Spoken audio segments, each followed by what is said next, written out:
On the Xinwu continent, Xiantian City was surrounded by Xian Mountains on 3 sides and bordered the Xian Sea on 1. Last night, a star fell from the 9 heavens, causing the sky to tremble as hundreds of thousands of people gazed up at this strange phenomenon. At dawn, in a corner of the vast Yun family estate, there stood a cramped courtyard with a dilapidated thatched hut leaning precariously, its 4 walls bare. Even the ground was missing bricks and tiles. Such desolation, tucked away in the depths of one of the 3 great families' mansions, created a heart-piercing contrast. Yun jolted awake from unconsciousness, sitting up abruptly as sweat trickled down his spine. He had just dreamed of transforming into a meteor, plummeting from the clouds while the howling wind tore at his nerves inch by inch. Upon opening his eyes, he saw only the thatched hut and broken home. His memories remained in another world. He had been holed up in his apartment, battling for 3 days and nights straight to finally defeat the ultimate boss in his game, watching legendary items scatter across the ground. Victory had been within reach, but he never imagined that upon awakening, the entire scene would have changed. He drew a breath and cursed inwardly. How could simply defeating a boss lead to transmigration? Suddenly, his mind was pierced by needle-like pain as fragmented memories flooded in like a tide, drowning him in an instant. He witnessed the origins and experiences of another, Yun Xiantian City's most notorious waste, the illegitimate son of the Yun family head. His mother had been a Yun family servant who died in childbirth. His heart tightened with bitter laughter at this cheap father and heavy fate. At age 3, during the talent assessment, cold words sealed his destiny. Blocked Dantian, shattered meridians, cultivation path permanently severed. His identity was that of a waste, an illegitimate son. His physique had an unconnected Dantian and irreparable meridians. His fate was unchangeable bloodline and solitary abandonment. The Yun family head, his father, had not shirked responsibility, desperately seeking remedies and renowned teachers, but ultimately proved powerless and had to give up. 3 years ago, the family head had traveled to Xinwu City to participate in the inner-city wars, where he was killed. His second and third uncles immediately fought for the position of family head, and this illegitimate son was banished to the servants' quarters to fend for himself. The courtyard was broken, the house cold, the food meager. Even his cousins took turns bullying him, especially Yun Sheng from the second branch, who deliberately struck with heavy hands, severely injuring him simply because his existence still held a slim possibility of becoming family head. As the memories merged with him inch by inch, he finally accepted reality. This homebody, who only knew how to play games, had truly arrived in the martial supremacist Xinwu continent, inhabiting the body of someone with the same name whose reputation was utterly ruined. Thinking of his so-called unicorn arms, meager strength, his heart felt only dry bitterness. With such weak combat power, how could he protect himself? How could he survive? Everyone in the Yun family wanted him gone, and if he made the slightest mistake, even his life might be forfeit. Just then, a soft ding exploded in his mind as a phantom interface silently appeared, resembling yet not resembling a game, with cold, hard text and sharp, clear lines.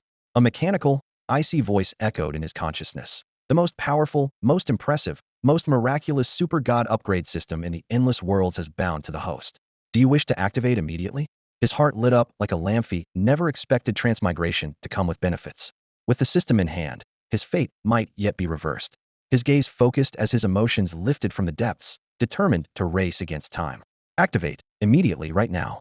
The gray interface instantly blazed with golden light, unfolding layer by layer to clearly display. Host. Yun E. Realm. Level 0. The Xinwu continent's realms were divided into 9 tiers and 81 levels. Martial Apprentice, Martial Master, Martial Spirit, Martial Ancestor, Martial King, Martial Venerable, Martial Saint, Martial Emperor, and Martial God, each with 9 levels. Another line of information was even more striking. Universe Burst can choose whether to activate against any monster possessing experience points. Energy points, 99.99. Large gray areas remained undisplayed at the bottom of the interface, like an incompletely developed system with functions yet to be unlocked. The 4 words, Universe Burst, felt like a handle grasped in his palm, and his intuition provided the answer. This was the core.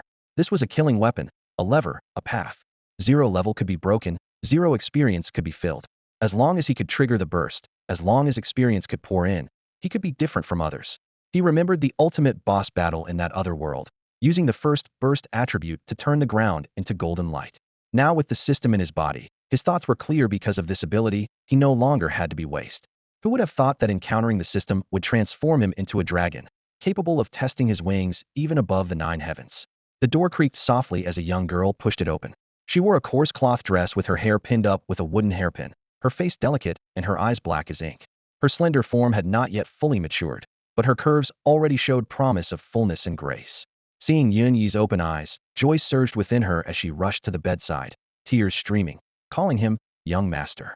Her name was Hong Luo, adopted by the Yun family since childhood and always caring for Yunyi. Old servant Yun Zhong remained by their side, guarding this small courtyard for 3 years without abandoning them. Only because these two people were with him had he endured many difficult days. His heart warmed slightly. In his previous life, he had been alone with little family affection, but this moment felt like suddenly having a place to belong. He finally had two people willing to depend on each other with him. Hong Luo turned and called loudly outside for Uncle Zhong to come see that the young master had awakened. Old servant Yun Zhong, hunched over, stumbled in with tears in his eyes, and after a moment spoke in a trembling voice about killing the crowing rooster in the courtyard to nourish the young master's health. The courtyard immediately filled with flapping sounds as Yun Zhong grabbed the large-combed rooster and quickly bound it with hemp rope. Suddenly, with a bang, the main gate was kicked open by someone. An arrogant voice pressed directly into the courtyard. "Is that waste dead yet? This courtyard is being confiscated. Get out of the Yun family immediately." Yun Zhong hurried forward pleadingly, repeatedly addressing him as second steward, saying the young master had awakened and begging him not to drive them away. Yun Yi's expression immediately turned cold and knew who had come. Yun Dong, the Yun family's second steward, one of the second elder's faction, taking advantage of his unrecovered injuries to force them out. Hong Luo tugged at his sleeve, urging him not to go out, saying the second steward was extremely vicious. But Yun Yi gently pressed her hand, stepped out of the room, and walked into the courtyard. Yun Dong had a wretched appearance and hadn't yet steadied himself from his kicking motion, with two guards following behind him.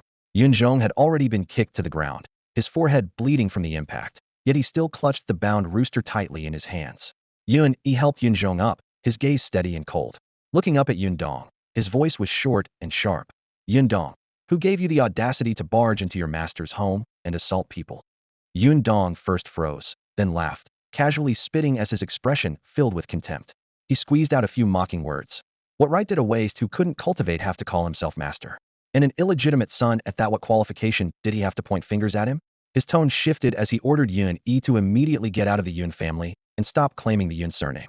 Otherwise, he would personally throw this waste out, and if he accidentally injured or crippled him, that would just be bad luck. Hong Luo stepped in front of Yun Yi, her shoulders trembling slightly, but her voice firm. "You're not allowed to harm the young master." Yun Dong's gaze immediately stuck to Hong Luo, his lust obvious as he slowly extended his palm, his tone shifting from cold to lewd, his leaning posture suggesting he wanted to drag her away. His smile turned sleazy and his words frivolous as he beckoned directly. "Little beauty, stop following this waste. Come with me instead, and I guarantee you'll eat well and drink well, enjoying endless fortune." Haha. Yun Yi flew into a rage. Hong Luo was his untouchable bottom line, and Yun Dong dared to harbor such vile intentions? "Yun Dong, you dare defy your superior? That is disloyalty. You covet your master's maid? That is dishonor. For such treachery, the Yun family law demands death." His voice remained calm, yet it cut through Yun Dong's heart like an icy blade, making the man tremble. You worthless trash, dare lecture me? Huh. Come and fight me if you've got the guts. Let's see if this old man will die." Yun Dong forced his bravado, stepping forward menacingly. "Young master, please don't fight him. He's a third-level martial apprentice. You can't defeat him." Little Hong Luo pleaded through tears, while the old servant Yun Zhong also reached out to stop him. Yun Yi cast a cold glance at Yun Dong, then grabbed the bloodied rooster from Yun Zhong's arms, his voice burning like molten lava.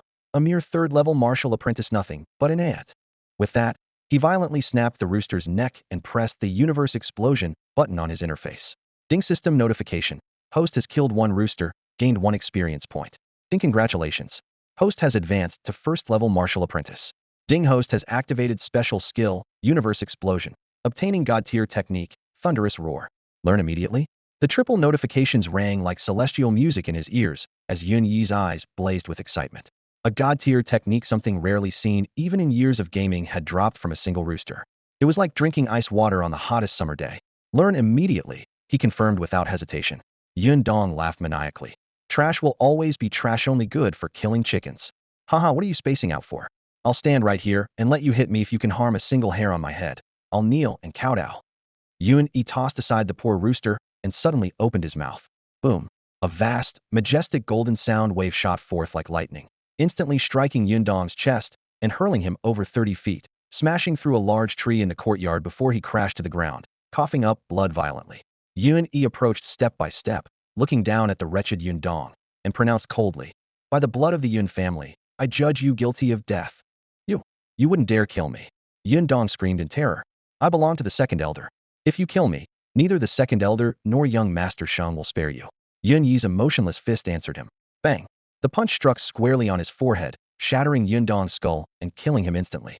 Congratulations. Host has killed one third-level martial apprentice, gained 30 experience points, and 200 silver coins. Congratulations. Host has gained 10 energy points. The two guards Yun Dong had brought turned deathly pale. Witnessing the bastard son transform from worthless trash into a demon king who had pulverized a third-level martial apprentice manager, they immediately fell to their knees begging for mercy. Get lost. Yun Yi barked coldly. The two guards, as if granted amnesty, dragged Yun Dong's corpse between them and stumbled out of the courtyard. Hong Luo and Yun Zhong stood frozen, their hearts churning with overwhelming shock. Their once timid and powerless young master had become decisive and killing, cold and ruthless. Young master. Although Yun Dong was merely a steward, he belonged to the second elder. I fear this will bring retaliation. Young master, you should flee the city and hide for a while.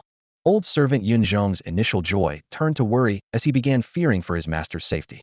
Yun Yi looked thoughtful, then broke into a smile and said, Uncle Zhong, don't worry. From now on, I won't let you and Hong Luo be bullied anymore. The Yun family wants to kick me out? No way. If I'm leaving, it'll be on my own terms. On your own terms? Hong Luo's eyes widened, unable to hide the joy in her voice. She had long dreamed of taking the young master away from all this trouble to live peacefully somewhere quiet. Exactly. You two go pack our things. I'll go to the ancestral hall to pay my respects and give notice. Then we'll leave the Yun family. Having killed Yun Dong, he had already torn apart any pretense with the second elder. If he stayed in the family any longer, there would only be more attacks, both open and hidden. His days spent gaming indoors had taught Yun Yi well about the cold cruelty behind the word rules. He gripped the barely perceptible system light in his palm, the divine upgrade system. Once he left the Yun family, he could level up by defeating enemies just like in a game, growing stronger. Someday, he would return to this grand estate, but not as the worthless bastard son. He would come back wielding the winds and thunder of the nine heavens, shaking the world. The Yun family ancestral hall stood directly behind the main residence, responsible for recording the entire bloodline. Whether legitimate or illegitimate, everyone's identity documents were stored here. On the first day of every month, all the main male descendants of the Yun family had to come to the ancestral hall for martial arts testing before the ancestral tablets. Those who advanced in cultivation received rewards, while those who stagnated were publicly whipped with the very black dragon whip wielded by second elder Yunting. At this moment, Yunting was holding his whip and lecturing. Over a dozen second-generation disciples stood straight in the hall, yet quietly swallowed nervously. Suddenly, two guards rushed into the ancestral hall carrying the barely breathing Yun Dong. Second elder, disaster. That worthless Yun Yi has beaten steward Yun Dong to death. The previously quiet ancestral hall instantly erupted into chaos. Yun Yi? The natural-born waste with blocked meridians and shattered energy channels killed Yun Dong, a third-level martial apprentice. A servant's son dares to commit murder. How audacious. Once the black dragon whip falls, he won't survive the day. Shaish still the family head's bloodline. The second elder might not dare execute him publicly. Seeing Yun Ting's livid expression, they lowered their voices. This life probably couldn't be saved. Outside the ancestral hall, Yun Yi didn't enter directly, but turned toward the library pavilion adjacent to the hall. The stone steps showed traces of moss, and pushing open the door revealed the scent of old paper and aged ink. This place housed tens of thousands of volumes from the Yun family collection. The first floor contained family rules and ancestral biographies, while the second floor held cultivation techniques under lock and key, accessible only with the family head's written permission. Yun Yi stepped onto the wooden floor and walked straight to the bookshelf in the center of the first floor, pulling out the surprisingly thick Yun family rules. As the heavy cover settled in his palm, a sly smile played at the corner of his mouth. As a gaming expert, before entering any new game, his first move was never to rush out of the newbie village, but to thoroughly understand the system rules and find the loopholes. For the Yun family, the biggest bug was precisely this book of family rules. A 1,000-year-old family had accumulated over 800 rules and more than 3,000 subclause 7. The punishment hall elders only remembered a small portion, but he had a cheat. System, scan, and record. Ding! The divine upgrade system's notification sound exploded in his mind. Scanning. Recording complete. Yun family rules. 859 articles, 3,217 clauses. The data instantly imprinted in his mind. Every article and clause crystal clear. Yun Yi closed the rule book and was about to leave when the notification sound rang in his ears again. Ding! Congratulations, host. You have triggered the Yun family ancestral treasure chain quest and obtained Yun family treasure map fragment 14. His eyes narrowed sharply, his heart pounding wildly. He never expected the family rules to contain a treasure map, complete with a chain quest. Now he had really struck gold. Yun Ting, the second elder and true power holder of the Yun family, wore a grim expression as his black dragon whip crackled with explosive sounds in his hand. A worthless piece of trash dares to kill my people. He truly doesn't know the meaning of death. His voice rang like cold steel striking metal. Guards, bring him here. I'll deal with him according to clan law.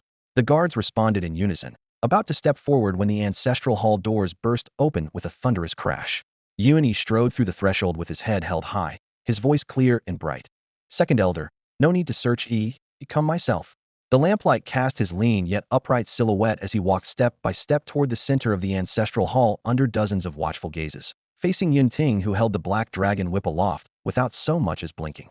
Yun Ting sneered coldly, unleashing his inner energy as the oppressive aura of a third-level martial spirit descended like a crushing mountain. Yun had barely stepped into the first level of martial apprenticeship gap of 2 entire realms and 20 levels. The air seemed squeezed out as Yun Yi's chest burned with pain, his breathing became labored, and his ears rang. This was the difference in power. In the next moment, the divine upgrade system in his mind flashed with golden light, domineeringly blocking all the oppressive force. Yun Yi's shoulders relaxed as he exhaled deeply, his spine straightening once more. How is this possible? Everyone's eyes widened in shock. The illegitimate son who could have been toppled with a single finger now stood completely unmoved under a third-level martial spirit's pressure. Yun Ting's fury blazed even hotter as he pointed at Yun and roared. You little bastard! You dare kill my people and act so arrogantly. Are you tired of living? Yun replied coolly. Second elder, I am of the family head's bloodline, your own elder brother's son. If you call me a bastard, then what does that make you? What does that make all these cousins and brothers? Are we saying the entire Yun family consists of bastards? This single statement struck Yun Ting's face red with rage as he bellowed. You little beast, spouting nonsense. Yun shrugged. If I'm a little beast, doesn't that make you an old beast? His reason burned away by fury, Yun Ting lashed out with his whip. The black dragon whip descended with a thunderous crack through the air, as if to pulverize Yun into mincemeat. However, the whip's shadow stopped abruptly mid-strike. Yun had raised the thick Yun family clan rules above his head with both arms, his voice ringing out. The Yun family clan rules are here which Yun descendant dares disobey. Yun Ting withdrew his whip with a cold laugh. You think holding up the clan rules means I can't deal with you? Fine.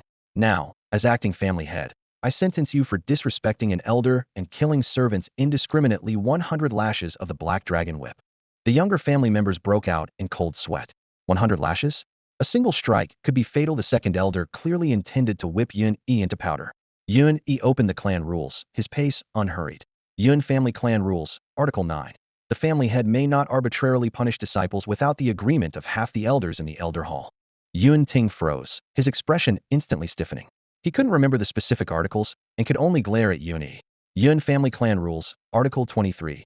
Yun continued. When servants act above their station and show disrespect to their masters, any Yun family disciple may execute them on the spot without penalty. The clan rules rustled as pages turned. Yun family clan rules, Article 158. Yun family clan rules, Article 763. Yun Yi's voice echoed through the spacious ancestral hall, each word crystal clear. Everyone watched with growing unease. This guy had memorized the entire thick volume of clan rules word for word. Finally, he closed the book and looked directly at Yun Ting. Yun family clan rules, Article 812. Any Yun family disciple who voluntarily renounces their monthly clan allowance may be exempted from all punishments. Yun Ting's body trembled, his aged face flushing red. You're just a bastard child. Where would you get any monthly allowance? Second elder. Yun smiled, his voice low yet suffocating. Even a bastard is still Yun family blood. The 60 taels monthly allowance is written in the clan rules, but it's been embezzled by certain black-hearted individuals. I haven't seen a single tael. I wonder whose pockets it went into. His gaze was sharp as a blade. But I don't care. Yun stands tall and proud, able to live with dignity through my own hands. Since the Yun family cannot tolerate me, I'll forge my own path. With that, he placed the clan rule book neatly before the ancestral shrine's altar table, bowed respectfully, his voice echoing between the wooden pillars and stone walls. One day, I will return to the Yun family with a different identity. As his words fell, he gave Yun Ting no chance to retort, turning and leaving behind a room full of stunned Yun family descendants. Yun Ting's aged face had turned purple as an eggplanted dignified second elder publicly humiliated by a waste, the fury in his chest nearly burning him through. Yun Song Yun Bai, he growled. 2 level 5 martial apprentice guards stepped forward. Follow that little bastard, find somewhere secluded. Murderous intent seeped through his gritted teeth. Returning to the remote courtyard, Hong Luo and Uncle Zhong had already packed their belongings. Yun Yi didn't linger, leading the two away from the Yun family compound straight to the slums of Xiantian City's outer district. System alert: 1,504 meters behind the host. Two elite-level monsters are tracking with extremely high hostility toward the host. The cold mechanical voice suddenly rang out. Yun Yi's steps faltered indeed. Yin Ting hadn't planned to let him go easily. Elite-level monsters, equivalent to level 3 martial apprentice strength or above with his current realm, fighting Heaton would be suicide. He pulled Hong Luo and Uncle Zhong into a secluded alley, pressing a bag of silver notes into their hands. The 200 taels dropped from killing Yundong, not keeping a single coin. Take this, find a safe place to hide, and wait for my return. Young master, I want to stay with you. Hong Luo's eyes brimmed with tears, clutching his sleeve tightly. Without me, who will cook and wash for you? Uncle Zhong also lowered his voice. Young master, is the Yun family trying to harm you? Let's hide together, just lay low for a while. Yun Yi patted their hands, his smile steady. Only when you're hidden can I act freely. They can't do anything to me. At the crossroads, he watched Hong Luo and Uncle Zhong's figures disappear into the crowd, then turned and rushed out of Xiantian City, plunging into the boundless Xianshan mountain range. Behind him, two urgent sets of footsteps indeed followed closely. Hong Luo, Uncle Zhong, you are my only family. As long as you're safe, I have no worries. Yun Yi looked up at the vast mountains and seas, his eyes burning with fighting spirit. The Xianshan range is filled with demon beasts' endless experience. Soon, they'll see what it means for waste to defy heaven. The Shenwu continent was vast, with just one corner of the Xianshan range stretching 30,000 li. The outer forests were dense and wild, towering ancient trees blocking out the sky, where the lowest tier level 0 long-haired rabbits and colorful-tailed chickens hopped about. Deeper within, heaven-tiered demon beasts roamed, and legends spoke of slumbering divine beasts. Yun Yi dared not venture too deep, traveling only 100 li into the outer region before finding a deep mountain cave as temporary shelter. The system update showed the two tails had entered the Xianshan outer region but had long lost their target due to the complex terrain, now searching blindly with their naked eyes. Yun Yi opened his system interface. Host, Yun Yi. Realm, Level 1 Martial Apprentice. True Chi, 010. Skills, Heaven and Earth Explosion can choose whether to activate when killing any monster with experience value. Energy points, 1099. Demon Beasts, Experience, Levels, Here I come. He clenched his fist fiercely, light blazing like fire and thunder in his eyes. Yun Yi roared and charged toward a foolish long-haired rabbit. The long-haired rabbits and colorful-tailed chickens in the Xianshan mountain range were in for a world of trouble as Yun Yi went on a killing spree, leaving devastation in his wake. Take this and this. He threw a punch, and a long-haired rabbit died with bitter resentment. And this kick. His foot flew out, and a colorful-tailed chicken died with eyes wide open. In just a moment, the grass was splattered with blood and feathers filled the air. Yun Yi continued his monster-slaying rampage as his experience bar steadily climbed. Ding. Host has killed one long-haired rabbit, gained 1 experience point, and leveled up to level 2 Martial Apprentice. He immediately pulled up his status panel. Host, Yun Yi. Realm, Level 2 Martial Apprentice. True Chi, 2020. Skill, Universe Burst can choose whether to activate when killing any monster that gives experience points. Energy points, 1099. The warm current of advancement surged through his limbs and bones. Yun Yi threw back his head and roared with delight. Huh, 1 level up in half a day. Soon I'll be slaying divine beasts, looting legendary gear, marrying Xiao Hong Luo, and reaching the pinnacle of transmigration. Ding. The notification sounded again. Congratulations to the host for crossing the great divide from 1 to 2. You are awarded 1 fool's lottery chance. The prize pool ranges from kitchen knives to divine artifacts, from long-haired rabbits to stellar dragons, from broken wooden boxes to immortal treasure chests. Would you like to draw immediately? Yun Yi's mouth twitched. Damn it, so I'm a fool now. Despite his complaints, he gritted his teeth. Draw immediately. In his consciousness, a black spinning wheel slowly rotated, its sections densely packed with weapons, beast companions, pills, cultivation techniques. The golden pointer spun rapidly, stopping after a dozen seconds on a dark gold treasure chest. Ding. Congratulations, host. You've drawn a mysterious treasure chest. Do you wish to open it? Open it. Light flashed. Obtained level 0 alchemy, proficiency 0-100. Obtained level 0 beast taming, proficiency 0-100. Obtained level 0 artifact crafting, proficiency 0-100. Obtained level 0 spirit plant cultivation, proficiency 0-100. Obtained level 0 puppet arts, proficiency 0-100.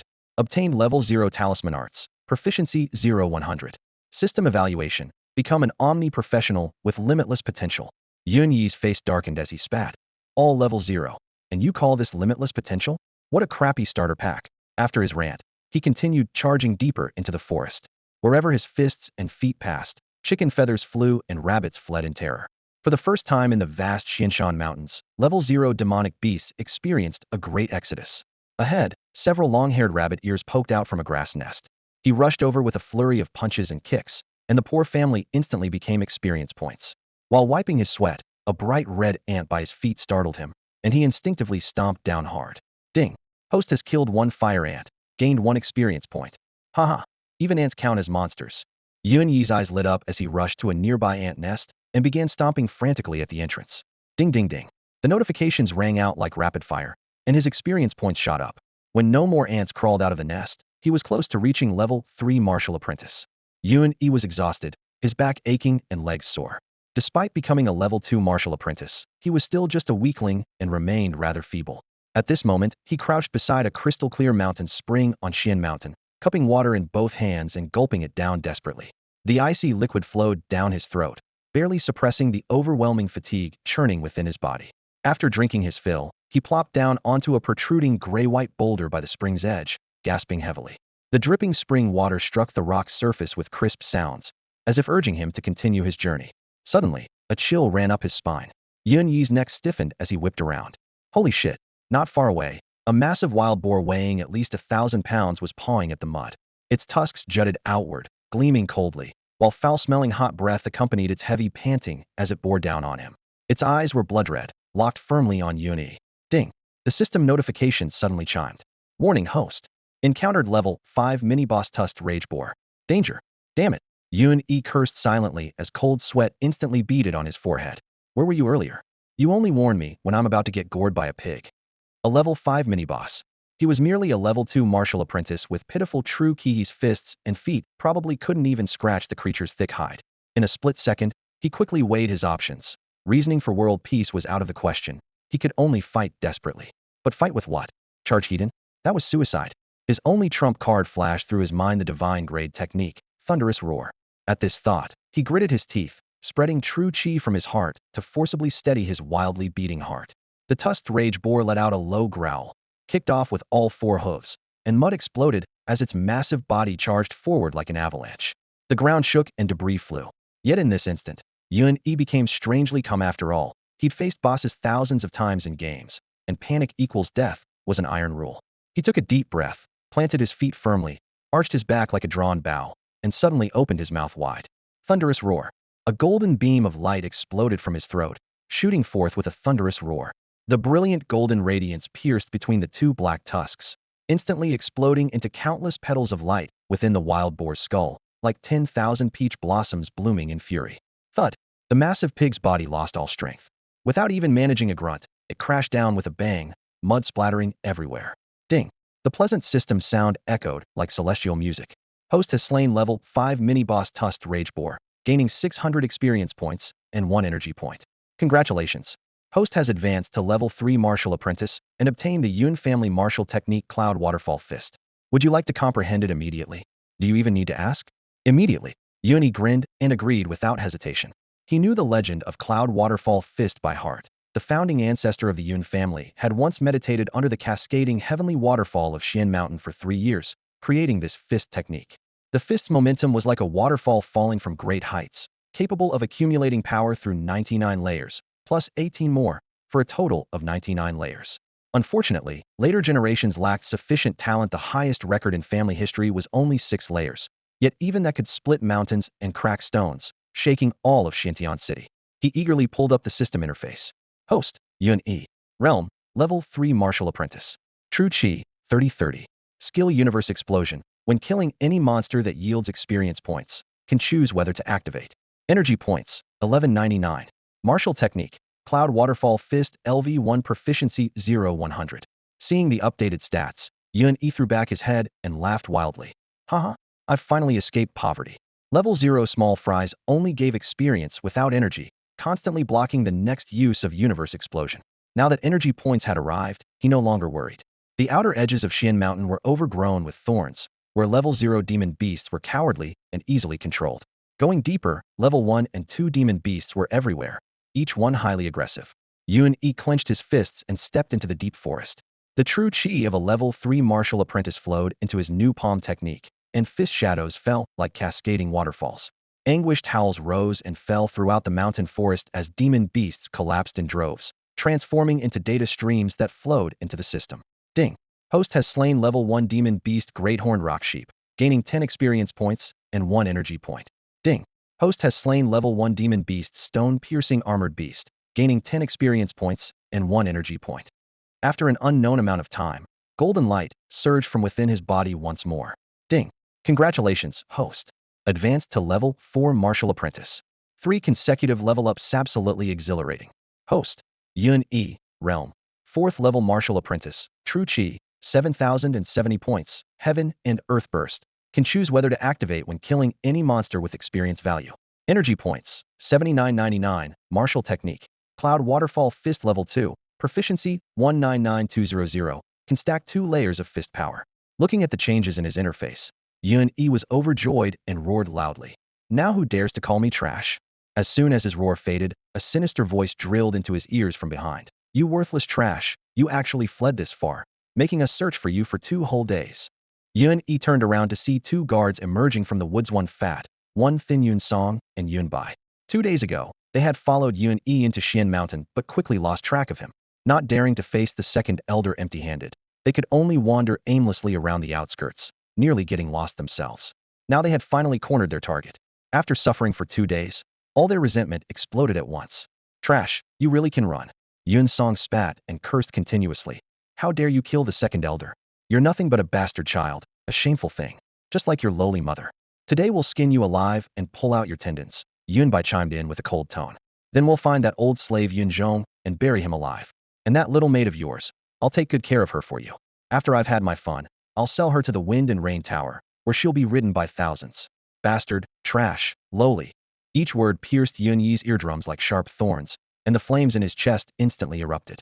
He stepped forward fiercely, his eyes blazing with fire. Good.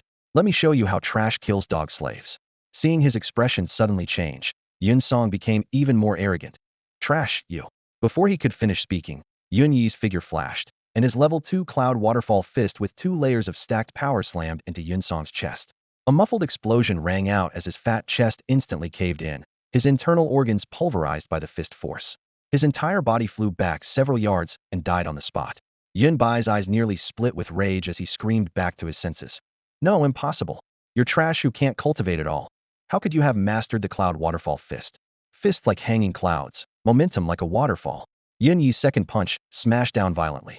Yun Bai was a 5th level martial apprentice after all, and in his haste, he struck out with both palms in succession, barely withstanding the first layer of fist power.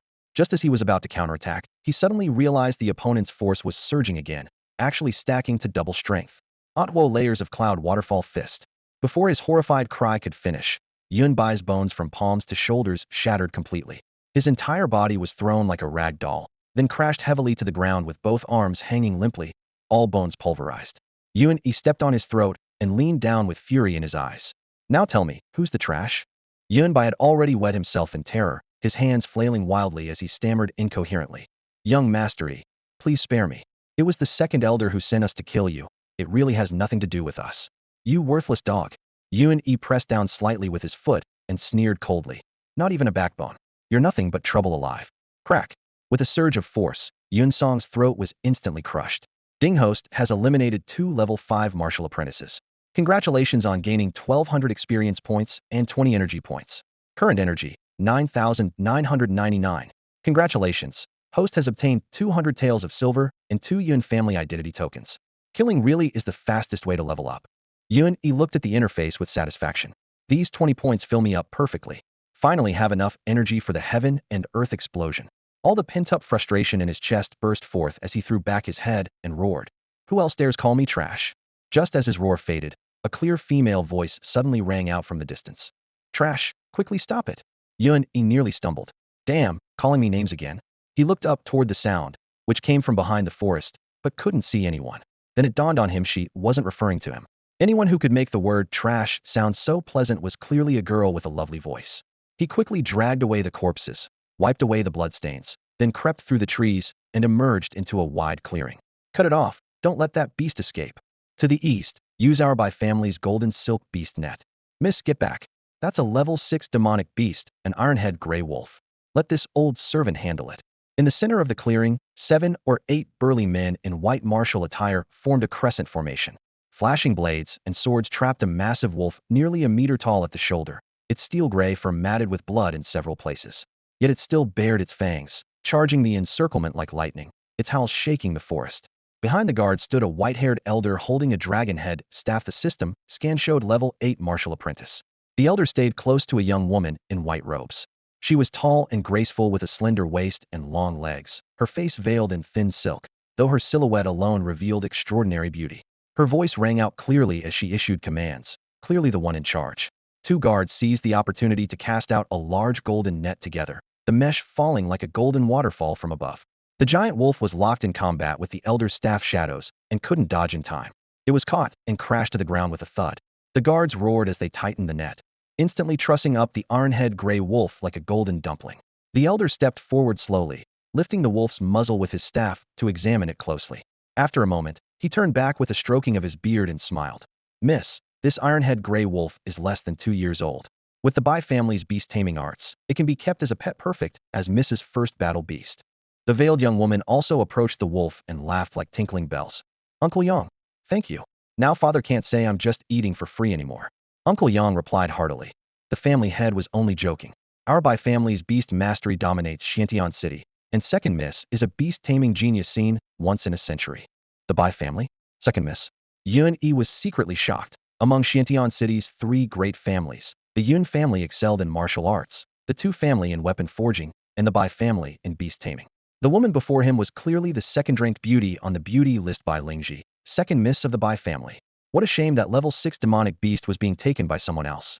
Yun Yi felt sorry for all that lost experience. His attention wandered slightly, and he stepped on a dry branch underfoot, crack, the sharp sound piercing the air. Uncle Yang's ears twitched as he suddenly turned. Who's there? Come out. The dragon head staff struck the ground heavily, sending a surge of energy straight toward Yun Yi. Damn, this old man is ruthless. Yun Yi dodged with a flash, barely avoiding the staff's energy blast, but his figure was now exposed to the Bai family members. Boy, who are you to dare spy on our Bai family's beast-taming secrets?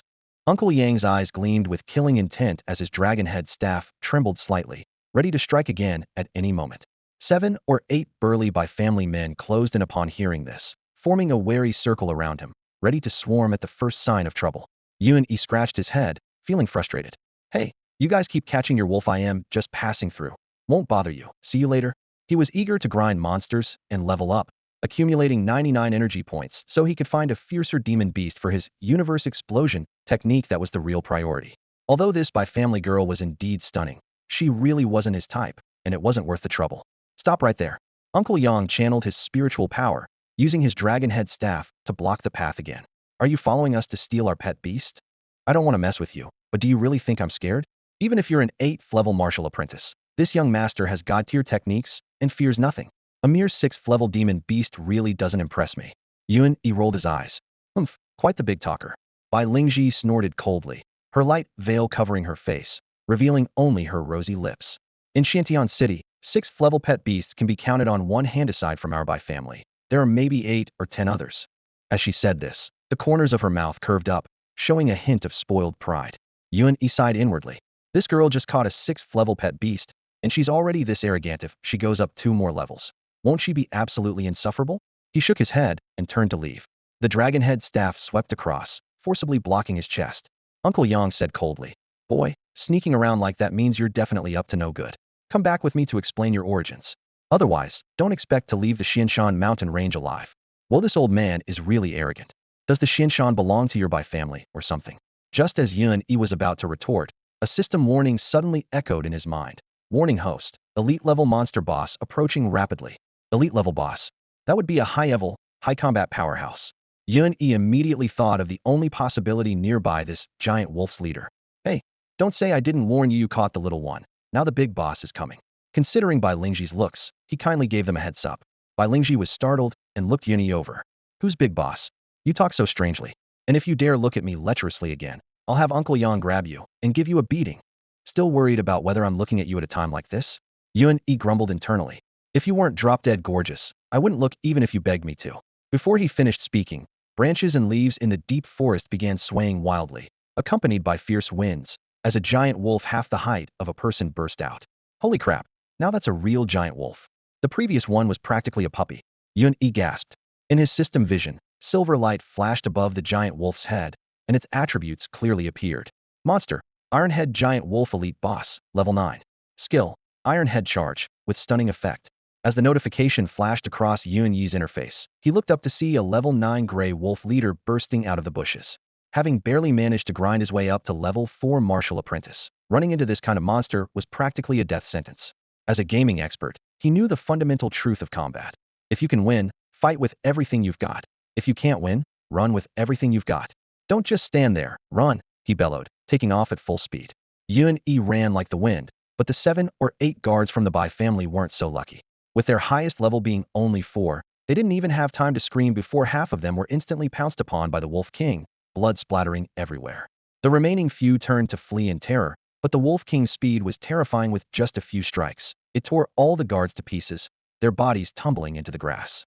Miss, we must go. Uncle Yang grabbed Bai Lingji's arm and followed closely behind Yun-Yi's escape. Behind them came the Wolf King's furious howls as it tore through the massive beast trap net, its forepaws thundering as it gave chase.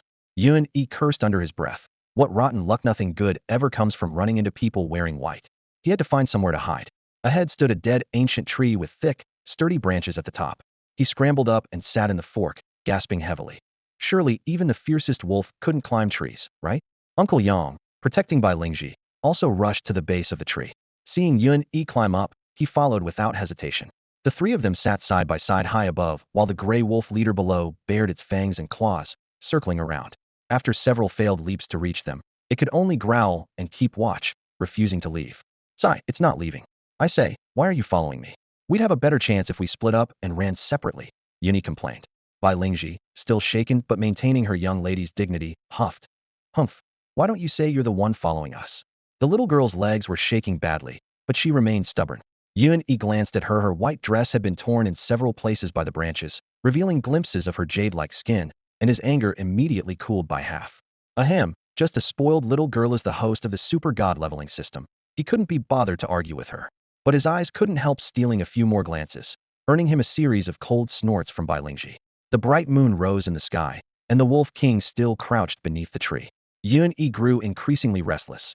He had finally managed to gain 3 consecutive levels, and his energy points were nearly full. Yet here he was trapped with nowhere to go. He wanted to finish things off with a universe explosion, but he simply didn't have that kind of power. A flash of inspiration struck, and he turned to ask Bai Lingji, "Little girl, didn't you want to tame a beast companion? Use your beast taming technique and capture this Wolf King." "What?" Bai Lingji shrieked in protest, angrily slapping the tree trunk. "This is a level 9 Wolf King, how could I possibly tame it?" "You can't tame it." Yun-Yi's eyes lit up. "That's right, I know beast taming too." In his excitement, he nearly fell from the tree and quickly hugged the trunk, calling up his system interface. Tier 0 Beast Taming. Current proficiency 0-100, pet, slots 0-1. Only 100 proficiency points, not too much. With enough attempts, he'd surely succeed. Taming this Wolf King as his underling would be absolutely amazing. Time to get to work. Level 0 Beast Taming failed. Proficiency 1100. Level 0 Beast Taming failed. Proficiency 2100. Bai Lingji glared at him indignantly. "You know beast taming too? Humph. As if someone like you could tame a level 9 Wolf King, dream on. Little girl, with enough persistence, even an iron rod can be ground into a needle." While half-heartedly dealing with Bai Lingji, Yun-E added with a cheeky grin, "Of course, my iron rod is the neverwhere type. It'll never turn into an embroidery needle, hee." Bai Lingji was stunned. Why did this guy talk so strangely? Just as Yun-E was casually teasing Bai Lingji, a crisp system notification finally rang out. "Ding, congratulations, host. Beast taming skill proficiency has reached 100,100, pet slots 02. Congratulations, host. Beast taming has upgraded to tier 1. Success rate for taming tier 1 demonic beasts. Host level, beast level. 3 pure ones, Amitabha Buddha, Virgin Mary." As soon as the notification ended, Yun-E trembled with excitement. This was real beast taming. As long as the demonic beast's level wasn't higher than his own, the success rate would be 100. Even if it was a bit higher, there was still hope. He was currently level 4, and the Grey Wolf boss was level 949, 44.44 success rate. He grinned widely. "Wolf boss, you're destined to be my underling. From now on, whether bosses or elites, I'll capture them all." Ahem. Bring them all under my control. He winked at Bai Lingji. Little girl, today I'll show you what's called impressive, what's called awesome. Watch closely. The 101st beast taming spell thundered down on the gray wolf boss. A golden flash appeared, and the gray wolf suddenly froze, with a silver prefix floating above its head. Pet. Success. Yuan Yi let out a long breath of relief. Bai Lingji and Elder Yang in the tree watched in stunned disbelief, more shocking than witnessing a divine beast destroying a city. How was this possible? Could he be the legendary beast taming prodigy? Ignoring their shock, Yuan Yi flipped down from the tree and circled his new pet twice before opening the interface. Pet slots 11. Pet, Ironhead Grey Wolf, level 9 boss. Special skill, Ironhead charge with stun effect. Description, as the host's pet, it can be named, trained, transferred, or killed. Naming mighty invincible big black wolf. System alert, naming failed. Pet is female and strongly objects to crude, masculine names. Uffed. Yuan Yi nearly spat blood. It's actually a female wolf, and so vain and proud. He pressed his forehead. Then let's call you Little Flower. In my world, this name is quite famous. If you're still not satisfied, I'll give you away. Seemingly intimidated by the threat of being given away, the gray wolf boss silently accepted the tacky new name and officially became the pet, Little Flower. Come on, Little Flower, do a somersault. Awoo, the gray wolf rolled nimbly on the grass. Go fetch that bone and bring it back. Awoo, a gray shadow darted away and returned with the bone. Do you squat or lift your leg when you pee? Bai Lingji and Elder Yang climbed down from the tree, watching the level 9 pet being treated like a guard dog, almost wanting to strangle Yuan Yi. After a long moment, Bai Lingji couldn't help but ask, how did you do that? Yuan Yi was overjoyed inside but maintained a serious expression. To tame a pet, you must communicate with your heart, achieve spiritual connection with it, and only then can you truly gain its loyalty. This was complete nonsense. Without the system's beast taming skill, he couldn't have tamed Little Flower even in 10 or 8 years. Bai Lingji's mouth fell open, her eyes filled with amazement and admiration. You really are a beast taming genius. Yang Bo stroked his beard, his eyes gleaming with an air of profound mystery and unfathomable wisdom. Wild grass swayed in the breeze as the setting sun painted the hillside in shades of gold and crimson. The beautiful and proud Bai Lingji stood atop the slope, her gaze burning as she locked eyes with a level 5 gray wolf not far away. The gray-furred wolf crouched among the scattered rocks, ears perked, emitting low warning growls from its throat. Yuan Yi seized the moment to roll his eyes, a sly smile curling at the corner of his mouth as he crossed his arms over his chest, sizing up Bai Lingji like he was watching a show. Little girl, call me Big Brother, and I'll have Little Flower help you tame this wolf. Bai Lingji's tense body jerked in surprise, her watery eyes sparkling. Really? You mean it? Of course, Yuan Yi narrowed his eyes. Call me brother, and I'll take you to new heights. His words dripped with teasing, yet seemed to offer a lifeline. Bai Lingji hesitated for a moment, her face behind the veil flushing pink, before finally calling out softly, brother. Her voice was barely a whisper, like a mosquito's buzz, yet it reached Yuan Yi's ears clearly. There's a good girl. Yuan Yi laughed heartily and waved his hand. Little Flower, call your little buddy over. Little Flower, now upgraded to a spirit beast, that massive black bear larger than an ox opened its mouth and let out a short howl. The moment the sound faded, the previously wary level 5 gray wolf immediately perked up its tail and trotted over to the group, lying down obediently like a well-behaved puppy. Bai Lingji struggled to contain her excitement, her slender fingers forming the beast-taming seal passed down through the Bai family as she called out, beast-taming art, submit. The gray wolf remained motionless. She bit her lip and formed the hand seal again. Beast-taming art, submit. The wolf merely tilted its head, looking at her with innocent wolf eyes, still making no movement. Submit. I'll make you submit. Oh, you stupid wolf. Submit, submit, submit. Bai Lingji stamped her feet in frustration, repeatedly casting the spell. Yuan Yi activated his system vision and saw bright red text frantically refreshing above the wolf's head. Beast taming failed. Beast taming failed. Beast taming failed. Sigh, he grumbled internally. So the beast taming arts of the divine martial continent are this pathetic, with such abysmal success rates. At this realization, Yuan Yi suddenly understood the several level 0 spells he'd obtained from the super divine upgrade system contained mysteries far more profound than the techniques circulating on the continent. Just that terrifying 100 beast taming success rate alone was enough to leave the beast taming renowned Bai family in the dust. Thinking of this, he was overjoyed, and watching Bai Lingji fail repeatedly only made him appreciate how incredible his system was. Ugh, this wolf is too stupid. Bai Lingji stamped her delicate feet in anger, her slender waist twisting in a way that made Yuan Yi's vision blur. Uncle Yang, what should I do? Yang Bo smiled bitterly and bowed. Second miss. Beast taming requires luck, perseverance, and strength. All three are essential. Once you cultivate the Bai family's beast-taming arts to a higher level, you'll naturally be able to successfully tame spirit beasts. Yuan rolled his eyes that was like saying nothing at all. Suddenly, he deliberately lowered his voice with a mischievous grin. Little girl, if you can agree to one condition, I'll let you tame this little wolf cub immediately. Bai Lingji's face lit up with joy, and in her excitement, she grabbed Yun Yi's hand directly, her voice trembling. Yes, I agree, I agree. Tell me what to do. Yang Bo's expression changed drastically as he quickly stepped forward, whispering urgently. Second miss, watch your words and actions. You're all ready. Well, be careful. He simultaneously glared fiercely at Yun Yi, warning him not to make excessive demands. Yun Yi chuckled. It's not difficult, just lift your veil and let me see your face. How about it? Bai Lingji froze, slowly releasing his hand, hesitant and dejected. My veil? Someone forbade me from showing my face to others. I can't. Her voice grew quieter and quieter, like it was being scattered by the wind. Yun Yi had only been teasing, not expecting there to be hidden circumstances. He cleared his throat twice and waved his hand. Forget it, forget it. There's probably nothing worth seeing in a little brat anyway. Since you were so quick to call me brother, I'll help you out this once. It's very simple. Before he finished speaking, he stepped close to the gray wolf, his fist gathering power. Cloud waterfall fist. His punch carried the force of heaven and earth, like a waterfall cascading down, striking the wolf's forehead. Bang! The gray wolf's eyes rolled back as it collapsed to the ground, instantly unconscious. Yun Yi dusted off his hands. The simplest method is the most effective. Knock it out first, then force it. Bai Lingji stood there in a daze as she performed the beast-taming technique. A silver pet symbol successfully appeared above the little gray wolf's head. Success. Yang Bo was left speechless. The sacred beast-taming technique revered by the Bai family had been shattered by that young man's single punch. Hee, don't fall for me, I got things to do. See you later. Yun Yi was so excited he practically flew, his internal energy reaching 99 points as the heaven and earth burst roared within his chest. Wait, I still don't know your name. Bai Lingji called out urgently. I'm called Yun Laogong. Just call me Laogong. The young man gave a fake name, chuckling to himself as he leaped away.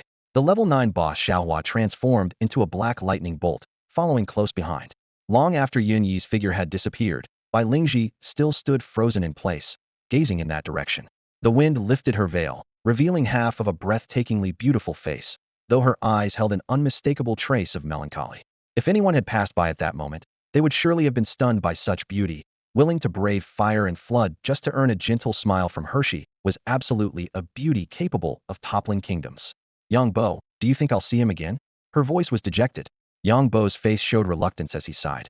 Second miss. He truly is a genius. But the family head has already planned to betroth you to the young city lord.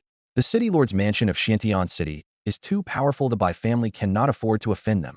Yun Yi led Xiaohua, wandering freely until they entered a mountain valley. The moment he stepped through the valley entrance, he suddenly stopped and looked around. A deep pool in the valley covered 100 acres, with rising mist and swirling fog that looked like a fairyland. Yet it was eerily silent. No birds, no insects. Experience told him that the more powerful a demon beast, the more fiercely it guarded its territory. The strange scene before him had only one explanation: there must be a terrifying presence here. Yun Yi was secretly delighted. He'd been worrying about finding a powerful demon beast boss to blast its ass, and now one had delivered itself to his doorstep. Just as he was about to venture deeper, a system alarm suddenly rang in his mind. Ding! Warning to host. A boss monster above 3rd tier detected 3,980 meters away. Extremely dangerous. Host should evacuate immediately. Yun Yi's sphincter tightened. Holy crap, a 3rd tier boss? Xiaohua is only 1st tier level 9. That's a whole 2 major stages difference. Forget blasting its ass. It could turn me to ash with a single breath. If you can win, fight to the death. If you can't win, run for your life. Without another word, he grabbed Xiaohua and fled frantically. However, after more than 10 minutes, Yun Yi was shocked to discover he had somehow circled back to the mountain valley. What the hell? Before his words had faded, the mist at the bottom of the valley began churning violently. The deep pool rumbled thunderously with waves reaching several meters high, the entire lake's surface seeming to boil. Then, a dark city wall slowly rose from the lake bottom, a full 10 zhang tall. Yun Yi stared in disbelief. Holy shit! What kind of monster is this? It looks so familiar. Kind of like those scallops I've eaten so many times. However, this scallop was ridiculously huge. It could easily fit over 100 of him inside. In his system interface, data appeared on the surface of the massive shell. Monster, lake-devouring giant clam level, 3rd tier skills. Apart from the name, everything else showed question marks, accompanied by an incredibly long health bar indicating at least 10,000 hit points. Yun Yi's heart sank. This was clearly an absurdly oversized boss. The lake-devouring giant clam was an aquatic demon beast, massive in size with thick hide and flesh. It was most notorious for its high health and innate illusion array that could disorient intruders. The reason Yun Yi had been running in circles and ended up back here was because he'd been completely fooled by its illusion array. Now, he couldn't think of any way to escape as cold sweat dripped down his forehead. The water surface rumbled thunderously as the giant clam emerged from the pond. Its two shell halves, like city gates, slowly opened to reveal a pink mountain of flesh. The overwhelming pressure hit him Heaton, so intense that even the system interface couldn't block that earth-shaking aura. Just as the giant clam was about to make its next move, the clouds in the nine heavens suddenly exploded, and a cry that shook the heavens tore through the sky. Yun Yi looked up in stunned amazement as the thick sea of clouds split apart like it had been cleaved by a blade, and a colossal bird that blotted out the sun burst through crimson fire crest, snow-white wings, an aura of world-destroying power as it plummeted toward the valley. Holy crap! This giant bird was countless times more powerful than the clam before him. Beep warning host, ultimate boss monster approaching. Extremely dangerous. Extremely dangerous. Please evacuate immediately, right now, this instant. The super divine upgrade system's shrill warning blared in his ears. Damn it. I've been wanting to run, but can I actually get away? Yun Yi screamed internally. In the blink of an eye, the red-crested, snow-feathered giant bird dove down. Its 100-meter wingspan whipped up a hurricane, shaking the valley like the end of the world. The lake-devouring giant clam suddenly snapped its shell shut and rapidly dove deep, trying to retreat to the bottom.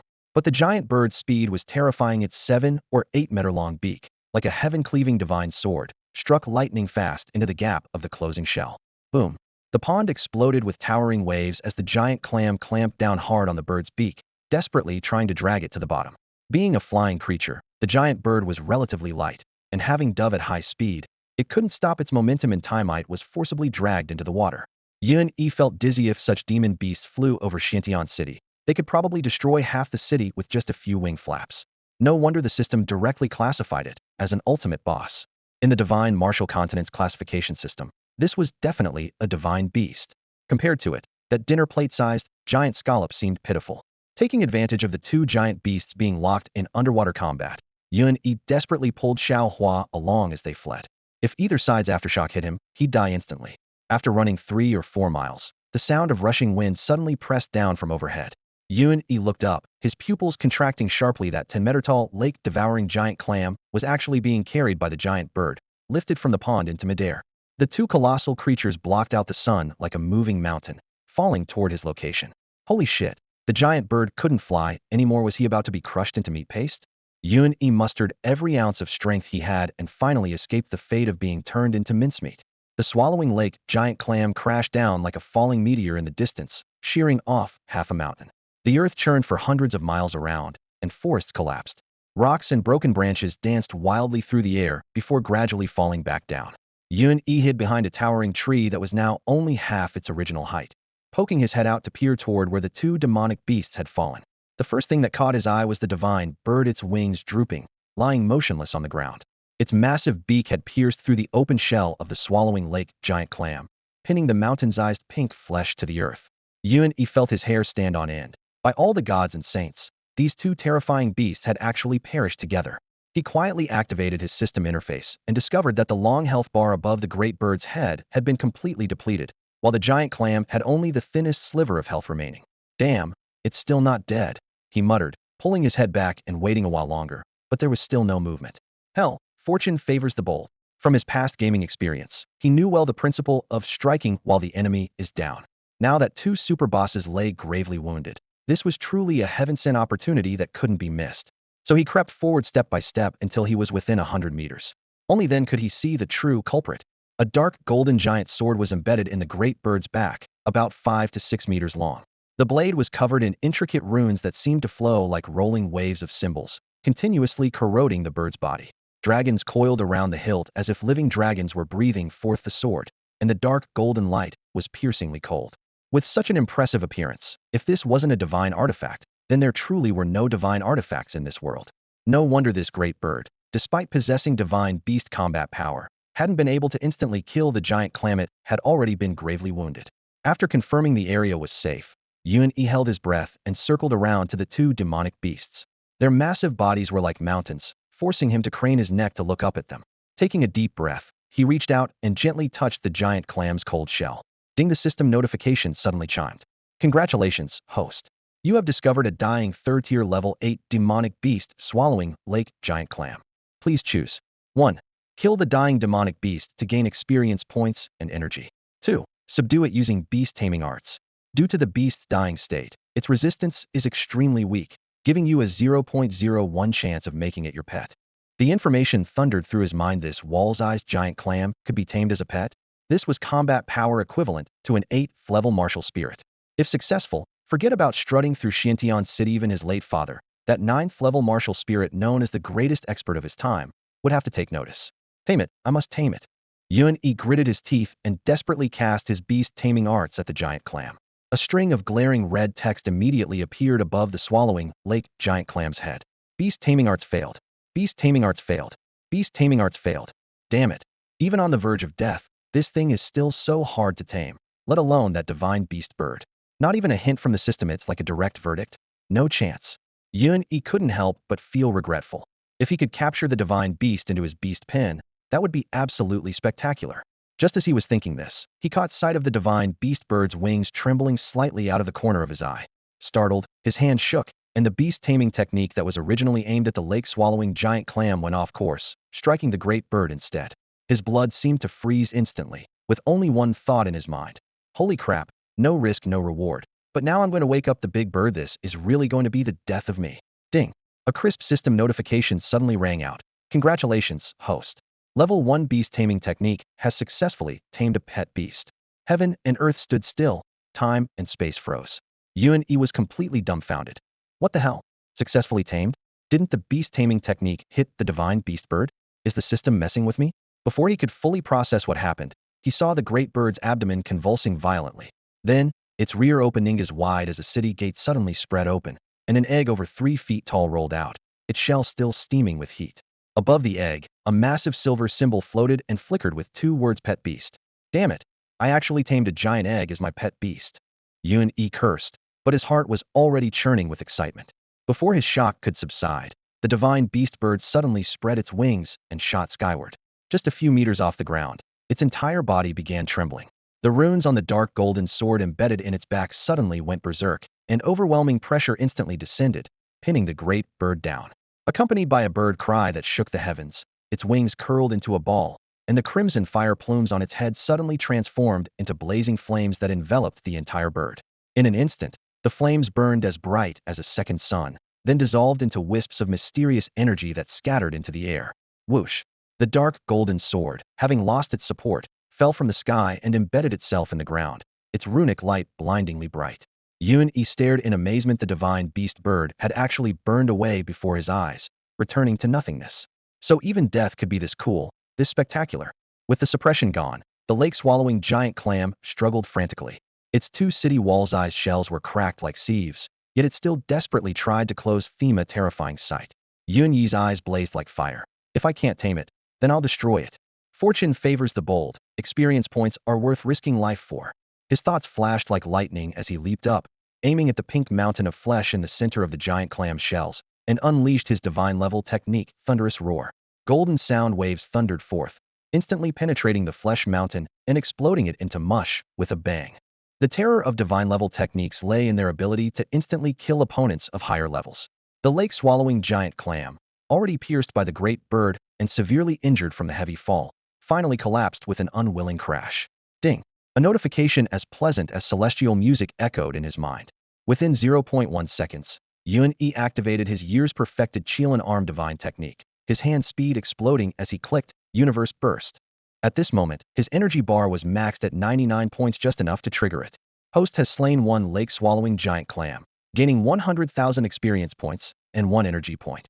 Host has successfully activated Universe Burst, obtaining 1 divine-level pill, Immortal Revival. Obtain 3 heaven-level pills, Immortal Beauty Preservation. Obtain 9 earth-level pills, Immortal Life Extension. Congratulations, host.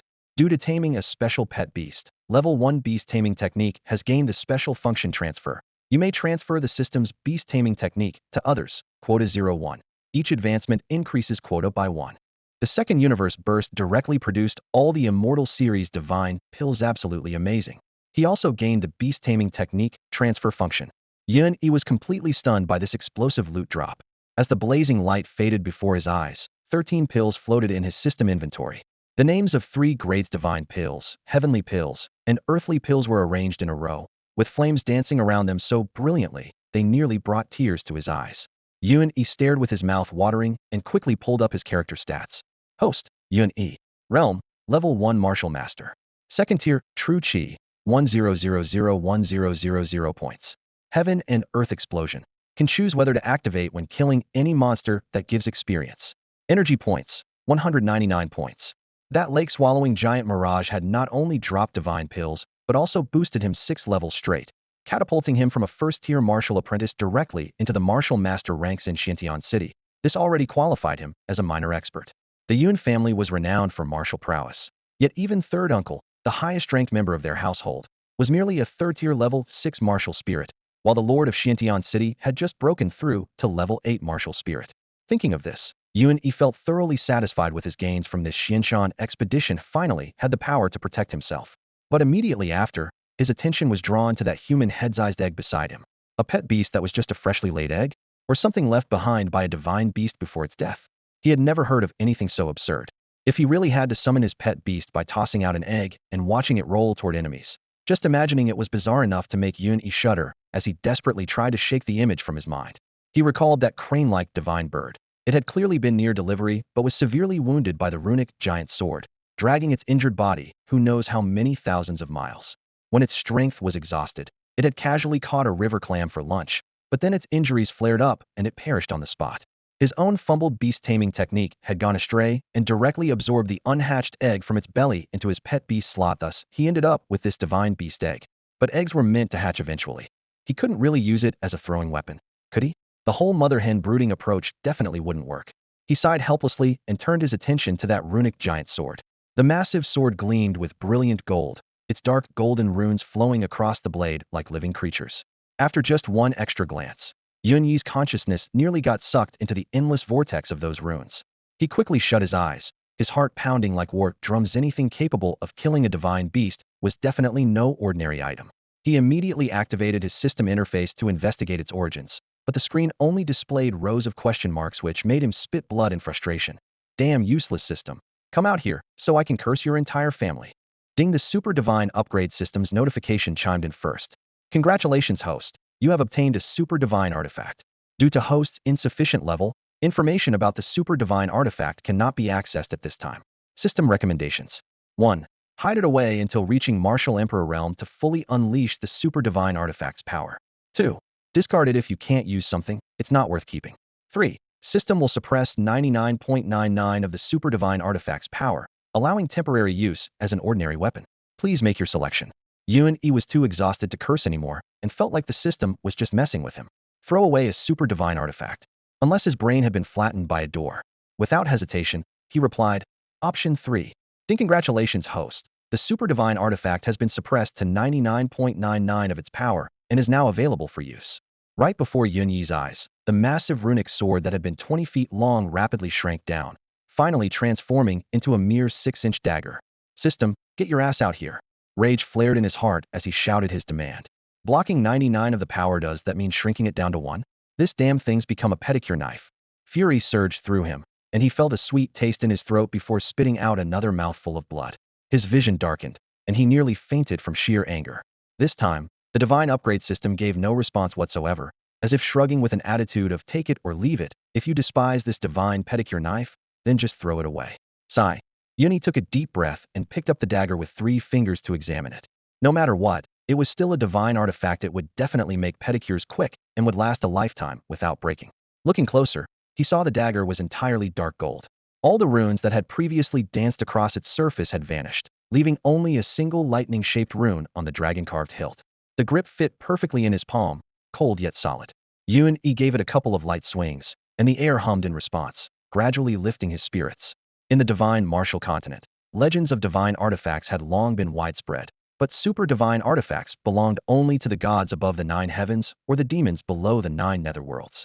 Yuan Yi gazed at the dagger in his hand, his eyes blazing with determination. Someday, this pedicure knife would surely regain its super divine artifact power, accompanying him as he cleaved through heaven and earth, shaking the entire world. Please name the super divine artifact, host. The dam system suddenly interrupted his grand aspirations. What should I call it? Yuan Yi scratched his head in thought. The shocking scene of the runic sword piercing through clouds and striking the bird flashed through his mind. Just as he was about to speak, he declared, "A heaven-shaking strike that slays divine beasts it shall be called." Holy crap, where did this chick come from? Before he could finish, he suddenly spotted a white blur at his feet and stared in bewilderment. Have I been killing so many chickens that I'm hallucinating now? Ding, host has named the super divine artifact Chicken Slayer. Puffed. Yuan Yi spat out 3 massive mouthfuls of blood and collapsed to the ground as his legs gave out. A plump little chick with snow-white feathers, a yellow beak, and red crest rolled right up to him, lifting its head to chirp adorably twice. Cheep cheep. Yuan Yi's pupils contracted sharply. Aside from being smaller and rounder, wasn't this exactly what that divine beast bird had looked like? He spun around to see that the 3-foot-tall egg had cracked into several pieces of shell scattered across the ground. Little chick. No, divine beast. His spirits soared instantly, his eyes lighting up as he cupped this fluffy ball of a hatchling in both hands like a precious treasure, murmuring to himself, There, my divine beast chick you hatched when I wasn't paying attention. But a 3-foot-tall egg only produced something this tiny? What a massive loss. Do divine beasts practice family planning too? With this thought, he pulled up the system interface. Beast Companions, 22. Beast Companion 1, Flame Crane. Level, Divine Beast, Juvenile Form. Description, the Flame Crane, born atop Flame Peak, the highest summit of the southerly continent, soars across heaven and earth with mysterious and unfathomable powers. This. Yuan Yi sucked in a sharp breath, silently celebrating his incredible luck. 1 super divine artifact, Chicken Slayer dagger, 1 Flame Crane little brother, plus 13 immortality pills, and he'd leveled up 6 times in a row, leaping straight to Martial Master. Holy shit, I've struck it rich for real. He burst into laughter, put away the dagger, tucked the Flame Crane into his robes, and glanced around the shattered cave. Time to head home and reunite with old Uncle Zhong and little Hong Luo. Now that he held all these trump cards, he calculated carefully. His cousins in the family, plus second uncle, and all those elders, what could they really do to him? At worst, he'd turn everything upside down. Was afraid of who? With a divine weapon at his waist, riding a crane across the 5 continents. Yuan Yi was lost in this magnificent dream as he left Xian Mountain and returned to Xiantian City. In his consciousness, the system panel still floated in the pet beast column. The divine beast chick slept soundly, its new name, Shaoli, flickering above its head. That was the name he had just given it. Lihua Divine Crane, Shaoli. The young crane curled up in its broken eggshell, with a large piece missing from the shell, pecked full of holes as it treated the shell like a snack for now. Shaoli was nothing more than a little glutton. In the far north of the Shinwu continent, above the North Sea where wild waves crashed against the sky, clouds churned for thousands of feet. A golden temple wreathed in divine light towered among the clouds, appearing like a giant peak supporting the heavens from afar. Within the temple, a voice as majestic as thunder shook heaven and earth. The Lihua Divine Crane is gravely wounded and dying. Who has refined my 9 heavens thunder sword? Find this person, strip away their soul, imprison it in the immortal divine lamp, and let it burn for eternity. Spread my divine decree. Let all temples across the Shinwu continent search for traces of the 9 heavens thunder sword. The magnificent hall echoed with countless respectful responses. Our God's will is our life and glory. At this moment, Yuan Yi knew nothing of this, carrying only that chicken-slaying dagger as he returned to the slums. According to their agreement, he soon spotted the small courtyard at the end of a secluded alley where Uncle Zhong and Hong Luo were hiding. From a distance, he noticed a large crowd of poor people gathered in front of the courtyard gate, all showing panic on their faces. Yuan Yi's heart sank. Something had happened to Uncle Zhong and Hong Luo. He pushed through the crowd, and the sight before him made him freeze instantly. The courtyard was in chaos as if swept by a hurricane. At the threshold, Uncle Zhong lay covered in blood, his limbs twisted unnaturally on the ground. Those weathered hands, covered in calluses, now reached forward helplessly, as if trying to grasp something in his final moments. Uncle Zhong. Yuan Yi felt as if his chest had been struck by a heavy hammer. He knelt and rushed forward, pulling the old man into his arms. The bone-chilling coldness seeped through, and he let out a hoarse wail, but it was as if burning coals blocked his throat, preventing any sound from escaping. Countless memories of Uncle Zhong caring for him and loving him flashed through his mind like knife cuts. After a long while, he growled hoarsely, "Who was it?" Everyone around fell silent. Yuan Yi looked up, his blood-red eyes forcing the crowd to step back repeatedly. Finally, someone spoke in a trembling voice. "Young man." It was Yun Qi, the head steward of the Yun family. He brought people to capture that little girl. The old man tried to stop them, and with one order from Yun Qi, 7 or 8 strong men with wooden clubs first broke both his legs, then broke both his arms, and finally, beat him to death. Ah, what a sin. With each sentence, Yun Yi's shoulders trembled slightly. Only now did he notice that Uncle Zhong's hands and feet had all been broken, twisted into grotesque angles. The next second, crack, the stone brick beneath his feet shattered under his stomp. Yun Yi looked up, murderous intent surging. Yun Qiai will kill you. He lifted Uncle Zhong and strode out of the crowd, heading straight toward the Yun family compound. The boiling rage and hatred in his chest made it impossible for him to stop, with only one thought in his mind: kill. Along the way, everyone who saw him instinctively avoided him. The young man's eyes were blood red, carrying a bloody corpse in his arms, his murderous aura almost taking physical form.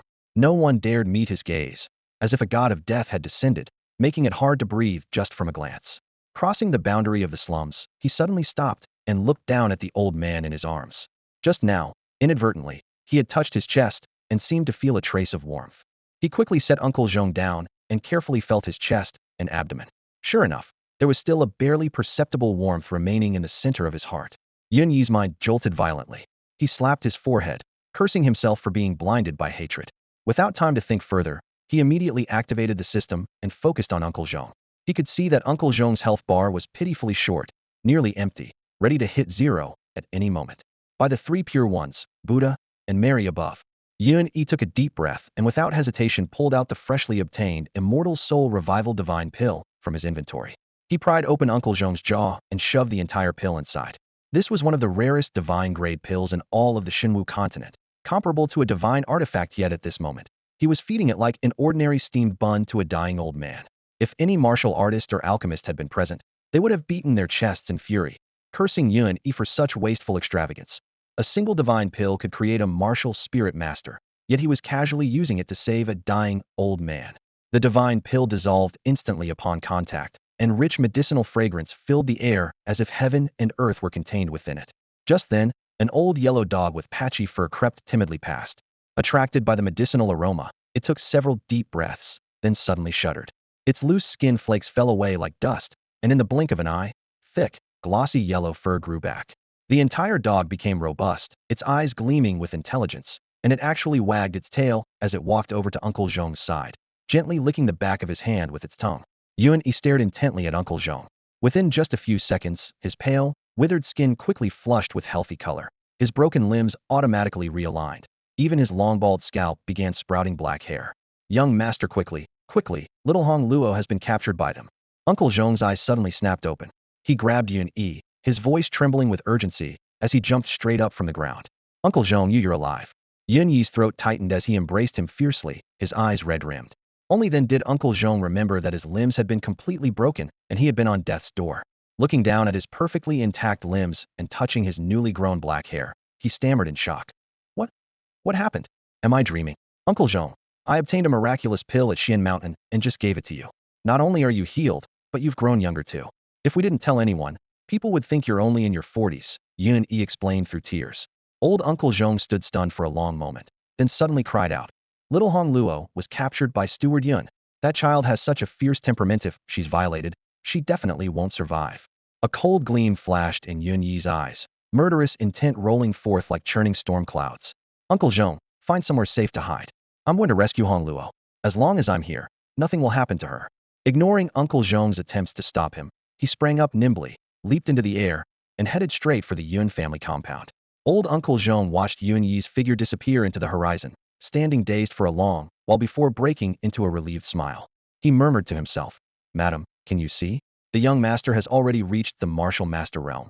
Perhaps he really can become a peerless expert and go to that place to rescue you.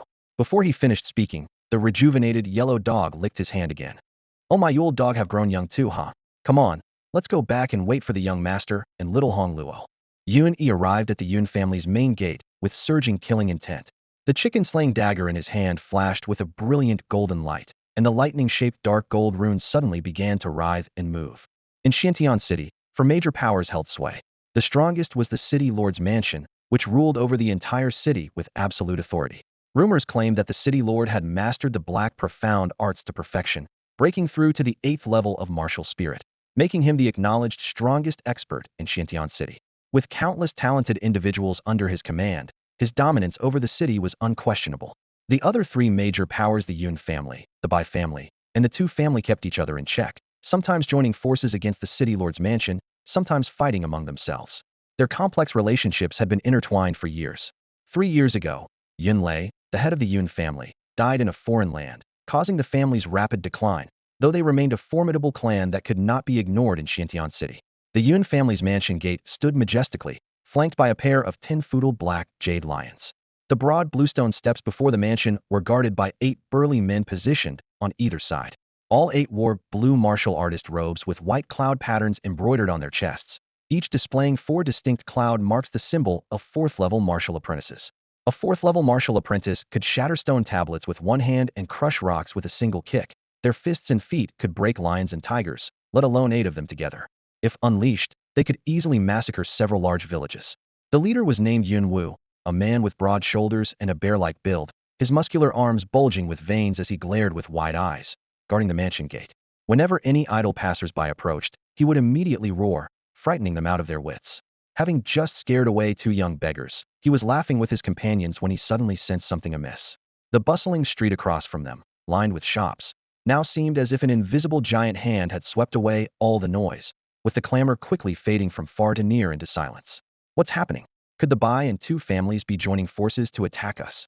Yun Wu's heart tightened as he fixed his gaze on the street entrance. Brother Wu, look, a guard beside him pointed ahead in terror. Yun Wu felt it too. An overwhelming aura was rushing toward them, like a surging river of blood filled with grief, rage, and killing intent that flooded his senses, making his chest pound and his throat go dry. This oppressive force was even more terrifying than the 4th-level demon beast that had invaded Xiantian City 10 years ago. Footsteps approached from the distance, their rhythm matching Yun Wu's heartbeat, each step making all 8 guards breathe heavily. Yun Yi's figure finally appeared before the Yun family's main gate. The young man's face was cold as iron, his gaze icy, seeming to look straight through the 8 guards to the grand residence deep within the Yun family compound. It's you. Yun Wu finally recognized the newcomer and let out a long breath, though his expression remained ugly. I wondered who it was. Turns out it's young Master Yun. His tone was full of mockery and disdain. He cursed himself for his earlier panic. How could a mere waste of a young master from the Yun family frighten a dignified 4th-level martial apprentice? If word got out, what face would he have left? The other 7 guards also relaxed, and the overwhelming pressure that had filled the air instantly dissipated. Brother Wu, why waste words on him? He's the biggest laughingstock of Xiantian City, the Yun family's waste. That's right, he was already kicked out of the Yun family, doesn't even count as one of us anymore. Oh right, the head steward is looking for him. I heard his little servant girl stole 20 taels of gold and jewelry from the head steward, and he was the one behind it. Grab him and take him to the head steward. We brothers can get some benefits out of this. With a whoosh, 7 guards immediately formed a fan-shaped circle around Yun Yi. Yun Wu's heart leaped with joy. He had been worrying about not having silver to bribe the head steward, and now this waste had delivered himself right to their doorstep, like a gift from heaven. Yet for some unknown reason, a chill suddenly crept up his spine. At this moment, Yun Yi's clothes were tattered and unchanged for days, making him look like a street beggar. But his cold expression seemed as if he stood atop the 9th heaven, looking down upon the 8 4th-level martial apprentices with complete indifference, as if viewing a swarm of ants. Where is Yun Qi? The icy voice carried bone-piercing coldness that drilled straight into Yun Wu's heart. Yun Wu shuddered and cursed himself for being intimidated. It was just a waste. What was there to fear? He waved his hand and shouted, "Take him down. We'll claim our reward before the head steward." Yun Yi, you're no longer the young master of the Yun family. How dare you put on airs? The 7 guards responded in unison and lunged forward. In their eyes, capturing this worthless fool would be as easy as turning their palms. The first guard's large hand was only an inch away from Yun Yi's chest, a savage grin already spreading across his face, as if he could already see the head steward's praise, promotion to leader, dozens of taels of silver, and the pleasures of Wanxiang Tower. But this 1 inch became an insurmountable distance. Yun Yi flicked his wrist lightly, as if brushing away an annoying fly. Bang! The guard flew backward, blood spurting wildly, one arm twisted like a pretzel from the impact, screaming as he crashed into the jade lion statue. How is this possible? Yun Wu's pupils contracted sharply, alarm bells ringing in his mind. His premonition had come true. The Yun Yi before him was no waste, but a fierce beast radiating killing intent. Retreat quickly. Before he could finish speaking, the 7 guards were already flying through the air like broken sacks. In an instant, 7 burly men, 7 4th-level martial apprentices, all had their arms broken and lay on the ground wailing, their blood staining the bluestone. Yun Wu saw it clearly. In the blink of an eye, Yun Yi had delivered 7 consecutive palm strikes, each one striking after the guards' attacks, but arriving first, hitting their palms heat and breaking 7 arms in a flash. Such effortless palm power could only be achieved by someone at the martial master realm. Yun didn't even glance at the 7 men on the ground. He stepped up the Yun family's stone steps, his gaze fixed on Yun Wu like an ice blade. I'll ask one more time, where is Yun Qi? The coldness gripped Yun Wu's heart like invisible iron claws. His body trembled uncontrollably as he pointed toward the main gate. In the eastern courtyard, the Yun family dungeon. Before he finished speaking, Yun Yi's aura suddenly intensified, pressing down like a mountain. Bang! Yun Wu's knees buckled, his forehead hitting the ground, cold sweat pouring down. Lead the way. If my Hong Luo loses even a single hair, you'll pay with an arm. Yun Yi grabbed Yun Wu's right wrist and casually flung him. Crash! The two massive doors, weighing hundreds of pounds, were smashed open. Yun Wu's sturdy body flew into the mansion with a crisp crack, his right arm breaking on impact. Yun Qi, you'd better not touch a hair on Hong Luo's head, otherwise I'll make you regret ever being born. The icy words rolled into Yun Wu's ears like thunder, nearly shattering his mind. Excruciating pain overwhelmed him, and he almost fainted, but only one thought remained in his mind. He, once called the Yun family waste, had now become a martial master expert, returning to the Yun family with earth-shattering momentum, all for the sake of a mere little servant girl. A phrase that Wang the blind storyteller at the library often recited suddenly churned in Yun Wu's heart. A great hero's fury ignited for a beauty's sake. Watching Yun Wu trembling as he led the way, the murderous intent in Yun Yi's chest grew even heavier. 8 guards. 8 arms. This was merely collecting a small portion of interest for Uncle Zhong. The real culprits were head steward Yun Qi, and behind him, second elder Yun Ting, and cousin Yun Sheng. None of these people would escape his grasp, and they would all pay a bloody price in the future. They made their way through courtyards and connecting doorways. Servants and maids who saw Yun Wu's pale face and dangling arm recoiled, as if seeing a ghost. When they looked at Yun Yi, with his surging murderous aura, they all retreated behind the corridor pillars, whispering among themselves. Isn't that Yun Wu? How did he end up like this? He usually acts so arrogant following the head steward around. Don't mention the waste Yun Yi. I heard he broke 8 guards' arms in one go. Has he lost his mind? If second elder and the others weren't away from the manor, would he still be alive? Look, they're heading toward the dungeon. The whispers reached his ears, and Yun Yi suddenly turned around with a cold snort. Like thunder crashing, the air within dozens of meters instantly froze. Everyone's knees buckled as they collapsed to the ground, trembling all over, not daring to lift their heads even slightly. Moments later, the Yun family dungeon came into view. The isolated courtyard built of blue stone was separated from the outside world, cold and sinister like a living hell. It's inside. Yun Wu stammered, pointing toward the iron door with shaking hands.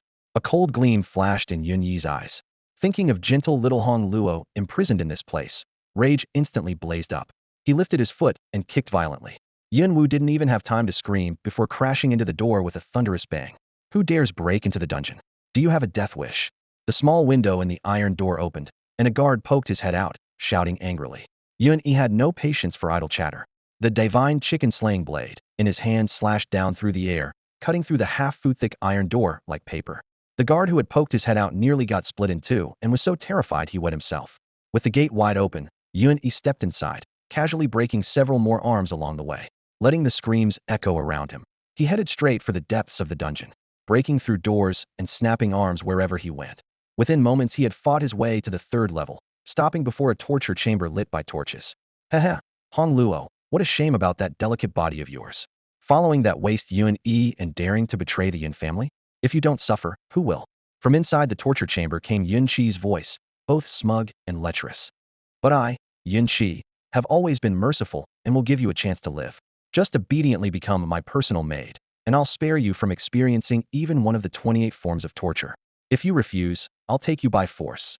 Heh, and after I've had my fun, I'll sell you to the House of 10,000 Flowers, where you can service clients every day and suffer endless humiliation. When Yun Yi heard these words, flames blazed in his eyes. That old dog Yun Qi. Young master will come to save me. Xiao Hongluo's clear but weak voice interrupted the head steward Yun Qi's smugness. Bah, that worthless fool has long since fled, and even the heavens can't save you now. Yun Qi's face darkened as he cursed viciously. In the torture chamber, torches flickered. On the wooden rack, Xiao Hongluo was tightly bound, her face haggard yet defiant. She lifted her head, choking back tears as she repeated over and over, "Young master will come to save me. Young master will come to save me." Beyond these words, she showed not an ounce of surrender. Yun Qi was driven to fury by her stubbornness. His corpulent frame leaned forward, his sinister gaze sweeping back and forth over Hongluo's slender form as evil intent took root. "Little wretch, since you insist on being stubborn, don't blame me for crushing this delicate flower." Bang! The heavy door of the torture chamber was kicked open with tremendous force, sending with splinters flying everywhere. Damn it! Didn't I tell you not to let anyone disturb? Yun Qi cursed without turning around. Yun Qi, you deserve to die. A bone-chilling voice pierced straight to his spine. Yun Qi spun around abruptly to meet a pair of eyes blazing with murderous intent. It was Yun Yi. It's you? Haha, excellent, excellent. You actually dare to deliver yourself to my doorstep. Yun Qi laughed maniacally as his true qi erupted. I'll capture you, this worthless trash, and hand you over to young Master Sheng. No, first I'll break your limbs, then enjoy your precious maid right before your eyes. Let's see if you dare act arrogant then. The overwhelming aura of a second-level martial master swept forth with certain Yun Yi had no power to resist. Xiaohong Luo, young master is taking you home. Yun Yi's voice was gentle, yet it suppressed the volcanic fury ready to erupt in his chest.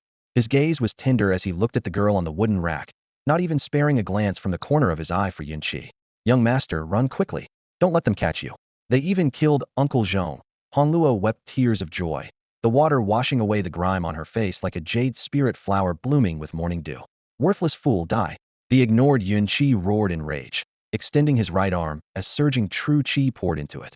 His 5 fingers spread wide, the Yun family's basic martial technique, dragon-seeking hand in the clouds.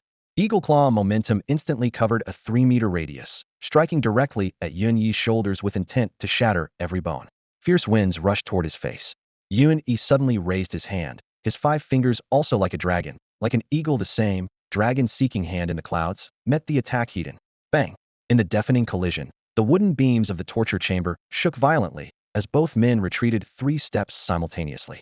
The savage smile on Yun Qi's face froze as he stared in shock. That waste, who was said to have blocked meridians and couldn't cultivate, had actually matched him. A second-level martial master, blow for blow. Dragon-seeking hand in the clouds, that's not how it's used. Yun Yi spoke quietly, the true qi within his body surging powerfully and freely. The super god upgrade system had infused him with more than just cultivation level. It had perfected the Yun family's basic martial techniques he'd observed, making them as refined as if he'd practiced for decades. Facing Yun Qi, who was only 1 level higher, he didn't fall behind in the slightest. Humph, this is just the beginning. Let me show you what it means to be super god. Cold light condensed in his eyes. Cross-level combat, transcending godhood with clarity. This was the true super god upgrade system. Before Yun Qi could react, Yun Yi struck again. Dragon-seeking hand. The fierce wind cut like blades, crashing down and forcing Yun Qi to hastily raise his arms in defense. 2 figures, one in blue and one in gray, crossed paths in the dim room as the torches flickered wildly from the force of their energy, casting ghostly shadows that danced on the walls. In the blink of an eye, they had exchanged several moves before both retreated simultaneously. A tear appeared in the fabric on Yun Qi's shoulder, revealing bare skin glistening with sweat. He wiped the cold sweat from his forehead and threw back his head in wild laughter. You worthless fool. You've actually reached the martial master level? Too bad you're just a beginner. How could you compare to my decades of cultivation? The firelight flickered, illuminating the bloody gash torn across Yun Yi's left shoulder. Yun Yi cursed silently. Damn it, this old bastard is really tough. But he remained calm, his eyes growing cold. It's just a small gap. I've got plenty of trump cards. Young master, run. Don't worry about me. Han Luo struggled desperately in the corner where she was trapped, her voice breaking with tears, looking even more pitiful in the dancing firelight. Yun Qi licked his lips with a sinister grin. Don't worry, little beauty. He can't escape. Once I capture him, I'll take very good care of you. How dare you? Yun Yi roared, his aura surging to its peak. Touch little Han Luo, and I'll kill you. He flipped his left palm and shouted, Little flower, come out. Golden light exploded from his pet inventory as a 3-foot-tall iron-head gray wolf landed on the ground, its fangs gleaming coldly. It was the Wolf King Little Flower. The floorboards cracked under its claws as killing intent pressed toward Yun Qi. A 9th-level demon beast. Yun Qi's smugness instantly crumbled, his legs nearly giving out. This waste not only became a martial master, but is also a beast tamer. A 9th-level ironhead gray wolf was comparable to a first-tier martial master, making this equivalent to being surrounded by 2 martial masters. How could Yun Qi not panic? Little Flower immediately lowered its head and charged forward with its iron skull. Ding system notification. Pet beast Little Flower uses iron head charge. Target 2nd-tier martial master monster is paralyzed for 3 seconds. That's what you get for being cocky and hitting little Han Luo. Yun Yi was overjoyed. He pushed off with his toes, flashed to Yun Qi's chest, and thrust forward with his super divine weapon, the chicken killer dagger, which transformed into black lightning. Paralyzed, Yun Qi could only watch helplessly as the pitch-black dagger rushed toward him, his soul nearly leaving his body. Clang! The dagger was deflected by a silver light. A translucent shield rose around Yunqi's body like a protective bell. Haha, didn't expect that, did you? I have a first-tier talisman protecting me. Yunqi laughed maniacally, shaking his sleeve. The Vajra invincibility talisman activated automatically. You worthless fool, can't do anything to me. As the head steward of the Yun family, he managed large sums of money daily and had secretly collected many life-saving talismans, which finally came in handy. Son of a bitch. Yuni cursed continuously, his dagger striking repeatedly, but only creating ripples on the silver shield. This turtle shell is too hard. Even my super divine weapon can't break through the system. Better not be screwing me over. Ding, the system notification sounded again. Reminder to host, 99.99 of super divine weapon chicken killers, power is sealed. Additionally, due to the host's insufficient strength, you cannot unleash its true power, therefore cannot break through low-level talismans. The system advised the host to wait until the talisman's effect wore off before attacking. Yun nearly choked with frustration. This damn system, could it be any more useless? If he just waited around, Yunqi's reinforcements might arrive, and then he'd be completely screwed. He glared at the pale silver defensive barrier and snorted coldly. It's just a turtle shell. Let's see if I can't crack it open. The chicken-killing dagger flashed with cold light as he unleashed over a dozen strikes, as swift as a sudden downpour, each blade striking the talisman's glow. The protective shield rippled densely but remained solid as a rock. Just as the paralysis talisman's effect ended, Yunqi flexed his limbs and threw back his head in laughter. This is a first-grade, medium-quality talisman. You think a piece of trash like you can break it? When the family reinforcements arrive, you'll die obediently. I refuse to believe it. Yun roared in fury. His true chi surged toward his throat as he gripped the dagger tightly and suddenly opened his mouth. A startling cry. The divine martial technique erupted with magnificent golden light. The protective barrier dissolved like snow meeting boiling water, instantly shattering. The golden light didn't stop, piercing straight through Yunqi's chest and blasting a bucket-sized crater in the stone wall behind him. Yunqi looked down to see a bull's-eyed hole in his chest, blood gushing wildly, his face filled with disbelief. Yun stepped forward, his dagger flashing with cold light, and Yunqi's head hit the ground. The head steward died on the spot. Exhaling deeply, Yun finally suppressed his rage. Damn Yunqin, the end. You still fell at my feet. Ding, the pleasant system notification chimed at just the right moment. Congratulations, host, for killing a level 2 martial master. You've gained 2,000 experience points, 10 energy points, and 8 drop talismans. Yun opened his inventory to find 8 silver gleaming talismans neatly arranged, and his face lit up with joy. After finishing all this, he rushed into the prison cell and scooped up little Hong Luo in his arms. The young girl bore several whip marks across her body, and a bloody gash ran from her forehead to her cheek. She looked at him timidly. Young master, you killed the head steward? The second elder and the others won't let you get away with this.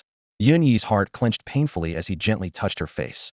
Hong Luo has suffered so much. I came too late. Don't be afraid. I have a way to restore you to your original appearance, even more beautiful than before. Hong Luo raised her hand to touch the whip mark on her face, her small mouth trembling as she burst into tears. Young master, I've become so ugly. Will you abandon me? Yun held her tightly with tender affection. Silly girl, let's go home. He carried Hong Luo as they burst out of the dungeon, charging through everything in their path and flying out of the Yun estate. Servants and maids stood frozen in shock, while several guards lay on the ground wailing with broken arms and legs. The three of them ran frantically back to their shabby courtyard in the slums. When the gate was pushed open, Uncle Zhong sat in the room, looking somewhat younger than before. Hong Luo was so overjoyed, she nearly fainted. She had thought Uncle Zhong was surely beaten to death. She threw herself into his arms, sobbing uncontrollably. Yun briefly explained the whole situation to Uncle Zhong. The three of them packed a few belongings and immediately left home, disappearing into the vast sea of people in the slums. Half a day later, a large group of Yun family warriors arrived at the small courtyard in fury, only to find it empty and cold. This worthless trash dares to act so boldly. Second Elder Yunting's face was dark as water, his martial spirit realm aura rolling like angry waves. Issue orders throughout the city to capture Yun. Anyone who brings him back alive will be rewarded with 100 taels of silver and become a permanent guest elder of the Yun family. Second Elder Yunting's face was iron blue, his powerful martial spirit realm aura rolling with shocking intensity as he barked out his orders. In the slums of Xiantian City, the most remote and chaotic area, inside a dilapidated thatched hut, an oil lamp flickered dimly as Yun, Uncle Zhong, and Xiao Hongluo sat in a circle on coarse hemp mats spread across the floor. The old yellow dog, once frail and tottering, had been rejuvenated after catching a whiff of the divine pill and now lay obediently at Uncle Zhong's feet, its eyes following its master's every movement, unwilling to leave his side for even a moment. Night wind seeped through the cracks, causing the flame to dance. Yet it couldn't diminish the long-missed warmth within. This was a temporary sanctuary for 3 people and 1 dog, lost among countless poor souls like 3 drops of water merging into the vast ocean, making it nearly impossible for the Yun family to trace them. Uncle Zhong looked a full 20 years younger than before, excitement still gleaming in his eyes as he gripped his coarse cloth pants tightly, his voice hoarse. "Young master, now that you can finally cultivate, I can reveal the secret your father left before his departure." Halfway through his words, his eyes grew moist, unable to contain the burden he had carried for 3 years. Yun Yi had been savoring this brief reunion when these words struck him like lightning. "Uncle Zhong, what exactly did my father leave behind?" Xiao Hongluo also widened her dark eyes like a curious kitten, curling up gently beside Yun Yi. Sigh. Uncle Zhong let out a long breath, his tone weathered with age. "Back then, your father knew the odds were against him, yet he still threw himself into the Hundred Cities War without hesitation.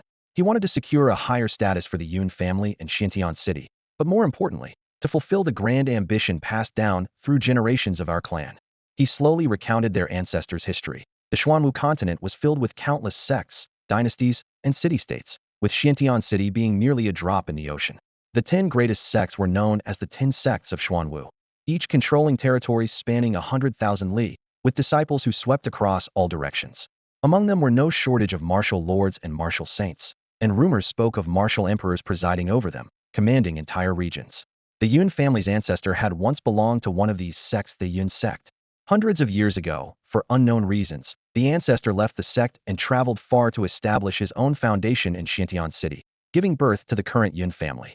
Yet the ancestor never forgot the Yun sect, leaving a dying wish. Should any descendant prove exceptionally outstanding, they must lead the Yun family back to the Yun sect. This grand ambition had been passed down from generation to generation of family heads. Yun Yi's adoptive father had pursued this very goal, knowing full well that his martial spirit realm was far from sufficient, yet still insisted on entering the Hundred Cities War, hoping to accumulate fame and strength to one day bring glory to their ancestors. Instead, he met his death, unable even to bring back his remains. Uncle Zhong wiped his tears with his sleeve and continued. "Young master, you were born with blocked meridians and treated as worthless by others. But your father always suspected there was more to it. The Yun family bloodline is inherently powerful, and your mother came from noble birth. Your father always believed that you would soar like a dragon someday." After hearing the entire account, Yun Yi blinked, his heart filled with disdain. While others had sons who brought trouble to their fathers and ancestors, the Yun family was the opposite, fathers bringing trouble to sons, ancestors to descendants. The Xuanwu continent was so vast, and the 10 great sects weren't places one could simply return to at will. He hadn't even left tiny Xintian City yet, and this ancestral ambition was practically forcing descendants to fly into the flames like moths. "What's so great about returning to the Yun sect?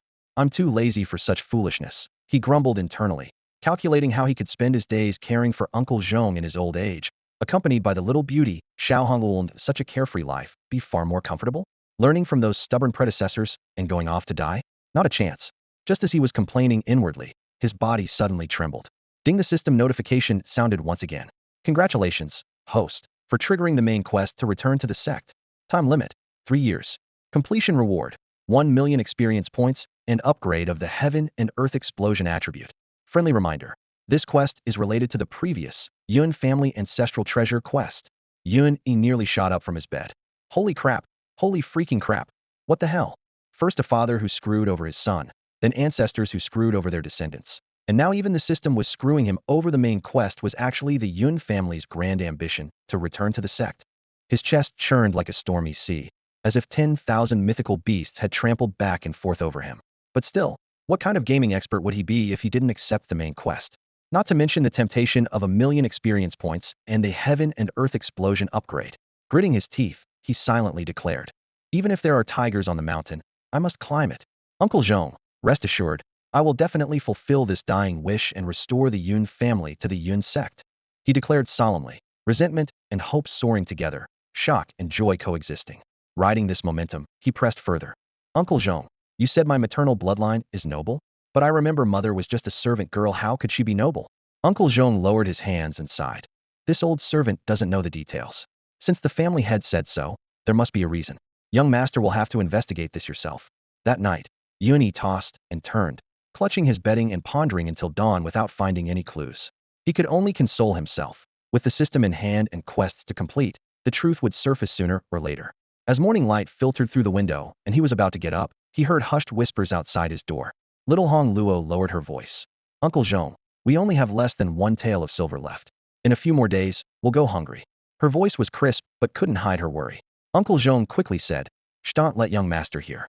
I'll go outside the city to cut bamboo and weave baskets to sell. You're skillful with your hands, so you can tailor clothes and shoes to make ends meet. Between the two of us supporting young master, simple meals shouldn't be a problem. Don't let young master worry about this." The care shown through the door warmed Yun Yi's heart. These were true family members who, though their methods were clumsy, held him dear in their hearts. But who was he? The host of the Super God upgrade system, a dignified first-level martial master who could tame spirit beasts with a wave of his hand. How could he let these two, old and young, worry about meal money? He pushed open the door, feigning casualness. "Hong Luo, come here, let young master see if you've gotten thin from hunger lately." Little Hong Luo stood prettily at the doorway, suddenly covering her face and turning her head aside. "Don't look. Hong Luo is so ugly right now." The whip mark that steward Yun Shi had left on her face was still fresh, and she hadn't dared let Yun Yi see her face properly the night before. Seeing that profile, Yun Yi felt a sharp pain in his heart and hated Yun Shi even more deeply. Clearing his throat, he said casually, "It's just a small scar. Young master has spiritual medicine that can heal you immediately." In his inventory lay 13 level 13 pills that had exploded from the Great River Clams, Heaven and Earth Explosion. The divine grade, Immortal Revival pill, had already been given to Uncle Zhong, and he'd even tamed an old yellow guard dog in the process. The remaining Heaven grade pills, called Eternal Youth and Beauty, might not match the divine grade in potency, but they were enough to drive women crazy. Eternal Youth and Beauty, Heaven grade pill, capable of preserving one's appearance eternally, making the body like jade, and emanating fragrance throughout. Xiao Hongluo's delicate body trembled, then went limp as she whispered softly, "Young master, you're just teasing me. How could such pills exist? Even if they did, they'd be incredibly precious. How could we possibly afford them?" Yun Yi smiled bitterly, cursing this stubborn little girl in his heart. "Should I tell you it came from the system's universe explosion feature?" Too lazy to explain. He wrapped his arm around Hongluo's slender waist, and with a flick of his palm, popped a crystal-clear Eternal Youth pill into her cherry lips. "Oh, mimf cuff cough. Young master, what did you give me? It melted instantly, and it smells so wonderful. Do you have more?" Hongluo went from shock to delight, smacking her lips as if she'd developed an addiction. "Oomph, this is a spiritual medicine, not candy. Go look in the mirror." Yun Yi smiled with narrowed eyes, pushing her toward the bronze mirror by the bed. The heaven grade pill dissolved instantly, transforming into surging spiritual energy that coursed through Hongluo's body. Her cheeks tingled with a slight itch as joy and amazement filled her. Within just a few minutes, a faint jade-like glow emanated from her skin. The whip mark on her face gradually faded from deep to shallow before disappearing completely. Her originally pure features now appeared even more lustrous, her skin as white and smooth as warm jade, even carrying a subtle, ethereal fragrance. The flawless face in the mirror made little Hongluo scream with joy, then burst into tears of happiness as she threw herself into Yun Yi's arms. "Whoa, young master, this is wonderful. I thought once I became ugly, you wouldn't like Hong Luo anymore. Now everything's fine, so wonderful." She sobbed, then suddenly looked up. "Young master, this really is spiritual medicine, isn't it? It must be very expensive. If I'd known, we could have sold it for money. Young master, giving me such precious medicinery, so good to me." A quarter hour later, Yun Yi's scalp was numb from her machine gun barrage of gratitude, and he fled the house in panic. Stepping onto the streets of Xiantian City's outer district slums, he finally breathed a sigh of relief, but then felt troubled again. Making money easier said than done. What the hell could he use to earn money? He opened his system inventory. 1 super artifact chicken slaying dagger, 2 heaven grade pills, 9 earth grade pills, various demon beast hides, teeth, and bones. Sell items for money. He'd start with an earth grade longevity pill that would definitely be worth a fortune. On the Xuanwu continent, alchemists were as rare as phoenix feathers and unicorn horns. Forget earth grade pills, even a random yellow grade pill could support 3 people and a dog for several years. In all of Xintian City, you couldn't find half an earth grade pill. Mind made up. He left the slums and headed straight for the inner city. To sell pills, he naturally had to go where the rich people gathered who in the slums could afford them. Halfway there, he ducked into a clothing shop and bought a hooded robe. With the hood pulled down to cover half his face, he looked like any common wandering warrior, perfect camouflage. At the most prosperous intersection of the inner city stood a massive building of blue brick and white stone. The golden characters, 4 Seas Trading Company, gleamed on the entrance plaque, flanked by a couplet. Visitors are guests from all corners of the world. This place is home to riches from 4 Seas. The 4 Seas Trading Company, Xiantian City branch. This colossal merchant guild, with locations in every city across the divine martial continent, had a sterling reputation and was the gold standard in the hearts of all warriors and merchants. To sell Earth-grade pills, the Four Seas Trading Company was the only suitable choice in Shantian City. Yun Yi cautiously surveyed his surroundings for a long while, and only after confirming no one was paying attention to him did he pull his hat down low and enter the Four Seas Trading Company. Though merely a branch office, the decor was shockingly luxurious. Thick carpets woven from magical beast fur felt as soft as clouds underfoot. Tables and chairs carved from thousand-year ironwood gleamed with an ancient bronze luster, and even the murals were trimmed with gold and inlaid with silver threads. The entire hall radiated the dazzling brilliance of wealth, rivaling the top-tier Dubai hotels he had seen in his previous life. Yun Yi clicked his tongue in amazement. This place was filthy rich, and his pills would definitely find buyers here. As he was calculating his prospects, a tall young woman approached him.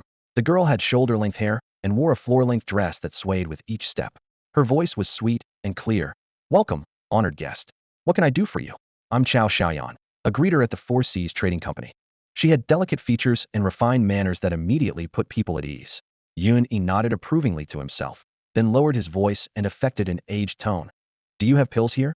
Chao Xiaoyan was momentarily stunned, then smiled politely. "The Four Seas Trading Company deals in all manner of goods, so naturally, we have a complete selection of pills." She lightly touched her hair, her tone confident. "In all of Xintian City, only our Four Seas Trading Company maintains a steady supply of various yellow-grade pills, and we even have a precious mystic-grade life extension pill in our collection. This pill was purchased at great expense from Baishang City 2 years ago and can extend one's lifespan by over 3 years. It's known and coveted by everyone." Yun Yi raised an eyebrow. "Merely mystic grade?" He had 9 Earth-grade pills in his inventory that would probably frighten this girl out of her wits if he revealed them. Seeing the customer's silence, Chao Xiaoyan assumed she had impressed him and swayed slightly, looking even more pleased with herself. "Ahem, do you purchase pills?" Yun Yi suppressed his inner complaints and continued in his raspy voice. Since alchemists were scarce and pills precious, customers coming to sell pills were extremely rare. Chao Xiaoyan quickly nodded. "We do, of course we do. May I ask what type of pills you wish to sell? Are they graded? What quality are they?" On the Xuanwu continent, pills were divided into 4 grades: heaven, earth, mystic, and yellow, with each grade further classified as supreme, high, medium, or low quality. Pills that didn't even reach yellow grade could only be considered ordinary pills, difficult to sell at good prices. Before she finished speaking, an arrogant sneer suddenly came from behind. "Country bumpkin, running to the Four Seas Trading Company to sell pills without knowing your own worth." Yun Yi turned around to see several people entering the hall. The leader was a young man in luxurious clothing with handsome features, though his thin lips gave him a somewhat sinister appearance. Beside the young man stood a girl wearing a light veil, her figure graceful but her face obscured. Yun Yi had no interest in provoking spoiled rich kids and turned back to continue his conversation with Chao Xiaoyan. The young man's eyebrows shot up, anger surging. This country bumpkin heard this young master speaking and showed no reaction. Shouldn't he bow his head in apology and then scram from the trading company? "Country bumpkin, this young master is talking to you," the young man called out coldly. "Take your dirt pills and get out of here and be an eyesore. The sight of people like you disgusts me, so don't interfere with my selection of spiritual medicines." As his words fell, 2 sword-bearing guards behind him stepped forward in unison, glaring menacingly, ready to throw Yun Yi out the door at their master's command.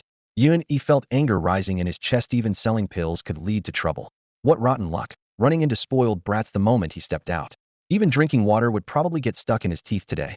Facing the arrogant dandy with his nose in the air, Yun Yi wouldn't even spare him a glance, turning instead to speak with Chao Xiaoyan. "Miss Chao, my pills are certainly graded, and of no low rank at that. I'm just afraid no one here can recognize their true worth." As soon as he finished speaking, the dandy youth jumped forward, his face flushed red as if burned by fire. "Bah, country bumpkin, don't you see where you are? This is the Four Seas Trading Company. We've even seen imperial-grade pills here. How could we not recognize your crude little pellets?" His voice boomed, drawing stares from many in the hall. "If you know what's good for you, get lost and stop being an eyesore. This young master is here today to buy that mystic-grade life extension pill as a birthday gift for my Hua family's ancestor, adding 3 more years to his 100th birthday celebration." Do you know who the Hua family is? The premier family of Iron Rock City, owning more than half the shops in town. 80% of the spirit beast trade across the 3 Eastern Sea cities is controlled by my Hua family. He puffed out his chest, announcing his lineage. "You ignorant country fool, how dare you boast about graded quality in front of this young master Hua Yuxiong, and you claim no one can recognize them? Ridiculous." Yun Yi's brow furrowed deeply. Being blocked for no reason sent anger surging through him. "Do I have easy target written on my forehead?" He pulled his hood down another half-inch, his voice hoarse and restrained. The Hua family deals in spirit beasts, so you likely lack expertise in the way of pills. The pills I'm selling can be classified among heaven, earth, mystic, and yellow grades, starting at superior quality at minimum. I wonder what price the Four Seas Trading Company can offer. Just as Hua Yuxiong was about to mock him further, the welcoming girl Chao Xiaoyan stepped forward, speaking in gentle persuasion. Sir, please follow me to the VIP room. I'll immediately summon a pill appraiser.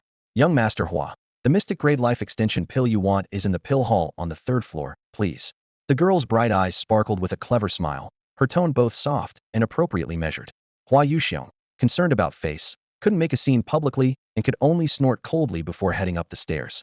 Still unwilling to let it go, he turned back to make a throat-slitting gesture at Yun Yi, the meaning crystal clear. Just wait for this young master to deal with you. Yun Yi remained coldly indifferent, following Chao Xiaoyan toward the VIP room. At that moment, the veiled young woman who had arrived with Hua Yuxiong stopped in her tracks, her voice gentle and clear. Brother Hua, please go admire the pills first. I'm curious to see what kind of pills this gentleman has brought. With that, a fragrant breeze wafted by as she swayed her slender waist and stepped into the adjacent VIP room. Hua Yuxiong's expression darkened instantly, his cheek muscles twitching 3 times as he ground his teeth and hissed. Miss Tang, is this country bumpkin worth your attention? I came specifically to buy your Four Seas Trading Company's life extension pill. Won't you accompany me? His proud demeanor was written with displeasure as he once again put on the airs of the Hua family's young master. The veiled young woman didn't pause in her steps, turning back with a smile. Brother Hua is magnanimous and surely won't mind this small breach of etiquette from your little sister. I've seen plenty of mystic-grade life extension pills. I just want to see something fresh. She instructed her attendant. Serve young Master Hua a pot of spirit tea. With a graceful wave of her slender hand, 2 hostesses immediately stepped forward to serve, bringing forth a pot of fragrant spiritual tea with an extraordinary aroma as they escorted Hua Yuxiong to the 3rd floor.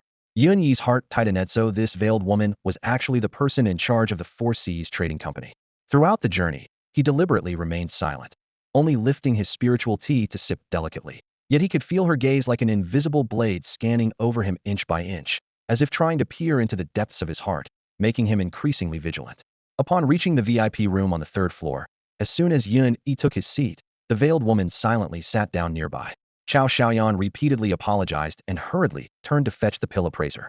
The room was filled with the lingering fragrance of tea, yet an invisible pressure settled over everything due to that silent scrutiny.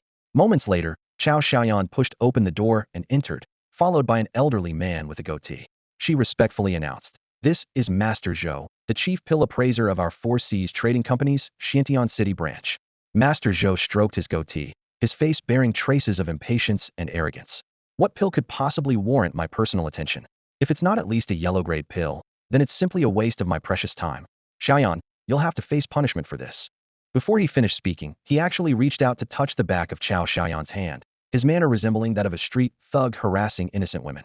Yun Yi nearly spat out his tea and quickly coughed twice to suppress itho. Could the chief appraiser of the prestigious Four Seas Trading Company behave in such a manner? Zhou Wuda, the Four Seas Trading Company didn't hire you for that. The veiled woman snorted coldly, her voice crisp and icy, causing the room's temperature to seemingly plummet into winter. Master Zhou trembled all over and hastily withdrew his hand. Only then did he clearly recognize the veiled woman's identity, awkwardly stroking his beard. Oh, so the young miss is here as well, huh? This old fool was blind. With that, he unceremoniously sat down across from Yun Yi, lifted his teacup and slurped loudly, then continued. Young miss, it's not that I'm relying on my seniority to act superior. You've just arrived at the Xiantian City branch, and there are too many scams in the martial world. We old-timers still need to help the old master keep watch. Can't let just any random country bumpkin swindle money away. Yun Yi cursed silently in his heart. This old rogue has an ego bigger than the sky, clearly wanting to use me to establish his authority and suppress this veiled young miss. The veiled woman's expression remained unchanged as she nodded slightly. Master Zhou is indeed vigorous in his old age, thinking of the Four Seas Trading Company at every turn. Tang Miao Miao thanks you on behalf of my father first. At this point, she bowed slightly and added, however, please examine the pills this honored guest has brought first. Other matters can be discussed later. Such gentle firmness left Master Zhou at a disadvantage. His face stiffened as he set down his teacup and said sullenly, bring out the pills and let me have a look. If they're junk, get lost on your own and save this old man's precious eyesight. Yun Yi's mind was filled with curses, wanting nothing more than to punch this old fool flat. Declaring my pills junk before even looking? Clearly trying to use this opportunity to establish authority over the young miss. Unfortunately, he's miscalculated. Without further words, Yun Yi reached into his pocket pretending to search, and took out a Earth-grade longevity pill from his system inventory. Though its brilliance was subdued, faint golden patterns swirled visibly on its surface. Yuan-Yi flicked the pill onto the table with a ding sound. An Earth-grade elixir, the ageless longevity pill, sat on the table, round and plump, its jade-green hue like a drop of divine dew from the nine heavens, quiet yet shimmering with an inner glow. A rich medicinal fragrance bloomed the instant it appeared, flooding the room and snapping everyone to attention as they sensed how extraordinary it was. Chao Xiaoyan was the first to gasp. This pill is gorgeous. It looks even better than the profound-grade longevity pill our chamber had. Humph.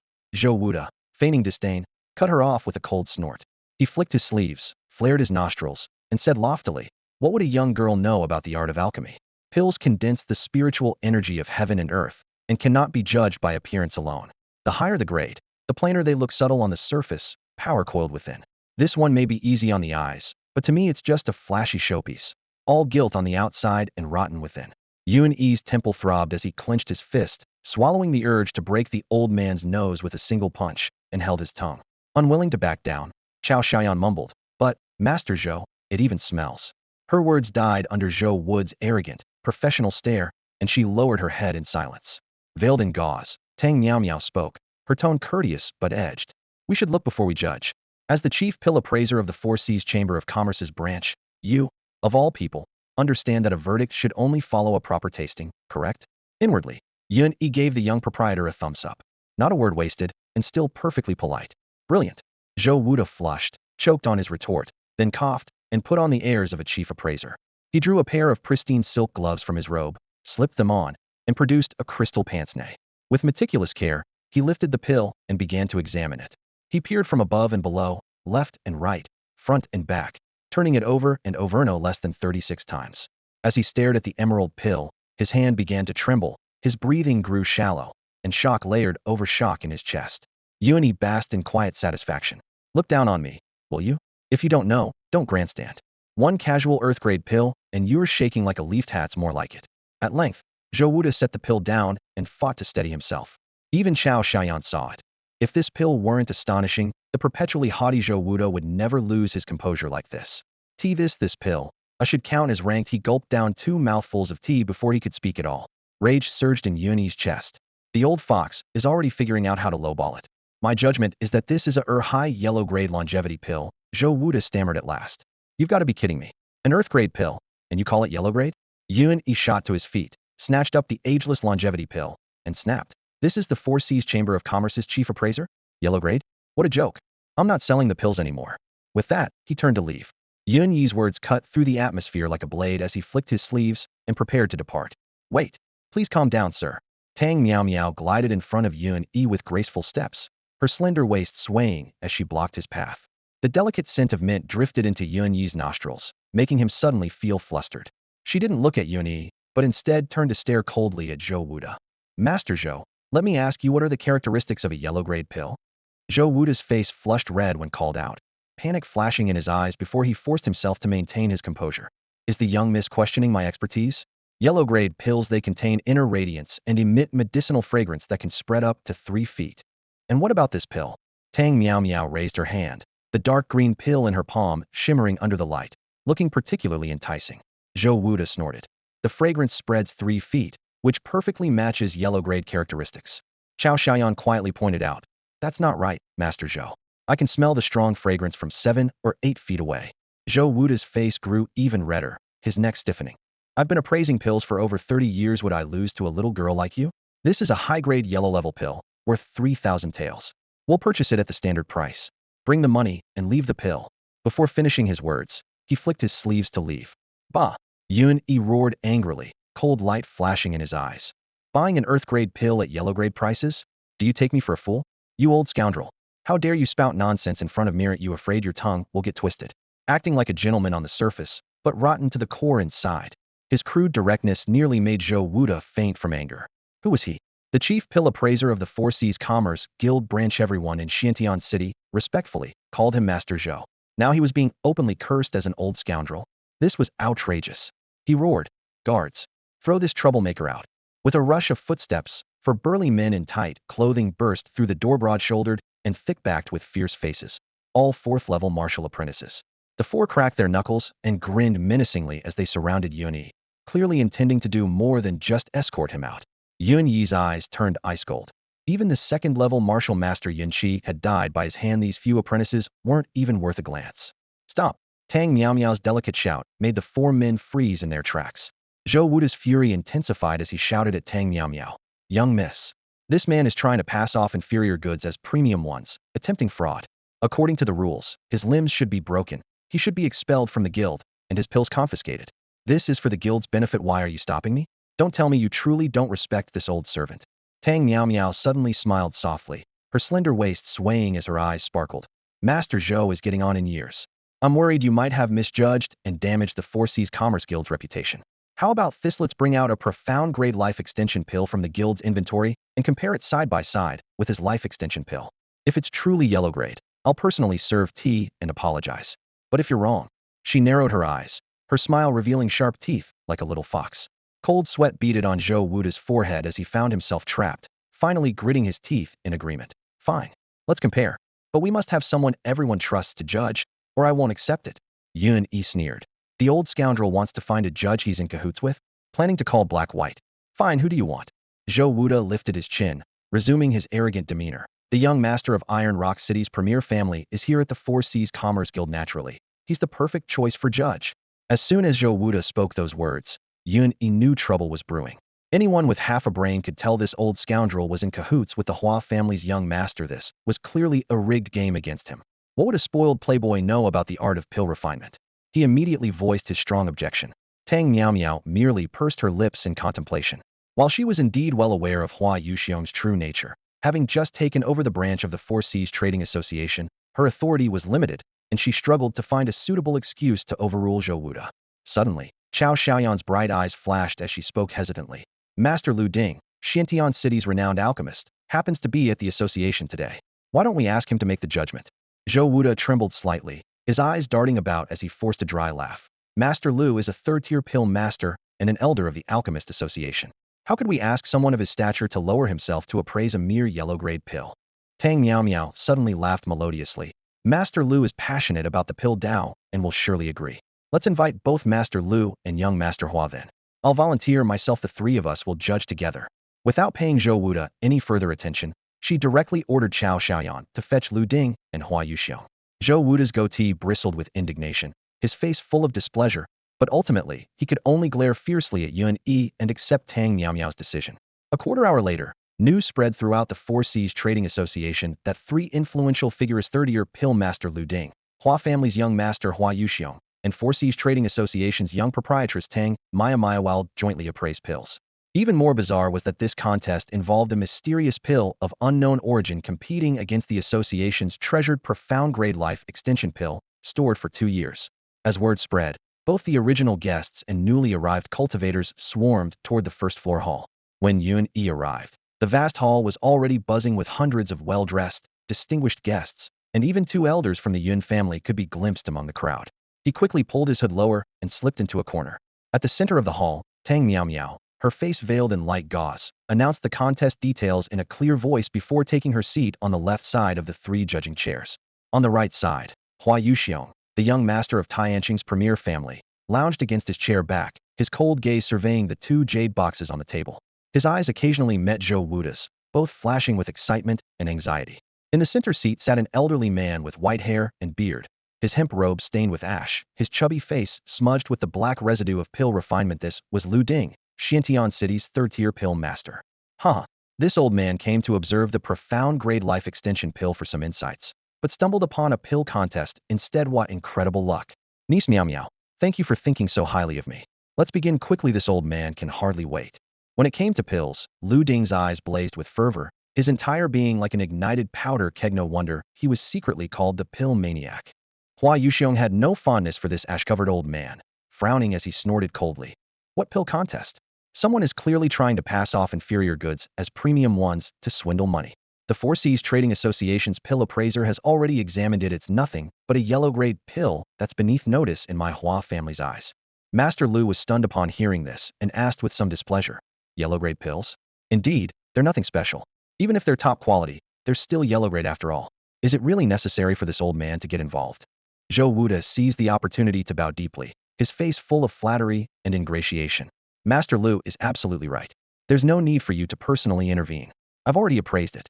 It's just that our young miss is kind-hearted due to her youth and has been deceived by this person. Please, master, persuade the young miss not to be fooled. Master Lu frowned slightly and looked toward Tang Miao Miao. Yun Yi, listening clearly from the side, really wanted to jump over and beat Hua Yuxiong and Zhou Wuda into black-eyed chickens. These two were in cahoots, determined to frame him. Humph, just wait and see what happens. Tang Miao Miao remained composed and spoke calmly. Master Lu, this pill contains inner radiance, and its medicinal fragrance can spread 7 to 8 feet away. I'm afraid this isn't something a yellow-grade pill could achieve. Master Lu nearly jumped up, laughing like a child, eagerly rubbing his hands together and saying, "Oh my, medicinal fragrance reaching 7 to 8 feet? That would be at least a mysterious grade pill. Hurry up and open it to see. Quickly, quickly." Zhou Wuda's forehead broke out in sweat, his heart pounding as he desperately signaled to Hua Yuxiong with his eyes. Hua Yuxiong understood and snorted coldly. "I think we should just forget it. It's all trickery to deceive people. Medicinal fragrance reaching 7 to 8 feet? The Four Seas Trading Company's treasured life extension pill, a mid-grade mysterious level pill, only has a medicinal fragrance of 6 feet. How could anyone in Xiantian City possibly refine a higher grade pill? Fine, for the sake of Sister Miao Miao, I'll have the Hua family pay 10,000 taels to buy this pill." With a wave of his hand, a steward-like person behind him presented a gold note and casually threw it to Yun Yi. "Take the money and get lost. If you dare to babble anymore, watch out for your dog life." Bah! Yun Yi didn't even glance at the gold note and said hoarsely, "Whether it's a mule or a horse, let's bring it out for a test. If my pill isn't just yellow grade, then what?" Zhou Wuda nearly tore off his goat beard, instinctively looking toward Hua Yuxiong. The young master of the Hua family sneered and said arrogantly, "Then I, Hua Yuxiong, will match it with an equivalent pill. Good, it's a deal." The two made a bet on the spot. If Yun Yi lost, he would have to present the pill with both hands, sever one of his own arms, and crawl out of the Four Seas Trading Company. Tang Miao Miao first opened both boxes, revealing 2 pills before everyone. Immediately, a rich medicinal fragrance permeated the air. The mysterious grade life extension pill was emerald green and lustrous, surrounded by circles of shimmering light. Its medicinal fragrance wafted through the air, and just inhaling it brought a refreshing sensation and complete bodily comfort.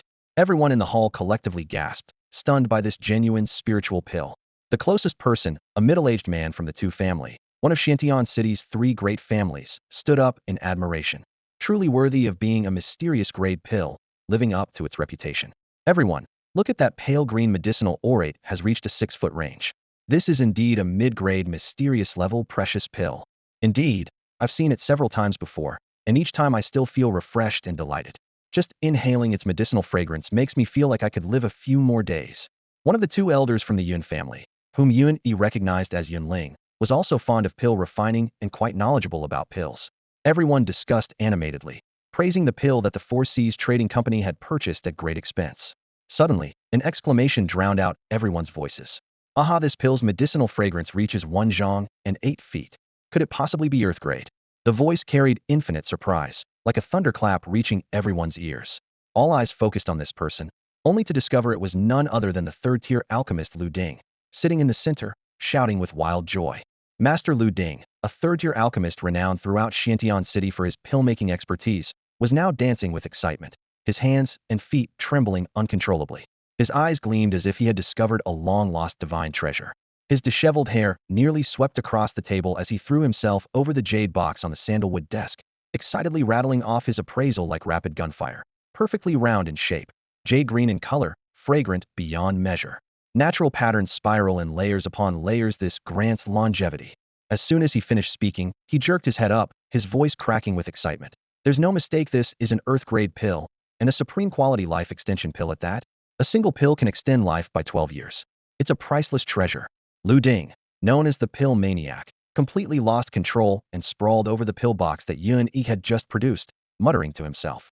He wished he could crush the pill immediately and stick his entire head inside to study it. The hall erupted in chaos. An earth-grade supreme quality pill. This legendary treasure, heard of but never truly seen, now lay before everyone's eyes. Even Lu Ding was seeing one for the first time, let alone the others. In the crowd, Zhou Wuda's face turned ashen. Wishing he could bash his head against a pillar, he had only recognized that the pill's quality surpassed mystic-grade life extension pills, never imagining it was earth-grade supreme quality. Had he known, he should have detained that country bumpkin Yun Yi on the spot and seized the pill at any cost. From the corner of his eye, he saw that Hua Yuxiong, the young master of the Hua family, had equally bloodshot eyes, staring fixedly at the pill with white-knuckled fists, nearly driven to madness. Hey, old man, put down my pill. Yun Yi was already pleased hearing the waves of astonishment around him, secretly delighted that he had opened the eyes of these real country bumpkins. But seeing Lu Ding cradling the pill in his palm and opening his few remaining teeth as if to take a bite, his expression changed. He jumped forward and roared.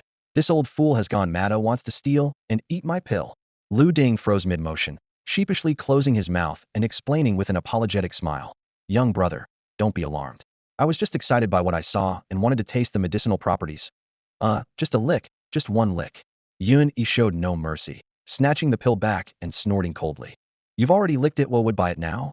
At these words, the middle-aged steward from the two families' eyes instantly became bloodshot as he shouted hoarsely. Master, the two family will buy it. 50,000 taels. I bid 60,000 taels. Elder Yunling from the Yun family immediately followed, raising the price by 10,000, drawing furious glares from the two family members. But he showed no retreat, staring right back. 70,000, 90,000. Everyone present was among Xiantian City's elite. Faced with an Earth-grade supreme pill that could extend life by 12 years, all hearts burned with desire. The bidding voices rose wave after wave, as if they would lift the roof. Suddenly, a gentle yet unquestionable voice came from the back of the crowd. Gentlemen, this pill has already been purchased by the Four Seas Trading Company. Tang Miao Miao stood at the stairway, her purple robes swaying lightly. Like a ladle of cold water extinguishing the clamor, the entire hall fell instantly silent. Everyone came to their senses. The pill was originally being consigned at the Four Seas Trading Company, so naturally they had priority rights. In terms of influence, the three great families might stand as equals, but when it came to wealth, even all three families combined couldn't match this branch of the trading company. Members of the Tu and Yun families sighed in unison, feeling as if iron hammers had struck their chests. The chance to extend life by 12 years had just flown away, making their hearts ache. Tang Miao Miao nodded slightly, her gaze falling on the pill in Yun Yi's hand as she declared, Honored sir, the Four Seas Trading Company will purchase your pill. I, Tang Miao Miao, will personally offer 300,000 taels. 300,000 taels? Yun Yi gasped, his mind racing with calculations. His monthly allowance at the Yun family was only 5 taels, 60 taels per year. This was an astronomical sum that could keep him living lavishly for 5,000 years. Yun Yi burst into laughter. Sold. Money and goods, hand to hand. Yun Yi immediately nodded in agreement. Only a fool would refuse to sell, and he was even considering whether to bring out 2 more pills to sell as a package deal. After all, such generous buyers were hard to come by these days. Wait! A crisp shout interrupted the transaction. Hua Yuxiong, the young master of the Hua family, stretched out his arm to block Tang Miao Miao's path and strode aggressively toward Yun Yi, his gaze condescending and radiating an oppressive aura. This pill might be defective. Just smelling the fragrance means nothing. Even the 8-zhong aroma could be fake, he sneered, clearly harboring ill intentions. Old Lu, who had been staring at the pill with wide eyes, flew into a rage upon hearing this. His beard trembled with fury. Nonsense. I, Lu Ding, have been refining pills for decades. With such an 8-zhong fragrance and perfect appearance, this is clearly an Earth-grade supreme pill. If I'm wrong, you can gouge out my eyes. Hua Yuxiong's cold smile deepened. Whether it's Earth-grade or not should be determined by our Hua family's alchemy master. Men, seize him and bring the pill back for Elder Dan to examine. This was a blatant attempt at robbery. Yun Yi cursed inwardly, nearly laughing from anger. Did this guy really see him as a lamb for slaughter? Tang Miao Miao's expression darkened as she spoke protectively. Young Master Hua, this gentleman is an honored guest of our Four Seas Trading Company and must not be insulted. Please watch your words. Elder Yunling from the Yun family and the middle-aged elder from the Tu family also looked displeased. Xiantian City wasn't the Hua family's territory, and if they allowed Hua Yuxiong to act so wildly, all three families would lose face. Hua Yuxiong burst into maniacal laughter that echoed throughout the medicine pavilion. My Hua family came to participate in the Beast Taming Conference to show Xiantian City the strength of Taiyin City's premier family. The Hua family has already formed an alliance with the City Lord's Manor. Since you all make your living in Xiantian City, you'd better not make any foolish mistakes. His words hit like a boulder crashing into water, shocking everyone from the Yun family, Tu family, and Four Seas Trading Company. The three great families had only managed to barely oppose the City Lord's Manor through mutual checks and balances. If the City Lord's Manor allied with the Hua family, they would be completely outmatched and face the constant threat of annihilation. Though the Four Seas Trading Company remained neutral, they would never easily involve themselves in direct confrontations between major powers. The scene fell into stunned silence. making Hua Yuxiong even more arrogant. He walked toward Yun Yi with his hands clasped behind his back, a venomous smile spreading across his handsome face. Hand over the pill obediently and get lost, and this young master will spare your life. Say one more word, and I'll make you. He felt like a god at that moment, holding the power of life and death in his hands. Unfortunately, before he could finish his threat, the seemingly cowering young man suddenly erupted into action. Slap! A crisp sound rang out as Yun Yi raised his hand and delivered a resounding slap across Hua Yuxiong's face, cutting off his unfinished threat. Yun Yi, who had been acting meek and submissive, had actually slapped the young master of Taiyin City's premier family in front of everyone. The entire venue was shocked. Among all the dignitaries of Xintian City who had been intimidated by Hua Yuxiong, it was this seemingly insignificant ant who dared to stand up. That slap stunned Hua Yuxiong and left everyone in the hall completely dumbfounded. The grand hall fell so silent you could hear a pin drop. This was the young master of the Hua family, the most powerful clan in Taiyin City. Ever since the Hua family had formed an alliance with the city lord's mansion of Xintian City, these two forces dominated the city with virtually no one able to challenge them. Yet this mysterious stranger of unknown origin, his face hidden beneath a hood, had just publicly slapped Hua Yuxiong across the face. Such audacity was simply unheard of. A collective sharp intake of breath echoed throughout the spacious hall. At the back of the crowd, Elder Yunling of the Yun family quietly turned his head and whispered to a middle-aged man from the Tu family. The winds are changing in Xintian City. The Hua family comes with ill intent. We three families must plan carefully. This mysterious figure might prove useful to us. The middle-aged man from the Tu family's eyes flickered as he nodded slightly. Indeed, let him stir up trouble and muddy the waters. Ever since the head of the Yun family perished, the city lord's mansion has been eyeing our three families, the Yun, Bai, and Tu clans. Now they've brought in the Hua family for support. A bloody storm seems inevitable, but their forces are strong, while we three families. Both men's expressions grew somber as worry about Xintian City's future filled their hearts. Meanwhile, Hua Yuxiong's eyes burned with blazing fury. As the proud young master of the Hua family, a prodigy of his generation, he had never been touched by so much as a finger since child. When had he ever suffered such humiliation? You dare strike me? His roar had barely left his lips when the second slap came whistling through the air. He sneered coldly, thinking the first blow had caught him off guard, but surely he wouldn't be humiliated again. As a sixth-level martial apprentice, his eyes narrowed and he shifted his weight, ready to use the Hua family's lightness technique to flash behind his opponent and shatter the country bumpkin's meridians with the Hua family heart-piercing chain palm. But before his plan could unfold, another heavy slap landed on his other cheek. Crack! An even louder, crisper sound exploded through the hall. Hua Yuxiong's head rang like a bell, his body staggered, and he collapsed onto his rear, hands covering his face in complete bewilderment. Yun Yi slowly lowered his hand and flexed his wrist, speaking as if to himself, yet mockingly. Give you a little sunshine, and you think spring has arrived? If I don't beat some sense into you, you'll never learn what manners are. All eyes focused on the hooded figure, whose silhouette seemed to grow taller under the lamplight. Guards! Kill him! Kill him now! Hua Yuxiong shrieked like a pig being slaughtered, still covering his face. His 7 or 8 accompanying guards finally snapped back to reality. The two leading martial master-level experts revealed cold, murderous intent as they rushed toward Yun Yi like fierce tigers. Under their overwhelming aura, Yun Yi seemed like a turtle trapped in a jar. Just when everyone thought his death was certain, the two martial masters saw only a blurring Yi's figure vanished into thin air. Their powerful palm strikes hit empty space, their force tearing through the air. What? Both men's hearts lurched. In the next instant, a fierce wind rose behind them. Bang! Bang! Two heavy boots kicked into their backs. The mighty martial masters were struck as if by giant hammers, tumbling several yards before crashing down like rolling gourds in utter disgrace. The remaining guards, mere martial apprentices without their leaders, were all knocked down by Yun Yi in a single exchange. When the dust settled, Yun Yi stood unmoved, his figure towering. He spat in disgust and swept his gaze around without looking back, laughing loudly with disdain. With such pathetic skills, you dare challenge me? Truly courting death. The number one family of Taiyin City, what a joke. Hua Yuxiong stopped shouting, this time frozen in terror. Clutching his face, he stared at Yun Yi. This person he had always regarded as an insignificant ant had turned out to be an ancient tyrannosaurus. With a casual wave of his hand, Yun Yi had sent his 2 martial artist bodyguards flying. His cultivation level was undoubtedly far superior to Hua Yuxiong's own. A terrifying and overwhelming aura crashed down like a landslide and tsunami, as if a massive boulder had been slammed against his chest. Even breathing became a luxury for Hua Yuxiong. Gritting his teeth, he tried to endure, but within mere moments, he collapsed to his knees with a thud, his forehead pressed firmly against the carpet, his eyes filled with terror and humiliation.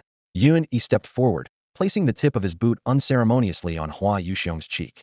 With a slight twist of his ankle, the grinding made bones crack audibly, treating the proud young master of the Hua family like a disgusting insect. This old man sells pills. What business is it of yours?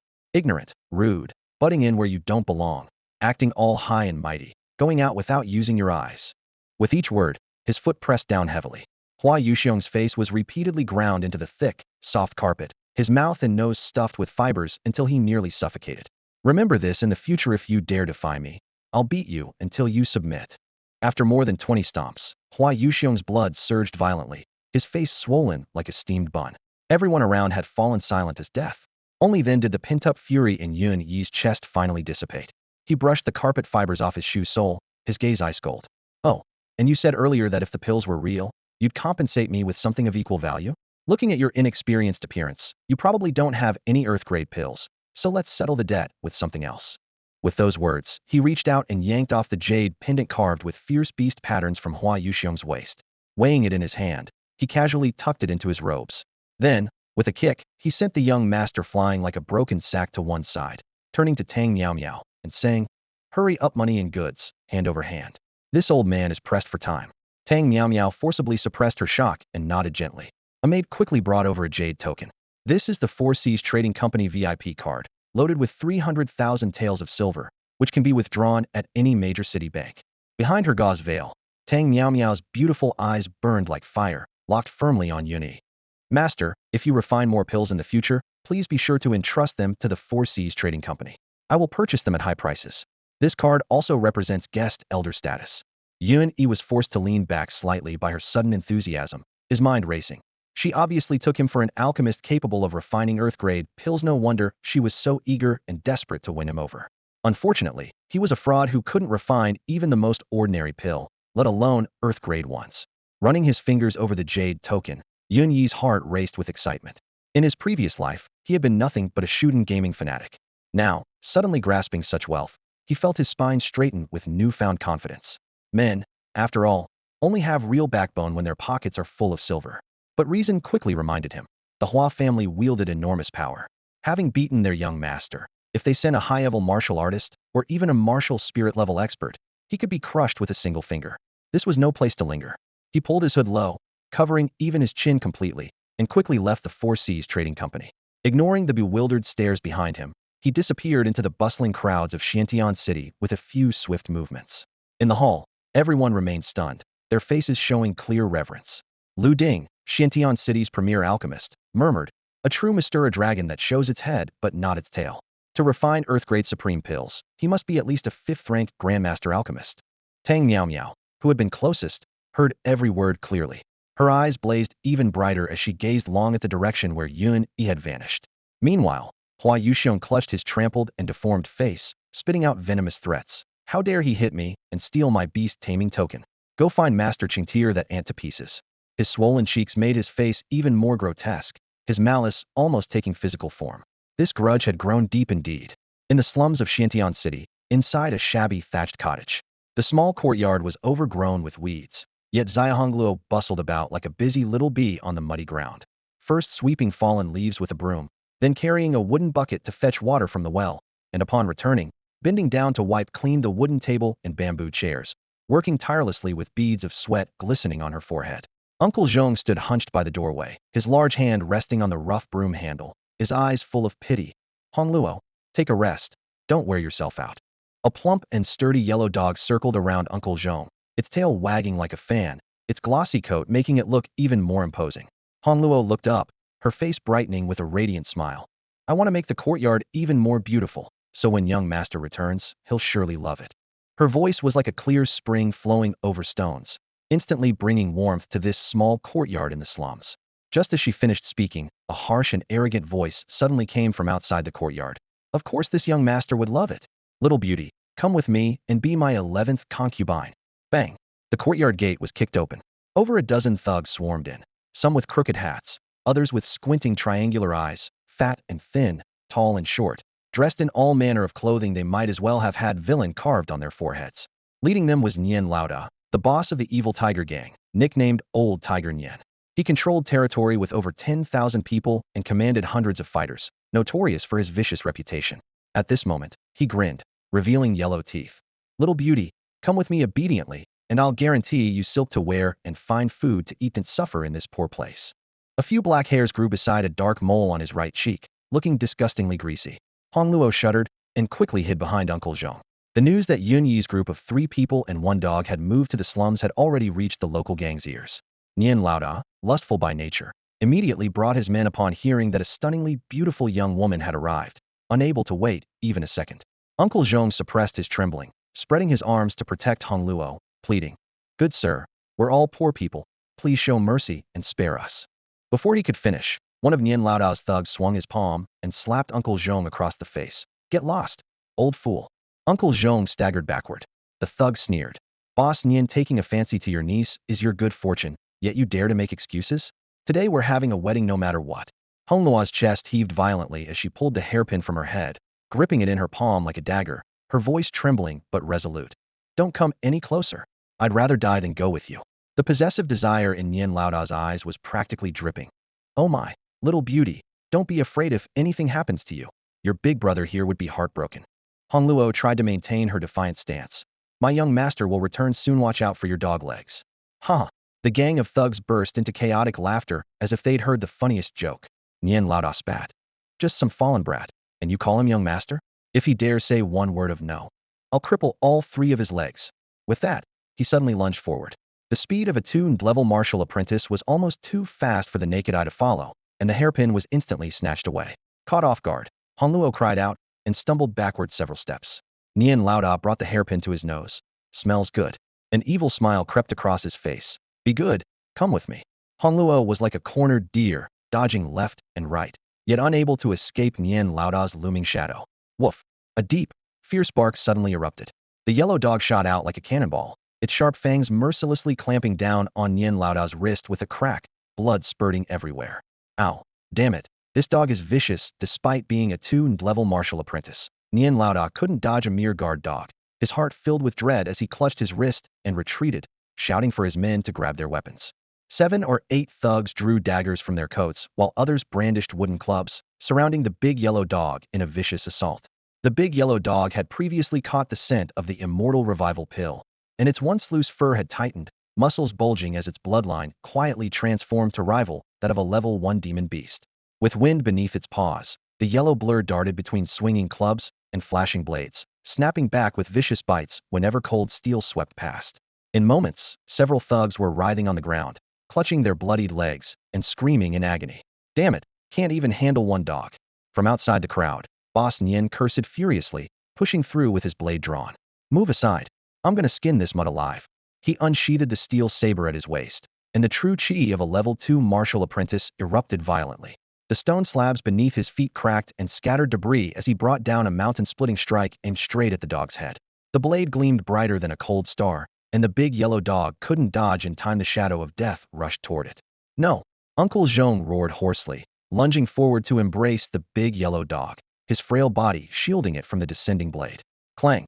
A crisp metallic ring struck everyone's hearts like a bell. The steel saber stopped just an inch from Uncle Zhong's back, caught lightly between 2 fingers that held it fast. Yun Yi's figure materialized from thin air. He glanced down at the cowering big yellow dog and trembling Uncle Zhong, his voice steady and powerful. "Hong Luo, Uncle Zhong, don't be afraid. With me here, no one can bully you. Anyone who dares harm you will die." Young Mastery back. Little Hong Luo clutched her chest, both shocked and overjoyed. Boss Nian's heart lurched in that flash just now. He hadn't been able to track Yun Yi's movement at all. Gritting his teeth, he roared, "Kid, you dare talk big in front of me? Watch me chop you to pieces." But before he could finish, no matter how his veins bulged with effort, the steel blade remained locked in that iron grip, even the blade itself trembling. Sweat dripped frantically from his nose. Yun Yi's gaze was cold as ice as he swept over these ants before him. Just then, Dingo Pleasant System notification suddenly chimed. "Congratulations, host. You have triggered this slum gang mission. Mission content: eliminate criminal organizations like the Evil Tiger Gang in the slums and become the puppet master of Xiantian City's underworld. Mission rewards: title of Xiantian City Underground Boss, 200,000 experience points, Xiantian City Underground Labyrinth Map. Accept." Holy shit, this side quest reward is insane. Yun Yi's heart leaped with joy. Double the experience from defeating the lake-swallowing giant clam, plus a mysterious labyrinth map that was practically a natural paradise for grinding monsters and treasure hunting. Without hesitation, accept. Ding. Objective 1. Kill Boss Nian and his core members. Take over their territory. When Yuan Yi looked up again, Boss Nian and his men's health bars transformed into rolling experience bars in his vision, and he could almost hear the delightful sound of them filling up. The greatest pleasure for a man is killing, arson, and stealing beauties. No wait. It's being a righteous hero saving beauties, plus Uncle Zhong and the big yellow dog. He coughed to cover his slip, flexing his fingers. Crack. The steel blade snapped in half, the break smooth as a mirror. In the next instant, he became a bolt of lightning, pouncing like a hungry tiger straight at Boss Nian. Mission, here I come. A 1st-level martial master facing off against Boss Nian, a mere 2nd-level martial apprentice 8-level gap that was even more overwhelming than a tiger devouring a lamb. Yuan Yi raised his hand and struck with a palm. The palm wind arrived first, and Boss Nian didn't even have a chance to blink before his chest was solidly struck. Amid the crackling sounds of shattering bones, Boss Nian flew backward like a broken sack, crashing heavily into the large water vat that stood half a person's height in the courtyard.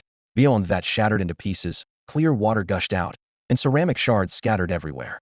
Boss Nian's eyes rolled back, and he died on the spot, not even having time to pass gas before becoming a ghost beneath the broken vat. Yuan Yi dusted off his palms, a smile curling at the corner of his mouth as the familiar electronic voice rang in his ears. Ding Host has killed 1 2-level martial apprentice, gaining 20 experience points and 1 energy point. Congratulations, host. You have completed the first sub-step of the first small step of the first major step of the Slum Gang mission. Puffed. He laughed heartlessly but was so irritated by this convoluted notification that he spat blood on the spot. Damn it. System, come out here. What's this major step, small step, first segment nonsense? Are you trying to kill me with frustration? No wonder the reward is 200,000 experience points with a bonus. Maze map. Turns out there's really a ton of work. Cursing internally, Yun Yi's hands didn't pause for a moment. With several consecutive palm strikes, he swatted the remaining thugs in the courtyard who had wet themselves in fear like mosquitoes, pressing them into the ground. Only one young man remained, who fell to his knees with a thud and cowered in the corner, trembling. Spare my life, great hero. I, little Gizi, have never done anything bad. The youth's voice was shrill and bright as he kowtowed with loud thumping sounds. Little Gizi? Yuan Yi raised an eyebrow, feeling like he'd heard this name somewhere before. Hong Luo and Uncle Zhong quickly stepped in front of him, pleading for the youth. Young master, he's still just a child. Please spare his life. Yes, young master, he looks so pitiful. Yuan Yi stroked his chin as he studied the youth, when suddenly a flash of memory from his previous life struck him, a novel that had shaken the martial world, featuring a little Gizi nicknamed Little White Dragon, who thrived between the imperial court and the underworld. With a spark of inspiration, he lowered his voice and asked like a creepy uncle luring a little girl. Little Gizi, would you like to be a boss? Huh? No, I don't want to be a boss, really I don't. Little Gizi frantically waved his hands in terror. Hong Luo suppressed her laughter, thinking to herself that after the young master had just slapped several members of the evil tiger gang into meat patties, how could little Gizi dare say yes? Yuan Yi cleared his throat lightly and adopted the tone of an elder. People need to have dreams, otherwise what's the difference between them and salted fish? Tell me, what's your dream? I want to become an alchemist. Little Gizi's voice grew smaller and smaller, but his face flushed bright. Read, a small-time thug from the slums daring to dream of becoming a lofty alchemist would surely be laughed at if anyone heard. Snap! Yuan Yi slapped his thigh and laughed until his eyes curved like crescents. What great ambition! Young people should aim high. Follow me from now on, and I'll make you an alchemist. This statement left little Gizi dumbfounded, and Hong Luo and Uncle Zhong stunned on the spot. An alchemist? Looking across Shantian City, those who could practice alchemy could be counted on one hand. All of them big shots who could make even the city lord's mansion worry with a stomp of their feet. Not to mention that the most difficult aspect of being an alchemist was the innate sensitivity to identify medicinal materials, a talent found in 1 in 10,000. Little Gizi couldn't believe it, yet Yuan Yi's words ignited hope within him, and the bright light in his eyes seemed ready to overflow. Yuan Yi dared to make such grand promises not out of empty boasting. Ever since leaving the Four Seas Trading Company, he had developed a strong interest in alchemy. If he could personally refine pills, not only could he sell them for money to solve his livelihood problems, but he could also create healing and blood-replenishing pills that would double his own strength. In his previous life as a gaming expert, popping pills to restore mana and health while battling bosses was absolutely essential. Without potions, there was no future. This time, in a deserted shadowy corner, Yuan Yi quietly activated his divine upgrade system. On the virtual panel, skills were neatly arranged. Beast Taming, Tier 1, Proficiency 1200, Pet Slots 22. Alchemy, Tier 0, Proficiency 0 100. Talisman Crafting, Tier 0, Proficiency 0 100. The advancement method for alchemy must be the same as beast taming. Once proficiency reaches 100. I'll become a tier 1 alchemist. At this thought, his heart burned with excitement. After confirming no one was following him, he slipped into the nearest apothecary, swept up the cheapest batch of alchemical herbs, and hurried home with his heavy bundle of medicines. At that moment, a confused young man named Xiao Gizi was clamoring about becoming an alchemist, which directly related to the success or failure of Yun Yi's first side quest. So he mysteriously lifted his chin. Xiao Gizi, you don't know this young master is a true alchemist. Old Uncle Zhong and Xiao Hongluo nearly lost their footing. Their young master couldn't even tell the difference between bellflowers and chives. Ahem. Yun Yi thumped his chest, his face flushing red. Don't look at me like that. I really am an alchemist. Don't believe me? Then I'll refine pills right here for you to see. Everyone dragged the defeated evil tiger gang thugs to the mass grave. The slums were always chaotic, and a few deaths meant nothing to anyone. With boss Nian Xiong freshly dead, the gang members were busy fighting for position and had no time for revenge. As dusk fell, the courtyard glowed with dim lamplight. Yun Yi set up the lowest grade pill furnace he'd just bought, arranged the medicinal herbs in a neat row, and began refining pills with apparent expertise. The first pill every beginning alchemist must master was the blood restoration pill in the game. It was just a small health potion, not even qualifying for the lowest yellow rank of the Heaven-Earth Mystic Yellow classification. He recalled the pill formula the apothecary owner had taught him, adding 7 medicinal ingredients to the furnace in sequence. 1 bellflower, 1 hyacinth, 1 blood velvet flower, until all 7 ingredients had slipped into the furnace opening. Old Uncle Zhong and Xiao Hongluo widened their eyes, following his every movement as if witnessing a true alchemist's demeanor. Xiao Gizi started with admiration, but his expression gradually grew confused. Why are you throwing them in directly, without processing the herbs first? The alchemists I've seen in the city don't do it this way. Just as he finished speaking, boom, the pill furnace exploded violently. Oh no, run. Yun Yi's face changed dramatically as he grabbed Uncle Zhong and Hongluo, flashing 3 zhong away, his form darting like an arrow. Bang! The pill furnace shattered, black smoke billowing everywhere, and Master Yun's maiden furnace attempt went up in smoke. Xiao Gizi stood there dumbfounded, his face completely blackened, with only his 2 eyes showing, rolling around in circles. Yun Yi cautiously poked his head out, his heart still pounding as he surveyed the chaos in the courtyard. Bricks and tiles were scattered everywhere, broken wood flew about, and the acrid smell of burnt herbs filled the air. Xiao Gizi stood there covered in soot, with 2 charred medicinal leaves hanging from his hair, grinning mockingly. Young master, your pill refining technique is quite unique. Yun Yi let out an awkward laugh and bent down to pick up the furnace lid that had been blasted to the corner of the wall. An accident, purely an accident. Don't worry, we still have over 100 sets of blood replenishing pill ingredients left, plenty for more accidents. What? Xiao Gizi, Hong Luo, and old Uncle Zhong all took a step back in unison, staring at the blackened, cracked pill furnace with expressions as if they'd seen a ghost. The young master had stockpiled over 100 sets of ingredients in advance. Was he really planning to blow up the entire courtyard? Inside the house, Hong Luo and the other 2 couldn't endure the continuous explosions any longer and had retreated early to their rooms, covering their heads to sleep. The 99th pill fire ignited, flames licking the furnace walls as the herbs were instantly charred to cinders. The familiar rumbling began to build. Damn it, here we go again. Boom. The pill furnace exploded, and sticky black medicinal liquid splattered across Yun Yi's face. He took a deep breath, forced to admit in his heart. Without the divine upgrade system, this body's talent for pill refining was indeed completely blank. But with the system in hand, pills would eventually be made. His proficiency was just 1 point away from reaching 100. Yun Yi wiped the soot from his face, grabbed the herbal tea Hong Luo had prepared, gulped down a large mouthful, and reached out once more. The 100th set of ingredients: 1 wind bellgrass, 1 hyacinth, 1 blood velvet flower. Still throwing in whole plants without any processing. If other alchemists saw this, they'd surely curse him out. Pill refining requires separating the effective parts. Blood velvet flowers should only use the petals. Who throws in the whole plant? The flames surged, and the 7 herbs quickly melted into crimson liquid. Just then, a pleasant system notification rang in his ears. Ding, congratulations, host. Pill refining proficiency 100100. Advanced to Tier 1. Proficiency 0200. Tier 1 pill refining. 100 success rate for ordinary pills. Automatically learned all ordinary pill formulas. Huh. Yun Yi threw back his head and laughed wildly, slamming the furnace lid shut. Inside the thatched house, Hong Luo and the other 2 were awakened by the sudden commotion and ran to the doorway, still putting on their clothes. Moonlight poured down like water onto the precariously swaying, damaged furnace. The lid exploded off once again, but instead of flying debris, there was a fist-sized mass of crimson pill liquid glowing inside the furnace. Yuan-Yi shook his disheveled black hair that had been messed up by the explosion and turned back with a toothy grin. Behold my divine pill refining technique. Hong Luo gripped the doorframe and whispered a reminder. Young master, you should get away quickly, the pill furnace is about to explode again. Yuan-Yi nearly slipped and fell, grumbling inwardly. Just when I wanted to show off, my own maid looks down on me. He suddenly shouted. The pill is complete. His right palm drew through the air. The mass of crimson pill liquid seemed to come alive, spinning automatically and continuously ejecting perfectly round pills that fell into Yun-Yi's hand. Ding ding ding ding dang, like pearls cascading onto a jade plate. The blood-replenishing pills rattled like roasted beans as they tumbled into the copper basin that had been prepared beforehand, creating a symphony of dense, rolling sounds. Young master, that's my wash basin. Little Hong Luo's ears turned crimson with embarrassment as she clutched her handkerchief and timidly reminded him. Yun-Yi's hand trembled, nearly causing him to stumble again. He coughed awkwardly twice and quickly steadied the churning pill liquid still bubbling in the alchemy furnace.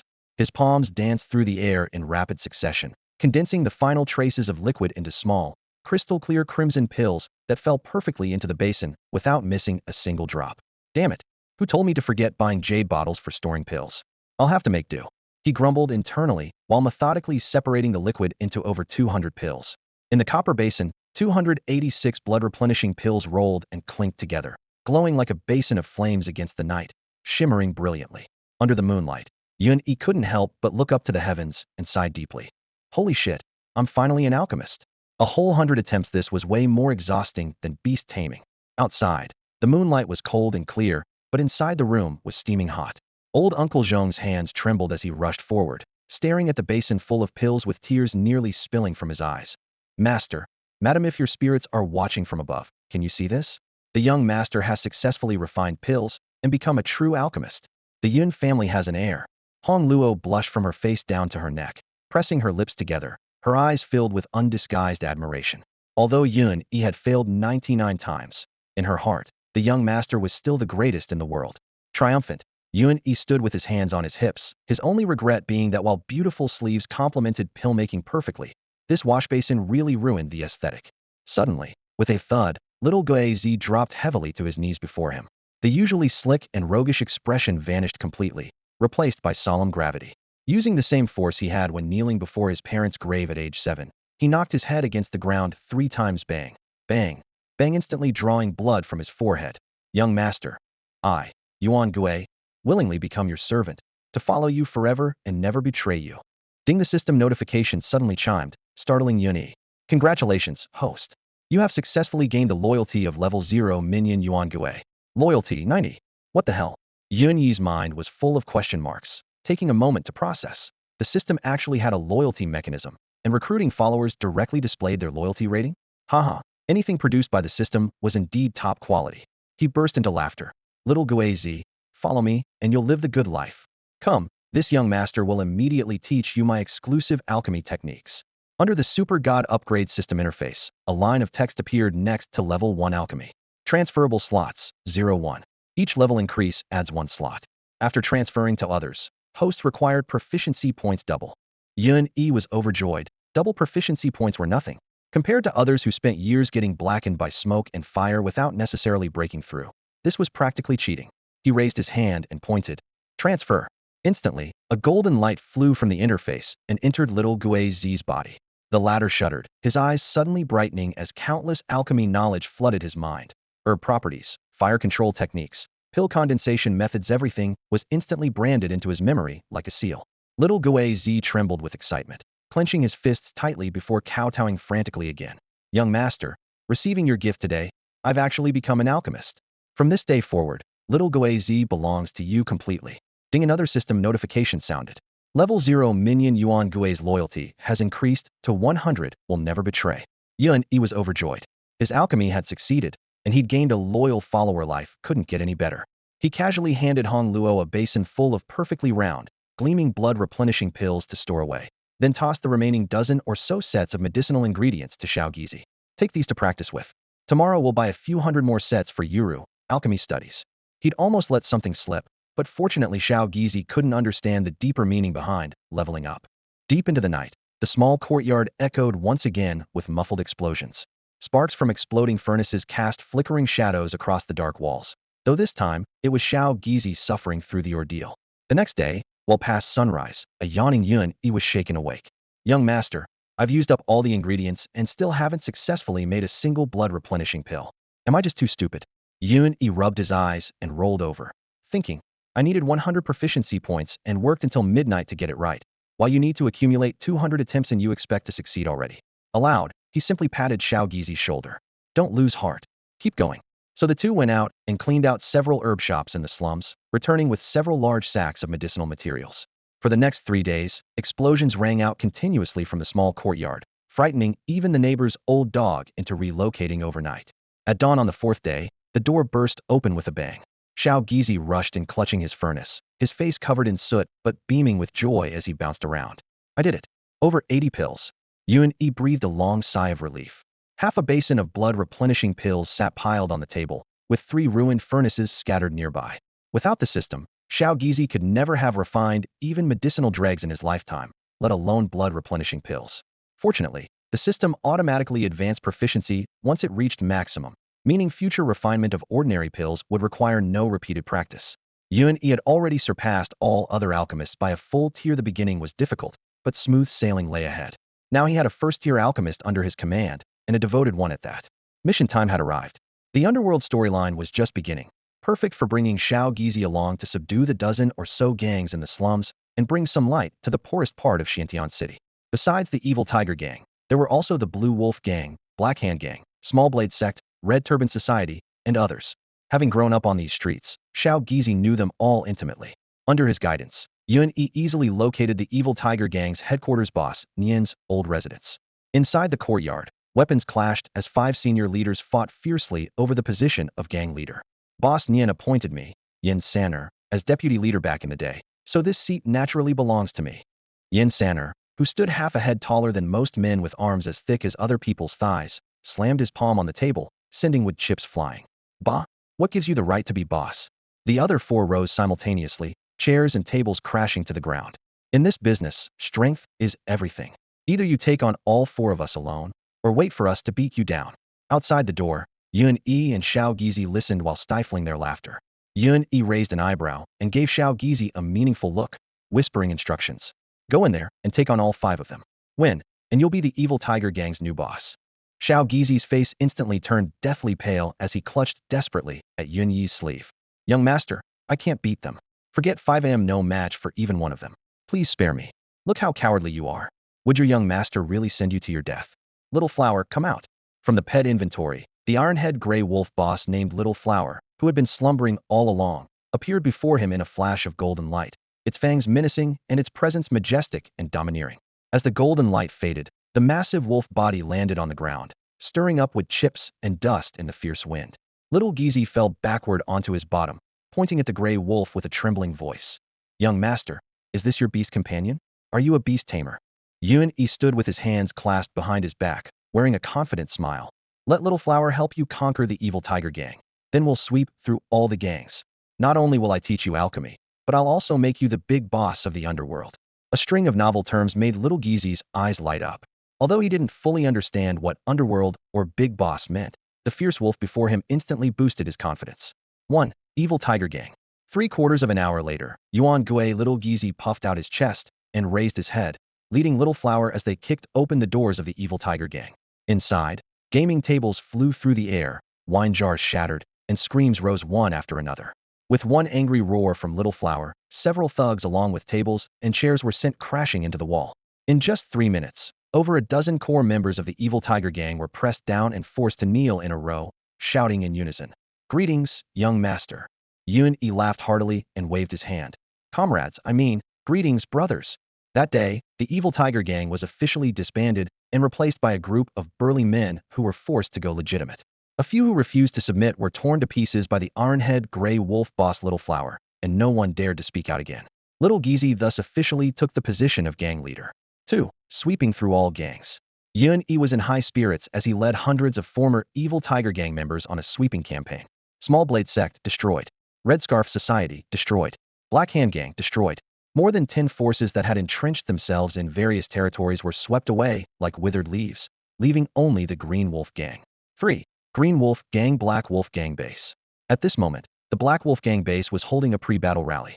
The gang leader, a level 2 martial apprentice, was roaring in the center of the hall. Brothers, the evil Tiger Gang has wiped out over a dozen gangs, and I heard they killed so many that corpses littered the ground. Now only we remain, and we absolutely cannot sit here waiting for death. We must fight them to the end. If we really can't win, we'll retreat through the secret passage into the underground city, leaving the evil Tiger Gang people to stare helplessly and wait for a chance to strike back later. Hundreds of subordinates looked pale, whispering about retreating early. The secret passage leading to Xiantian City's underground city was the Green Wolf Gang's only escape route. Boom. The main door was blasted into splinters by tremendous force, and a ferocious gray wolf swept into the hall like a hurricane. Several thugs who tried to block it only had time to scream before becoming victims of the wolf's jaws.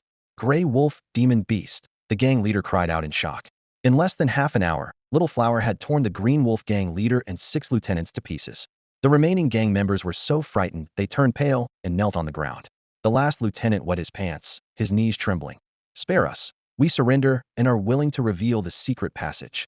Thus, the Green Wolf Gang was completely absorbed and reorganized by the evil Tiger Gang within half a day. For secret passage and underground city. Holy crap, the side quest reward was a map of Xiantian City's underground labyrinth, and I never expected to actually find it. Upon hearing the secret report, Yun Yi was overjoyed and immediately ordered the lieutenant to lead the way. The entrance to the secret passage was hidden within a dilapidated artificial mountain, now just a pile of scattered rocks. Without hundreds of people searching thoroughly, it would be difficult to detect the mechanism. Everyone moved aside the camouflaged stones and activated the hidden lock, revealing stone steps leading deep down with cold, dark wind flowing from within. Yun Yi touched the moss on the wall and stepped inside.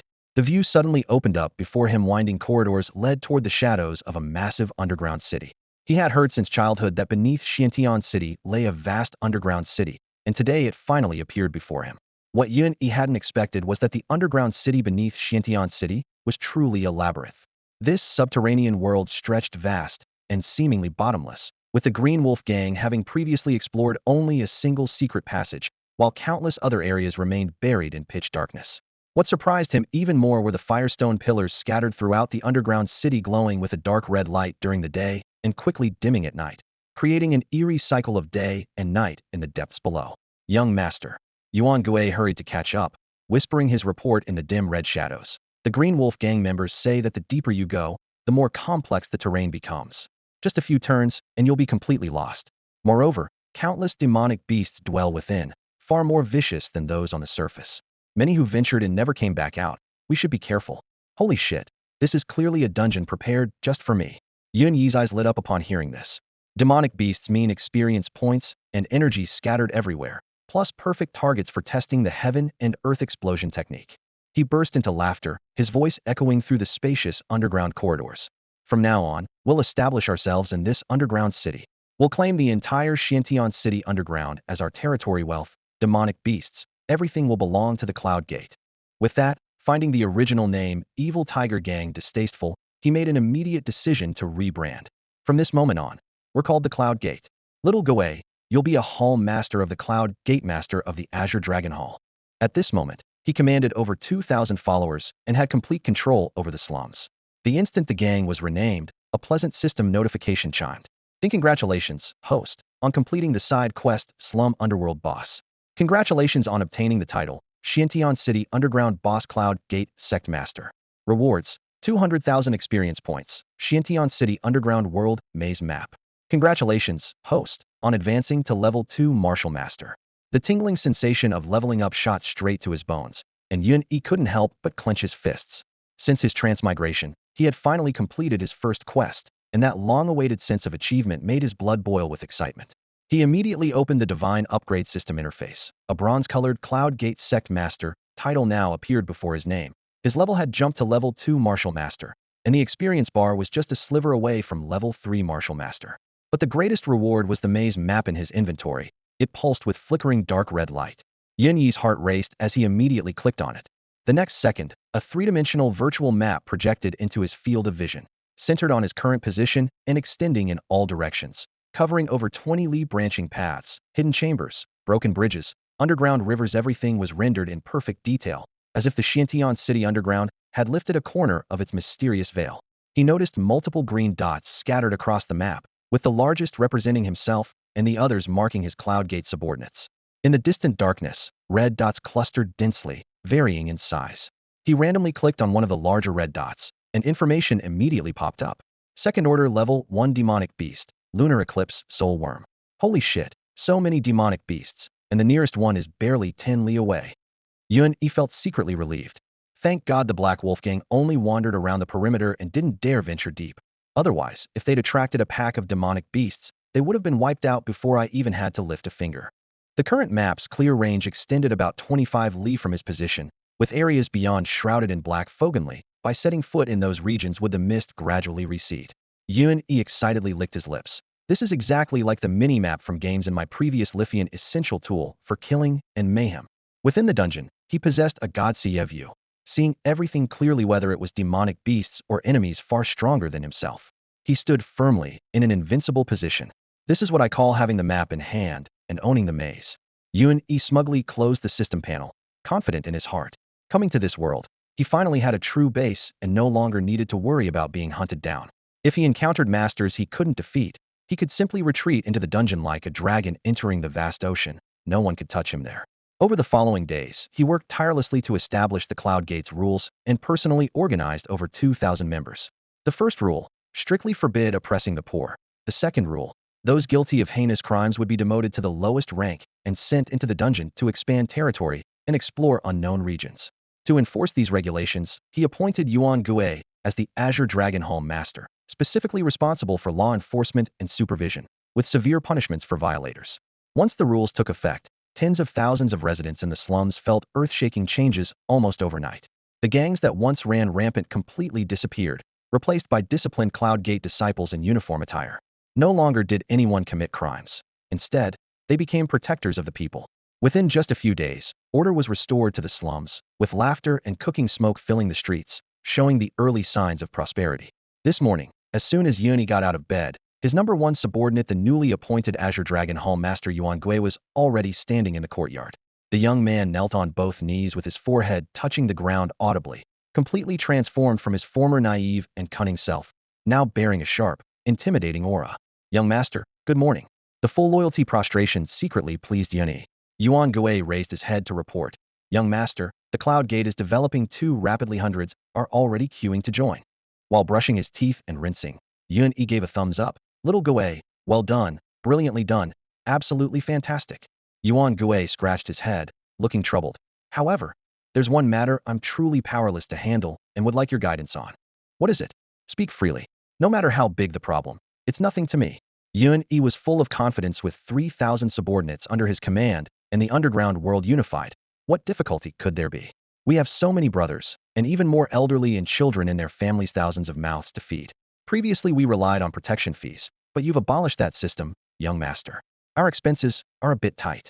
Yuan Gui's voice grew smaller as he spoke. Puffed. Yun Yi choked on his water and nearly suffocated, black lines appearing on his forehead.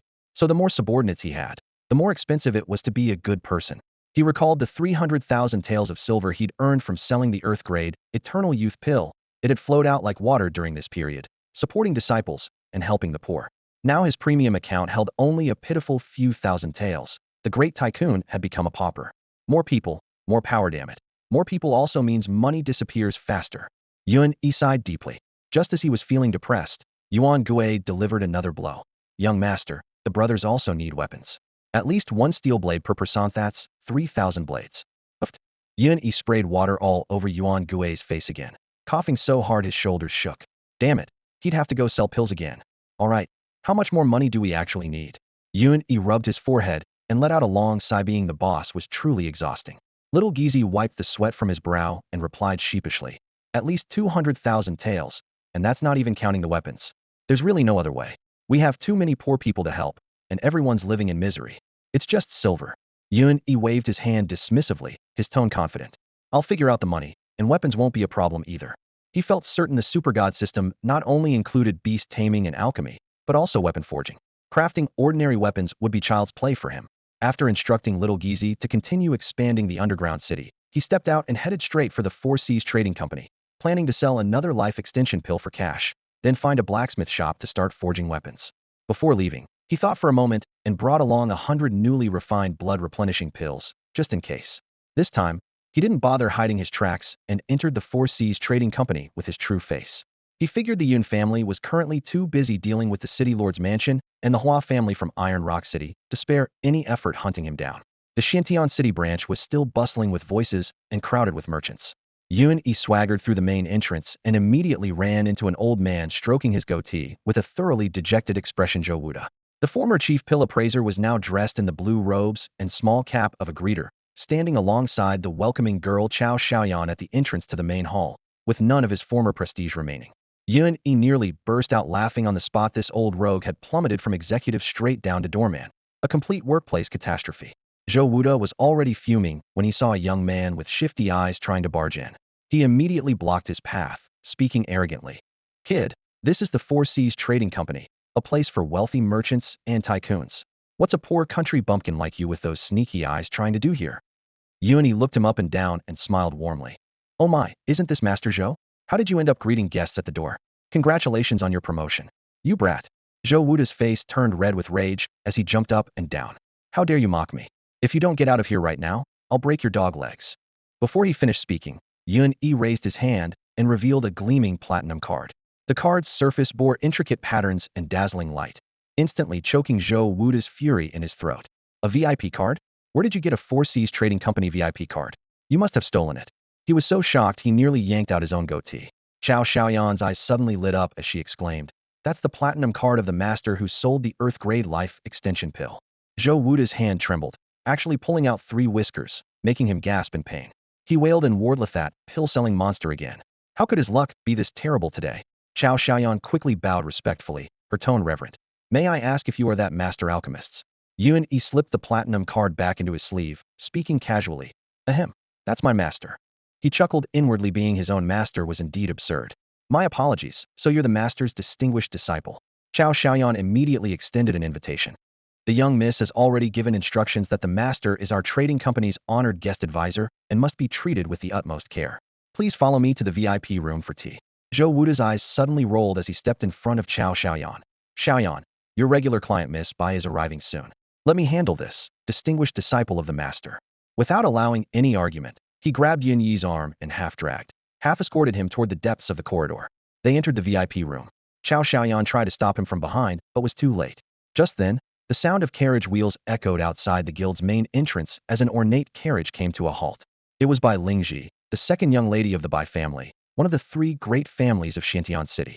Chao Xiaoyan had no choice but to greet her first, putting on a gentle smile for the second young lady, while temporarily suppressing her worries about Yun Yi. Meanwhile, Yun Yi followed Zhou Wuda through the corridors into the most magnificent VIP room of the Four Seas Trading Guild. The heavy rosewood door slammed shut with a bang, and he plopped down into a plush chair, stretched his legs forward, and tugged at his collar. After walking such a long way, my mouth is parched. Manager Zhou, bring me tea. I want your Four Seas Guild's 7-mile fragrant spirit tea, and make it strong. As his words landed, Zhou Wuda's face darkened, and he stifled a grunt of frustration, forcing his anger behind the closed door. He was originally a distinguished chief alchemist appraiser, but now he had been reduced to a greeter, all because young Master Hua had ordered him to stay at the guild and find the whereabouts of that mysterious alchemist.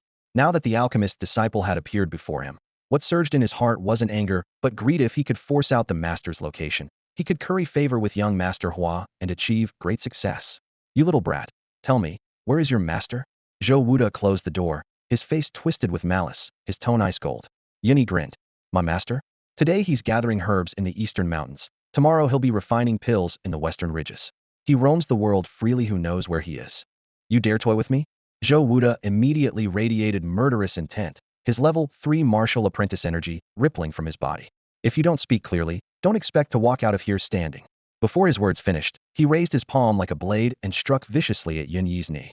If it were an ordinary person, their bones would shatter instantly. Unfortunately for him, he was facing a level 2 martial master far superior to himself. Yun Yi's eyes narrowed, and he was about to counterattack when the VIP room door was suddenly kicked open, and a clear, delicate shout pierced the air. Stop!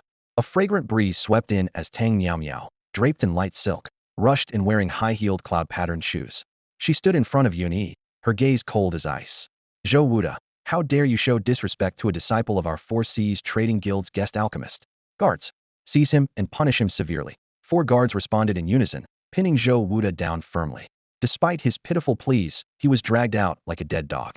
As the commotion settled, Tang Miao Miao turned around, moving with graceful lotus steps to Yun Yi's side, bowing slightly.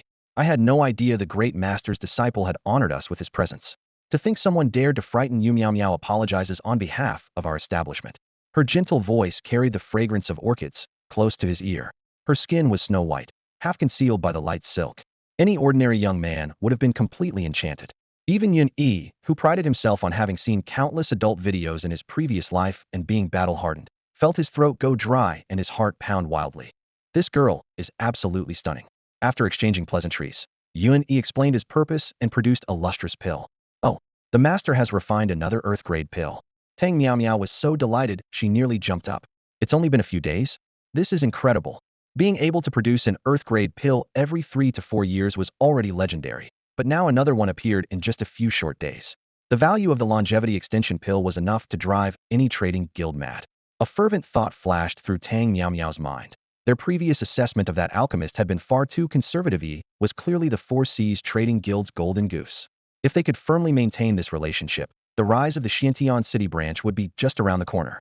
300,000 taels, immediate payment. She signed the authorization with a flourish and personally handed over the banknotes.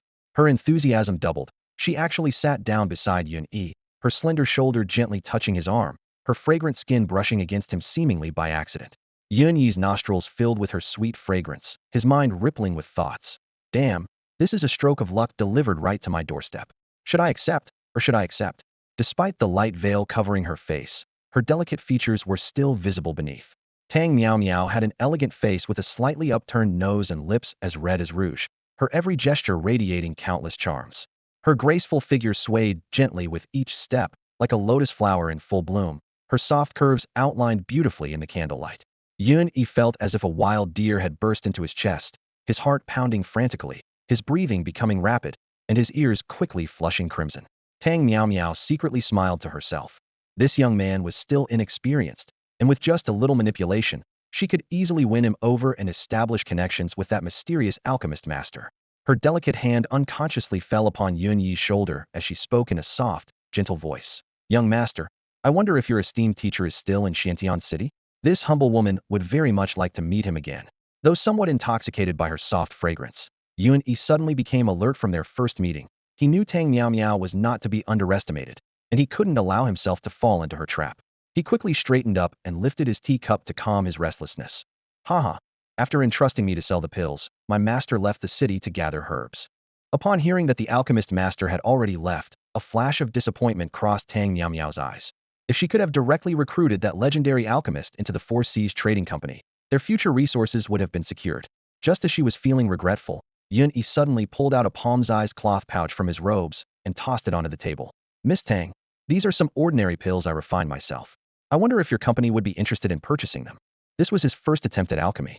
Although the system had dramatically enhanced his skills, he still lacked official ranking and wasn't sure if people would laugh at him.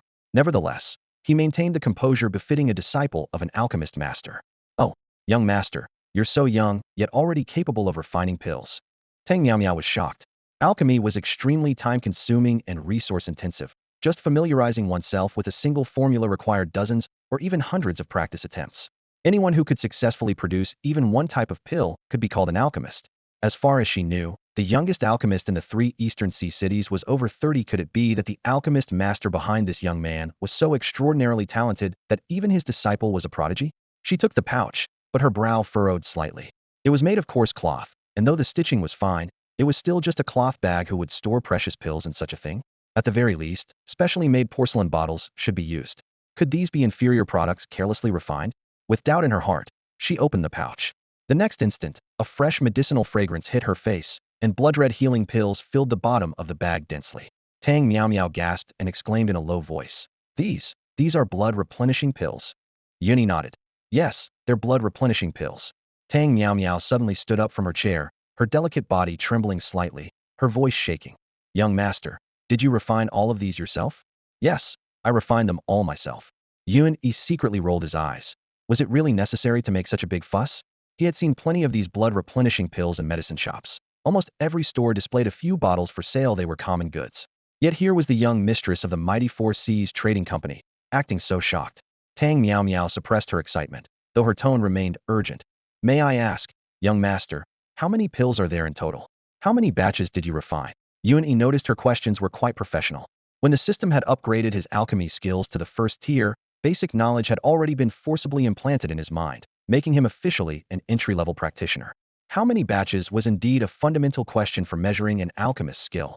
One batch used one set of materials, and the more pills produced, the higher the skill level. Legend had it that the highest tier 9th rank alchemists could produce 10,000 pills from a single batch. Of course, these were ordinary pills.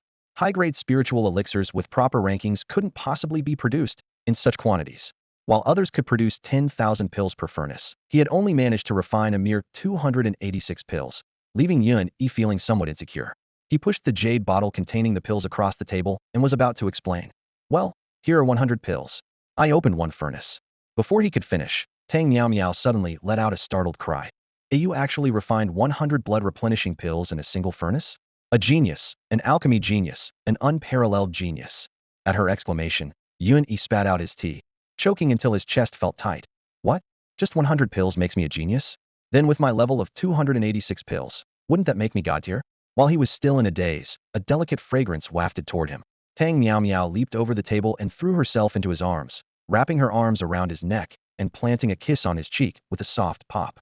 Though the sensation was muted by the light veil, the tenderness and sweet fragrance nearly intoxicated him. Damn it, my first kiss was actually taken so boldly. Tang Miao Miao's eyes sparkled brightly. Master, please agree to join the Four Seas Trading Company. I'll hire you as a guest alchemist with a monthly salary of 1,000 taels of silver and top-tier guest treatment. Your monthly stipend will double during holidays and festivals, with year-round supply of seasonal delicacies and fresh produce. Yuan Yi set down his teacup and raised his hand to interrupt. Stop. Stop. Miss, I'm here to sell pills, not to sell myself. Tang Miao Miao's expression dimmed as she hurriedly explained. Young master, you misunderstand. This is the Four Seas Trading Company's sincere offer. You can produce 100 pills per furnace, all of supreme quality. You're destined to become a top-tier alchemy master. If you join us, we'll both benefit. Yuan Yi was secretly shocked. So this entire batch of blood-replenishing pills were all supreme quality? Indeed, the super god system was incredibly powerful. Even his casual basic skills were this formidable. Fortune awaits. He laughed wildly inside but maintained a composed exterior, feigning profundity. I need to study alchemy deeply with my teacher and have no intention of joining any organization for now. Thank you for your generous offer, Mississippi. Tang Miao Miao lowered her head in disappointment. However, Yuan Yi's tone shifted.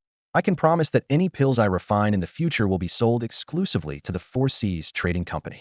The young woman's eyes instantly lit up like stars, overjoyed.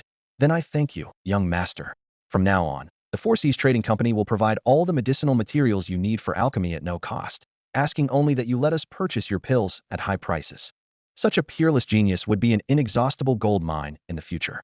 Never mind free materials, even the earth-grade pills his mysterious teacher casually produced could serve as store treasures. This deal was a guaranteed profit for the Four Seas Trading Company. The two parties quickly finalized the agreement. 100 supreme quality blood replenishing pills for 1,000 taels of silver, with the payment transferred directly to Yuan Yi's platinum card, once again boosting his assets. With the transaction complete, Yuan Yi still had weapon forging on his mind and rose to take his leave. Tang Miao Miao personally escorted him out, showing enthusiasm throughout. Everyone in the Four Seas Trading Company was stunned. Their usually prude assassin young miss was actually seeing off a young man so intimately to the entrance. What incredible background could this person have? Was he the heir of a super family or a disciple of a major sect? Yuan Yi maintained a calm expression, completely ignoring everyone's shock as he strode through the main hall. Suddenly, a soft female voice echoed through the spacious hall. Husband. Boom. Customers and attendants alike changed color, countless pairs of eyes instantly focusing on the source of the voice. There stood a young woman in a pure white silk dress with a light outer jacket, eyes downcast and shy, a rosy blush spreading to her ears, so delicate and tender that she inspired protective feelings. She stood quietly in the hall like a peony among green leaves, instantly capturing everyone's attention. Tang Miao Miao's legs went weak as she gasped and covered her mouth. Lingxia, what did you just call him? This young woman was none other than Bai Lingji, the second miss of the Bai family, one of Xiantian City's three great families and Xiantian City's second most beautiful woman. Yuan Yi spun around abruptly and found himself face to face with a pair of sparkling, beautiful eyes. Bai Lingji stood on the right side of the spacious hall of the Four Seas Trading Company, her snow-white dress swaying gently with her breathing, making her look like an elegant magnolia in full bloom. The young woman's gaze was fixed intently on Yuan Yi, her delicate face displaying joy, disbelief, and excitement all at once. Husband! Her clear cry rang out explosively in the noisy hall. Yun Yi's head buzzed. This girl actually called him husband in public? He remembered the joke he had casually made before parting at Xin Mountain. My surname is Lao, and my given name is Gong, never expecting Bai Lingji to take it so seriously. Just as he raised his hand to explain, bone-chilling killing intent suddenly struck him like an ice blade pressed against his neck. Yun Yi's heart sank. Such violent aura, at least martial master level. If looks could kill, he would have been chopped to pieces by now. Slowly turning his head, he saw the source of that murderous intent. A young man in his 20s with handsome features, wearing robes trimmed with gold and jade, standing beside Bai Lingji. The young man's eyes were bloodshot as he stared fixedly at Yun Yi, his jealousy almost manifesting as flames. Behind the young man clustered more than a dozen high-level martial apprentice guards, all in neat armor with alert expressions. Most striking among them was an elderly man with white hair but a youthful face, his eyes flashing with sharp light. Just standing there, he seemed like an insurmountable mountain, his depths unfathomable. Ding! The system's mechanical notification exploded in Yun Yi's mind. Warning host. Detected one target with strong hostility, strength. Level 3 Martial Master. Warning host. Detected one target with mild hostility mini-boss, strength. Level 6 Martial Master, poses lethal threat to host. Yun Yi cursed his luck silently. That old fellow is actually a level 6 Martial Master. At this moment, Bai Lingji was completely unaware of the turmoil in Yun Yi's heart. Ever since their parting at Xin Mountain, that carefree young man had been deeply imprinted in her 16-year-old heart. Today's unexpected reunion at the Four Seas Trading Company had reopened the gates of the young woman's heart, her mind filled entirely with thoughts of Yun Yi. Second miss. Watch your words, young Bo, the gray-clothed guard who had been protecting her, whispered a reminder. Only then did Bai Lingji realize what she had done, her pretty face instantly burning red as her long eyelashes drooped down, wishing she could disappear into the floor from embarrassment. The onlookers sighed softly. The second beauty of Xiantian City, the second daughter of the Bai family, had actually fallen for someone else. The young man in luxurious robes' face completely twisted with rage, veins bulging at his temples as he growled through gritted teeth. Boy, who are you? How dare you seduce my fiancé? So he was actually Bai Lingji's fiancé. No wonder he was radiating such murderous intent. Yun Yi felt somewhat awkward, yet secretly pleased. His charm was irresistible even to the second daughter of the Bai family. He cleared his throat, hesitating whether to give the name, Lao Gong, or come up with another alias, when suddenly a sharp voice interrupted him. Yun Yi, you're actually here? The crowd parted as a pale-faced young man stumbled forward. His face bore 2 or 3 points of resemblance to Yun Yi's, but with dark circles under his eyes and a bloated, weak appearance clearly the result of excessive drinking and debauchery. This was Yun Yi's cousin Yun Long, son of the third elder, who had always joined forces with Yun Sheng to bully Yun Yi. Yun Long looked around and loudly accused. The Yun family elders have already issued a warrant for your arrest. You worthless waste. And you still dare to provoke the young city lord? Are you trying to bring disaster upon the Yun family? Yun Yi's expression darkened, his gaze sharp as a blade. Yun Long, you've grown bold. What right do you have to arrest me, the young master of the Yun family? The current Yun Yi was no longer the pathetic original owner of this body, had been completely transformed, and wouldn't spare a second glance at some second-generation wastrel from the Yun family who only knew how to indulge in wine and women. Ba, what young master of the Yun family? Someone in the crowd sneered openly. You're nothing but the family head's bastard son, a waste born with blocked meridians, biggest joke in Xiantian City. As the words fell, a string of contemptuous titles was hurled at Yun Yi. Surrounded by pointing fingers and cold mockery, Yun Yi had long grown accustomed to it all. He simply gazed calmly at Yun Long across from him, his eyes filled with pity. You're also a member of the Yun family, yet you turn against your own brother in front of outsiders. How can you face our ancestors? What a disgrace. This remark struck Yun Long like a blow, making his face flush red with shame, wishing he could find a hole to crawl into.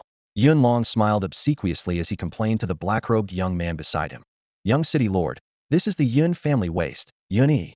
But he's already been cast out of the Yun family and has nothing to do with us. Whatever he did to seduce Miss Bayer, our Yun family knew nothing about it.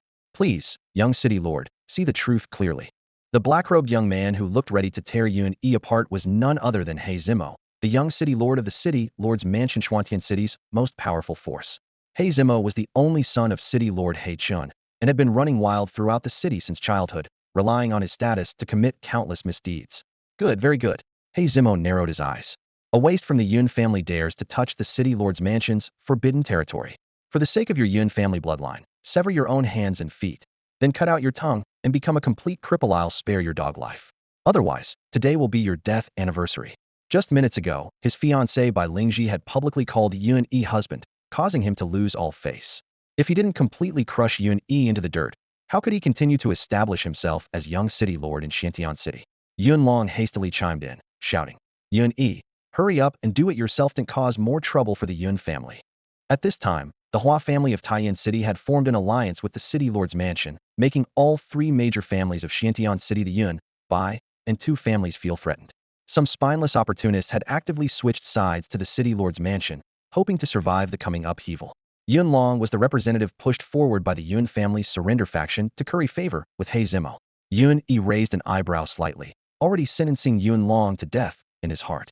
From the original owner's memories, he had inherited the bold spirit of his cheap father, Yun Lei. Back in the day, Yun Lei had dominated Xiantian City with the Yun family's ancestral techniques, using his 9th-level martial spirit strength to suppress everyone, even forcing city lord He Chen to yield.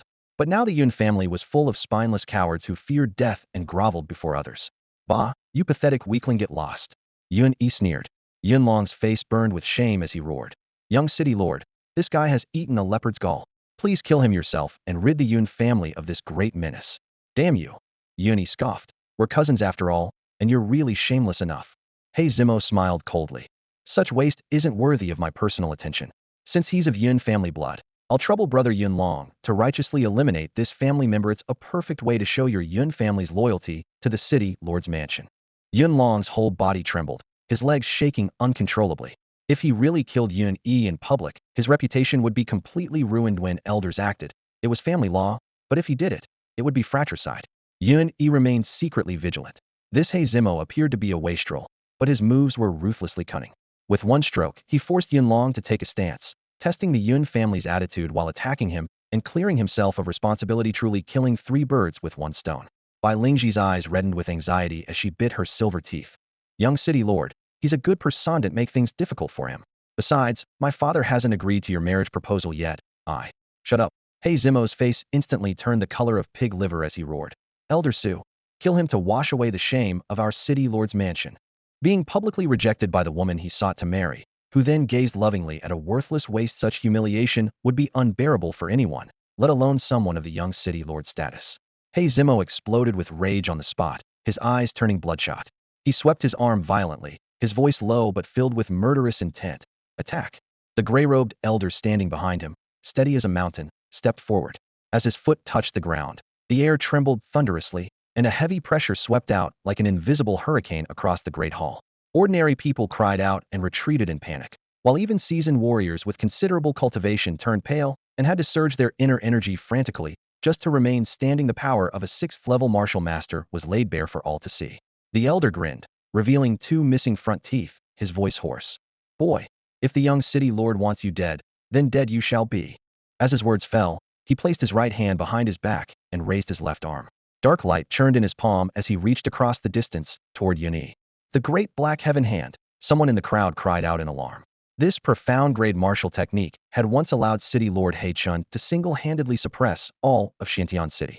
Since the fall of Yun Lei, head of the Yun family, no one could withstand it. Legend said it required tempering one's hands with the heart's blood of 13 demon beasts, combined with secret poisons, just to begin learning it.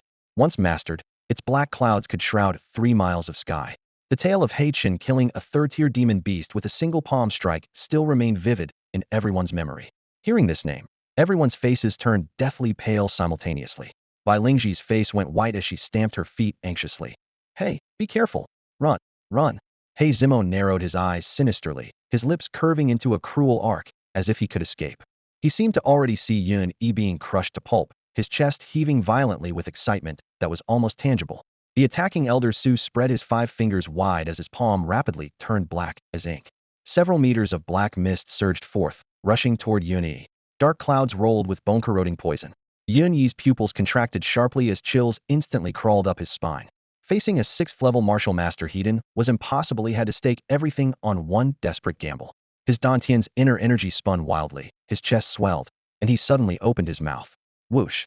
A stream of golden mist erupted forth, expanding rapidly in the wind until it was thick as a water barrel, carrying overwhelming pressure as it collided Hedon with the black mist. There was no thunderous roar as expected. Where the golden light passed, the black mist vanished like snow meeting fierce flames, with a massive hole pierced through its center. The remaining black mist collapsed and rolled back, nearly rebounding toward He Zimo and his group. Elder Su's face showed great alarm as he frantically struck out with his right palm, stirring up fierce winds to deflect the remaining mist toward the door. The hall's floor was scraped by the force, sending bricks and stones flying everywhere. He stared intently at Yun, his voice hoarse but no longer careless. You. What martial technique is this? The great black heaven hand that had run rampant throughout Xiantian City had been blown away by a single breath. And the one who did it was Yun, rumored to be a worthless, illegitimate son. This scene brought a shock more fierce than any attack. He Zimo stood frozen in place, his face alternating between green and white. Yun Long's knees went weak as he muttered, "How is this possible? He's clearly a waste." His teeth chattered unconsciously as chills shot straight to the crown of his head. The more he thought about it, the more frightened he became, quietly edging toward the door, planning to flee back to the Yun family if things went badly. Bai Lingji clutched her chest and let out a long breath, only then realizing her clothes were already soaked with cold sweat. Are you all right?" Yun grinned mischievously, making her blush as he said, "Of course I'm fine, honey. Your husband isn't going to die that easily, hee." The old man's face instantly darkened as he slammed his palms together, his true chi roaring. "Boy, take this, dark clouds crushing the city." He unleashed his great black heaven palm with full force, the inky black mist surging like a bursting flood. Within moments, a 10-foot radius was swallowed up as the overwhelming darkness pressed down on Yun Yi. Damn, this is getting dicey. Yun Yi's brow furrowed. He was merely a second-level martial master, a full major realm below his opponent. Though Thunderous Strike was a god-tier martial technique, he could use it at most 5 times before his true chi would be completely depleted. His only way out now seemed to be the old saying, when outnumbered, retreat is the best strategy. He took a deep breath, about to activate Thunderous Strike again, when suddenly, from the eaves of the 3rd floor of the Four Seas Trading Company, a sword light like white silk came slashing down through the air. The sword light moved like lightning, instantly cutting into the black mist and creating a brilliant barrier of light before Yun Yi. It then transformed into countless tiny sword rays that crackled and tore the rolling black fog to shreds. As the sword light faded, an aged but clear voice echoed throughout the entire trading company. "This man is a guest advisor of our Four Seas Trading Company. No killing shall be permitted on Four Seas Trading Company grounds." Tang Miao Miao looked up and cheered.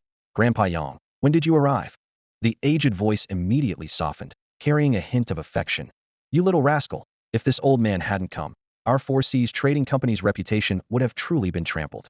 The old man from the city lord's manor turned pale, bowing toward the 3rd floor with barely concealed wariness. "I didn't know that Master Swordsman Yang of the Four Seas Trading Company had graced us with his presence. Su Jingzong has been discourteous." A cold snort came from upstairs. "Humph, this old man quite likes this young fellow. If you want to cause him trouble, don't bully the weak with your strength, or this old man will go have a little chat with City Lord He Chun." Young City Lord He Zimo felt his chest tighten at this rebuke. He opened his mouth to retort, but Su Jingzong quickly grabbed his sleeve. "Young City Lord, this person is beyond our reach. Unless the City Lord himself comes, no one is his match.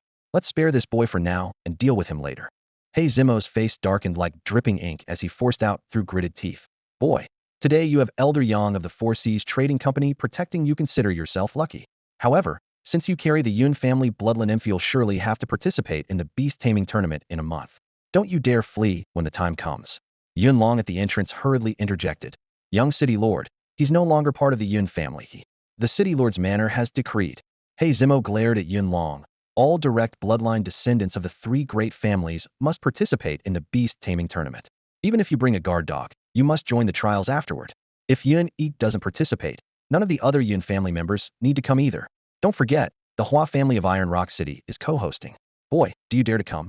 The combined pressure from the city lord's manor and the Hua family was overwhelming. Yun Long immediately bowed his head in submission, not daring to resist in the slightest. Damn it, when they can't win fair and square, they resort to dirty tricks. They clearly want to kill me during the beast taming tournament trials. Though Yun was furious inside, he still looked up and spat. "You think I'm scared of you? There's still a month left, and I have the super divine upgrade system. I'll train like hell and still crush your city lord's manor and the Hua family. Even if I can't beat your masters in a fair fight, I'll use sneak attacks, dirty tricks, sleeping powder, every underhanded method in the book to take you down. Fine, bring it on. See you at the beast taming tournament." With that, he turned toward the upper floor and bowed deeply. "Yun, abandoned son of the Yun family. Thanks Elder Yang for his assistance. I will repay this debt in the future." Elder Yang's voice drifted down leisurely. "Good lad, you've got spirit. If you run into trouble this month, come find me. This old man has three hobbies: first, wine; second, swords; and third, meddling in other people's business. Yun Yi bowed again and strode out of the Four Seas Trading Company. Just before leaving, he turned back to make a funny face at Bai Lingji, making the little girl cover her mouth and giggle. This scene didn't escape He Zimo's notice. In his rage, he slammed his palm down, shattering a nearby table corner. Elder Su, you must participate when the time comes and kill him. Yun Yi clutched his fortune and left the Four Seas Trading Company, hurrying home with quick steps. Ding! The abrupt system notification exploded in his mind, causing him to pause slightly. Alert to host. 3 targets with strong hostile intent detected. Occupation, level 4 martial apprentices. Distance, 1,254 meters. Currently tailing. Hey Moshue's men. Yun Yi raised an eyebrow. On his system panel, his brilliant green dot moved forward while 3 crimson dots clung closely behind, particularly striking. Level 4 martial apprentices dare to chase me. A level 2 martial master? They don't know the meaning of death. He turned into a secluded alley, concealing himself in the shadows and waiting quietly. Within moments, 3 sets of hurried footsteps approached. They didn't even know basic counter-surveillance, walking straight into an ambush. Yun Yi flashed like a phantom behind them, delivering 3 consecutive palm strikes. Smack, smack, smack. The 3 martial apprentices collapsed with muffled groans before they could even see his figure, as if struck by giant hammers. Too pathetic, no challenge at all. He grabbed the 3 men and dragged them to the deepest part of the alley, then slapped one awake, gripping his throat with 5 fingers. A cold gleam flashed in his eyes. Speak. Who sent you? Think carefully before answering. I'll question the other 2 afterward. And if even one word differs, I'll chop off one of your fingers. The man's legs went weak immediately, and a pungent smell of urine came from his crotch. Had actually wet himself from fear. Yun Yi nearly couldn't suppress his laughter. I'll talk. We're young Master Hua's men. It turned out the 3 had also been shopping at the Four Seas Trading Company today. Seeing Yun Yi publicly humiliate the young city lord, they hatched a wicked plan. If they could trace back to that mysterious alchemist and report to Hua Yuxiong, it would be quite an achievement. Yun Yi interrogated them one by one, and all 3 gave identical testimonies before he knocked them unconscious again. He had planned to just go home, but suddenly remembered his past life's habit of scheming against people in games. He smiled wickedly. Hua Yuxiong, hey Mashu, since your alliance is targeting me, let's discuss you both together. He acted immediately. In no time, he stripped the 3 men naked and tore their clothes into strips, tying them up like dumplings. Then he cut their arms and used the blood to scrawl several crooked lines of text on their backs. Looking at the 3 grown men huddled together in such an unseemly state, he clapped his hands and laughed wildly. My talent for causing trouble hasn't diminished. Just as he was about to drag his artwork to the alley entrance for display, a slightly youthful but resonant voice shouted from behind. Bold criminal! How dare you commit such evil acts in broad daylight? Release those 3 innocent maidens. Yun Yi nearly spat blood. Innocent maidens? Can't you see their teapot spouts sticking out? He turned around to see a 16 or 17-year-old youth standing not far away, tall as a small iron tower, towering 2 full heads above him. If not for his still youthful face, one would definitely mistake him for some battlefield general. What did this kid take, steroids or something? He's built like a tank. Even the bodybuilding champions from my past life couldn't match him. Yun Yi stood deep in the alley, sizing up the towering youth before him, easily 6.5 feet tall, his muscular frame bursting through coarse cloth, shoulders broad as a door, waist thick as a barrel. He sighed inwardly. Whose child grew up this robust, yet couldn't tell that these 3 naked guys on the ground were bandits? They tried to rob me, got subdued instead, and now he's turning the tables on me. Won't that ruin the whole righteous hero act? Having lived 2 lives, Yun Yi knew this age was the most rebellious, when hot blood made young men dream of being heroes. If he didn't set the record straight, this guy would probably pester him endlessly. He was a master alchemist and beast tamer, soon to become a master weaponsmith. Had no time to squabble with a kid, even though he himself wasn't yet 20. The tower-like youth stood stunned, his massive hand scratching his head like a fan. He looked down at the 3 men stripped to their underwear, his face turning red as a pig's liver. Sorry, I got the wrong idea. But why did you strip them naked?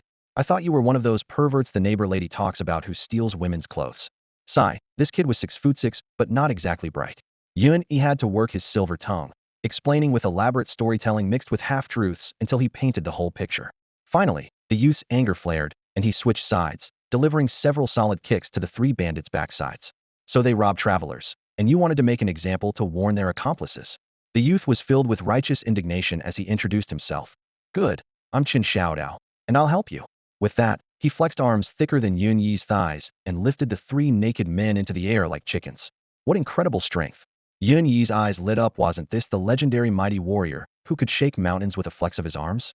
Among his 3,000 followers, only the clever Xiao Gizi was truly reliable. If he could recruit this powerhouse as a subordinate, with Xiao Gizi handling delicate work and Chen Xiaodao charging into battle, it would be perfect. After beating up Hua Yuxiong, cuckolding He Mo Hui, and facing the beast-taming competition he knew nothing about, this string of troubles was putting enormous pressure on Yun Yi. Improving his strength and expanding his team was the top priority. Couldn't let a good prospect slip away. Chen Xiaodao worked with gusto, flexing his arms and tossing the 3 bandits to the alley entrance as Yun Yi directed. In a few minutes, someone would discover them, and the Hua family Tian City's premier clan would lose serious face. Thinking of Hua Yuxiong's expression when he saw those words, Yun Yi couldn't help but double over with laughter. What's your name? Where do you live? I'll escort you home. Chen Xiaodao's questions came like machine gun fire. What are you laughing about? You're almost crying from laughing. How did you beat 3 guys by yourself? Want to come sit at my place? It's just up ahead. Half an hour later, Yin Yi's ears were buzzing like they were full of flies. His chest felt like 25 rabbits were bouncing around, scratching at his heart with 100 claws. The reason was simple: this walking tower was a chatterbox. Question after question with no gaps for answers, as if all his strength had gone to his tongue. Yun Yi groaned inwardly. Xiao Gizi was clever but economical with words, while Chen Xiaodao was a giant motor mouth. Together, they'd be like the legendary door gods, a perfect match. Xiaodao, stop! Stop! Taking advantage of the other's breath, Yun Yi quickly interrupted. Fine, I'll visit your place, okay? Just talk a little less, alright? He felt his dignity crumbling. A master alchemist surrendering to a muscle-bound chatterbox's verbal assault. Chen Xiaodao grinned widely, his massive palm slapping Yun Yi's shoulder hard. Haha, great. I knew you were a good guy. You listened to me for so long without getting angry. Not like my dad, who threatens me with fire tongs after 3 sentences. The two turned into the depths of the alley. Chen Xiaodao's home, just a Hida modest shop with roaring furnaces, the sign reading Old Chen's Blacksmith Shop. The rhythmic clanging of hammers on metal echoed from the blacksmith shop. Is this your home? Yun Yi asked casually. Chen Xiaodao grinned sheepishly, pointing with his thick fingers toward the humble, yet firelit workshop. Yes, it's our ancestral smithy and weapon forge. That man swinging the hammer over there is my father Chen Laodao, a genuine first-rank weapon forger. The refined iron beast cages for the city lord's mansion and the beast armor and saddles ordered by the Bai family all come from his hands. My father's craftsmanship is extraordinary, can hammer patterns into refined iron with his great hammer that look almost alive. Once he started talking, he went on endlessly. Yun Yi automatically tuned out the latter half and stepped into the shop.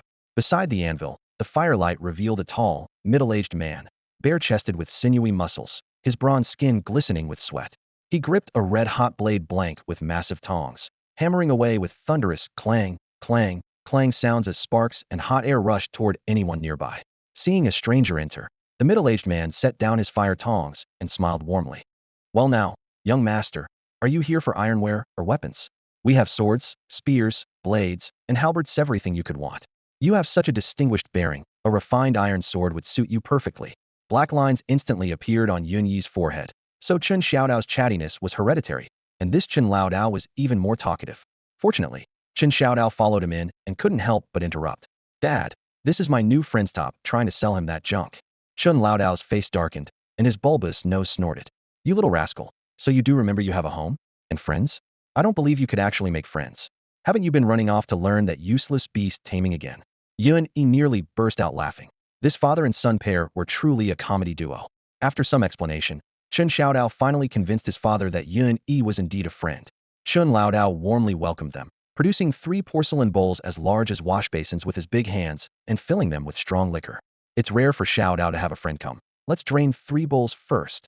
With that, he tilted his head back and gulped down all 3 bowls in succession. Yun Yi held his head. Each bowl contained at least 6 pounds of liquor. What an incredible capacity. After several rounds of drinks, Yun Yi had thoroughly figured out this father and son pair. Chen Laodao was a true first-rank weapon forger with ancestral skills, yet ran a shabby little shop. Chen Xiaodao possessed natural divine strength, but had no interest in weapon forging, obsessing daily over becoming a beast tamer. One swindler after another had taken advantage of him outside, and he'd paid tuition fees one after another, yet never learned even the basics of beast taming, causing father and son to argue daily. At this point, Chen Xiaodao stiffened his neck defiantly. I just want to be a beast tamer. Want my foot? Chen Laodao exploded, grabbing his massive tongs to strike. Yun Yi quickly stepped between them, inwardly complaining. If those tongs hit anyone else, they'd be coughing up blood. He calmed both their tempers and turned to Chen Xiaodao. Xiaodao, you want to learn beast taming? I can teach you. Chen Xiaodao leaped up so suddenly he nearly hit the roof beam. Really? You know beast taming? You're not fooling me, are you? If you can teach me, I'll call you my big brother and follow you instead of my old man. He's always beating me up. Yuan Yi let out a long sigh as the forge fire roared, casting an orange glow across his profile. He thought to himself, this kid is really straightforward. I haven't even started looking for followers, and here he is volunteering. Such a loyal little brother is hard to come by. The charcoal crackled and popped, sending waves of scorching heat through the air. Chen Laodao took a sip of strong liquor and eyed Yuan Yi suspiciously. Kid, you look only 2 or 3 years older than Xiaodao here. Don't tell me you're actually a beast tamer. Yuan Yi looked up, his gaze sweeping across the blackened ceiling beams as a sharp aura naturally emanated from him. I'm not just a beast tamer, I'm also an alchemist, and I'll soon become a weapon forger too. Puffed, liquor sprayed across the floor, filling the air with its pungent scent. Chen Laodao set down his bowl and wiped his mouth with the back of his calloused hand, snorting coldly.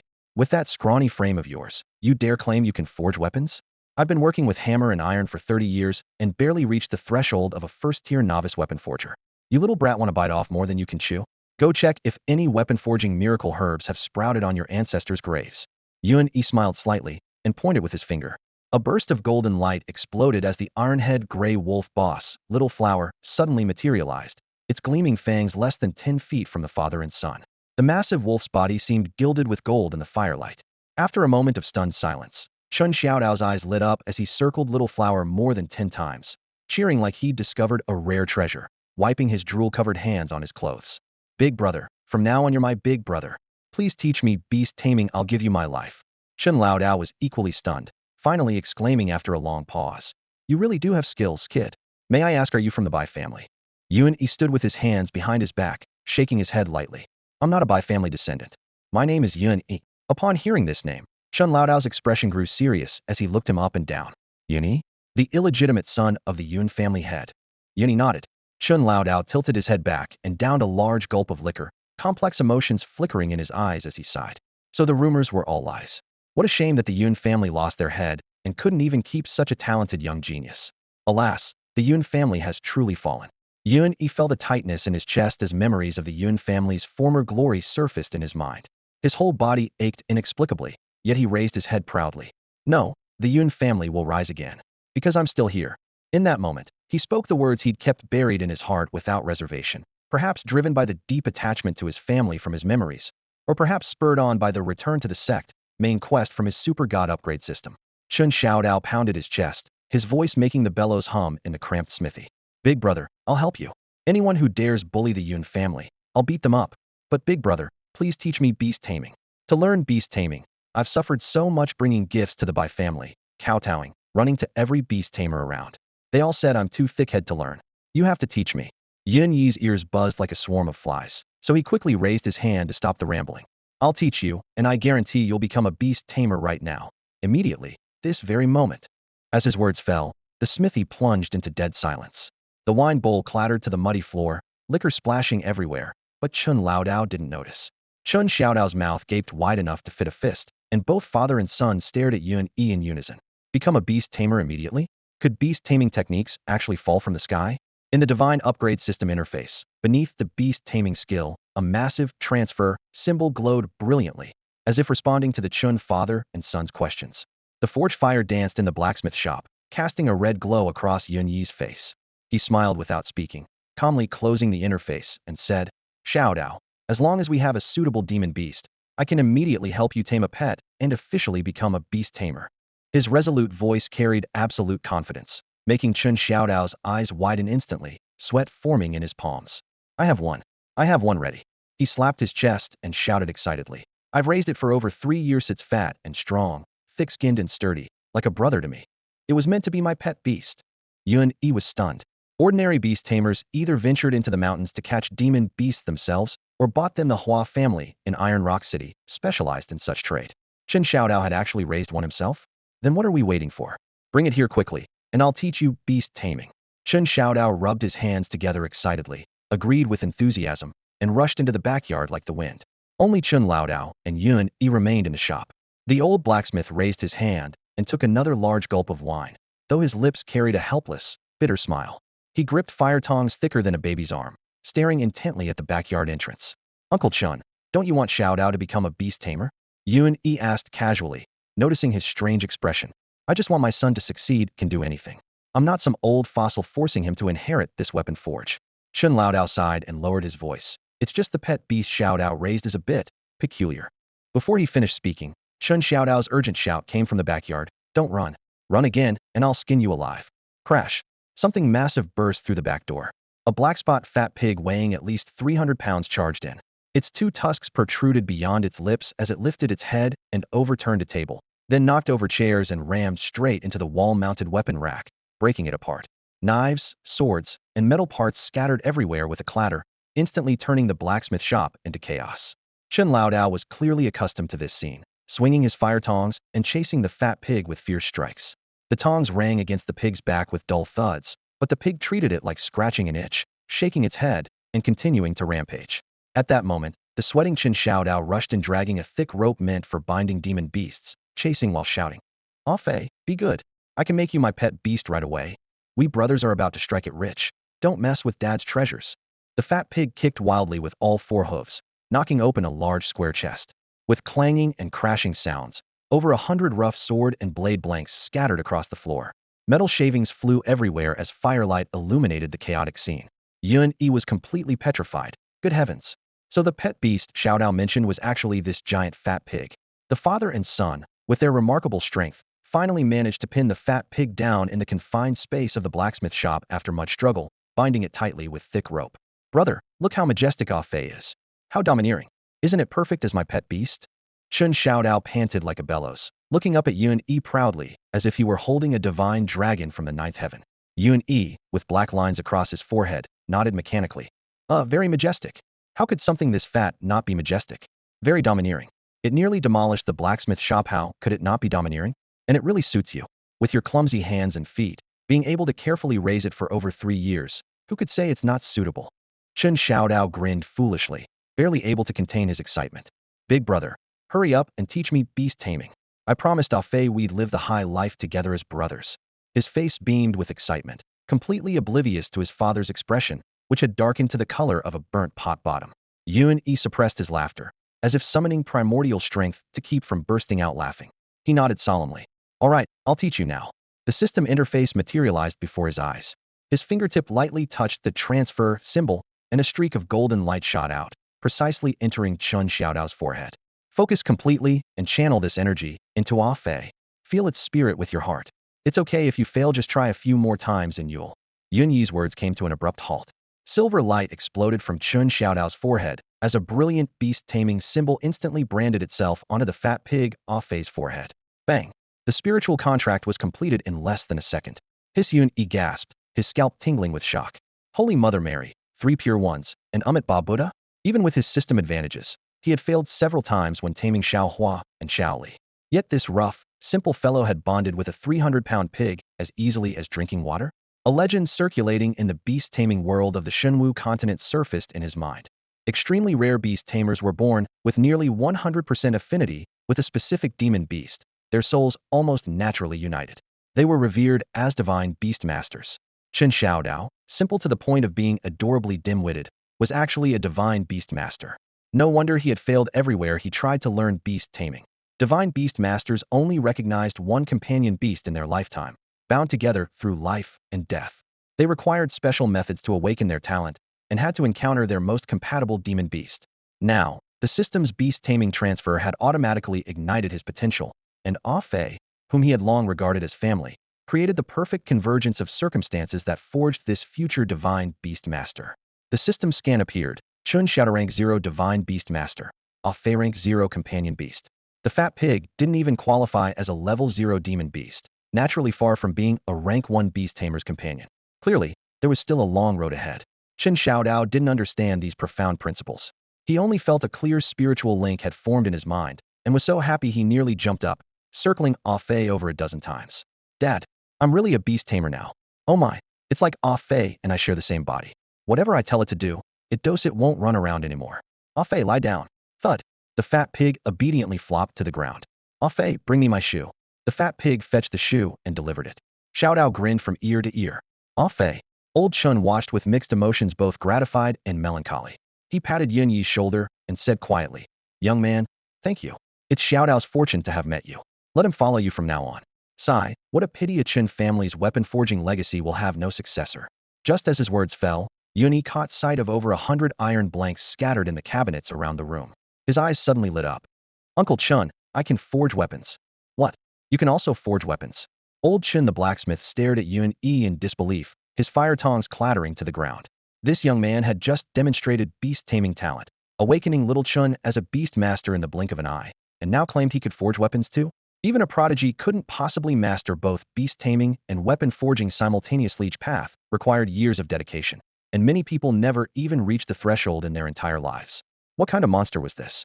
Yun-Yi eagerly picked up a rough steel blade blank, still covered in burrs, respectfully presenting it to old Chun with both hands. Uncle Chun, could you demonstrate the forging techniques for me? What? You've never even studied it, yet dare claim you can forge weapons? Old Chen nearly smacked Yun-Yi's head with the blade blank like a brick. His family's forging techniques had been passed down through generations. It took him 13 years just to learn basic smithing and reach the beginner level, then another grueling 10 years to become a first-tier weapon forger. This kid thought he could master everything with just one demonstration. Absolutely ridiculous. However, Yun-Yi had just helped his foolish son instantly awaken beast-taming talent. What if there really was something to it? Fine, a demonstration it is. He downed 2 gulps of strong liquor, patted his muscular chest, and lit the forge with a belly full of doubt. Lighting the fire, burning charcoal, working the bellows. Little Chun, who usually helped out, had already taken his fat pig companion outside to play. Yun-Yi stepped up to fill the role. His competitive nature made him unconcerned about such rough work for the sake of weapon forging. He'd even crawl through coal piles. The system had only granted him Tier 0 weapon forging, and to truly forge weapons, he couldn't skip any of the fundamental smithing skills. Otherwise, he would have already forged weapons for his 3,000 subordinates. The furnace stood half a man's height, packed full with black charcoal. Each pump of the leather bellows sent flames shooting up half a foot, instantly turning the room into a steamy furnace. Old Chun gripped the blade blank with tongs, heated it red hot in the fire, then threw it onto the anvil and began hammering. While working the bellows, Yun-Yi watched every movement intently, comparing the process with the level 0 weapon forging technique in his system. Old Chin truly had skill. His hammer strikes were precise and powerful, the angles perfect to the millimeter. Before long, he had forged the rough blank into a proper base ready for formal weapon crafting. The real weapon forging was just beginning. Hammer raised high. Old Chun tensed his muscles, gathering his chi into the hammer head before striking down with tremendous force. Bang! With the thunderous impact, the weapon blank seemed infused with life, glowing with a faint red light. The refined iron took shoppy first-tier refined iron blade emerged from the forge, sharp and sturdy, worth at least 200 taels on the market. Old Chun tilted his head back for another gulp of liquor, sweat dripping from his hair onto the anvil, his face pale from chi depletion. Yun-Yi grumbled inwardly. Weapon forging itself isn't that mysterious. The trouble lies in preparing the rough blanks. 3,000 subordinates would need 3,000 blanks. If I really had to forge each blank from scratch, when would I ever finish? If Old Chun had heard these thoughts, he would have jumped up cursing. First-tier refined iron blades were typically only worthy of 5th-level martial apprentices and above, who would treat them as standard equipment for ordinary soldiers. Did he think they were cabbages? Yun-Yi had no idea that while he was single-mindedly expanding his influence and strengthening his power, the 3,000 subordinates of the Cloud Gate needed to acquire the ability to protect themselves in a short time. Otherwise, facing the Cloud family's manhunt, along with the enormous threats from the Hua family and the City Lord's mansion, the Cloud Gate would be destroyed in the blink of an eye. With his current cultivation level alone, confronting these major forces would be like throwing an egg against a rock. In the blacksmith shop, firelight painted the walls red. Old Chun was holding his wine bowl with a smug expression on his face, only to discover that Yun-Yi wasn't even looking at him. He casually grabbed a rough sword blank still covered with burrs and tossed it into the furnace. Does this kid really think he's some kind of genius?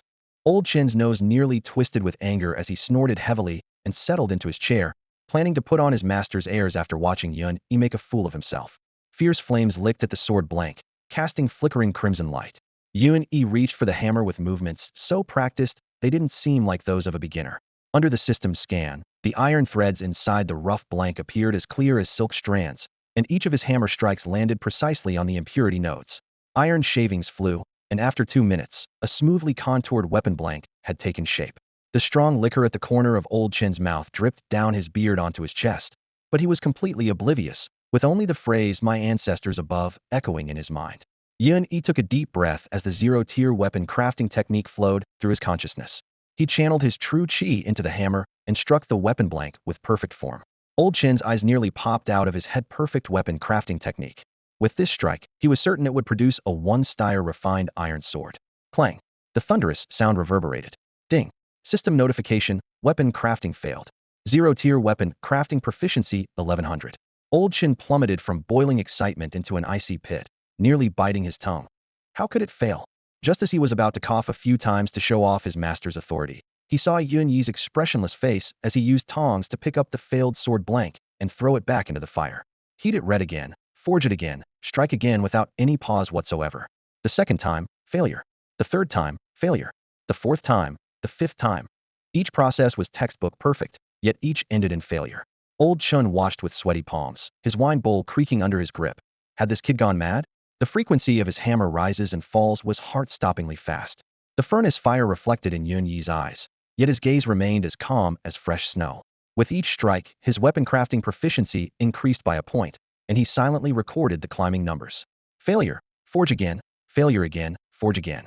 In a flash, the 100th weapon blank took shape. For the 100th time, Yun Yi raised the iron hammer high, his eyes blazing with intense light as he brought it crashing down. Ding, the 100th system notification chimed with such beautiful, captivating melody. Congratulations, host. Your level 0 weapon forging proficiency has reached 100,100 and has been upgraded to level 1 weapon forging. Level 1 weapon forging. 100 success rate when crafting level 1 weapons, armor, and equipment, with guaranteed addition of 1 special attribute. Yun Yi threw back his head and roared triumphantly. The pressure and threats from the major factions shattered completely in that furious cry. Beside the furnace, he raised his hammer and struck the red-hot sword blanklang. Crimson light burst forth, and a razor-sharp aura so intense it made one's scalp tingle instantly filled Old Chin's smithy. A solid block of refined iron nearby was cleaved in two by the invisible sword chi, its cut surface smooth as a mirror. Ah! Old Chin, who had been dozing off, suddenly sprang up, his pupils contracting to pinpoints as he pointed at Yun Yi with trembling fingers. This is a supreme-grade attribute weapon. Weapons and armor forged by weaponsmiths originally had only a minuscule chance of developing special attribute sharpness, durability, resilience, weight, and so forth. Beyond legend lay even rarer divine-grade attributes. Xiantian City housed one such treasure, City Lord He Chin's Sun Moon Wheel, which possessed the return flight attribute, allowing it to fly back after being thrown. Rumor had it that this was a special gift from one of the continent's 10 great sections. Years ago, when Clan Master Yun Lei of the Yun family dominated the city, He Chin barely managed to withstand his might with this weapon, clinging to power for years and maintaining Xiantian City's position as the foremost faction.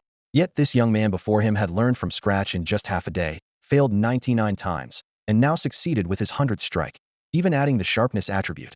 Old Chin's decades of forge mastery only occasionally aligned with peak performance and heavenly fortune to produce a single attribute weapon. If this boy wasn't a prodigy, then no prodigy existed in this world. Yun Yi's triumphant cry still echoed as his chest swelled with satisfaction and his spirit surged. His mind was already forming plans. Riding this momentum, he would forge complete sets of weapons for his 3,000 subordinates in one go, arm them properly, lead them into the underground city, fight monsters to level up, and grow stronger daily for self-protection. The moment this thought arose, he casually tossed the sharp sword into a corner with a clatter, dust flying everywhere, then grabbed another rough blank and began hammering with renewed focus. Wasteful child. Old Chin's heart nearly broke as he carefully picked up the sword, wiping it while muttering. Throwing such a treasure on the ground? Even the elite disciples of the city's 3 great families would treasure this. Polishing it 3 to 5 times daily, anything less would be disgraceful. Before he could finish speaking, boom! The furnace exploded with light, and a pressure heavier than mountains pressed down instantly. A familiar yet strange aura, the weight attribute. Old Chin's jaw nearly dropped to the floor.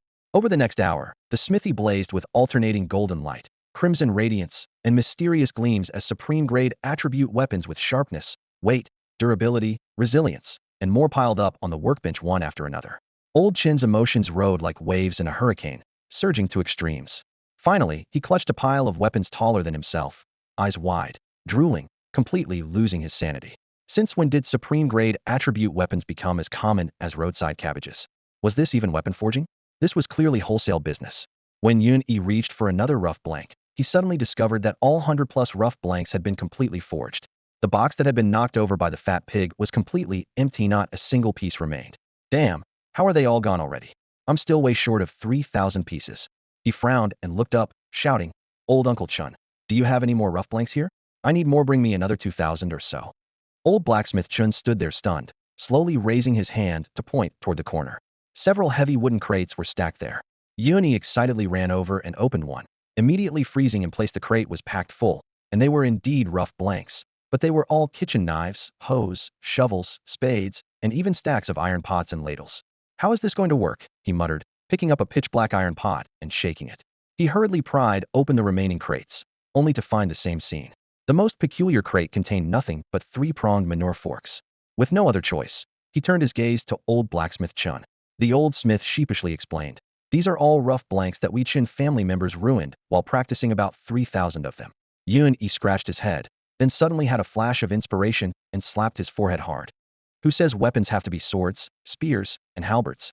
With the system in hand, forging equipment is as easy as drinking water. I don't have time to find 3,000 more sword and blade blanks. These will work too. His eyes lit up. No matter how skilled a warrior is, they still fear kitchen knives. A hoe to the head will crack it open just the same. Swing shovels, ladles, and iron pots at them that still break arms and legs. He slapped his thigh hard. These are it.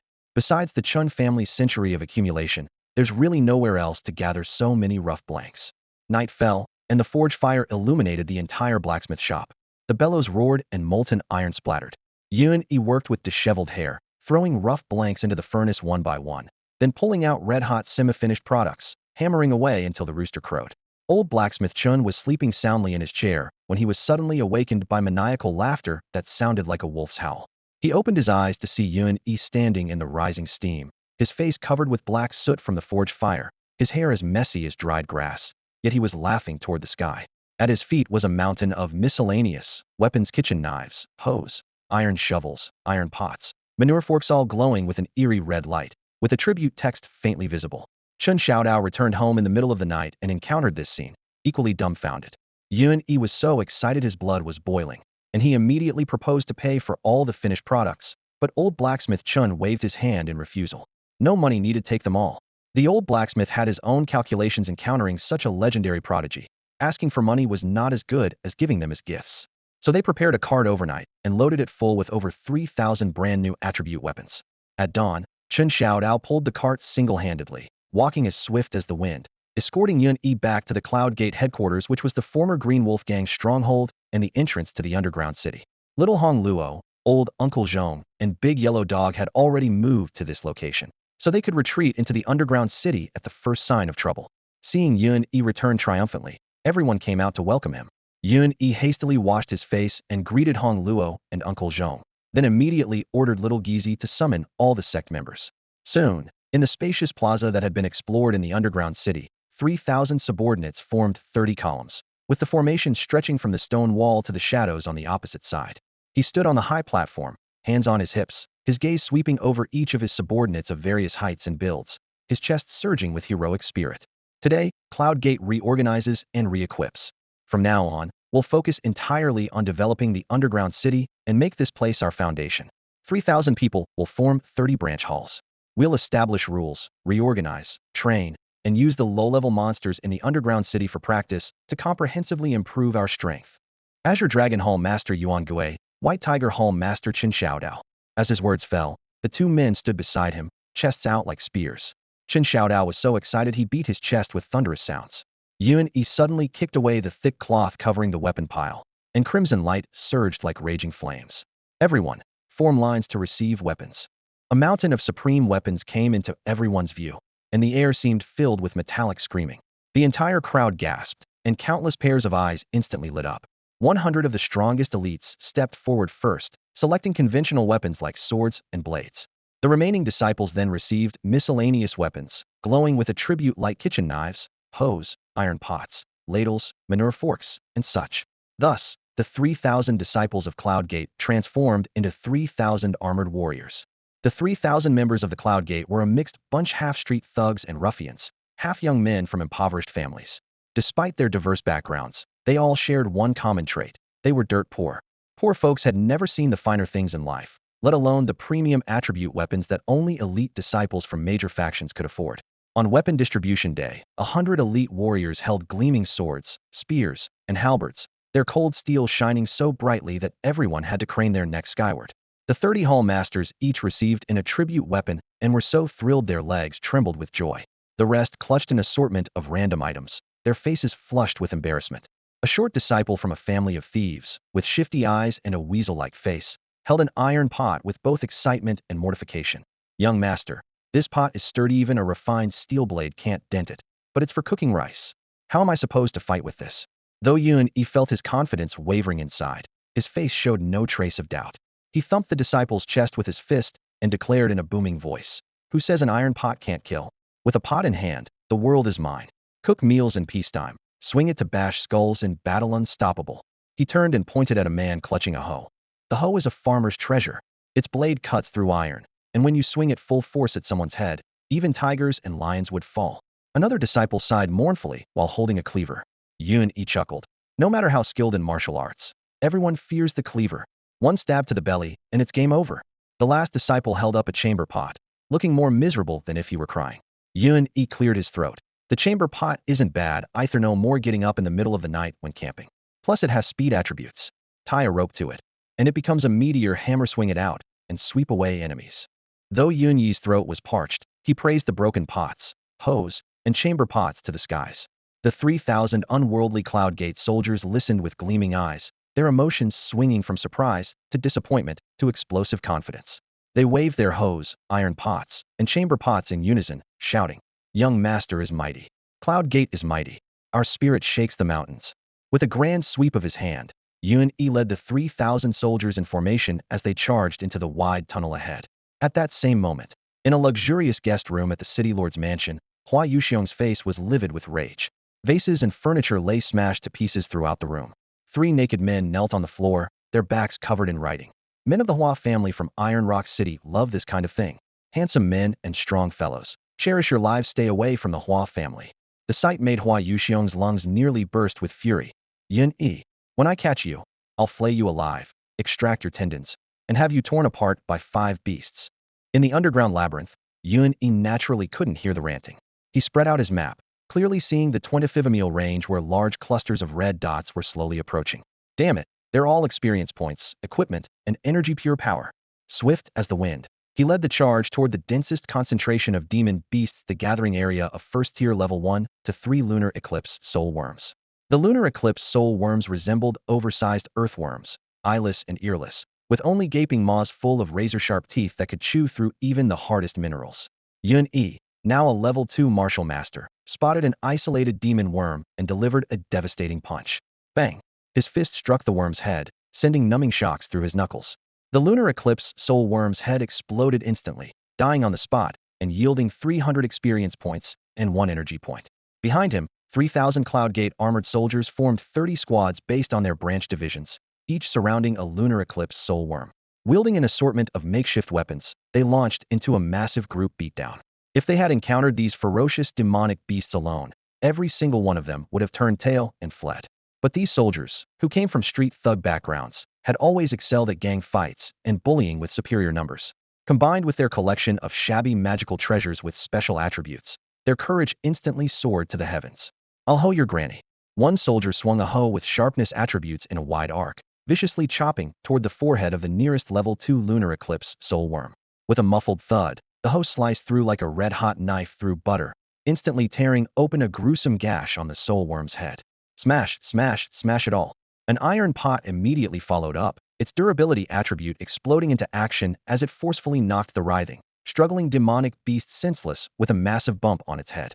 The moment the hoe and pot withdrew, a chamber pot flew in like a celestial strike, landing precisely in the soul worm's gaping maw. Accompanied by the sound of shattering porcelain, half its razor-sharp teeth went flying.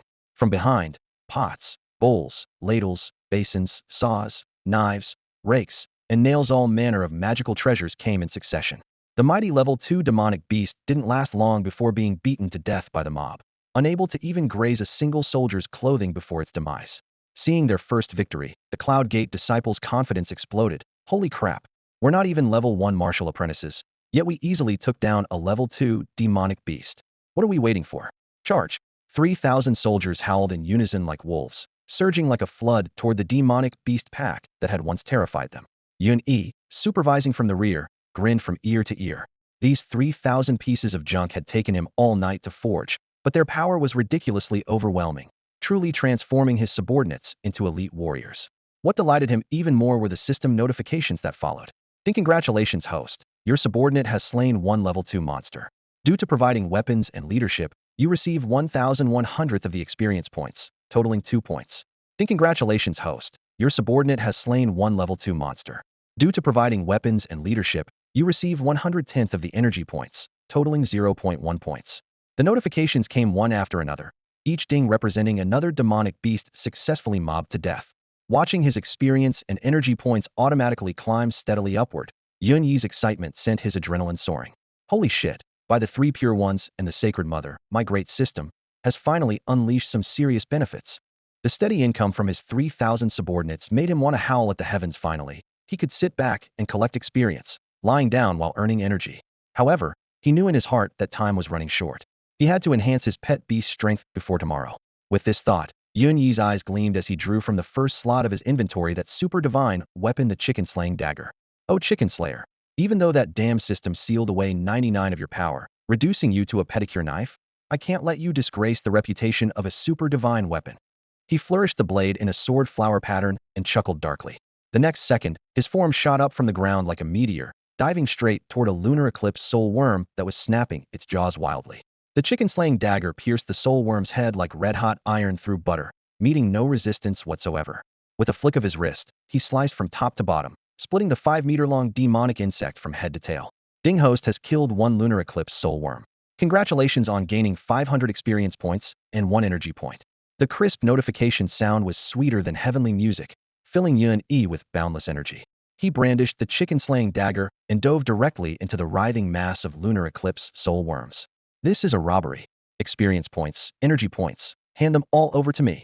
Yun Yi howled excitedly at the sky, waving his chicken-slaying divine dagger as he charged to the forefront. As the leader, he naturally had to take the lead. Massive experience points, and the surprise of the third universe explosion were waiting for him. Time waits for no one. Boss, wait for me. Chun Xiaodao chased after him aggressively, carrying his 300-pound fat pig beast pet on his back. Boss, let me kill demon beasts with you. Afei attack. At Chun Xiaodao's command, the plump pink pig charged forward with a low growl, its exaggerated tonnage slamming hard into Yun Yi's locked Targeta level 3 moon eclipse soul worm. With a tremendous crash, the soul worm was sent flying over 10 meters, nearly petrified on the spot. Holy crap, this fat pig isn't even a level 1 demon beast, yet it's so fierce. Yun Yi's eyes widened in disbelief. Chun Xiaodao roared, swinging an oversized fire tong down hard. The dull thud was accompanied by splattering flesh and blood. The moon eclipse soul worm let out a silent scream, its mouth full of sharp teeth stirring up a bloody wind as it bit back. You idiot, don't tank it, Heaton. Yun Yi cursed inwardly, but then saw Chun Xiaodao's tower-like body bulge with muscles like an ancient giant. The fire tongs smashed down on the demon beast's head again and again, beating the soul worm senseless. Are you even a beast tamer anymore? Everyone else hides behind their pets shooting arrows, but you charge faster than your pet. Looking at you like this, who could guess you're a divine beast master? Yun Yi couldn't stop complaining. However, Chun Xiaodao wasn't a warrior after all, and the fire tong wasn't an attribute weapon. After a dozen strikes, it snapped in two with a crack. The soul worm seized the opening, its bloody maw lunging straight for his waist. A cold flash. Yun Yi teleported to the flank, his chicken-slaying dagger effortlessly slicing across the soul worm's neck. Its massive head rolled away with a gurgle, foul-smelling blood spraying all over Chun Xiaodao's face. Phew, this big bug sure can take a beating. Boss, can you get me a proper weapon? Those are too light, not comfortable to use. If I had something that felt right, I'd flatten it with one punch. Chun Xiaodao wiped the blood off with his sleeve haphazardly, pointing at the dagger in amazement. Boss, your pedicure knife is really something, cutting through the bug in one slice. Also, wasn't my Afei awesome? That charge just now shook heaven and earth. Yun Yi held his forehead with one hand, black lines streaking down his face. Can you talk less, you chatterbox fool? In a couple of days, we'll find your dad, and I'll personally forge you a good weapon. Now, stay behind me and don't charge around. You got it. When the boss speaks, of course I listen. Chun Xiaodao scratched his head with a silly grin. Yun Yi ignored him and led the 3,000 armored soldiers into the dense forest, beginning an exhilarating monster-grinding spree. 3 days later, all demon beasts within 10 miles of the passage were completely cleared. 7 days later, not a single demon beast could be found within a 20-mile radius. Ding, the system prompt sounded for the third time. Congratulations, host, for killing a second-tier level 3 monster, three-eyed demon scorpion. Gained 1500 experience points, 1 energy point. Current energy, 7999. Yuan stopped and surveyed his surroundings. Over these 7 days, the 3,000 armored soldiers had fought valiantly, contributing more than half of his experience. Although he only received 1% of the experience and 1/10 of the energy from each kill, he had still easily advanced to level 3 Martial Master, and his energy value was approaching its third maximum. Monster, three-eyed demon scorpion. Level, Tier 2, levels 13. Description, possesses 3 eyes, moves with agility, and carries potent venom. Special ability, three-eyed demon mark shoots venomous marks from all 3 eyes. Extremely toxic. Damn it, the beasts in this dungeon are either giant earthworms or poisonous scorpions. I'm getting sick of looking at them. Yuan grumbled while energetically lunging toward a three-eyed demon scorpion the size of a hunting dog. The dim stone walls glowed with an eerie green phosphorescence. Yuan foot slipped, but his Godslayer dagger had already shot through the air. The cold gleam sliced through the scorpion's shell with a crisp crack, instantly filling the air with the stench of blood mixed with toxic gland secretions. The three-eyed demon scorpion didn't even have time to activate its demon mark before becoming another victim of his blade. 1,500 experience points, 1 energy point, plus 10 cultivation energy points. Sweet. As the system notification finished, Yuan excitedly flicked his dagger clean. These dungeon beasts are ugly and grotesque, but they're perfect prey for my divine weapon. The dagger's blade remained untainted by poison and could pierce through hard shells for instant kill. It was practically made for him. In just 15 minutes, corpses had piled up like small hills throughout the cavern. Yuan grew more excited with each kill and boldly ventured deeper into the three-eyed demon scorpion's nest. Whoosh, whoosh, whoosh. 3 green beams shot toward him like lightning, filling the air with a sickly sweet floral fragrance, the scent of deadly poison. Holy crap, that's fast. Yuan twisted his body, dodging the toxic rays by mere inches as cold sweat trickled down his spine. He'd gotten too carried away and nearly fell victim to a sneak attack. Before him lay a collapsed natural stone chamber, its walls riddled with cracks and dozens of fist-sized holes from which countless three-eyed demon scorpions poked their heads menacingly. The attacker was a massive creature the size of a young calf. Its black shell was thick as iron armor, its pincers as thick as stone pillars, and its 3 compound eyes glowed with an eerie blue-green light, radiating murderous intent. The system display showed three-eyed demon scorpion queen, tier 2 level 4 beast, elite boss monster. The Scorpion King has arrived. Yunyi's heart tightened.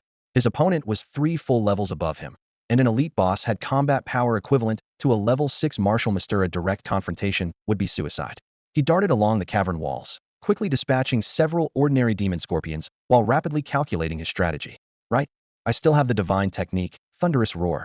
Yuan wanted to smack himself on the forehead. After dodging another spray of demon marks from the queen, he suddenly stopped, took a deep breath, gathered his strength, and opened his mouth. Golden sound waves burst forth like the first light of dawn, resembling a divine rooster's crow. The rolling waves of sound solidified and crashed thunderously against the Scorpion Queen's shell. Crack! The hard armor shattered, opening a forearm-length gash across the queen's back. Her massive body rolled twice before convulsing and going still. The demon Scorpion Queen, 3 levels above him, had been killed in a single strike by his divine technique. Ding! Host has slain three-eyed demon scorpion elite boss, gaining 2,500 experience points and 1 energy point. Congratulations! Host has advanced to level 4 martial master.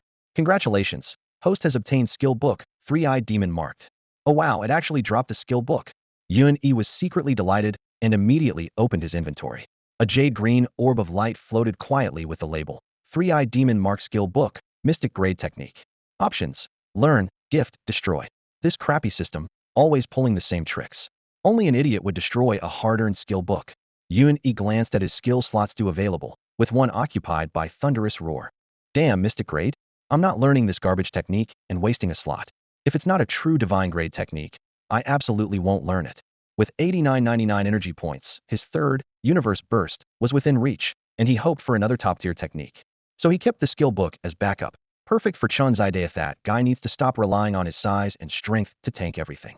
With the nest battle concluded, he instructed, Shao Gizi, have the Cloud Gate disciples consolidate our gains, tighten the defensive perimeter, and establish a Cloud Gate base in this dungeon.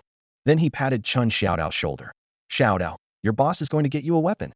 Boss, I've been waiting for you to say that. Chun Xiaodao clenched his fists excitedly. I want my weapon big, long, black, and extra thick. Yuan nearly choked on his own spit. Why didn't you just say big, long, black, and thick outright? After settling the major and minor affairs of the dungeon, Yun Yi and Chun Xiaodao arrived at Old Chen's blacksmith shop. The moment they stepped into the courtyard, Chun Xiaodao excitedly gestured wildly, rattling off his monster-fighting and dungeon-clearing adventures to his father like a machine gun. Chun Laodao was first surprised, then delighted his son following Yun Yi had truly brought honor to their family. Dad, the boss is going to forge a weapon specially for me. Chun Xiaodao raised his voice excitedly, gesturing while urging, hurry up and bring out all our finest refined iron. I want something long, thick, black, and big. Before he could finish, Chun Laodao kicked him, sending him stumbling. Then his expression grew serious as he looked at Yun Yi. Young Master Yun, these past few days Xiantian City has been buzzing with rumors. I know you're of Yun family bloodline, and a direct descendant of the old family head. I heard you've offended the Yun family, the Hua family of Taiyin City, and even the young city lord of the city lord's mansion. These people wield great power and are not to be trifled with. Yesterday, people from the city lord's mansion came to my shop asking about your whereabouts. I fear they're planning to make a move. You must be careful. Yun Yi nodded calmly, not particularly concerned with the dungeon maze map in hand and command of 3,000 tiger guards. Leveling up and monster hunting was like riding a rocket. If worst came to worst, he could always retreat into the dungeon with Hong Luo and old Uncle Zhong, where no one could touch them. Seeing Yun Yi's composed expression, Chun Laodao could only drink his wine in silence and sigh heavily. In the blacksmith shop storage room, refined iron was piled up like small mountains. Yun Yi waved his hand to signal they should begin work, casually asking, Xiaodao, what kind of weapon do you actually like? Swords, spears, halberds, axes, hooks, forks, or meteor hammers? Chun Xiaodao scratched the back of his head, his eyes rolling around a few times before shaking his head. Swords aren't good. Spears won't work either. Axes aren't imposing at all. None of them are big, long, black, and thick enough. Chun Laodao's beard trembled with anger as he raised his wine gourd to strike him. I've forged over a dozen weapons for you, and they're all gathering dust in storage. You're so picky, and now you're troubling young Master Yun again, Yuri, asking for a beating. Chen Xiaodao grumbled pitifully. Those were all ordinary stuff. How can they compare to the boss, who can forge thousands of enchanted weapons in one night? Dad, how can you even compare? The old blacksmith's face alternated between red and white. Unable to argue against the prodigious Yun Yi, he could only gulp down a large mouthful of strong liquor. Yun Yi suddenly had an idea and smiled. Xiaodao, where are those weapons Uncle forged for you? Bring them all out for me to see. Upon hearing this, Chen Xiaodao immediately darted into the storage room, carrying out over a dozen weapons like he was hauling firewood, clanging them into a pile. After Yun Yi walked around and examined them, he said, Xiaodao, throw them all into the furnace and melt them into one rough blank. Ah, boss, you're still the smartest. Chen Xiaodao slapped his own forehead and quickly stoked the furnace fire. Melting them into one will definitely make it big, long, black, and thick enough. Flames roared and scorching waves hit their faces. The refined iron melted into molten golden metal in the crucible, soon solidifying into a thick iron rod over 10 feet long, with a black surface full of bumps and lumps. Rather than calling it raw material, it looked more like an ugly black giant club. Yun Yi instructed Chun Xiaodao to forge it himself while he provided careful guidance from the side, where to hammer thin, where to extend, where to apply more force. Clang, clang, bang. Sparks flew and the sound of hammering metal filled the air. After an hour, the rough blank took shape 10 feet long overall, thick as a child's arm, with the top suddenly expanding threefold. Dozens of menacing spikes stood fiercely upright like beast fangs, creating an imposing mace. The divine martial continent had never seen such an exotic weapon as a mace. This strange design was Yun Yi's new creation, combining the characteristics of over a dozen different weapons. Chen Xiaodao was so delighted he couldn't stop grinning, hugging the rough blank lovingly. Boss, my dear boss. This is what I call imposing. Absolutely big, long, thick, and black. Yun Yi remained composed, holding his breath and concentrating as he activated his first-tier weapon forging technique. Light flowed like water from his palm over the mace, quickly embedding attribute runes. With his 100% success rate, he steadily completed the final step, successfully forging the mace. A flash of dark crimson light swept across the scene, transforming the mace into something far more formidable. Black and red patterns emerged along its surface, stretching from tip to base like a magnificent tiger coiled around the weapon. A deep, resonant roar echoed through the air, causing it to tremble violently. Chun Laodao's wine bowl slipped from his trembling hands, crashing to the ground and shattering into countless pieces. This is weapon spiritualization. It's a transcendent grade weapon. His pupils contracted sharply as he lunged toward the mace, his weathered hands trembling as they caressed its surface, tears streaming down his rugged face. For any weaponsmith, Transcendent grade represented the ultimate pinnacle. Legend claimed such weapons not only possessed spiritual consciousness, but could automatically advance in grade alongside their masters. Those capable of forging transcendent weapons were revered as divine artificers who shocked both ancient and modern times. Chen Xiaodao was completely bewildered, understanding nothing about transcendent grade or high grade. He simply stared at the mace, rubbing his hands together in delight. Long enough, thick enough, black enough, big enough. Yun Yi's face had turned pale, though his lips still curved in a smile. That final strike had nearly drained all his spiritual energy, consuming more power than forging 3,000 attribute weapons the previous night. All because this single piece had achieved transcendent grade. Ding! The system notification suddenly rang out. Congratulations, host. Through fortuitous circumstances, you have crafted a weapon never before seen on the divine martial continent. The system hereby grants it a transcendent weapon spirit. Congratulations, host. The transcendent weapon possesses 3 attributes: weight, durability, and great skill. Appears clumsy divine level. Please name the transcendent weapon and choose bind, gift, or destroy. Damn system. Only an idiot would destroy it. Yun Yi rolled his eyes and unhesitatingly selected gift. Whom a golden light burst forth from the mace, instantly merging into Chen Xiaodao's body. Chen Xiaodao's entire frame shuddered as confusion mixed with delight spread across his features. He extended his massive hand and effortlessly lifted the mace with one arm. A casual swing generated fierce winds that forced Chen Laodao to retreat several steps. Careful, you brat. That thing's too long, too thick, too heavy. One hit could shatter bones and tear tendons. Chen Laodao's eyes bulged as he shouted his warning. Yet Chen Xiaodao held it as naturally as his own arm. Feeling the weapon had become one with his flesh and blood, the same intimate connection he shared with his pet beast, Ah Fei. He couldn't help but grin foolishly. Boss, now this club's got some real power. Yun Yi smiled slightly, equally excited within. Divine-level attributes and automatic growth. This transcendent weapon would surely rival City Lord Haichen's Sun Moon wheels in the future. He patted Chen Xiaodao's shoulder. Xiaodao, give it a name. Chen Xiaodao lovingly stroked the weapon's surface, blinking his large eyes twice before declaring in his rough voice, "Mighty domineering big black club." Puffed. Both Yun Yi and Chen Laodao nearly collapsed simultaneously, almost spitting blood. Chen Laodao jumped up and delivered a sharp knock to the head, his beard bristling. Absolutely not. How can such a transcendent weapon have such a ridiculous name? I love this name. Chen Xiaodao stubbornly stuck out his neck, refusing to yield. Just as Yun Yi prepared to persuade him further, the mace suddenly glowed with silver light, automatically displaying 7 large characters along its shaft. All 3 stared in unison. Mighty domineering big black club. The silver light flowed elegantly, the characters dancing like dragons and phoenixes with impressive grandeur. Ding! Another system notification appeared. The transcendent weapon recipient has named it Mighty Domineering Big Black Club. Naming successful. Weapon spirit born, automatically named Big Black Club. Tiger type spirit possessing the Tiger King's roar skill. Damn this trolling system. Yun Yi nearly fainted on the spot. His own divine weapon had been renamed Pedicure Knife, Chicken Slayer, and now his painstakingly crafted transcendent mace bore this embarrassing moniker. Chen Xiaodao, however, was thoroughly pleased, hugging his mace and laughing proudly. My big black club is just one word: awesome. Chen Xiaodao was brimming with excitement as he swung the impressive black staff in the smithy. This 300-pound beast possessed both weight and durability, plus the divine attribute, great skill. Appears effortless. Though made of ordinary iron, its power was astounding. As Chen Xiaodao casually spun it, the staff nearly struck the forge, but suddenly an exquisite technique flashed through his mind.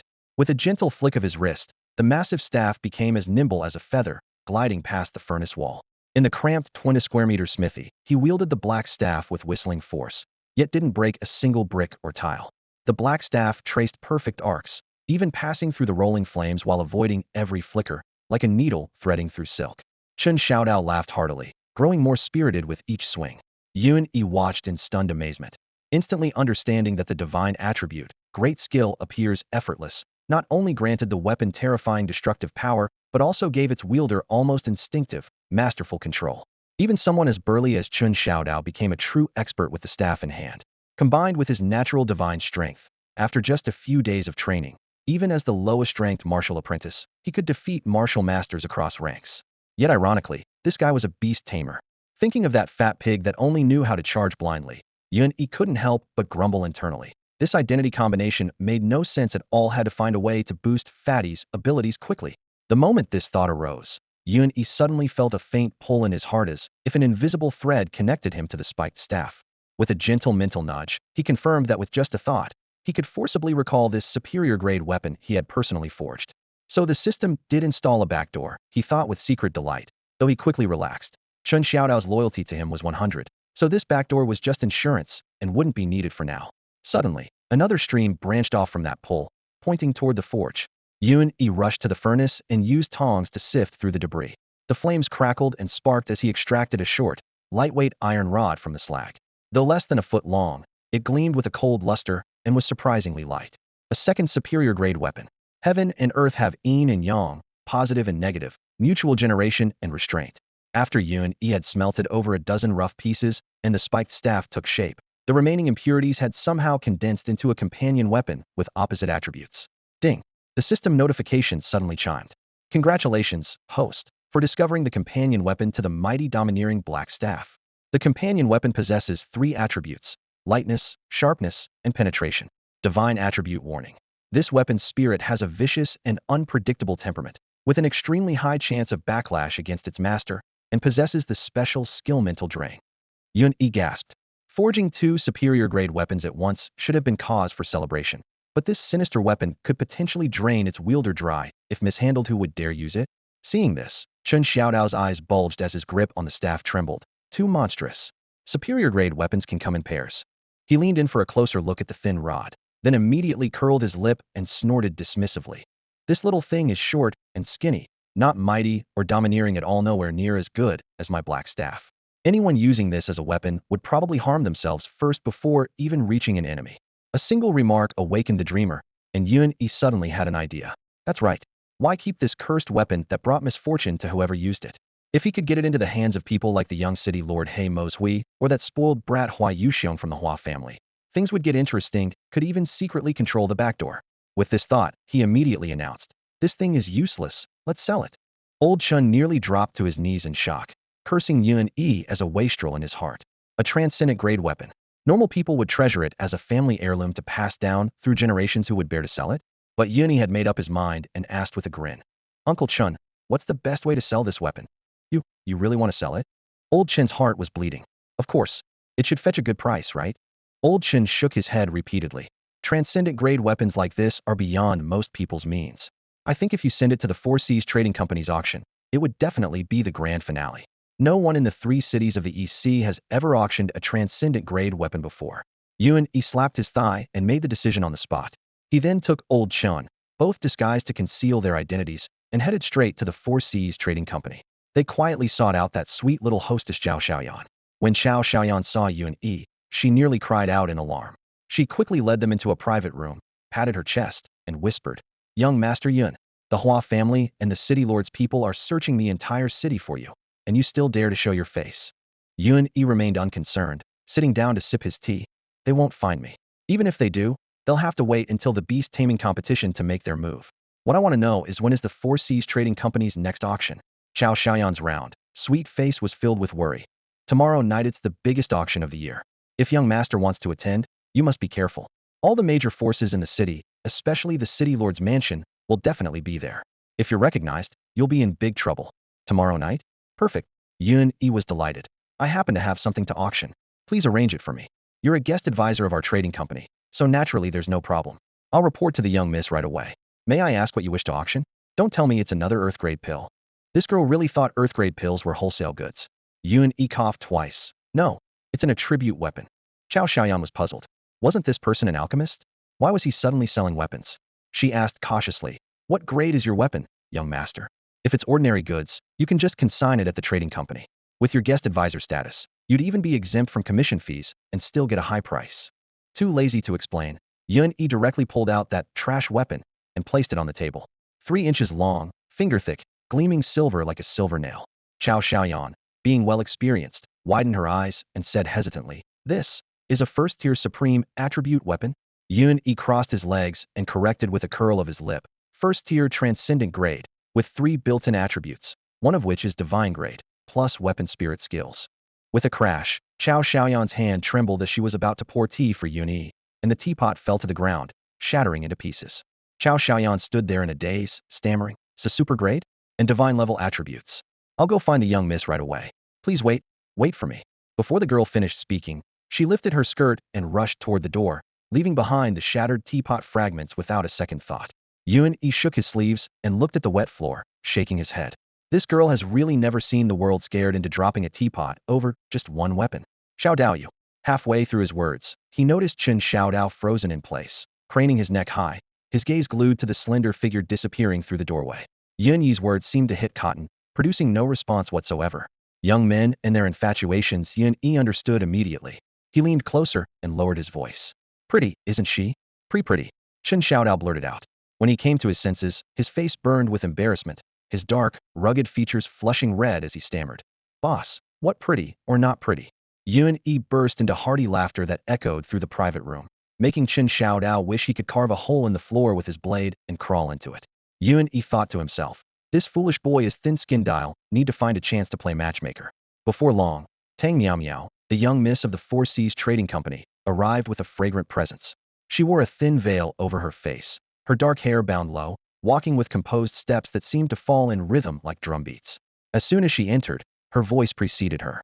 Young Master Yin, are you really going to auction a super-grade weapon? You're not pulling my leg, are you? Yun-yi gestured toward the table with his chin.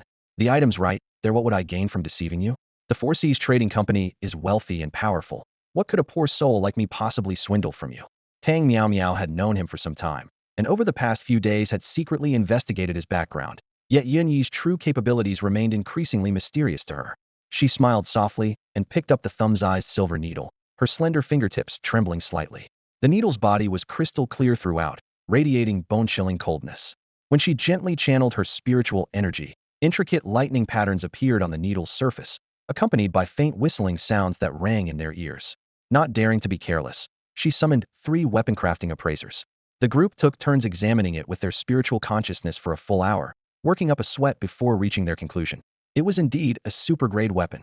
Beneath her veil, Tang Miao Miao's eyes rippled like a lake's surface touched by wind, waves of astonishment washing over her. The waste young master of the Yun family? He was more likely an unfathomably deep mystery. Ahem, Miss Tang, can it be auctioned or not? Give me an answer. Yun-yi couldn't contain himself, leaning on the table impatiently. Only then did Tang Miao Miao snap back to attention, nodding solemnly. Of course it can. None of the Four Seas Trading Company branches throughout the Eastern Sea have ever handled such a treasure. In Xiantian City, it seems only the city lord possesses one second-tier, super-grade item, the Sun Moon Wheel. If this silver needle appears at auction, it will surely cause a sensation throughout the entire city. Good. Then I'll leave the auction in your hands. Yun-yi stood up, brushed the porcelain fragments from his robe, and turned to leave. Tang Miao Miao quickly blocked his path, her slender waist swaying slightly. Young Master Yun, consignment is no problem, but we should set a reserve price first, shouldn't we? Yun-yi Pazed truly had no idea what a super-grade weapon was worth. Originally, he just wanted to get rid of this sinister thing and swindle whoever he could. He simply spread his hands. What do you think would be appropriate, miss? Tang Miao Miao's lips curved slightly. Anyone else would have demanded an exorbitant price by now. Yet this young man seemed completely clueless, making him all the more mysterious. After a moment's consideration, she said, this item has no comparable grade for reference, so we can only price it at the highest tier. A reserve price of 500,000 silver tael show, does that sound? Buff Chen Xiaodao, who was drinking tea, sprayed it more than 3 feet away, coughing earth-shakingly while Chao Xiaoyan covered her mouth and giggled. Yun-yi shot him a fierce glare, feeling utterly embarrassed by his subordinate's behavior, though he himself had nearly choked as well. Ahem, well then, not bad. Let's go with that reserve price. With those words, he rose gracefully and took his leave, dragging the reluctant Chen Xiaodao out of the Four Seas Trading House. No sooner had they left than barely suppressed laughter erupted throughout the hall. Chao Xiaoyan covered her mouth, her shoulders shaking with mirth. The sight of that big fellow spraying tea several feet had been absolutely hilarious. Oh my, I forgot to ask what this weapon is called. Tang Miao Miao suddenly exclaimed. A maid quickly offered with a placating smile. Miss, why don't you give it a new name? Young Master Yun may not possess your literary talents. Flattering me again. Tang Miao Miao playfully pinched the maid's cheek with mock reproach, her eyes twinkling mischievously. Look at you. All rosy cheek, didn't tell me you're smitten? I remember you saying you like tall, strong men. That big oaf, just now. Chao Xiaoyan's cheeks turned crimson as she fled in panic. Miss, two'll go arrange the auction. Tang Miao Miao doubled over with laughter, her veil slipping to reveal a face as breathtaking as spring blossoms. The following evening, the Four Seas Trading House auction hall blazed with brilliant lights. Yun-yi sat in a second-floor private box, thick velvet carpets reaching his ankles, surrounded by ornate carved beams and painted rafters that spoke of grandeur. The dozen or so private boxes on the second floor were all covered with dark patterned exterior walls, and at a glance, one could only see tightly closed window lattices, ensuring complete privacy for distinguished guests. Before long, the first floor was packed to capacity, with accents from all corners echoing throughout. The attendees carried swords and sabers, each radiating different auras.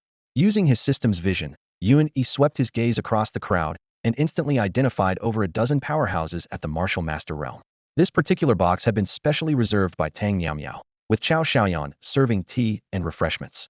Xiaoyan, who's here tonight? With time to spare, Yuan-Yi made casual conversation.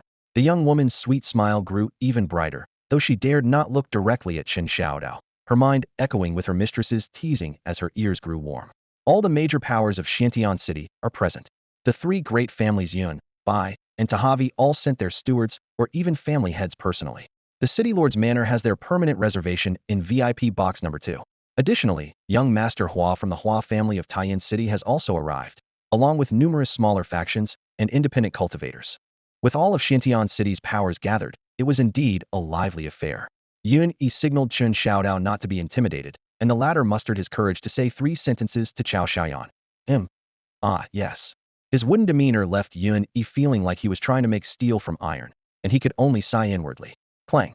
A clear bell cut through the clamor, officially opening the auction. A 60-year-old man stepped onto the platform, dignified in bearing, cupping his fists as he announced loudly, "Welcome everyone to the Four Seas auction. I am the chief manager of the Xiantian City branch. Without further ado, our first item is second tier, first level demonic beast, the mountain-piercing golden rat. Starting bid, 100,000 taels." Attendants brought out an iron cage containing a creature about the size of a house cat, its golden fur bristling as it frantically crashed against the bars, golden light flickering. Chen Xiaodao muttered under his breath, "A second-tier demonic beast, and it's this small?" Yuan-Yi rubbed his forehead in exasperation. This fellow judged demonic beasts purely by size. The world contained countless forms of demonic creatures, and strength bore no necessary correlation to physical stature. In the depths of Xin Mountain, there was a tiny fox demon that had devoured 3 martial masters. For it to be selected as the opening auction item, the mountain-piercing golden rat was certainly extraordinary. Quietly activating his system vision, information about the mountain-piercing golden rat appeared. Monster, tunneling golden rat. Level, second tier, level 1. Description, combat ability is very weak, equivalent to a first tier, level 3 martial apprentice. Excels at tunneling and excavation, making it ideal for locating mineral veins. Highly valuable and classified as a rare-type demonic beast that can be tamed as a companion. In the divine martial continent, forces like the Hua family that specialize in the demonic beast trade are quite common. They regularly send out experts to capture demonic beasts, then sell them at high prices to beast tamers or major factions, yielding enormous profits. The tunneling golden rat is considered a premium specimen among rare-type demonic beasts. Though its attack power is virtually zero, its natural talent for underground navigation still commands a hefty price. If this were an attack-type rare demonic beast of the same level, the cost would be astronomical. Not just Xiantian City, but even the Four Seas Trading Company with all its vast wealth might not be able to afford it. As soon as the auctioneer finished speaking, bidding calls erupted one after another. 101,000 taels. 102,000 taels. The price soared rapidly, breaking through the 150,000 tael mark in an instant. The tunneling golden rat was highly sought after. There were stories of people finding gold mines with a high-level tunneling golden rat and becoming wealthy overnight. Just as the crowd's enthusiasm reached its peak, a familiar voice rang out from private box number 2 on the second floor. The greatest use of a tunneling golden rat is mineral prospecting. The City Lord's Manor is planning to develop the Xianshan mining area, so I'll take this demonic beast 200,000 taels. The entire venue fell silent instantly, with no one raising the bid further, as if everyone's breath had been suppressed by those words.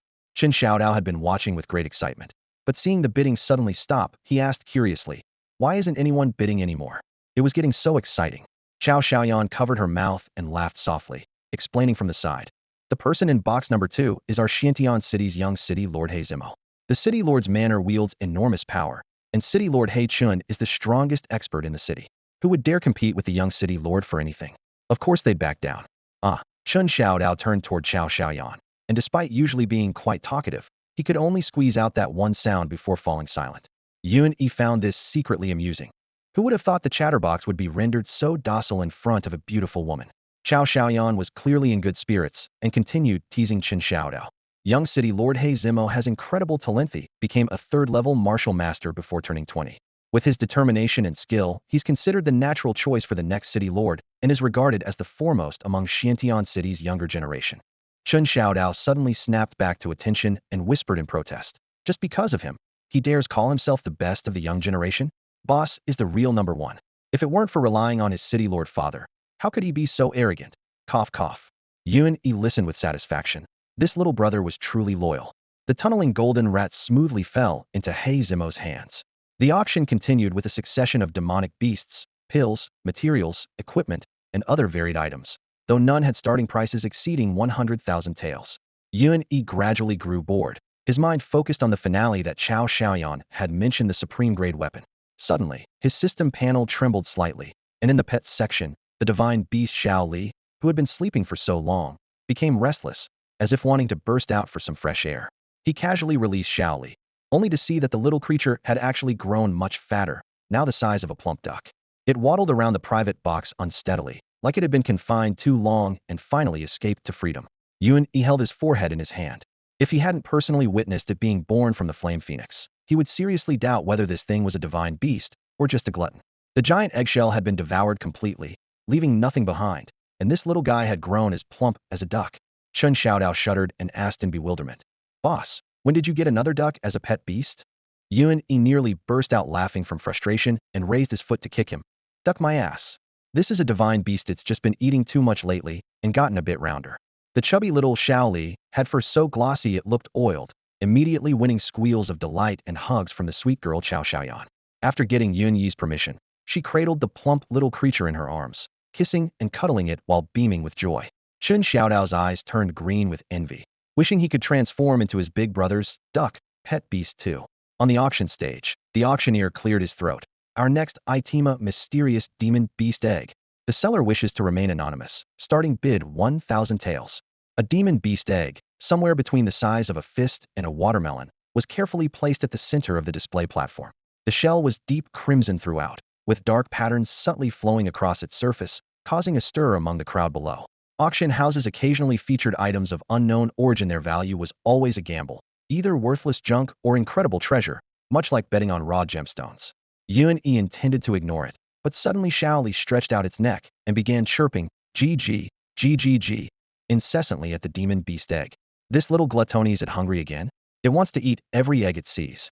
Yuan Yi gave it a gentle tap, but Xiao Li continued its frantic chirping, breaking free from Chao Xiaoyan's embrace and fluttering onto Yuan Yi's lap, gazing up at him with its tender, fiery red eyes glistening with moisture. All right, I give up."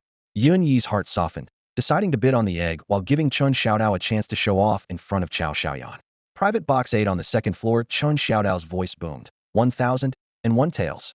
Yuan Yi nearly fainted, only adding one tael. This fool. Auction houses required minimum increments of at least 100 taels. Seeing his boss's expression, Chen Xiaodao sheepishly explained, "My father always said to spend money wisely. If you can spend one tael, never spend two." Yuan Yi looked up and sighed deeply, silently vowing never to bring this walking disaster on future outings. Chao Xiaoyan, however, smiled knowingly and nodded quietly to herself. This man was honest and reliable. Yuan Yi turned his attention back to the auction item and activated his system vision. Monster egg, 5th tier demon beast thunderwinged griffin egg unhatched. Description: thunderwinged griffins inhabit the Thunder God Mountain range, aerial predators with swift flight and tremendous strength. The egg contains powerful lightning energy. 5th tier, absolutely unprecedented in Xiantian City. The highest recorded level around the city was only the 3rd tier, 8th level lake-swallowing Leviathan that he had defeated in one strike. No wonder no one could identify it. 1,200 taels. A bid came from box 5 nearby.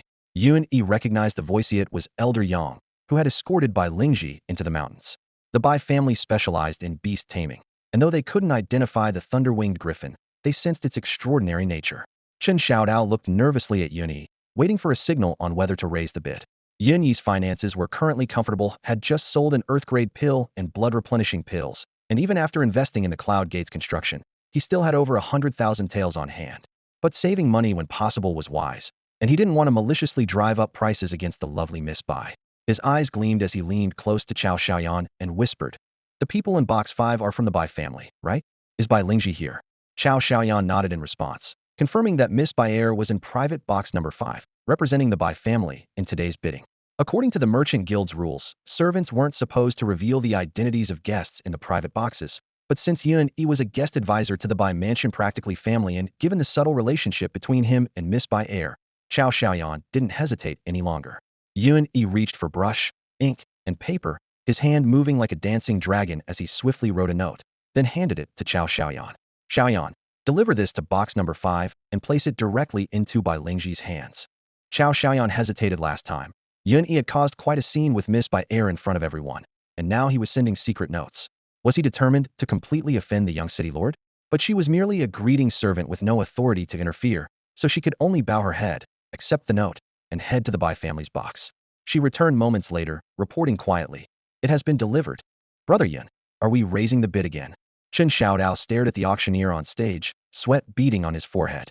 The head steward of the Four Seas Merchant Guild had already called out his inquiry for the third time. Raise it.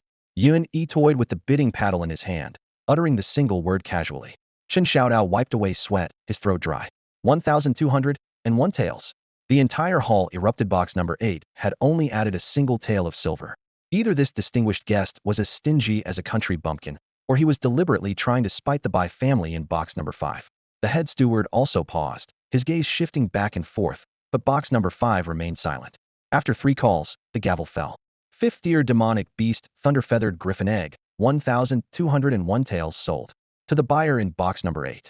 Yun Yi's lips curved slightly. A fifth-tier demonic beast egg for such a pittance was an absolute steal. Meanwhile, in box number 5, Uncle Yang didn't know whether to laugh or cry, while Bai Lingji clutched the note, her expression mixing amusement with annoyance. So it really is him. He won't even show his face, yet dares to be so arrogant. The note bore scrawled lines. "I want this broken egg, don't compete with me. I'll send you a gift later to make up for it. You'll definitely love it." Beside the text were rough sketches of 3 figures in a large dead tree, with a fierce wolf's head below. Bai Lingji had originally intended to casually purchase the egg as a trinket, but seeing the note made her heart flutter, so she reluctantly gave up. The auction continued. In box number 2, the tall, imposing young city lord He Zimo, whose features carried a hint of sinister coldness, cast an icy glare toward box number 8. Who dared compete with Lingji? Behind him, Old Su exuded a terrifying aura as he said quietly, "Probably just some wealthy upstart. Nothing to worry about. Send someone to give them a warning." He Zimo's expression softened slightly as he waved his hand. A guard received the signal and quickly left, heading straight for box number 8. At that moment in box number 8, Yun Yi had brought the thunder-feathered griffin egg before Xiao Li, asking with a smile, "Xiao Li, what do you want this egg for?" Could it be before he could finish, Xiao Li's plump, duck-like body suddenly bounced up, swallowing the egg, which was even larger than himself, in one gulp. No one could see where the egg went. They only saw his belly roll once. "Damn it, spit that out." Yun Yi grabbed Xiao Li's neck in distress, wanting nothing more than to dig the egg back out. "That's a high-tier demonic beast. I was counting on hatching a top-grade companion beast." Xiao Li paid him no mind whatsoever, flopping his fat body onto the ground, finding the most comfortable position, and falling fast asleep with loud snores.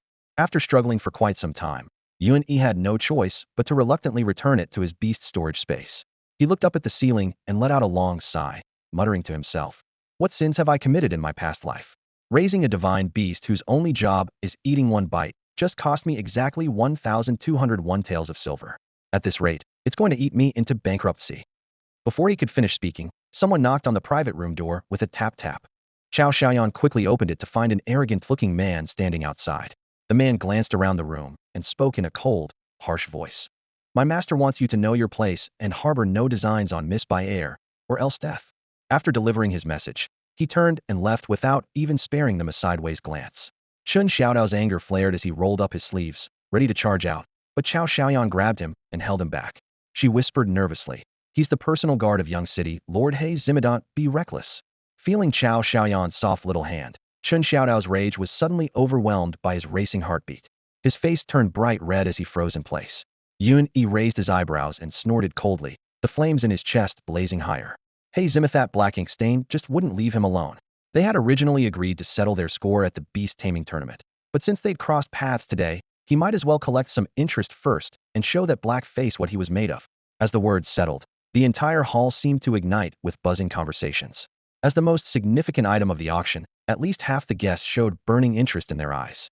Yun Yi couldn't help but take a few more looks himself. The demon blood orchid was specifically meant for tamed beasts. While he had no immediate use for it, Chen Xiaodao's Afei desperately needed a bloodline upgrade. Without a powerful bloodline beast, even the most talented beast tamer would be useless. He was determined to get this demon blood orchid. Just as he was about to signal Chen Xiaodao to raise his paddle, a deep and arrogant voice suddenly rang out from private room number 2, drowning out the entire venue. I'll take it. 200,000 taels. If you know what's good for you, don't bother bidding. The words hit like a boulder crashing into water, instantly silencing the auction hall. Chao Xiaoyan's pretty face darkened as she bit her lip in anger. This young city lord is way too domineering. How dare he publicly threaten others not to bid? Many shared her sentiment, especially the beast tamers who had hoped to use this flower to enhance their beloved pet's abilities. They cursed silently. How shameless. If the city lord's manor is so powerful, go find one yourself. Why come to an auction and play dirty tricks? Murmured complaints spread throughout the crowd. Auctions are about money, not connections. Shoo, keep it down, or Hey Zima will make you pay. I converted my entire fortune into silver notes just for this flower, and now it's all for nothing? In Xiantian City, the city lord's manor is the law. We might as well accept our fate. Who told us we don't have such a powerful father? The head auctioneer's face turned ashen. Hey Zimo's outburst was tantamount to publicly destroying the Four Seas trading company's reputation. He deliberately drew out his words. Are there any other guests who would like to raise the bid? Though he knew in his heart that probably no one would dare speak up. Suddenly, an honest voice boomed like thunder. 200,001 taels. From private room number 8, adding just one blatant slap in the face to the young city lord. The entire venue was stunned. Bang! In private box number 2, Hey Zimo shot to his feet and smashed the table with his palm. Wood splinters and cups scattered everywhere as his face darkened, and he growled through gritted teeth. That reckless fool dares to oppose me. Several guards trembled in fear. The young city lord rarely lost his temper, but every time he flew into a rage, Xiantian City would be bathed in blood. Everyone was certain that the Yun family's good-for-nothing wouldn't survive this time. In the auction hall, Hey Zimo had already publicly ordered everyone not to raise their bids. The guests participating in the auction appeared silent as cicadas on the surface, but inwardly they were already resentful. Now that someone was defying him, deliberately adding only one tael each time, the crowd secretly cheered and turned their attention to box number 8. Who was this tough character that dared to disrespect the city lord's manor? Inside box number 8, Yuan Yi leaned back in his chair with a cold smile, raising his thumb toward Chen Xiaodao. Xiaodao, keep going, just one more tael each time. Today I'll use silver to crush this pitch-black young city lord. Chen Xiaodao was so excited he beat his chest, his tower-like frame shaking the room and making Chao Xiaoyan's heart flutter beside him.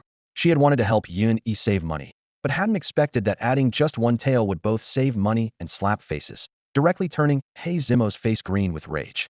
Outside the box, the young city lord's cold, furious roar echoed back to the venue. 250,000 taels. What country bumpkin dares to cause trouble in Xiantian City? Be careful the demon blood orchid doesn't bite your hand. Humph! He let out a muffled grunt like rolling thunder, shaking the hall and making cultivators below the martial master level's eardrums ring, nearly collapsing on the spot. No one dared look directly, but they all secretly glanced toward box number 8, waiting for that face-slapping fraction. 250,001 tael. Chen Xiaodao didn't wait for Yuan Yi to speak, filling his chest with air and booming like a great bell throughout the entire auction house. He turned back with a grin. Boss, was that imposing enough? Awesome. Yuan Yi laughed heartily, propping his legs on the coffee table. Magnificent. Keep going. No matter how much he bids, add one more tael. The demon blood orchid is mine. The two young men looked at each other and burst into laughter, their chivalrous spirit igniting even Chao Xiaoyan, whose eyes sparkled with excitement. In box number 2, Hey Zimo completely lost control. He raised his hand and smashed the chair and wine pot to pieces, his third-level martial master energy surging wildly. All the servants, guards, and even Elder Su bowed their heads in silence, not daring to breathe. 300,000 taels. His furious roar was like a hurricane carrying thunder, making the chandeliers throughout the auction house sway gently. Everyone knew the young city lord was truly enraged. Since the Yun family had died in battle 3 years ago, the city lord's manor had dominated alone, with no rivals left in Xiantian City. Today, someone finally stood up to resist. In the shadows, the major and minor powers of Xiantian City quietly observed, their minds racing as they pondered their opportunities in this storm. The Yun, Bai, and two families watched the bidding with burning intensity. However, in box number 8, which had become the focus of the entire city's attention, Yuan Yi remained completely oblivious, still leisurely bouncing his leg and gesturing for Chen Xiaodao to continue. 300,000. The hall instantly held its breath. Everyone silently chanted, "And one tael." Living up to expectations, Chen Xiaodao puffed out his chest and shouted again, "And one tael." Boom. The entire venue erupted. Except for a few elderly folks with hearing difficulties, nearly everyone gasped in shock. their voices merging into a thunderous roar that seemed ready to lift the roof. The undercurrents in Xiantian City, long suppressed by the city lord's manner, now appeared ready to surge into towering waves. Amidst the chaos, He Zimo suddenly grew calm, his narrow eyes gleaming with sinister malice. He sat motionless like a lurking viper, murmuring to himself, "Interesting, truly interesting. After 3 years, someone finally dares to challenge the city lord's manor's authority. Let's play a game of cat and mouse then." He decided to let this mysterious person win this round and claim the final treasure, then slowly tighten the net. As his words fell, the guards beside him shuddered in unison, their hair standing on end. Everyone knew the young city lord was no mere playboy on the surface, and his ruthless methods could make people die without knowing why. The crowd secretly concluded that the mysterious guest in Box 8 was bound for disaster. The demon blood orchid ultimately went to Box 8 for 300,001 taels. The cold and arrogant He Zimo surprisingly backed down and withdrew from the bidding, leaving many disappointed. Had the mighty young city lord really given up so easily? The chief auctioneer smiled calmly and raised his voice. "Ladies and gentlemen, tonight's final auction item, a supreme-grade weapon never before seen at Xiantian City Auctions now, begins with no reserve price." The previously boiling hall instantly fell silent. Representatives from the 3 great families and 7 or 8 top merchants straightened up in unison, their gazes sharp as torches. They had received word from the Four Seas Trading Company yesterday.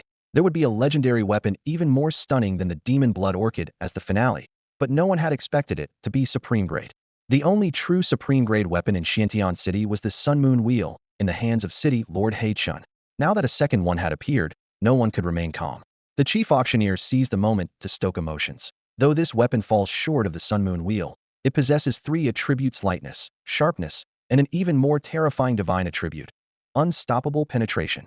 Boom. The roar erupted again, nearly lifting the roof. All eyes blazed as they followed the silver tray in the beautiful attendant's hands. 3 attributes, including a divine one. Its value rivaled the Sun Moon Wheel, making everyone covetous. The 3 great families could barely contain themselves with the city lord's manor allied with the Hua family, and tensions running high. Obtaining this divine weapon would dramatically boost their family's martial power, enough for self-preservation in the coming storm. This was truly a priceless treasure worthy of becoming a family heirloom. "Show it quickly," someone shouted impatiently. The chief auctioneer nodded with satisfaction and lifted the red silk with both hands. Silver light exploded as a slender silver spike the length of a finger joint lay quietly in the tray, shimmering with ethereal light. This weapon is called the Silver Dragon Shuttle. It can pierce anything and penetrate everywhere, shattering ordinary weapons with a single strike. Starting bid 500,000 taels. Before he finished speaking, bidding erupted explosively. The 2 family bid 600,000 taels. Rarely seen in this world. "I bid 800,000. A portly wealthy merchant leaped up, waving thick banknotes. 1 million. "My son just entered the martial master realm. This is perfect for him." "Bah! Only great family clans deserve to possess such treasure." The Bai family bids 1.3 million taels. Just then, a familiar cold voice came from Box 3. "The Bai family should stick to beast taming. Our Yun family elder Yun Lin has advanced to martial spirit 3rd level. Pairing him with this divine weapon would be a perfect match." Yun E sneered. The speaker was indeed one of the Yun family elders, aligned with the 3rd elder's faction. The atmosphere in the venue grew increasingly volatile. The crowd surged with excitement, competing for the divine weapon. Hearing the price soar higher and higher, Yun E was absolutely thrilled. He was going to strike it rich. These fools had no idea what they were dealing with, treating the item like some divine weapon, completely unaware that it had a hidden backdoor that could screw people over without batting an eye. He steeled himself. If he was going to con them, he might as well go big. So he prepared to add fuel to the fire. Yun E turned around to get Chun Xiaodao to play along, only to find the poor kid pale as a ghost, sweating profusely, and practically collapsing to the ground. "Xiaodao, what's wrong? Why do you look so awful?" Chun Xiaodao forced out a smile that looked worse than crying. "Boss, this thin little thing is worth that much money? Then my mighty and imposing big black staff, which weighs hundreds of times more, how much could it be worth?" Yun Yi's face darkened. This idiot was actually calculating by weight, his mind already conjuring up astronomical figures of hundreds of millions of silver taels, scaring himself senseless. "Stop calculating nonsense. They're worth about the same. If you're jealous, just hand over the big black staff to Miss Xiao Yin and auction it off together." As soon as he finished speaking, Qin Xiaodao clutched the big black staff behind him, shaking his head like a rattle drum. "No way. This is my lifeline. I absolutely can't give it to Miss Xiao Yin." "Oh no, that's not what I meant. I mean, I can't sell it, but it's not that I won't give it to Miss Xiao Yin. And it's not that I can't give away my lifeline." Xiao Xiaoyan's ears turned red as blood from his increasingly embarrassing rambling, covering her face in embarrassment. Oh my, stop talking. Yun E nearly burst out laughing. This fool was even willing to give away his lifeline to a girl absolutely ridiculous. Collecting himself, he lowered his voice. Cut the chatter. When the bidding stalls, you shout out a bid and drive the price up as high as possible. Do it, of course I'll do it. Chen Xiaodao immediately agreed, not daring to look at Chao Xiaoyan again, muttering under his breath, Boss, isn't this a bit too you know what? You know what? Are you doing it or not? Yun E raised an eyebrow. I'll do it. Despicable and shameless as it may be, it's so thrilling. Leave it to me. I'll bid like there's no tomorrow. The auction continued. When the bidding reached 1.9 million taels, only the city lord's mansion and the two family remained locked in battle. Young city lord He Zimo gritted his teeth and bid 2 million taels, calculating in his mind. If the two family bid again, he'd pull out the city lord's mansion's authority. Otherwise, he really couldn't compete financially with a weapon crafting family. Suddenly, an ethereal voice drifted from the previously silent VIP box number 1, like the whisper of a deity from the ninth heaven. All glory belongs to my god. I represent the god of light, and bid 2.1 million taels. Whoosh, the entire venue fell silent in an instant. So quiet you could hear a pin drop. Hey Zimo's face stiffened, he let out a muffled grunt, and immediately withdrew from the bidding. In VIP box number 4, the head of the two family also fell silent. In the divine martial continent, martial prowess reigned supreme, but above martial arts were the gods. Countless temples dotted the land, with various deities watching over the mortal realm. The temples were the most powerful forces. Even the 10 great sects couldn't stand against the gods united. Fortunately, the various temples kept each other in check, otherwise the continent would have been completely dominated long ago. Even the city lord's mansion had to yield before the temples, basking in the divine radiance. Yun E was getting annoyed. The entire auction had been quiet from start to finish, but the Temple of Light suddenly made their move at the last moment, locking the price at 2.1 million taels of silver and completely overshadowing everyone else. This was clearly a slap in his face. He shot Chen Xiaodao a meaningful look. Chen Xiaodao's heart skipped a beat, embarrassment flashing across his face as he called out the number. 2,100,000 taels. Was almost everyone's necks turned toward Private Box 8 at the same time, their faces filled with terror. The box that always only added one tael was actually going head-to-head with the temple this time. Everyone silently chanted in their minds. Add one tael. However, Chen Xiaodao, following Yun Yi's instructions, announced the complete opposite, raising by 100,000 2,200,000. Whoosh, the auction hall erupted in chaos. Chao Xiaoyan stared in disbelief, looking back and forth between Yun Yi and Chen Xiaodao, nothing but shock on her face. Young Master Yun, that's a temple elder, even the city lord's manor wouldn't dare cross them directly. If you do this, you'll anger the temple. Yun Yi smiled confidently. The temple has to follow the rules too, right? Who says we can't compete with them in business? He roared inwardly. I've got the super divine upgrade system in my hand, swats there to fear from some temple. If they dare mess with my business, I'll slap their divine faces hard. At the podium, the chief auctioneer momentarily forgot to continue the bidding, standing frozen with his gavel. In the independent box on the third floor, Miss Tang Miao Miao's light veil trailed on the ground, her gaze deep and calculating, as if working out some calculation. All glory belongs to our God. 2,500,000 taels. The ethereal female voice emerged once again from box 1. Yuni couldn't help but laugh heartily. Another 300,000 now, that's what I call making money. He shot another look. This time Chen Xiaodao didn't hesitate. 2,700,000. Everyone in the hall seemed pulled by invisible strings, turning in unison toward box 1. Too numb even to gasp. All glory belongs to our God. 3 million taels. The same female voice carried a hint of barely suppressed fury. The Temple of Light had clearly reached their limit. Chen Xiaodao excitedly rolled up his sleeves and opened his mouth to bid again, but Yin Yi quickly covered his mouth. Holy crap, stop bidding. If you keep going they won't follow, and we'll be stuck with the goods, you fool. Bang. The chief auctioneer finally snapped back to reality and brought down his gavel. The supreme weapon Silver Dragon Shuttle goes to our distinguished guest in box 1 from the temple. The entire audience finally relaxed, calling it thrilling. But Yun Yi was doubled over with laughter. A full 3 million taels, equivalent to the profit from 10 Earth-grade pills, and it was just a byproduct weapon he'd casually forged. Chao Xiaoyan's pretty face showed worry. Young Master Yun, you've already offended the Yun family, the young city lord, and the Hua family. Now you've antagonized the temple too. These 4 major powers are all top-tier forces in Shantian City. Any one of them. And you still need to participate in the beast-taming competition. You're really making enemies on all sides. Before Yun Yi could respond, Chen Xiaodao's face flushed red as he puffed out his chest with grand bravado. Miss Xiaoyan, who cares? Our boss is awesome, let them all come at once. With my long, thick, black, and mighty life root.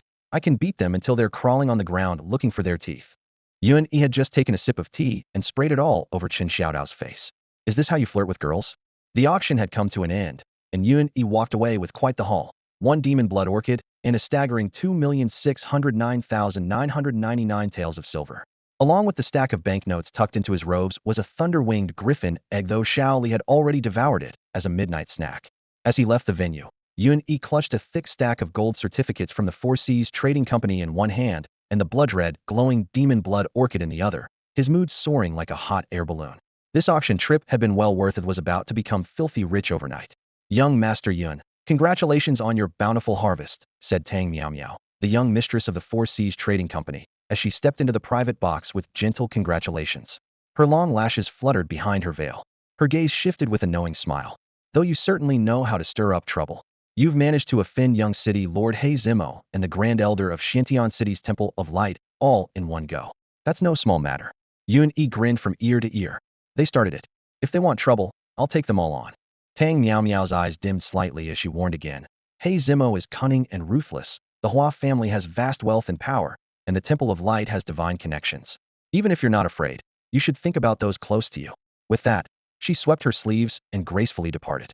As the silk curtain fell, Yuan Yi felt a chill. He didn't have many close associates. Xiao Hongluo and old Uncle Zhong were safe at the Yunmin base in the underground city, and Xiao Gizi had guards while managing Yunmin affairs. Only Chun Xiaodao's father, Old Blade Chun, remained in the outside world beyond his protection. If these major factions truly wanted to dig deep, they'd eventually find traces. He needed to make arrangements in advance. But more pressing now was making full use of the demon blood orchid to enhance off-phase bloodline power, making Chen Xiaodao truly worthy of the title Divine Beastmaster. That evening, in the depths of the underground labyrinth, within a hidden valley shrouded in the dim glow of firestone pillars, Yuan Yi, Yuan Gui, and Chen Xiaodao stood shoulder to shoulder before a circular stone platform, all eyes fixed on the pet beast before them, Ah Fei, a fat pig weighing well over 350 pounds. Has it gotten even fatter in just these few days? Xiao Gizi marveled, stroking his chin. Similar in age to Chen Xiaodao, he had become both Yuan Yi's right-hand man and close companion, the two often joking around with arms draped over each other's shoulders. Yuan Yi was equally amazed. Xiaodao, I'll give you credit where it's due. Your pig raising skills are incredible. You managed to fatten it up by 20 or 30 pounds in just a few days. He, of course. Chen Xiaodao scratched his head, his dark face beaming with honest pride. Ah Fei is my good brother. I give it the best food first, the best drinks first. It would be against heaven's will if it didn't gain weight. Boss, stop chatting and quickly give Ah Fei the demon blood orchid. I heard that whether a pet beast is strong depends on its bloodline. The demon blood orchid can transform a demon beast's bloodline. Maybe Ah Fei will inherit some great demon's legacy. His words flowed like pearls, endless and enthusiastic. Yuan Yi casually remarked, you don't have nearly this much to say in front of Miss Xiaoyan. Chen Xiaodao immediately reacted like a panda whose tail had been stepped on, his dark face flushing purplured as he chuckled sheepishly and fell silent. The demon blood orchid was the size of a fist with only 5 petals, blood red with silver patterns spreading like spider silk. The dim firelight from the stone pillars reflected off the petals, creating an interplay of crimson and silver that seemed to pulse like a living thing, alluring and mysterious, clearly extraordinary at first glance. Suddenly, Chen Xiaodao hesitated. Boss, this thing is too precious. Maybe we shouldn't give it to Ah Fei. Your 2 pet beasts need it too. This simple-hearted tough guy was actually willing to give up Ah Fei's opportunity, fully demonstrating his kind and honest nature. Yuan Yi rolled his eyes and stood on his tiptoes to reach Chen Xiaodao's door panel-wide shoulders, giving them 2 firm pats as he laughed and scolded. You're my brother. Even if the demon blood orchid were 10 or 100 times more precious, it would still be worth using on a brother. Chen Xiaodao's previously carefree expression instantly vanished, his brows sharpening as he said nothing, only giving Yuan Yi a deep look with iron-like determination burning in his pupils, secretly swearing to himself. This boss is worth following for life. Little Gizi nodded vigorously nearby, his chest tight with emotion and his eyes reddening. He quickly turned away, secretly wiping the moisture from his eyes with his sleeve. Seeing this scene, Yuan Yi remained outwardly composed while secretly delighting. These 2 simple-hearted subordinates are admirably loyal. The demon blood orchid was indeed a treasure, but if he didn't give it to this level 0 fat pig beast, who else could he give it to? Xiao Li was a divine beast and needed no enhancement. The iron-head grey wolf Xiao Hua was also boss level and didn't need it for now. Most frustratingly, the damned system had already sent a notification. System pet beasts cannot improve their bloodlines through spiritual medicines. This left only Ah Fei. Despite looking ridiculously fat, This creature possessed natural divine strength, like Chunzio Daven at level 0. It could wrestle with level 1 demon beasts. If it truly developed a mutated bloodline, that would be hitting the jackpot. The Shinwu continent teemed with countless demon beasts, and bloodline was the defining factor determining their hierarchy. At the apex were divine beasts, the Lihua divine crane, nine-tailed celestial fox, wind-riding Qilin, Qishao true dragon. These stood at the pinnacle of the demon beast pyramid, equivalent to super tier. Below them came heaven tier, earth tier, mystic tier, and yellow tier, followed by ordinary demon beasts that didn't even rank. Though Xiao Hua was a boss, her bloodline was only yellow tier. Bloodlines came from inheritance, and forcibly changing them was nearly impossible while carrying enormous risks. Legend had it that heaven-tier bloodlines, when cultivated to their peak, could impact the divine beast level, but this often triggered heavenly tribulation and lightning punishment, creating a life-or-death situation. Yuan Yi took out the demon blood orchid and stuffed it into a Fei's mouth without hesitation. All three held their breath, staring intently at the black, fatty lump. Moments later, a Fei became restless, throat rumbling with low sounds as his black fur stood on end like freshly sharpened steel needles, with wisps of blue smoke even emerging from his mouth and nose. Chun Xiaodao's nerves stretched to their limit as he frantically tried to soothe a Fei through their mental connection, yet he could clearly sense the tearing pain within a Fei's body. The demon blood orchid could awaken bloodlines, but the excruciating pain was like having bones stripped and blood replaced. Most pet beasts couldn't endure it. It should have been refined through special methods into pills, then gradually activated for higher success rates. But the damned super divine upgrade system provided no instructions. Yuan Yi knew nothing about the process, and Chun Xiaodao only had superficial knowledge. The result was the entire orchid's medicinal power exploding directly inside a Fei's body. A quarter hour later, a Fei suddenly roared, his forehooves kicking at empty air as his whole body trembled before crashing heavily to the ground, his flesh swelling as if about to burst from the violent medicine. Chun Xiaodao cried out and threw himself onto a Fei, but there was nothing he could do. The demon blood orchid's potency far exceeded Yuan Yi's expectations. In the semi-transparent interface projected by the system, a Fei's health bar plummeted like water through a broken dam, hitting rock bottom in mere seconds. Chun Xiaodao clutched the pig's unusually large head, sobbing as if his heart were being carved out. "A Fei, don't die on me. I promise to take you to live the good life and compete in the Beastmaster tournament. You're supposed to dominate the arena and crush every trial. Hang in there." Before he could finish, his trembling hand checked for breathing. "Oh no, boss. A Fei's not breathing anymore. What do we do?" Yuan Yi broke out in a cold sweat. A health bar showed only a thin red line, about to hit 0. According to the rules, health represented life force itself. Once it reached 0, death was instant, and even another immortal revival pill would be useless. Damn it, still just a fat pig after all. Can't handle the intensity of bloodline enhancement like Xiao Li, who swallowed a thunder griffin egg without breaking a sweat. The moment this thought crossed his mind, the pet interface erupted in golden light as Xiao Li emerged on her own again. In such a short time, she had transformed from a plump duckling into a magnificent white goose, standing tall enough to reach Yuan Yi's waist when upright. Her crown showed hints of crimson, adding an air of divine majesty. "Xiao Li you." Xiao Li strutted forward with a grand flap of her wings, nodding at Yuan Yi before casting a disdainful glance at a Fei's nearly depleted health. She blinked her small eyes and spat out a crackling ball of lightning that shot directly into a Fei's body. The lightning orb vanished instantly, and the empty health bar on the system interface began slowly climbing back up as a Fei's chubby body started to swell. Chun Xiaodao's eyes nearly popped out. Divine beasts can play healer too? This is just like classic health restoration from online games in my past life. Xiao Li strutted proudly for a few steps, seemingly not quite satisfied. Suddenly, she lifted her stubby leg and delivered a fierce kick to a Fei's rear. Oink! A Fei shot up like a rocket, exhaling thick medicinal fragrance as he galloped on all fours, crashing into a firestone pillar with a thunderous boom.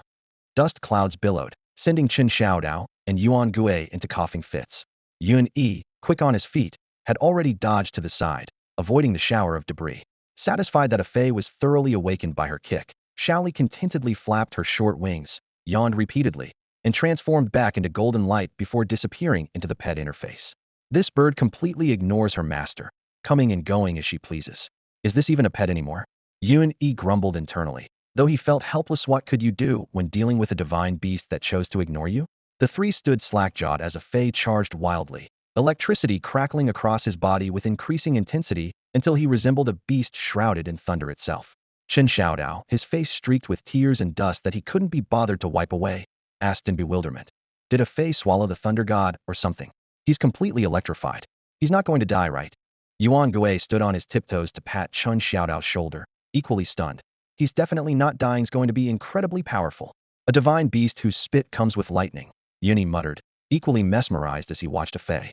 Beast mastery gains an additional pet slot with each level up. If I have Shaoli breathe on every new pet in the future, then, holy crap, I watched in stunned amazement as a fey's 300-pound obese body began to inflate like a balloon, expanding at an incredible speed. In just an instant, his size multiplied several times over. His weight definitely exceeded 2,000 pounds. His previously sagging fat was replaced by rows of explosive muscle. From hoof to back, he stood a full 3 meters tall. From head to tail, over 5 meters long. At first glance, he looked exactly like a mighty elephant wrapped in lightning. Two ivory tusks, white as jade, curved upward majestically, with deep blue electric arcs dancing at their tips. Suddenly the lightning exploded, splitting the broken boulder before him into powder, majestic and imposing, like a divine thunder elephant descending from the heavens. The system notification followed immediately. Pet beast, thunder pig elephant. Level, Tier 2, Level 1. Bloodline, mutant elephant clan. Special skill, thunderstrike. Yuan Yi stood frozen in place for a long moment before snapping back to reality. This fat pig had actually leaped from level 0 to Tier 2 in an instant, jumping a full 10 levels. Moreover, its presence rivaled that of divine beasts, with an overwhelming dominance that broke through the heavens. The power of that thunderstrike was clearly a gift from the divine beast Shaoli. Under the infusion of lightning, a fey not only safely passed through the evolution barrier, but also gained the ability to control thunder and lightning. Thinking of how Shaoli had mastered lightning after swallowing the thunder feather griffin's egg, he became even more certain. Even though it was still a young bird, this Li Fire Divine Crane's future was unimaginable. Soaring 90,000 Li was just the beginning. What are you spacing out for, Xiaodao? First check if your new pet beast actually works. Don't let it just be for show. Yuan Yi urged. Chen Xiaodao was already grinning from ear to ear. He never could have dreamed that a fey would transform from pig to elephant, wrapped in thunder no less. Hearing the reminder, he chuckled and rushed to a fey's side, reaching out only to discover couldn't even reach the elephant's head. With a slight mental movement, he transmitted spiritual waves, and a fey immediately knelt down, allowing him to easily climb onto that ridiculously broad back. A fey, you're more impressive and handsome than me now. You definitely won't have trouble finding a wife in the future. Uncle Wong's black spotted pig next door has been eyeing you for ages, but now. Chun Xiaodao chattered excitedly. With this physique, you'll need a female elephant instead. His rambling was driving Yuan Yi crazy, so he interrupted directly. Enough, demonstrated already. Roger, boss. Chen Xiaodao raised his hand and gave a fey's shoulder a firm pat. Charge. Target straight ahead. Boom. A fey, this moving mountain, suddenly shot forward, his forehooves thundering like drums, sending stones flying everywhere. His speed was so fast that he disappeared from everyone's sight in the blink of an eye. Yuan Yi opened the system map and immediately gasped. Less than 5 li ahead was a demon beast lair densely packed with red dots. Chase him, he called to Yuan Gui as they ran frantically. We haven't finished exploring that area yet. We encountered several dark mole crickets there. The weakest ones were nearly tier 2, and they almost bit our brothers to death. Yuan Gui warned as he ran, his face grim. No wonder the red dots are so large. Yun Yi's heart sank. Dark mole crickets were even more vicious than three-eyed demon scorpions and lunar eclipse soul worms. He quickened his pace, fearing that if he was even a moment late, he'd find Chen Xiaodao chopped into 18 pieces by the dark mole cricket's sharp, sturdy mandible blades. The underground dungeon was massive, teeming with countless demonic beasts, primarily various insects that thrived in the subterranean darkness. Scorpions, spiders, and centipedes swarmed everywhere, while dark mole crickets were particularly abundant. Their pincers, as thick as an adult's arm, could bite through stone and snap wood in half with terrifying ferocity. Yuan Yi and Yuan Gui rushed forward at full speed, quickly reaching the vicinity of the dark mole cricket nest. The putrid stench that hit them seemed almost tangible, forcing both men to instinctively cover their noses.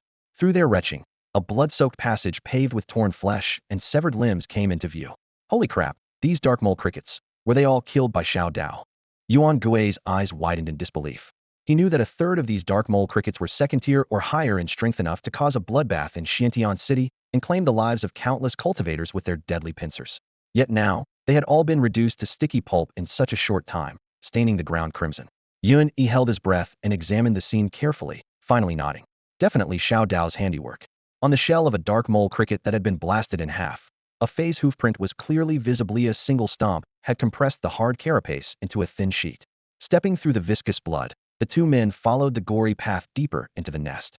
The stench crept up through their boots, making Yun Yi's stomach churn as he cursed these underground beasts. I'll turn you all into experience points sooner or later. Before long, dense roars and thunderous explosions echoed from ahead. The two exchanged glances and rushed forward, their vision instantly illuminated by brilliant lightning.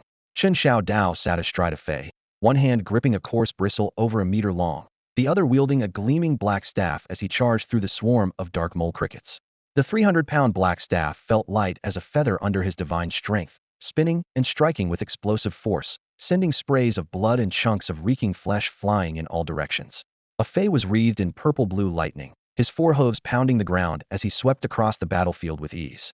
Whether first-tier or second-tier dark mole crickets, all were trampled into pulp beneath his feet. Any that escaped were instantly charred to cinders by his lightning. Yuan Yi covered his face with his hand, both amazed and delighted. Now this is what a divine beast master should look like. Flattening a pack of second-tier demonic beasts like it's nothing. Resist? Get stomped flat. Still resist? Get electrocuted. Still not giving up? The big black staff will finish you off. At this moment, Chen Xiao Dao looked exactly like a legendary general from ancient battlefields, mounted on a divine steed with a weapon in hand, unstoppable among thousands of enemies. Xiao Dao's big black staff is incredible. Yuan Gui pressed his sleeve tightly over his nose and mouth, but even through the stench, he couldn't help but praise repeatedly. The entire nest housed about 60 dark mole crickets, and now the man-pig duo had slaughtered nearly all of them. Yuan finally felt relieved, now had his top enforcer. Anyone who dared challenge him would face his release the pig strategy, with Chen Xiao Dao charging forward with his staff, guaranteed to be both domineering and mighty. However, at that moment, a sharp shriek suddenly echoed from a man-sized cave opening deep within the nest. The high-pitched, ear-piercing sound carried a metallic resonance that made their eardrums ache. Oh no, it's the Mole Cricket King. Yuan Gui's face went pale, and forgetting about his sleeve, he shouted a warning for Chen Xiao Dao to be careful. In Yun Yi's system interface, a massive red health bar suddenly appeared nearly 5 times larger than the dying dark mole crickets. Immediately after, a ferocious, enormous dark mole cricket burst from the shadowy nest, roughly the size of an ordinary bull. Its mandibles gleamed like cleavers as its wings briefly lifted it into the air, slashing toward Chen Xiaodao's waist. Dark Mole Cricket King, Tier 2 Level 4 Boss. Yun Yi's heart clenched. Though Chen Xiaodao had just experienced a massive power surge through parasitic evolution, Fei was only Tier 2 Level 1 a full 3 levels behind. Not to mention their opponent was a boss. Could they withstand a direct confrontation? He shifted his stance, ready to rush in and help. The boss had arrived, and he couldn't afford to let him down. Chen Xiaodao also caught sight of the massive shadow and swung his great black club with lightning speed. The club head appeared light but carried tremendous force, touching the dark mole cricket king's forehead like a dragonfly skimming water. Bang! A thunderous crash echoed as the giant beast was sent flying several meters. Perfect technique combined flawlessly with divine attributes, instantly breaking through the hard shell. Chen Xiaodao laughed heartily, his spiked club spinning like a windmill as he urged Fei to pursue. A boss was still a boss after rolling twice. It leaped up and roared, its abdomen swelling before spitting a mass of pitch-black, sticky fluid into the air, filling the space with a putrid stench. Watch out, it's poisonous. Yuan Yi shouted urgently, fearing Chen Xiaodao might charge straight into it. Before he finished speaking, Fei's 2 thick tusks flashed with lightning, and a blue-white arc struck the poison mass. Sizzle! The acrid smell exploded as the toxic liquid turned to ash and scattered. Holy crap, that's fierce. Yuan Yi slowed his pace, his heart filled with wild joy. His top enforcer was ridiculously powerful. What followed was a double crushing by the great black club and the thunder elephant, turning the dark mole cricket king into pulp. Though he only received 1/10 of the experience points, it thoroughly confirmed Chen Xiaodao's terrifying strength. Yuan Yi happily led his group back, casually taking down a few blind demon beasts along the way. While the experience didn't increase much, he managed to accumulate his cosmic explosion energy to 99 points. Another massive blast was within reach. Such a precious opportunity couldn't be wasted on small fry. He needed to save it for a proper boss at least. As Yuan Yi walked, he calculated, find a bigger demon beast, and explode it all the way to the heavens in one go. Lost in these thoughts, he suddenly heard scritch, scritch, scritch sounds of digging in the distance. He immediately signaled Chen Xiaodao and Yuan Gui to hide, while he crouched low and crept forward. The underground city's dome was over 10 meters high, with heavy soil constantly cascading down, covering the ground with debris and roots. In less than 15 minutes, a cat-sized demon rat burst from the earth, its sharp front claws flashing up and down as it nimbly traversed the dome. System display. Monster, mountain-piercing golden rat. Yuan Yi was stunned. Wasn't that the mountain-piercing golden rat that the young city lord He Zimo had bid for at the auction? The tuft of silver fur on its forehead was clearly visible. There was no mistake. This beast wasn't particularly strong in attack, but could burrow through rock walls, making it a rare and valuable special demon beast. How did it end up here? Had Zimo failed to tame it successfully, allowing it to escape? While puzzling over this, he watched the mountain-piercing golden rat look around before attacking the dome again, frantically widening the original tunnel. Damn it! That bastard Zimo is using the mountain-piercing golden rat to break into the underground city, searching for suitable passages to explore below. Yun-E narrowed his eyes. He probably has the same plan as Mito developed this underground city as the perfect dungeon. Yun-E immediately realized what was happening and flew into a rage. The underground city had always been his territory. How dare Black Ink reach in and meddle? Fury surged from his chest to his eyes, a cold glint flashing as he fixed his gaze on the mountain-piercing golden mouse scurrying busily among the dome's heights. A sly, fox-like grin curved his lips. The system interface floated at the edge of his vision. Skill: Beast Taming Tier 2 Proficiency, 1100. Pet slots, 22. Killing it would be worthless. Yun-Yi's thoughts raced. This rare and special demon beast had a combat power of only 5 scum, yet possessed unique abilities. If he could claim it as his own, not only would he gain a rare pet, but he'd also completely ruin Black Ink's plans, killing 2 birds with 1 stone. His mind made up, he immediately lightened his footsteps, using the rocky protrusions to stealthily climb upward, quickly positioning himself beneath the mountain-piercing golden mouse. The system window popped up simultaneously.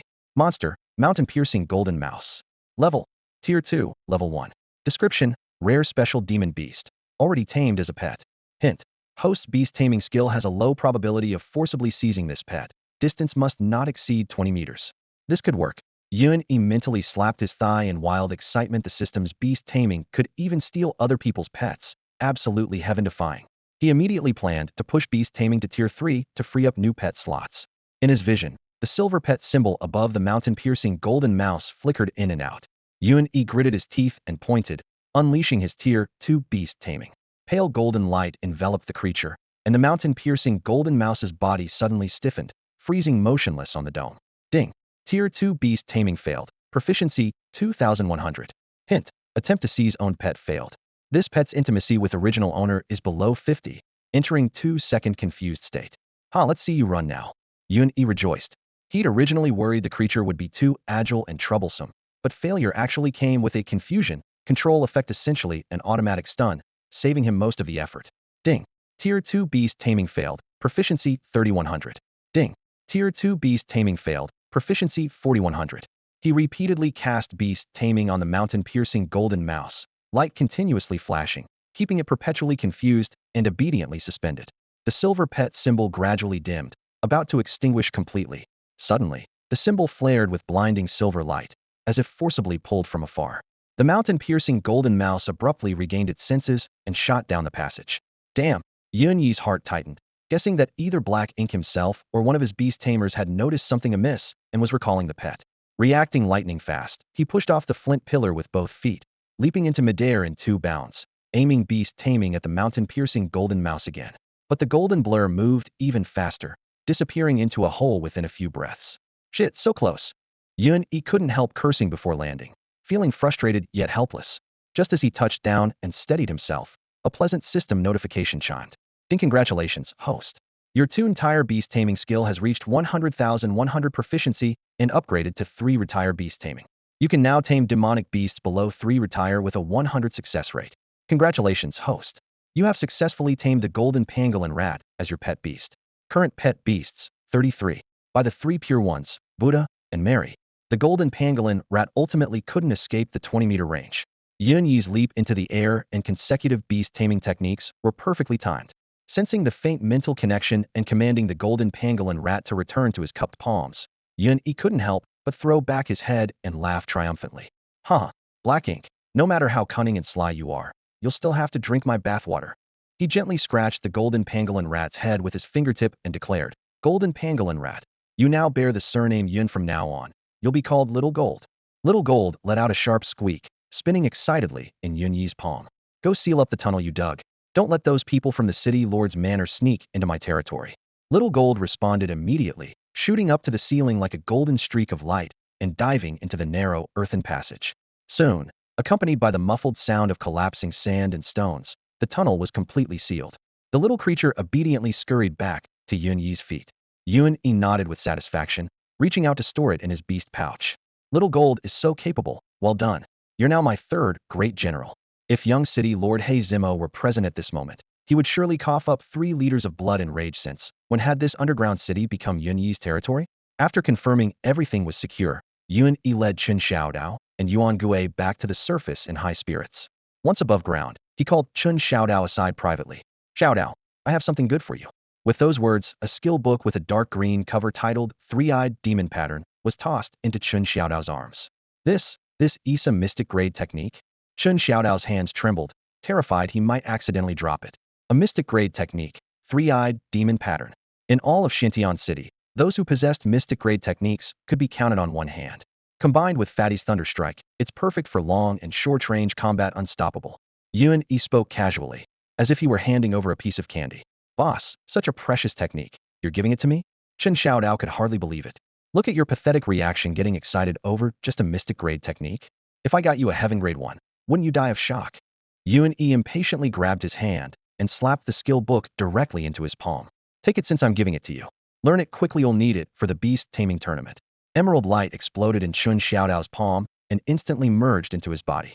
I've already learned it. No comprehension needed, no practice required. He stammered, feeling a clear energy pathway form in his meridians, staring in disbelief with wide eyes. Yellow grade techniques required months of arduous cultivation, yet this mystic grade technique was mastered in the blink of an eye. The shock left him so excited he could barely speak coherently. Boss, am I pretty impressive now? Big Black Rod is mighty and invincible. Fatty is unstoppable, plus this mystic grade technique. Haha, damn it. I really want to find someone to test it on. I'd totally crush them. He rolled up his sleeves, eyes gleaming. Boss, what do you think about giving myself a nickname Mighty Heaven-Reaching General? Yuan Yi turned and walked away. Boss, don't leave. I'm not finished yet. Doesn't that nickname sound good? I think it's pretty impressive. Seeing Yuan Yi and Yuan Gui's figures growing distant, Chen Xiaodao smiled and turned back, planning to show off to his old man. Hee, little Gui, what do you think of what I said? Am I being too modest and low-key? Yuan Gui ignored him and broke into a trot. Hey, don't run. I need to go show off to my old man and see if he still says I'm not cut out to be a beast tamer, that I only know how to eat. Chen Xiaodao waved his arms excitedly while remembering something, adding viciously. Oh right, those bastards who bullied my dad last time, want they be scared to death when they see Fatty. Back on the surface, Chen Xiaodao rushed excitedly to old Chen's blacksmith shop, eager to show off to Chen Laodao. Meanwhile, in the temporary council hall, Yuan Yi issued new orders to Yuan Gui. The 3,000 Cloud Gate disciples were to continue advancing underground. In just a few days, the team had penetrated 30 miles deep, and the prototype of Cloud Gate's underground secret base was taking shape. With the rear secured, he only needed to improve his cultivation, find a suitable great demon beast for his heaven and earth explosion technique, and then head to the beast taming convention in 2 days. However, he was still stuck at 99 energy points. For this reason, he temporarily remained at the base, having dinner with Little Red Snail and Uncle Zhong.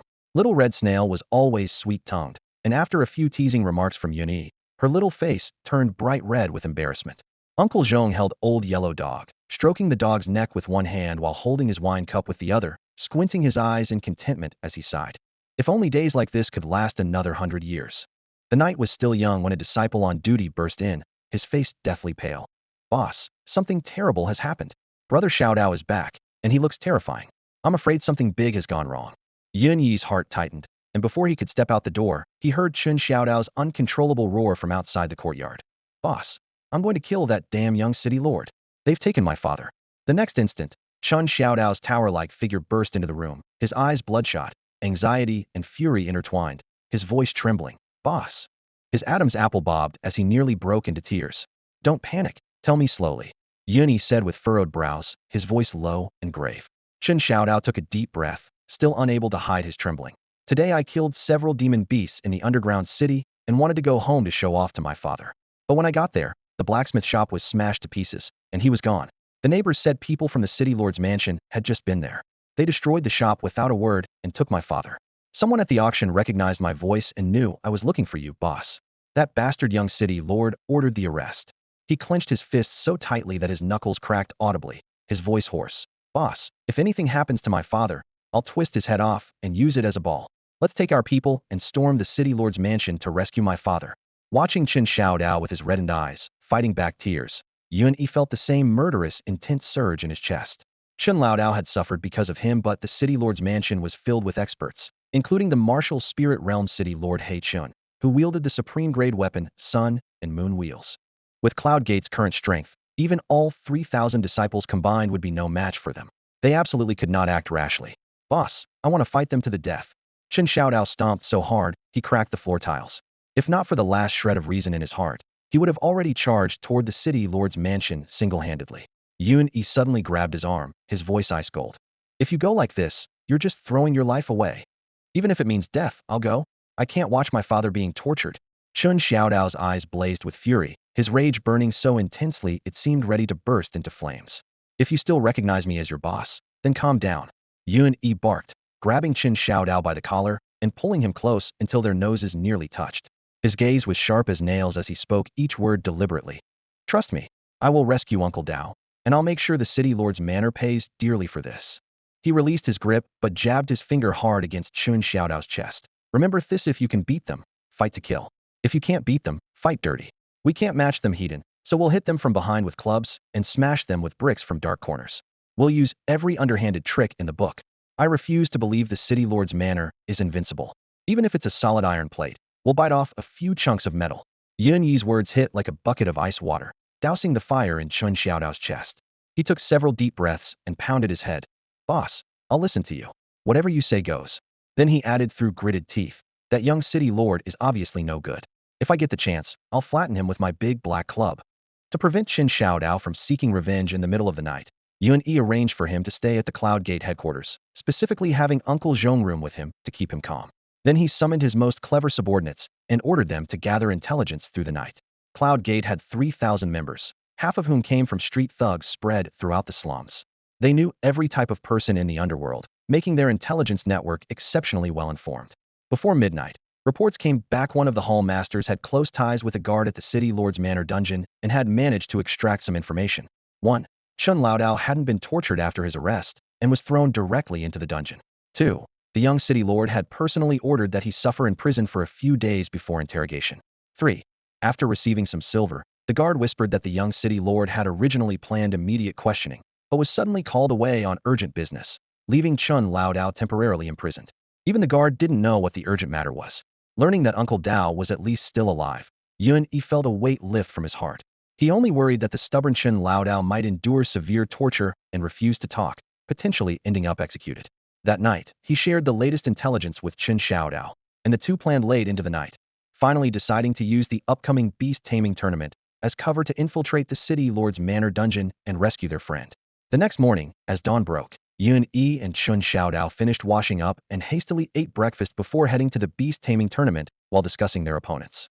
Yun Yi casually asked, Xiaodao, do you know about any formidable opponents in the beast taming tournament? Chen Xiaodao, his eyes still bloodshot, replied grimly. There are 4 famous people with 4 powerful beasts. First, the city lord's manor's beast master, nicknamed Black Eagle, very mysterious. His beast is a second-tier falcon that even the Bai family doesn't dare provoke. Second, the Bai family's strongest beast tamer by Wansong, whose beast is the earth-splitting Rage Bear, last tournament's champion. The other 2 are from the Hua family of Iron Rock City and Yuhai City, both with mysterious backgrounds. These 4 have the highest odds at all the gambling houses. Yun Yi stroked his chin, showing a hint of concern. He had 3 beasts, Xiao Li, Xiao Hua, and Xiao Jin, but probably only Xiao Hua could actually compete. Though it was a boss-level Wolf King, its level wasn't high, making victory against those 4 masters seem unlikely. However, a man can't admit defeat. Yun Yi cast aside his doubts and waved his hand with soaring confidence. It's just a tough fight. Shout out, let's go. Time for the beast taming tournament. Before dawn broke over Xiantian City, the streets were already bustling with activity. The central square blazed with torches like a forest of flames, as crowds converged from all directions. The triennial beast taming tournament was about to begin, and the air thrummed with restless anticipation. When Yun Yi and Chen Xiaodao arrived, the square had already become a surging sea of people. The two squeezed their way to the registration area, only to find an endless line stretching far beyond sight. The queue was filled entirely with independent beast tamers, those without sect or clan backing, who had traveled thousands of miles, hoping to make their mark in the tournament and catch the eye of powerful factions that could elevate their fortunes. Brother Yun, there are so many beast tamers. Chen Xiaodao stood on his tiptoes to look around, his voice filled with barely contained amazement, though worry soon crept into his expression. Yun Yi quietly activated his system. A pale blue light flashed briefly in his eyes before he shook his head. They're all low-level beast tamers, not one of them has even brought a second-tier companion beast. Don't worry about them for now. We need to figure out how to register quickly. No sooner had he spoken than the crowd suddenly erupted in commotion. Hua Yuxiong, the young master of Iron Rock City's premier family, burst through with over a dozen guards. Each guard wielded a long whip that cracked through the air as they drove the crowd apart, like herding livestock. Get out of the way. Don't block our young master's registration. These guards were already formidable cultivators, while most of the independent practitioners in line were of modest ability and had to worry about protecting their companion beasts. They scattered and dodged, angry but not daring to speak out. In the blink of an eye, a clear path to the registration point had been forcibly carved out. Hua Yuxiong strode forward with his head held high, his whip lashing toward the young man at the front of the line. The youth stepped aside, narrowly avoiding the strike, and turned back with blazing eyes. What are you doing? Lowborn scum, get lost. I'm registering. Hua Yuxiong's nose pointed skyward, his voice dripping with disdain. The young man was powerfully built, like half an iron tower, comparable in size to Qin Shaodao. His bald head gleamed in the torchlight, and he wore animal pelts over bronze-colored muscles that rippled with raw vitality and wild strength. I've been waiting in line since before dawn. What gives you the right to cut in? His eyes blazed with fury, his voice booming. Hua Yuxiong laughed loudly, pointing his whip at himself. Because you're lowborn scum, and I'm the young master of the Hua family of Iron Rock City. If you don't get lost, I'll have you thrown into the city lord's dungeon. The sycophantic guards chimed in with vicious taunts. Look at how you're dressed like a savage who jumped out of the mountains. Bald. Are you perhaps a monk from the Western continent's Bika sect? I hear those people live by begging Yuri, probably just another beggar. How dare you defy our young master? Are you tired of living? Say another word, and we'll chop you up for dog food. Brat, you may be young, but your temper sure isn't small. Crawl away somewhere. Another shouted, raising his whip to advance. The beast-hide-clad youth had clearly never encountered such a situation. The barrage of insults left his face flushed purple with rage, even his gleaming scalp reddening with blood.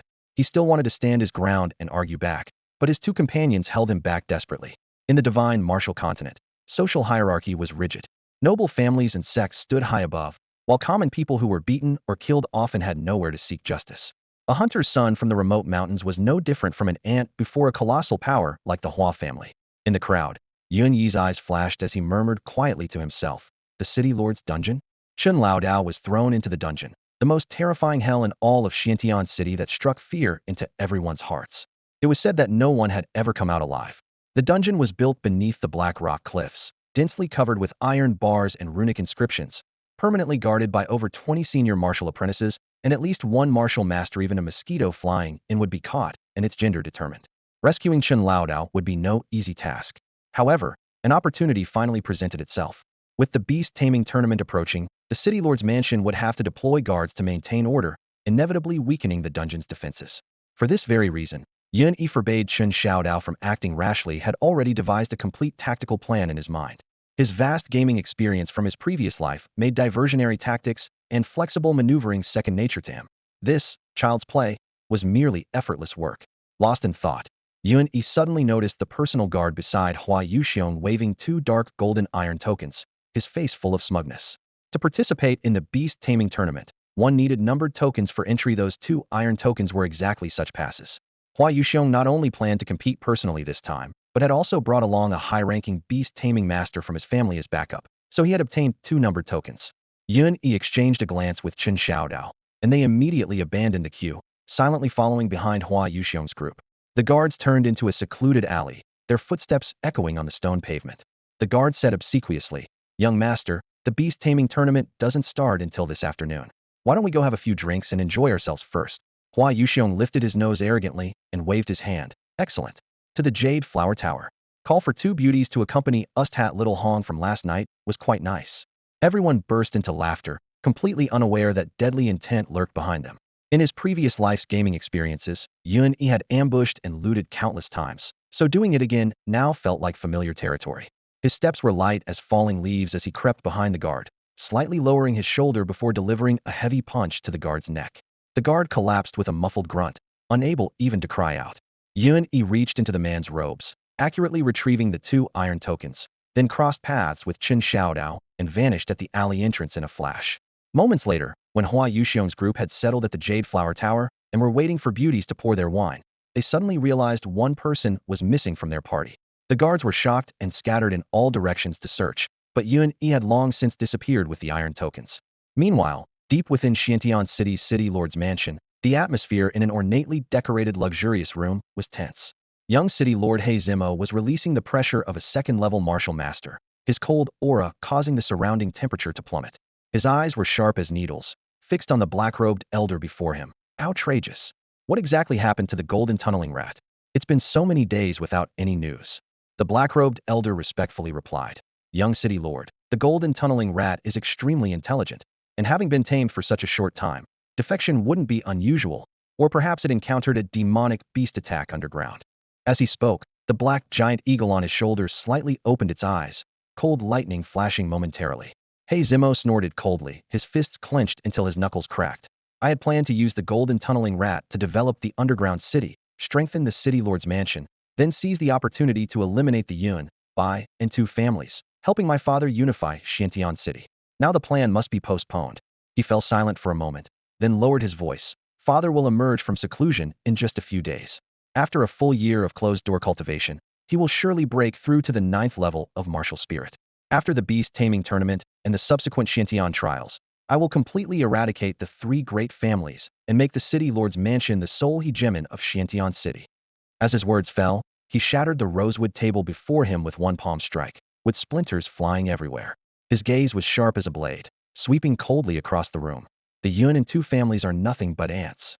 As for the Bai family, if Bai Lingji obediently submits to me, I might spare their lives, otherwise. The black-robed elder immediately bowed. This old servant congratulates the city lord in advance on his breakthrough and unification of Xiantian City.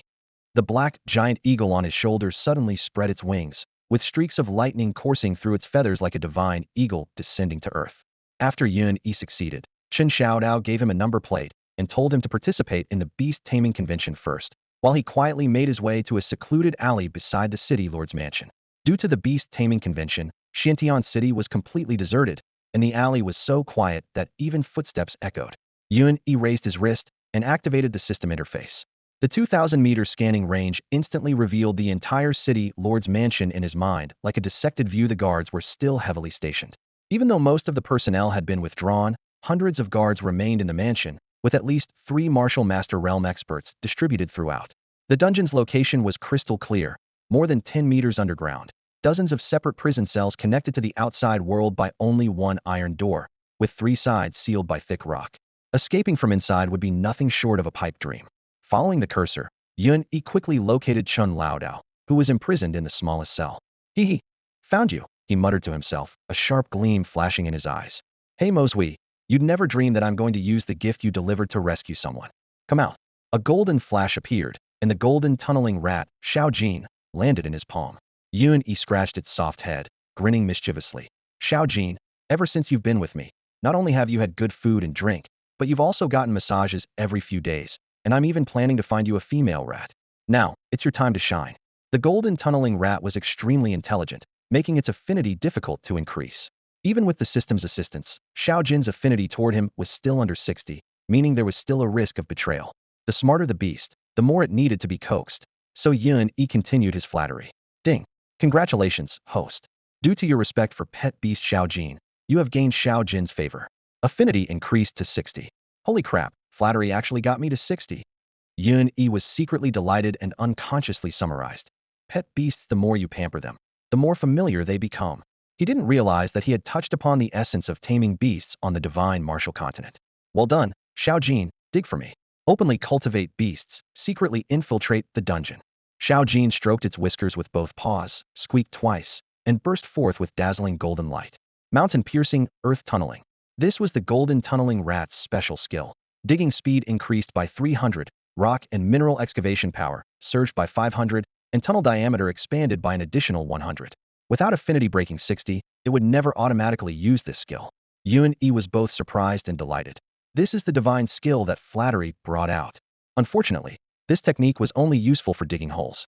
Xiao Jin's claws moved like wind, creating afterimages as they spun. In just a few breaths, it had dug a tunnel 1 meter in diameter and 7 to 8 meters deep beneath their feet. Awesome. Super invincible drilling machine. Yun Yi continued praising while covering the entrance with debris, then followed closely behind Xiao Jin's rear as they descended underground. Time flew by, and while continuing to flatter the rat, the affinity quietly rose to 61. The The surface soil and stone gradually changed to solid rock layers, and the system indicated they had reached beneath the city Lord's Mansion dungeon. The map generated by the system scan was three-dimensional and clearly displayed the distribution of the prison cells. Here, they kept digging, under Yun Yi's relentless urging that would put even rats to shame. Xiao Jin swung his front claws, sending stone fragments flying everywhere as he quickly carved a passage through the thick rock layers, reaching the cell where Old Blade Chun was imprisoned. Both human and rat held their breath, waiting and listening. The holographic display of the divine upgrade system materialized, showing clusters of red dots representing patrol guards moving back and forth throughout the area. Once the nearest group of jailers had moved away, Yun Yi waved his hand, and Xiao Jin clawed away with a series of scratch, scratch, scratch sounds, directly carving a hole in the wall. "Who's there?" came a hoarse, startled cry from inside the cell. "Shuncle Chun, it's me." Yun Yi rolled through the opening. "Young Master Yun."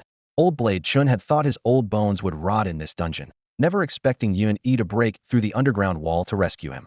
He immediately wept tears of joy. "Uncle Chun, let's go first." Yun Yi helped the weakened Old Blade Chun toward the tunnel. Clang! The pitch-black chains dragged across the ground, and only then did they realize that Old Blade Chun's hands and feet were bound by thick iron shackles. "Young Master Yun. These are second-tier red copper chains, specially used by the City Lord's Mansion to restrain major criminals. Without the key, they absolutely cannot be opened," Old Blade Chun said with a bitter smile. "Junk. To me, they're no different from tofu." Yun Yi drew his chicken-slaughtering dagger and struck the chains with one blow. "You can't cut through them. These are second-tier refined." Before Old Blade Chun could finish his words, there was a crisp, clang sound, and the red copper chain snapped in two like tofu. Old Blade Chun stared blankly at that plain dagger, his eyes gleaming like a lecher seeing a stunning beauty. What kind of weapon is this that can slice through second-tier refined equipment like tofu? Damn, even at a time like this you're still obsessing over weapons. Total weapon fanatic. Yun Yi couldn't be bothered to respond and pushed the man into the tunnel. Dinga system notifications suddenly rang out. Host has triggered the City Lord's Mansion dungeon quest. Accept? Yun Yi's hair stood on end. Holy crap, there's a quest in the dungeon? I still need to rush to the beast taming tournament. Quest details. Proceed to the deepest part of the City Lord's Mansion dungeon. Explore and uncover the secrets of Xiantian City's underground city. Quest rewards. 100,000 experience points. Underground City Special Key 15. 100,000 experience points plus a key. Yun Yi immediately changed his mind. A quick peek won't delay things too much. "Uncle Chun, you go first. Go to the cloud gate at this address." After briefly giving the address, he returned to the cell, had Xiao Jin seal the tunnel, then decisively clicked Accept Quest. Xiao Jin, dig downward, straight to the deepest level. Half an hour later, a slanted passage penetrating the rock layers led deep underground. Following the system's guidance, they reached the quest coordinates, a small stone chamber 3 meters square, with several glowing mineral stones embedded in the walls, their ghostly light flickering. On the front wall stood a massive bronze door, ancient and weathered, with remnants of sealing power still flowing through its cracks. In front of the door lay a ferocious, three-headed demonic beast. Monster, three-headed flamehound. Level 4th tier? Description? Yun Yi's heart tightened, and he immediately recalled Xiao Jin, pressing himself against the wall and not daring to breathe loudly. Fortunately, the tunnel entrance was narrow and hadn't disturbed the fierce beast, or they would have become dog food long ago. Looking more carefully, the 4th-tier demonic beast appeared sickly. Its fur was patchy, bones protruding, breathing weak, as if it might die at any moment. Holy crap, what incredible luck. Its lifespan is nearly exhausted. Yun Yi glanced at his system panel. The energy for Universe Burst had just reached exactly 99 points. Damn it, I have to blast it. Yun Yi desperately suppressed his excitement and carefully observed his surroundings. From the deliberately widened cave beneath his feet to the artificial passage leading up to the dungeon above, everything indicated that people from the City Lord's Mansion had indeed been here. The bleached bones scattered around the three-headed flame hound, half buried in dust, served as the most direct evidence. Holy crap, Yun Yi cursed silently, instantly understanding why He Mozhui had avoided the main passage and forced the mountain-piercing golden rat to dig another tunnel to the underground city. The real main entrance was completely blocked by this ferocious, three-headed flame hound. He Mozhui couldn't force his way through and had to find an alternative route. Now that this opportunity had fallen into his lap, he couldn't help but chuckle to himself. Fortune favors the blessed, and this was his lucky break. In the center of the cave, a three-headed flame hound over 2 zhang tall lay quietly crouched. Its left and right heads had their eyes closed as if sleeping, while only the middle head kept its fiery red vertical pupils half open, staring intently at the passage excavated by the City Lord's Mansion, like a statue ready to breathe fire at any moment. Its neck was bound by a brilliant yellow chain. with the other end firmly locked to a bronze gate behind it, restricting its movement to within a 3-meter radius. A perfect guard dog, faithful to its duty. Yun Yi secretly rejoiced. Too bad for you. Running into me when my Qianquan explosion energy is fully charged, and you're at death's door with such a high level, it would be a waste not to use you as my resource. He measured the distance along the chain's length and shook his head in bewilderment. Were those people from the city lord's mansion brain dead? They could have stood at a distance and slowly worn down this beast with arrows, but instead they charged in for close combat and got themselves killed. Just as this thought crossed his mind, the middle head of the three-headed flame hound suddenly turned toward him, its fiery eyes blazing with murderous intent as it opened its mouth and unleashed a stream of black-tinged crimson flames. Damn, a magical beast with built-in ranged attacks. Yun Yi cursed as he pressed himself to the ground and rolled away, diving back into the sloped tunnel. The flames grazed his toes and slammed into the stone wall, burning a black hole 1/2 meter in diameter and 3 to 4 meters deep. Holy Trinity, Buddha Mary. Cold sweat poured down Yun Yi's forehead. Such hard rock that could barely be scratched with hammer and chisel had been pierced 3 to 4 meters deep with a single breath of fire. This was beyond brutal. His heart pounded wildly. He had just been mocking others for their incompetence, but now he understood it wasn't that those people were weak. This fourth-tier magical beast was simply too terrifying. Yun Yi forced himself to calm down. To kill it, should he rely on divine technique? A single cry that shakes the heavens in a fire-breathing contest? That would be suicide. The opponent could breathe fire over 10 meters and burn through rock layers, while his technique couldn't unleash its full power. Pure self-torture. Send his pet beasts to gang up on it? Suicide. Little Flower couldn't withstand a single breath. Little He might be a divine beast, but was currently just a big white goose, and Little Gold had no attack power. Fight it Hedon himself? Even more suicidal. A mere second-level martial master against a fourth-tier magical beast might as well find a block of tofu to bash his head against. After thinking left and right without success, he suddenly had a flash of inspiration and called up his super divine upgrade system panel, focusing on that line of attributes. 2 entire beast taming art, proficiency 1100. 100 success rate for taming magical beasts of second tier or below and not exceeding the host's level by 2. 0.01 success rate for those above second tier. That's it. The three-headed flamehound was chained and could only guard the gate. Height was the perfect target for practice. Yun Yi pressed himself against the tunnel entrance, took a deep breath, and decisively activated his technique. Beast taming art. Hiding at the tunnel entrance, he quickly released the beast taming art, then rolled on the ground and retreated back into the tunnel. Boom. A jet of flame roared past, melting a bullseyed hole in the tunnel's stone wall. The scorching heat wave singed several strands of Yun Yi's hair, turning them yellow and curled. Beast taming technique failed. He gritted his teeth and growled, though he wasn't surprised at all. As expected. Let's try again. Second attempt. Bang. The three-headed flame hound didn't breathe fire this time. Instead, its left head suddenly opened its eyes, and a blue wind blade howled past, instantly carving a narrow crack 7 to 8 meters deep into the stone wall. Holy crap, you can spit wind too. The beast taming technique failed again. Yun Yi took a deep breath of the scorching rocky dust. I refuse to give up. Again. Third attempt. Another miss. The right head also opened its blood-red beast eyes and spat out a cloud of green poisonous mist. Yun Yi retreated repeatedly. 3 heads, 3 attributes, fire, wind, and poison. Perfect for both ranged and close combat, with no blind spots. No wonder the city lord's mansion didn't dare provoke this ancient demonic beast even after digging through the passage. It's just too damn powerful. The toxic fog surged forward. Yun Yi sprinted dozens of yards away, summoned Xiao Jin to seal off the main passage filled with poisonous gas, then immediately carved out a curved detour in the nearby rock wall, deliberately creating right angles so that all the three-headed flamehound's breath attacks would only hit stone walls. After breaking through, he cautiously peeked out. After 4 rounds of frenzied attacks, the three-headed flamehound stood in place, breathing heavily. Its charred tongues, mixed with lava, dripped with glowing red saliva. I refuse to believe it. Today I'm definitely taking you down. Yun Yi suppressed his racing heartbeat and formed hand seals again. Beast taming technique. Ding.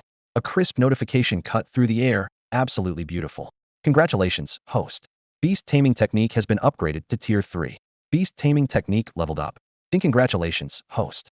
You have successfully tamed the three-headed flame hound as your pet beast. Warning, host. The three-headed flame hound's power far exceeds yours.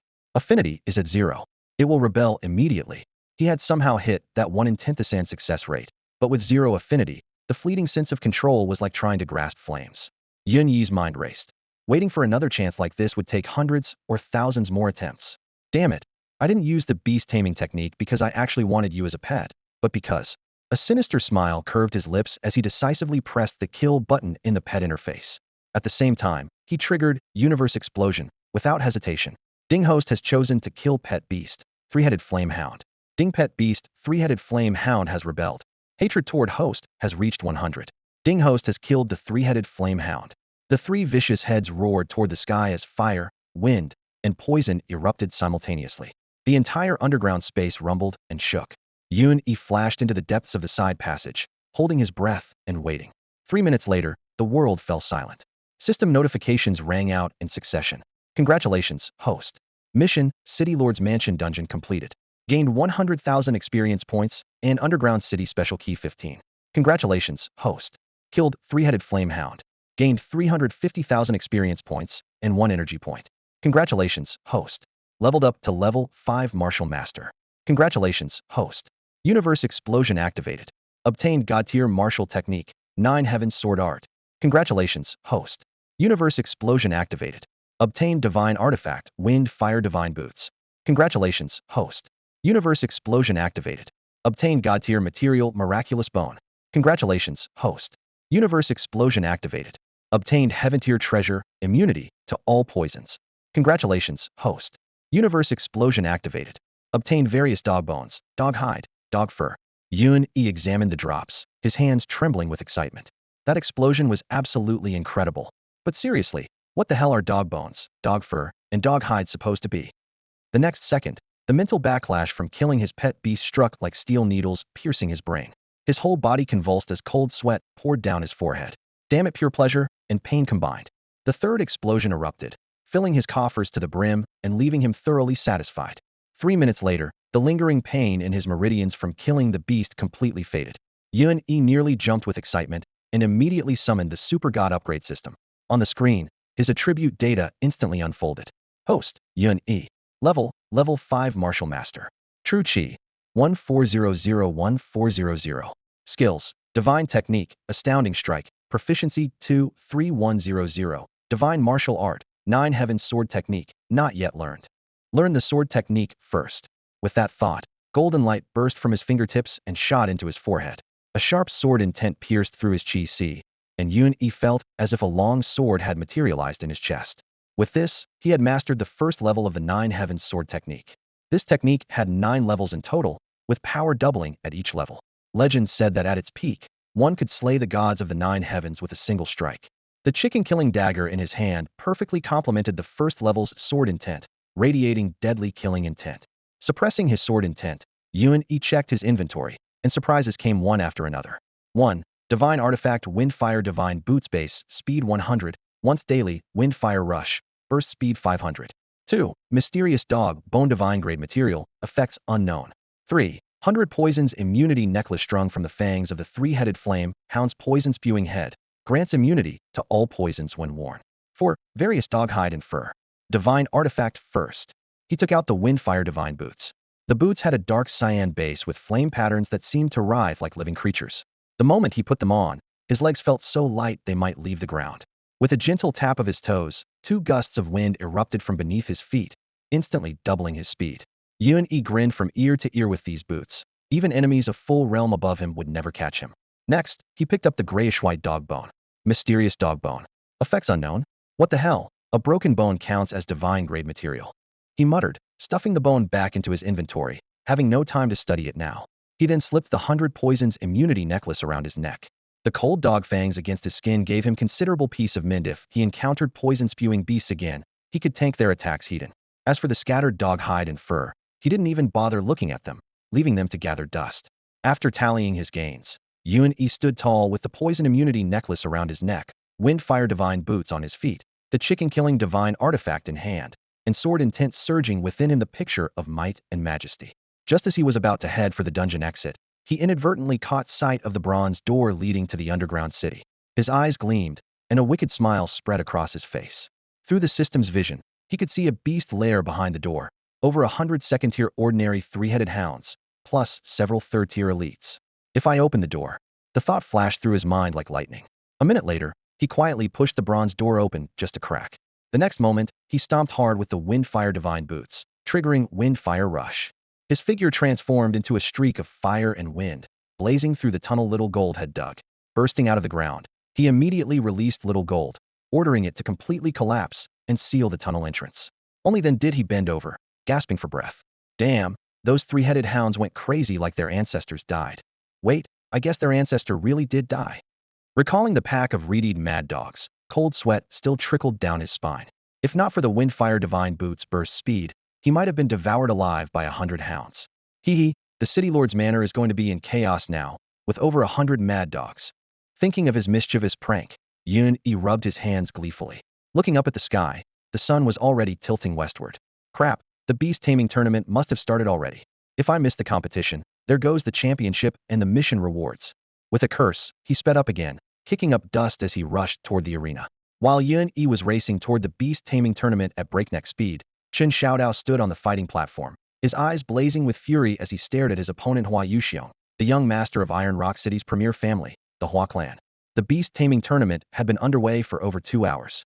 Dozens of beast tamers drew lots according to their number plates to face off in duels. Winners advanced, losers were eliminated, and a large number had already failed. Yun-Yi took advantage of the chaos to deliver a sneak attack, stealing the number plate from Hua Yuxiong's possession. As a result, number 4, which should have belonged to Hua Yuxiong, ended up in Chen Xiaodao's hands, while Hua Yuxiong could only stare blankly at the now worthless number 5 plate. The lottery was hosted by the City Lord's manor, and they naturally placed Hua Yuxiong, the young master of the prestigious Hua family from Iron Rock City, on their special care list. Believing that both numbers 4 and 5 belonged to the Hua family, they secretly manipulated the process, allowing number 5 to skip the first round and advance directly to the second, while scheduling their match order very late.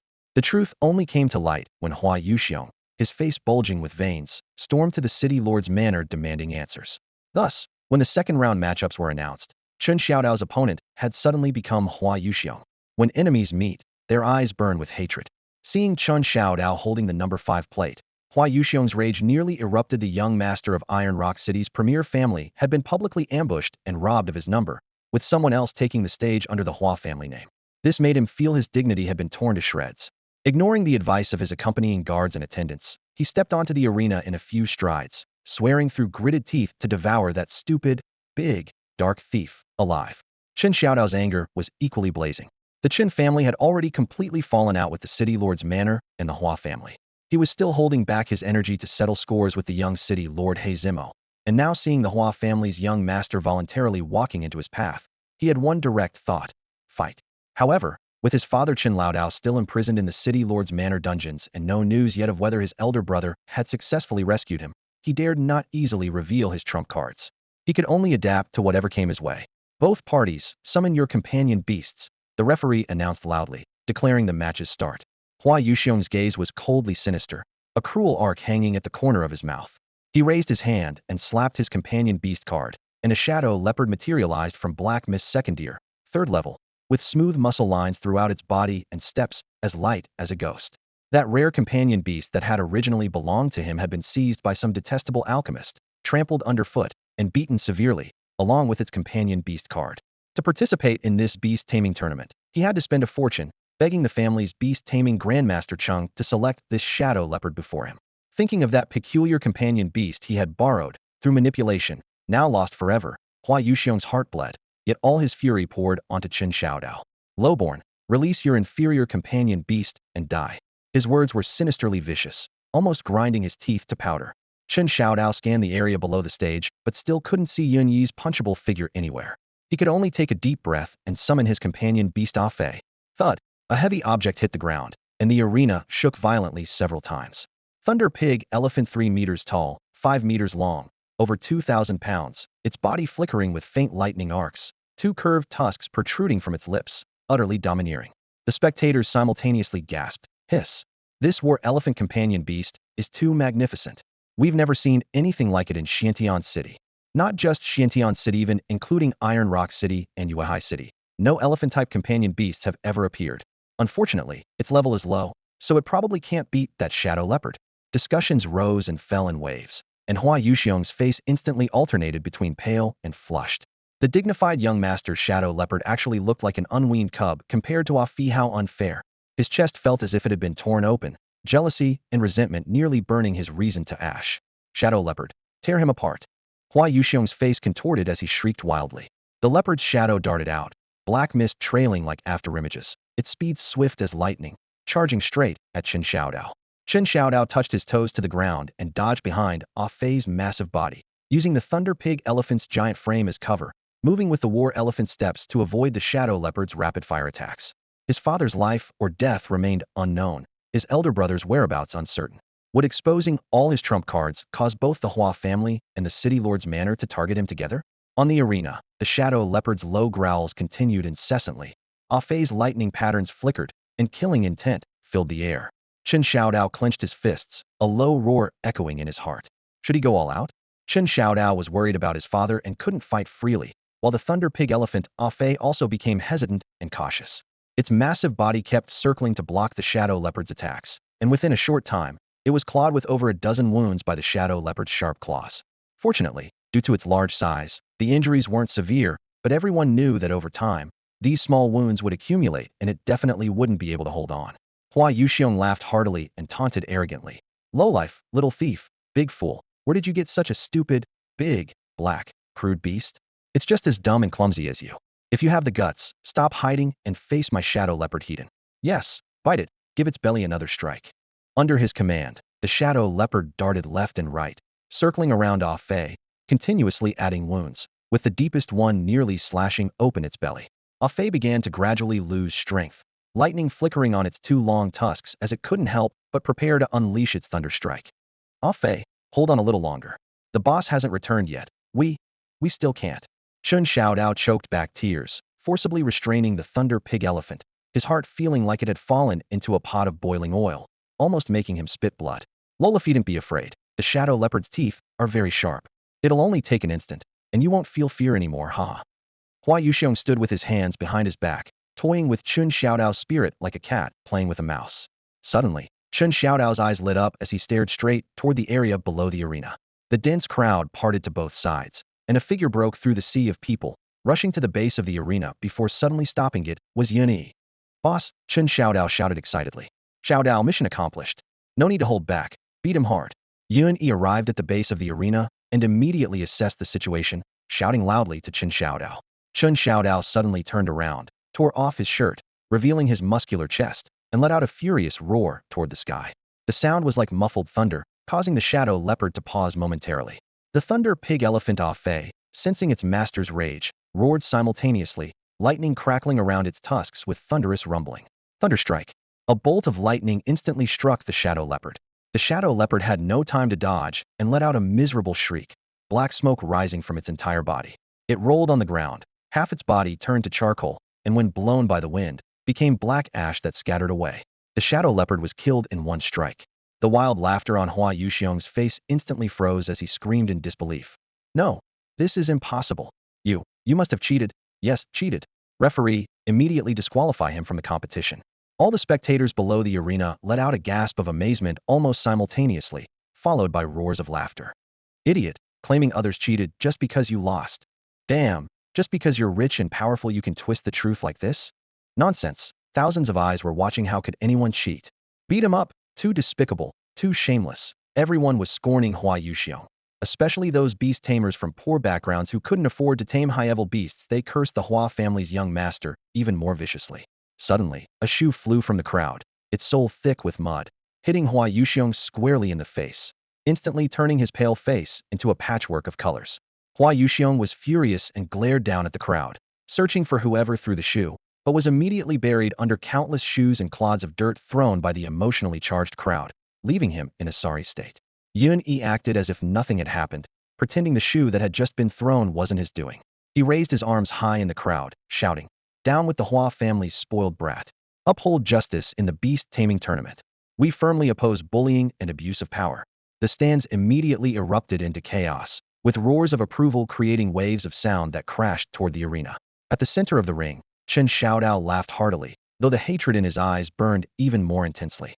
He crossed his arms over his chest as a mystic-grade technique, the three-eyed demon mark condensed in his palms. Venomous green light howled toward Hua Yuxiong, who was retreating in panic. The light moved like a serpent's tongue, and if it hit, Hua Yuxiong would surely die. How dare you strike with such vicious intent? An aged but thunderous roar descended from above as a figure swift as lightning leaped onto the arena, scooping up Hua Yuxiong and dodging to the side. The three-eyed demon mark missed its target, slamming into the ironwood flooring of the arena and boring straight through 3 feet of thickness, leaving a charred hole that emitted white smoke. Chun Xiaodao's eyes blazed with fury, wishing he could tear apart the newcomer on the spot. The one who had saved Hua Yuxiong was a white-haired old man, small in stature, yet radiating the suffocating presence of a mountain bearing down at least an intermediate martial master. Boy, your strike was too vicious. This old man will kill you. The elder's sinister gaze locked onto Chun Xiaodao, true chi surging in his palms, ready to strike in the next instant. Stop, you shameless old fool. Is this 2 against 1? Yun Yi's explosive shout immediately rallied several thousand spectators to roar in unison, their boos rising like a tide. Even the presiding referee couldn't sit still, hurriedly stepping onto the arena with an embarrassed expression, positioning himself between the two.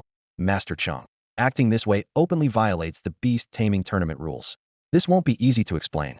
I suggest you quickly take young Master Hua to treat his injuries. This white-haired elder was none other than Chung Daki, the chief beast taming master of Iron Rock City's premier family, the Hua family, and a second-tier intermediate beast tamer. Hua Yuxiong's shadow leopard had come from his hands. The Hua family had brought a large number of demon beasts to compete this time, with Chung Daki as their trump card, originally hoping he would achieve fame in one battle. Unexpectedly, the Hua family's young master had barely entered the ring before being beaten senseless by an unknown youth, nearly losing his life in the process. Chung Daki was so furious he nearly exploded with rage. Below the arena, the crowd was in an uproar, and even with the Hua family's influence, they couldn't clash heat in with thousands of spectators. Chung Daki could only glare coldly at Chun Xiaodao, grab the disheveled Hua Yuxiong, and leap down from the arena. Before leaving, he viciously threw out a threat. Boy, in the upcoming matches, don't let me encounter you. Chun Xiaodao, fearless as a newborn calf, spat and shouted back. Shameless. This young master is waiting for you. In this beast-taming battle, the Thunder Pig Elephant, Ah Fei, had displayed magnificent prowess, its impact force and explosive power firmly etched in everyone's memory. Chun Xiaodao had also leaped to become one of the outstanding young generation beast tamers through this battle. After recalling Ah Fei, he jumped down from the arena and excitedly rushed toward Yun Yi. Boss, has my father been rescued? Yun Yi pulled him away from the crowded throng and briefly explained the rescue operation. Only then did Chun Xiaodao feel relieved, though anger still churned in his chest as he lowered his voice. I wonder if that bastard deputy city lord will personally enter the ring. If he comes, I'll have Ah Fei stomp him flat. Don't be hasty, there will be opportunities. Yun Yi patted his shoulder. Even if he doesn't personally enter the ring, after the preliminary matches of the beast taming tournament end, there's still the beast taming trial. Mo Zhui will definitely appear. Right now, the most important thing is to meet the various beast tamers and claim the beast taming tournament championship. Chun Xiaodao slapped his bare, muscular chest with confidence overflowing. Don't worry, brother Yun. You don't need to lift a finger. With my Ah Fei alone, I can sweep through the beast taming tournament. I'll bring back the championship for you. Sigh, black lines appeared on Yun Yi's forehead. This foolish boy with just a casual scan. He had already spotted several masters in the venue whose strength was sufficient to counter the Thunder Pig Elephant, not to mention those contestants with high-level pet beasts. To claim the championship, he would probably have to take action personally. For what comes next, he would still need to act personally. The chance to make a move was about to arrive. Beastmaster number 4 versus number 18, the match starts now. The on-duty referee stood atop the platform, his voice rolling out through the amplification array as the arena erupted. In the stands, Chun Xiaodao shoved Yun Yi with bright, excited eyes. Boss, it's your turn. Send Xiaohua in. If it gets rough, it'll help you save face. Yun Yi frowned slightly, a trace of regret surfacing. If that three-headed flame hound hadn't defected, he could have unleashed it and scared half the crowd to death, and no one would dare challenge him.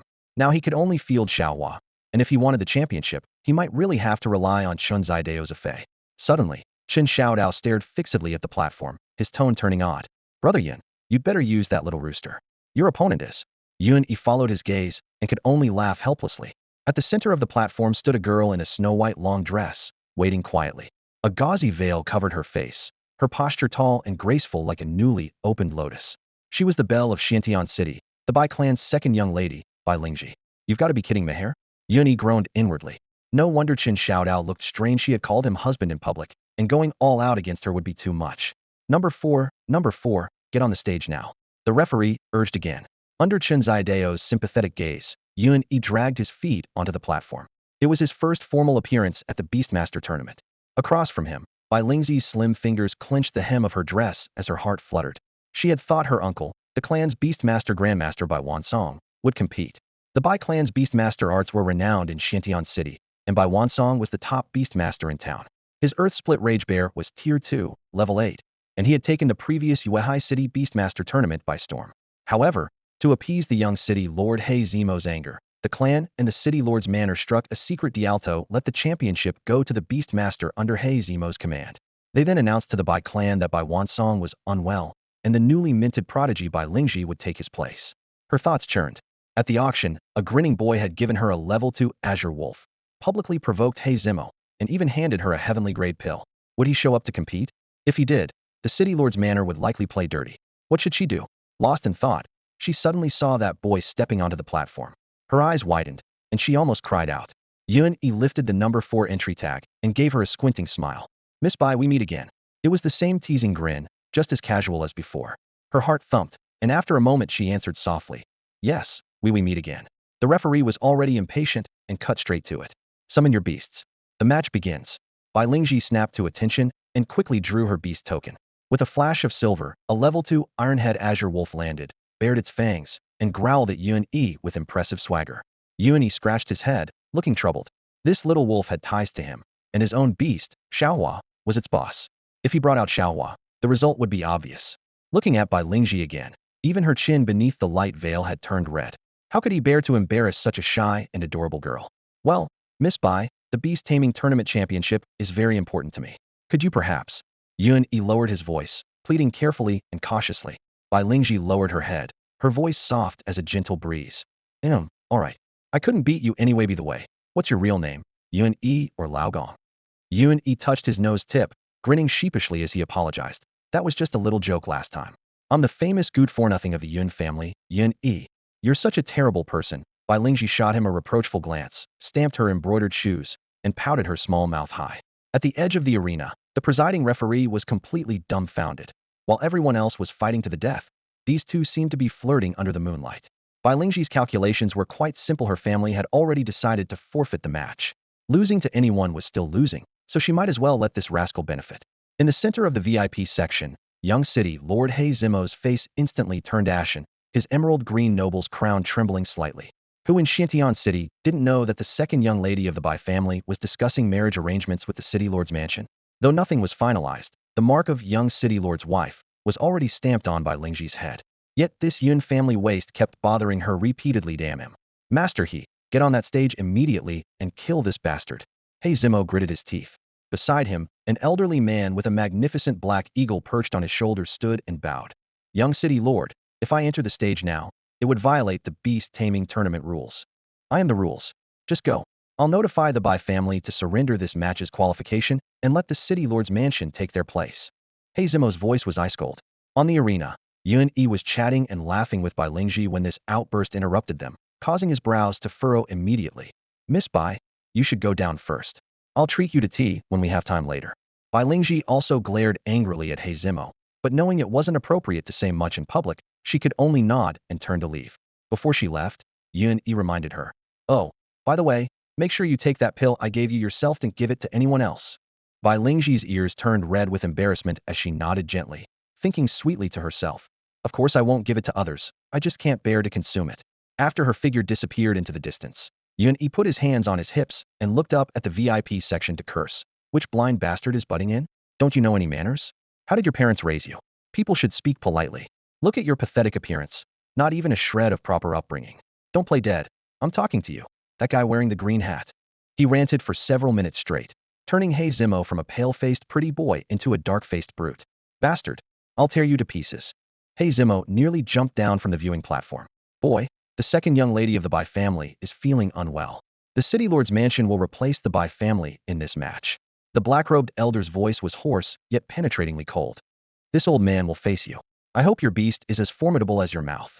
Yuan Yi turned around to see the elder with a black eagle perched on his shoulder. Its feathers gleamed with an oily sheen, and its eagle eyes flickered with dark red light, staring at him like a predator locking onto prey. The old man stepped onto the arena with sinister intent, moving like a ghostly shadow. The eagle was exceptionally magnificent, especially its pair of eyes that glowed with dark red light, coldly staring at him as if looking at a dead man. This eagle was no ordinary pet beast. Its aura was overwhelming, its gaze cold and murderous, radiating pure killing intent. Yun Yi's heart sank. If Little Flower faced this creature, it would be like ground forces fighting an air force. There wouldn't even be a chance to begin. He rolled his eyes and looked across the arena at the black-robed elder with the dark eagle perched on his shoulder. This man was most likely the mysterious beast tamer from the city lord's mansion, one of the four great masters of the tournament that Chen Xiaodao had mentioned. The system interface instantly displayed 2 lines of cold text. 1. Monster, black-robed elder, level 6 martial master, cold aura detected, suspected mastery of poison-type special skills. Host advised to proceed with caution. 2. Monster, dark feather thunder eagle, 2nd tier level 9 avian demon beast with extreme speed, iron claws and bronze beak, possesses lightning skill, thunder net. Damn it all. Yuan Yi cursed silently. The old man's strength was average, but this 2nd tier level 9 thunder eagle could fly and shoot lightning. Little Flower probably couldn't last even 1 round. Surrender?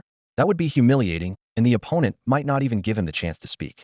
The black-robed elder caught his hesitation, and a sinister smile spread across his bark-like face. Boy, it's too late to be afraid now. After repeatedly offending the young city lord, don't expect to leave this arena alive. My thunder eagle has been thirsting for blood and flesh today. I'll use you as a blood sacrifice. He looked Yuni up and down. A bastard son from the Yun family waste managed to reach the martial master realm? Pitiary still just food for my thunder eagle. I'll give you one last way out. Kowtow publicly, sign a soul servant contract, and become the young city lord's dog. This old man will show mercy and spare your life. Living is what matters most. Crawling through dog holes and eating dog food is better than having your soul scattered to the winds. Bah! Read my lips. Fuck your 18 generations of slave ancestors. Yuan Yi trembled with rage. The Thunder Eagle was indeed powerful, but he wasn't a pushover either. At worst, he'd let Little Flower make an appearance for show while he personally entered the fray wearing the Wind-Fire Divine boots and wielding the super artifact, Chicken-Slaying Dagger. The beast-taming tournament had no rule against masters joining the fight. With this thought, he gritted his teeth, preparing to go all out and release Little Flower. Just then, a sweet, childish voice suddenly pierced his mind. Boss, it's just a little eagle chick. Leave it to me. Piece of cake, grain of rice, tiny little thing. What the hell, who? Yuan Yi was startled, his heart skipping a beat as he quickly opened the Super Divine Upgrade system and clicked on the Pet Beast tab. Little Flower and Little Gold were lying there obediently, looking up with fawning expressions toward the top slot. Little Gold was even holding its front paws together in a respectful bow. The object of their flattery was none other than the divine beast Xiao Li. Yuan Yi looked at Xiao Li in amazement. What the hell was happening? The originally round and plump Xiao Li, who looked like a fat goose, had suddenly doubled in size in the blink of an eye, with its fat quickly receding. With a red crest and black plume, snow-white feathers and long legs, it had transformed into a magnificent immortal crane. Oh my dear little Xiao Li. You finally look like a proper Lihua divine crane. Before Yuan Yi could finish his words, Xiao Li responded in a sweet, childish voice with a coquettish tone. Boss, don't stare at me like that. I'll get shy. What the hell? How can you talk now? And why so cheesily? Stop fooling around. That's a 2nd tier, 9th level Thunder Eagle in front of us. You're still young. There's no shame in not being able to whine. No shame for a crane. Bah, who do I think I am? The Lihua divine crane. Under heaven and above earth, all winged and feathered creatures must bow respectfully before me. With those words, Xiao Li burst forth from the pet space as a golden light shooting skyward. Its long legs stepped onto the arena, wings spread wide, slender neck held high, releasing a crane's cry that pierced the 9 heavens. Magnificent and impressive, devastatingly handsome. Through their mental connection, Xiao Li asked in its sweet childish voice while still showing off, Boss, don't I look awesome? It deliberately struck what it thought was a cool pose. Yuan Yi was stunned. Why did this pose look so familiar? Damn, wasn't this the exact stance he took every morning when relieving himself against the wind? This show-off crane had just performed his urination pose in front of thousands of eyes, causing a group of watching noble ladies to clutch their chests and nearly faint. The Lihua Divine Crane was a legendary top-tier divine beast capable of contending with gods and demons, but divine beasts took an extremely long time to mature, often hundreds or thousands of years. Xiao Li was still young, making a direct confrontation with the Thunder Eagle quite risky. On the other side of the arena, the black-robed elder suddenly stepped back, surprise and suspicion flashing across his face. Though Xiao Li was only around early 2nd tier level, it emanated a pressure that made his heart palpitate. The Thunder Eagle on the elder's shoulder had its feathers standing on end, as if encountering a natural predator, continuously emitting low hisses. The spectators below surged like a tide, with exclamations rising one after another. Chen Xiaodao was so excited he went wild, forgetting he wasn't wearing a shirt, jumping around bare-chested and waving his pot-sized fists to cheer for Yuan Yi. Boss, you're mighty. As soon as Xiao Li appeared, it became the center of attention. The noble lady's eyes sparkled. If a handsome prince could descend from the sky on such a magnificent mount to declare his love, they would gladly faint from happiness on the spot. Yun held his forehead, not knowing whether to laugh or cry. The spotlight he had originally wanted had been completely stolen by this big bird. Just as he felt helpless, Xiao Li once again taunted in its sweet childish voice. Boss, that's the little eagle chick, right? Watch this.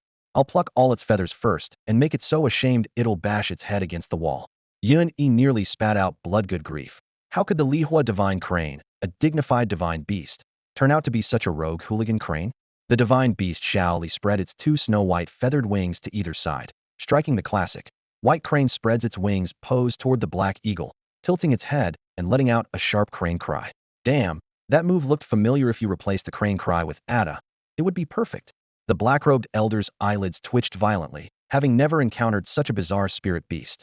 That white crane spreads its wings technique was executed with graceful precision, its sharp gaze radiating fierce intensity, clearly no ordinary bird. According to legend, if a heaven-tier demon beast advanced further to become a divine beast, it would possess intelligence rivaling or even surpassing humans, standing equal to the gods themselves. The elder's heart sank. Could this little creature with its red crest, long legs, snow-white feathers, and dark tail plumes truly be a legendary divine beast? But then he dismissed the thought. Divine beasts could summon wind and thunder with a mere thought, capable of destroying heaven and earth with a single strike. This little thing clearly had ordinary spiritual energy. It was probably all for show. He snorted coldly and said with sinister intent, trying to intimidate me with tricks? How naive. With that, he shrugged his right shoulder, and the black eagle perched there, shot up into the sky with a whoosh, circling rapidly around the arena's protective barrier as lightning crackled between its dark feathers. The arena had barriers set up by master artificers above it, limiting flying spirit beasts to a maximum height of 30 meters to prevent high-altitude stalling tactics. The elder's lips curled into a smirk as he stared at Yun like he was looking at a dead man. Boy, surrender now? My dark feather thunder eagle is gathering electrical power. Soon, when the lightning net descends, you'll have nowhere to run. The feeling of being slowly constricted by that net and electrocuted to charcoal is quite. Caw. A piercing crane cry cut off his taunting. Xiao Li beat its wings powerfully, snow-white feathers swirling as its imposing divine presence made hearts skip a beat. But the next moment, it only managed to leap about a meter high before falling back to the ground with a thud. The entire arena first fell silent, then erupted in laughter. Who could have imagined that such a magnificent-looking spirit beast couldn't even fly? Everyone instinctively wrote it off as doomed. Facing the dark feather thunder eagle in the sky, it would surely be tormented to death. The black-robed elder had also been startled by Xiao Li's initial imposing aura, but seeing it tumble with its legs in the air, his tense nerves instantly relaxed as he doubled over with laughter. Yun covered his face with his hand, lamenting in anguish. Damn it. Trying to fly before your wings are ready, you're embarrassing both cranes and me. Xiao Li, sitting stunned on the ground, was equally bewildered. Its fiery red crane eyes flashed with frustration, shame, and intense fury. Divine beasts must not be humiliated.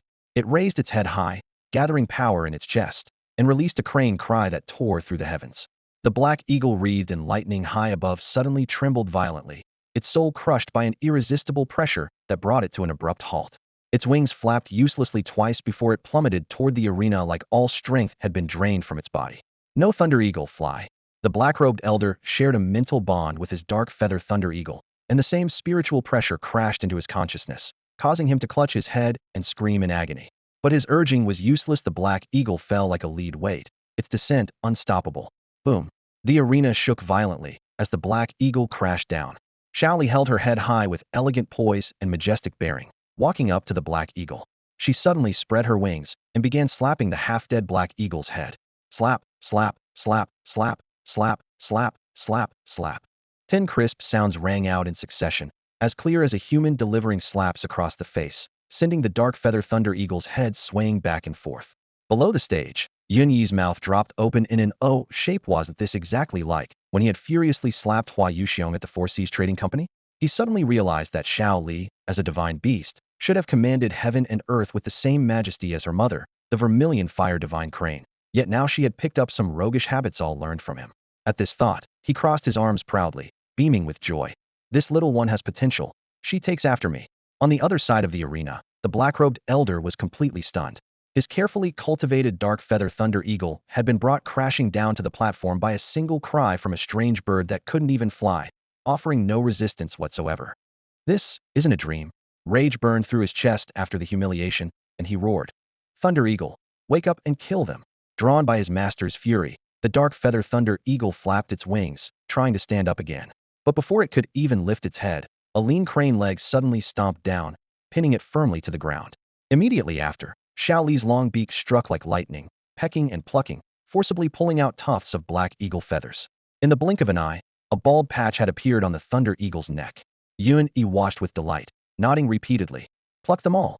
Not a single feather should remain. The black-robed elder was so enraged that his chest tightened and his throat tasted of blood. He spat out a mouthful of blood with a puff and shrieked, "You little beast!"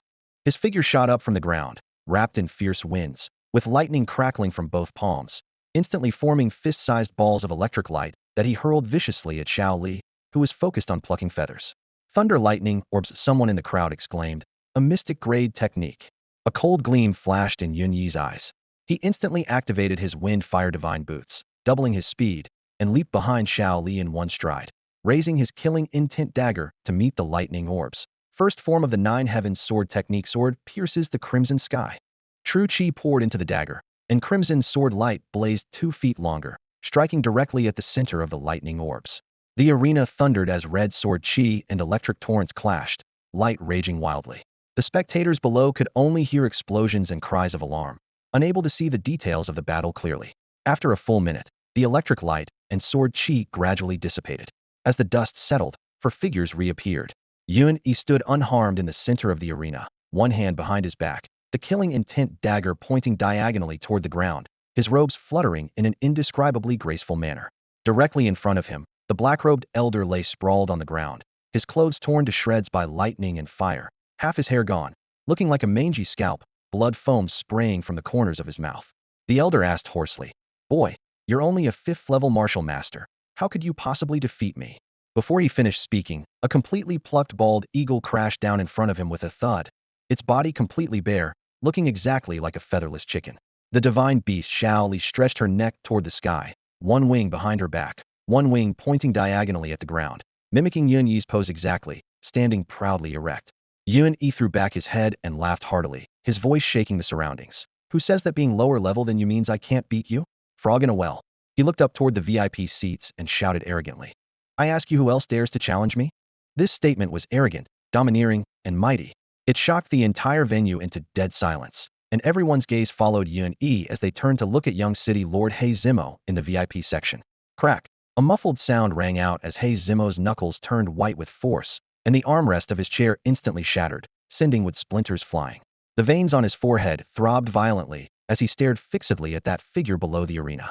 A bastard son of the Yun family, the most worthless of the worthless, dared to publicly slap his face at the beast-taming tournament. Earlier, Yun Yi's divine beast companion Xiao Li had directly plucked clean all the feathers from Thunder Eagle, the pet of the city lord's mansion's beast master. Immediately after, Yun Yi's earth-shattering sword strike had shocked Master He, a 6th-level martial artist, into spitting blood and collapsing. At this moment, He Zimo felt utterly humiliated, his rage surging. "Guards," his voice was ice-cold. "Summon Yun Ting of the Yun family to see me. Go notify Master Chung of the Hua family and Master Sanyang of the 100 Beast Gate in Yuehai City. Whoever can kill Yuan Yi and his damned pet beast, I, He Zimo, will present them with a copy of this underground city map."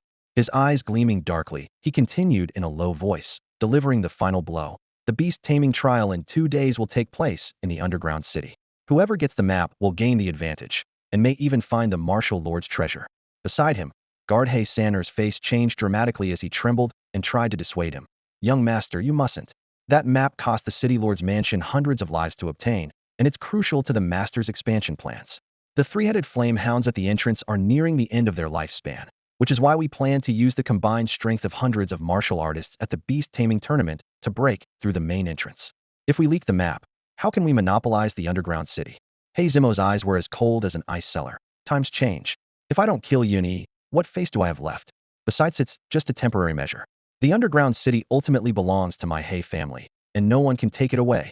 Though He Sanner knew this was unwise, he dared not argue further, bowed his head in acknowledgement, and hurried away. On the arena, Yun Yi recalled his divine beast Xiao Li, and seeing no response from the VIP section, snorted coldly and strode down from the platform. The referee stood stunned for quite a while before remembering his duties and hastily raised his flag. Number 4 wins. The beast taming tournament continued, with Chun Xiaodao advancing to the next round alongside Yunyi. The elimination round swept through like a fierce storm, with beast tamers being eliminated one by one until only the final 2 rounds remained. 10 beast tamers, whether lucky or powerful, would compete for the championship. In the waiting area, Chun Xiaodao clenched his fists tightly, his eyes blazing. Boss, I'm going up. Don't worry, I'll definitely win.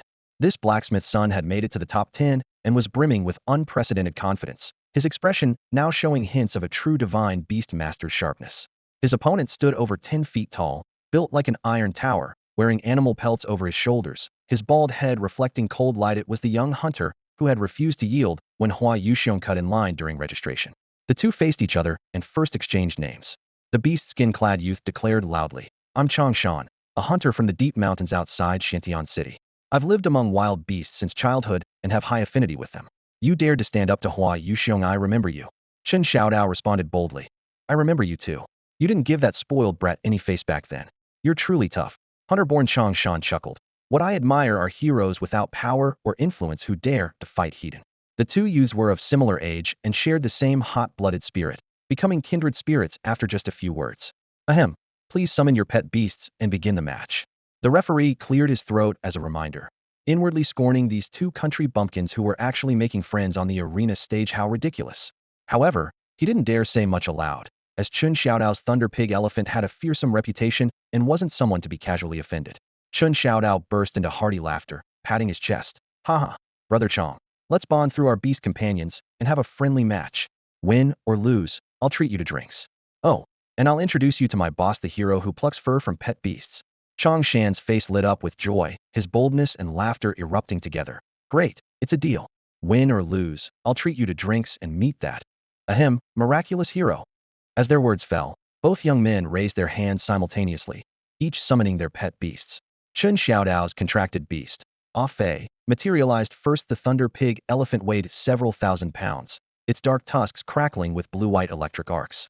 Each step made the wooden arena platform buzz and tremble, like a fierce beast stepping forth from primordial times. Next, Changshan's earth-stomping bear appeared. The black-furred giant bear had a lustrous dark coat and stood over 3 meters tall when upright.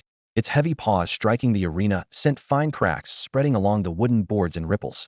Changshan gently stroked the bear's head, warmly introducing it to Chun Xiaodao. This is Bear Big, my partner and brother in earth-stomping bear. Chun Xiaodao wasn't to be outdone. Ah Fei was originally an ordinary fat pig, but after a bloodline mutation, it transformed into a Thunder Pig Elephant. With the stage set, both young men stepped back several paces and gave their commands almost simultaneously. Charge. The two mountains of flesh instantly exploded into motion, colliding heat-in with their combined force of over 5,000 pounds. Bang! The arena platform suddenly sank, the wooden frame creaking and groaning as the entire platform seemed ready to fall apart. Chun Xiaodao's blood surged as he roared. Awesome! Again! Changshan pounded his chest with both fists, shouting back, Bear Big, charge forward, don't back down.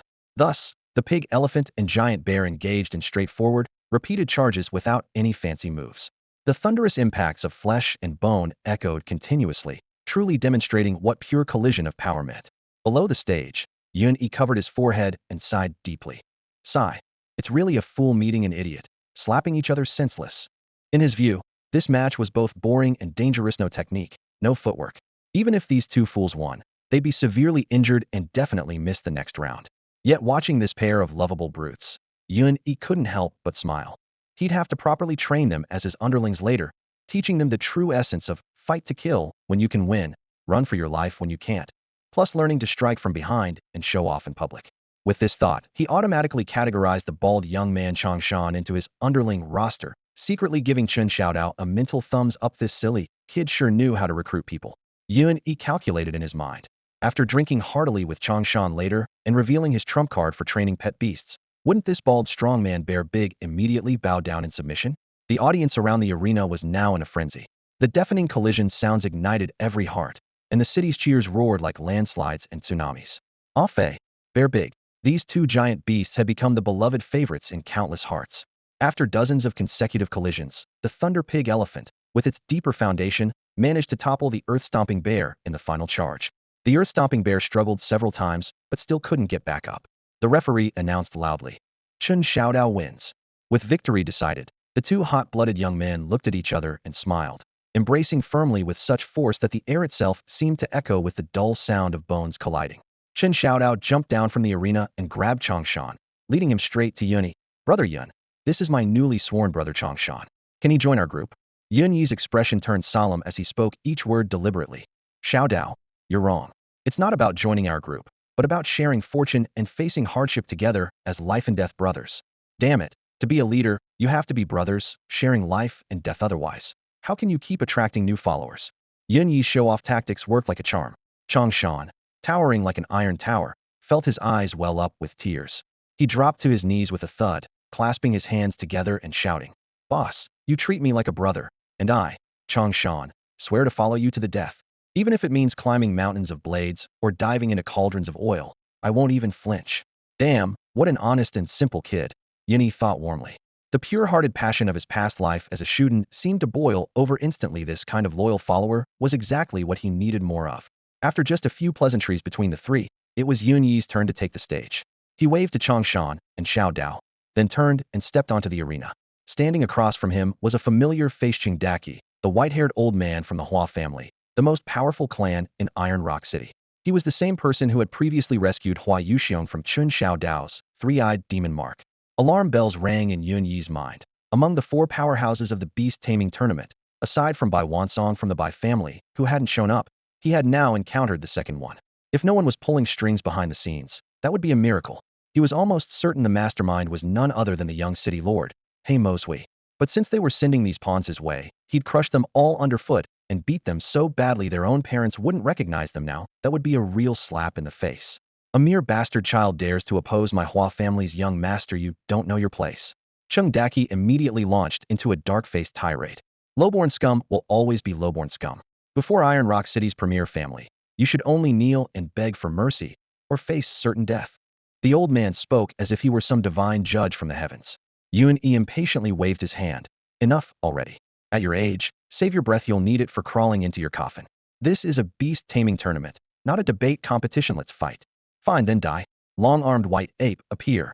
Chung Daki roared in fury.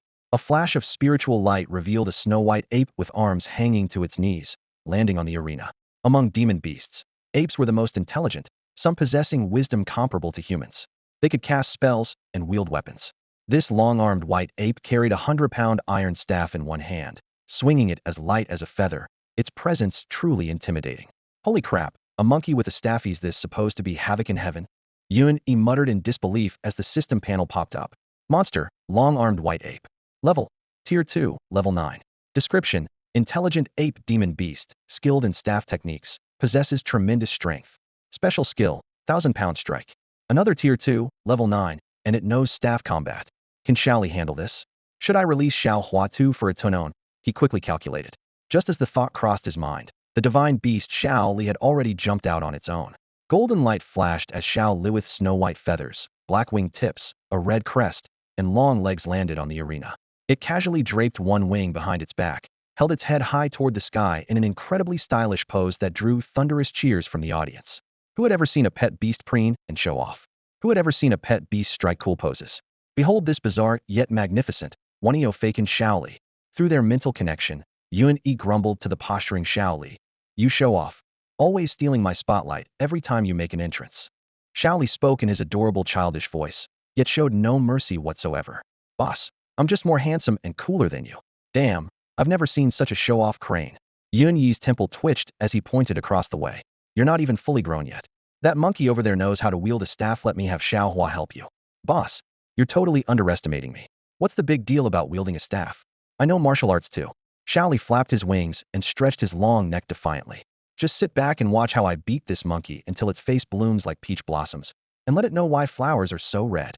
Holy crap, you show-off crane. You've learned all my lines. Yun Yi nearly spat blood. Having taken in such a ridiculous pet beast, he'd probably never get another chance to act cool and show off. The blazing fire divine crane truly came with a natural show-off aura. As they spoke, Xiao Li spread his wings and took off without hesitation, charging straight at the long-armed white ape. His two slender crane legs moved in alternating flashes, his steps shifting east and west in what seemed to be a systematic pattern. In Yun Yi's consciousness, Xiao Li's arrogant childish voice rang out. Boss, check out my blazing fire phantom steps. Moving to the Kuan position, turning to the Sun position, then a Jun Ken displacement. Don't I have the style of a martial arts grandmaster? Yun E almost blurted out, Holy Trinity Buddha Mary, but was already cursing inwardly. This little guy actually knew martial arts. The blazing fire divine crane was already among the highest bloodlines of divine beasts, possessing not only unparalleled flying speed and formidable physique, but more terrifyingly, innate martial arts mastery. Before each blazing fire divine crane was born, its parents would seal away generations of inherited martial techniques. As they aged, these seals would gradually unlock, causing their strength to increase exponentially.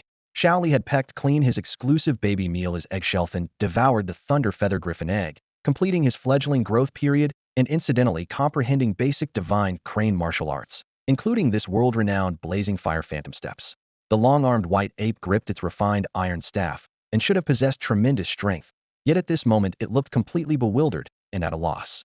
Its intelligence, comparable to a human child, simply couldn't comprehend. Why would a bird know martial arts? Shaoli didn't care what it was thinking. The blazing fire phantom steps flashed and leaped, left and right, forward and back, his figure trailing after images through the air. Suddenly, he spread both wings and revealed another technique, the 12 crane form fists. Boss, how's my 12 crane form fists? Pretty cool, right? I'm gonna pluck all its monkey fur in a bit. His crane wings moved like meteors. Fist techniques transformed into wing strikes. Divine crane spreads wings. Crane in 9 heavens. Arrogant crane's regret. Divine crane wags tail. One move following another in dizzying succession. Fight back. Block the left side. Swing your staff. Old Chung shouted so frantically his voice cracked, but his commands were useless. 3 minutes later, the refined iron staff was knocked flying by one of Shao Li's wing strikes. The long-armed white ape was beaten into spinning circles before collapsing heavily, completely unconscious. Then came a flurry of crane beak pecking. With monkey fur flying everywhere in the blink of an eye, the mighty long-armed white ape had become a completely bald, hairless monkey. Yun E didn't know whether to laugh or cry. Shao Li's most formidable skill was probably his feather-plucking technique. Truly, when a divine crane knows martial arts, even having fur can't save you. Chung Daki was on the verge of tears, staring at his long-armed white ape, now completely bald and looking utterly ridiculous. His face alternated between pale and flushed as he roared in fury. You bastard. His eyes turned bloodshot as he raised his blade and lunged at Yun E, the cold gleam of steel trailing from the tip all the way to the edge of the arena. The freshly kicked and now hairless long-armed white ape was about to follow its master's charge when Shao Li sent it flying with another kick. She spread her snow-white wings, ready to deliver the finishing blow, but Yun E raised his hand to stop her. Hey, crane girl, if you beat up everyone, how am I supposed to show off? Stay back and let me handle this. As his words fell, the wind-fire divine boots blazed with crimson light. Yun E closed the distance in one step, his chicken-slaying dagger's cold gleam aimed straight at Chung Daki. 9 heavens sword technique. First form sword pierces the red sky. Fire, lightning, and howling wind erupted across the arena in perfect harmony. Meanwhile, in his consciousness, he lectured Shao Li endlessly. Listen up, this is how you look cool when using martial techniques. First move, chop the forehead. The dagger struck down, creating a deep notch in Chung Daki's long blade, nearly breaking it in half. Second move, little devil picks teeth. Yun E sidestepped and sliced through the blade's defense, the tip aimed straight for the throat. The edge grazed past the collarbone, causing cold sweat to pour down Chung Daki's neck. Third move, clean the ears. The dagger flicked upward, its cold gleam targeting the left ear. Chung Daki desperately turned his head, but his earlobe was still sliced open, blood trickling down his temple. Final half move just for good measure. Yun Yi's form bobbed up and down, the cold gleam flashing as he stabbed a bloody hole in Chung Daki's foot, making him hop around on one leg in pain. Yun Yi finished his stance and suddenly leaped up, delivering a kick straight to his opponent's face, sending both Chung Daki and his blade flying off the arena. Job done, mission accomplished. He dusted off his sleeves and sheathed his dagger. The crowd below erupted instantly, their thunderous cheers nearly lifting the roof. The martial techniques of the divine martial continent had always been rigid and formal. When had they ever seen such an unconventional fighting style? The moves seemed simple, yet they flowed together at impossible angles with a grace that soared to the heavens. Shaoli forgot to fold her wings back, excitedly shouting in their shared consciousness. Boss, that was so cool, so damn awesome. Chop the forehead, little devil picks teeth. I've got to memorize these names and use them when beating up people and monsters. On the other side of the arena, Master Chung from the Hua family of Iron Rock City and his bald, long-armed white ape were completely ignored. Hua Yuxiong led his guards in a disheveled retreat, carrying the man and ape as they headed for the exit without a word. Yun Yi stroked his chin and called out cheerfully to their retreating figures. Young Master Hua, leaving so soon? My master used your beast card as collateral last time that you want to redeem it? 1,000,000 taels. Hua Yuxiong stumbled and nearly fell, turning back with gritted teeth.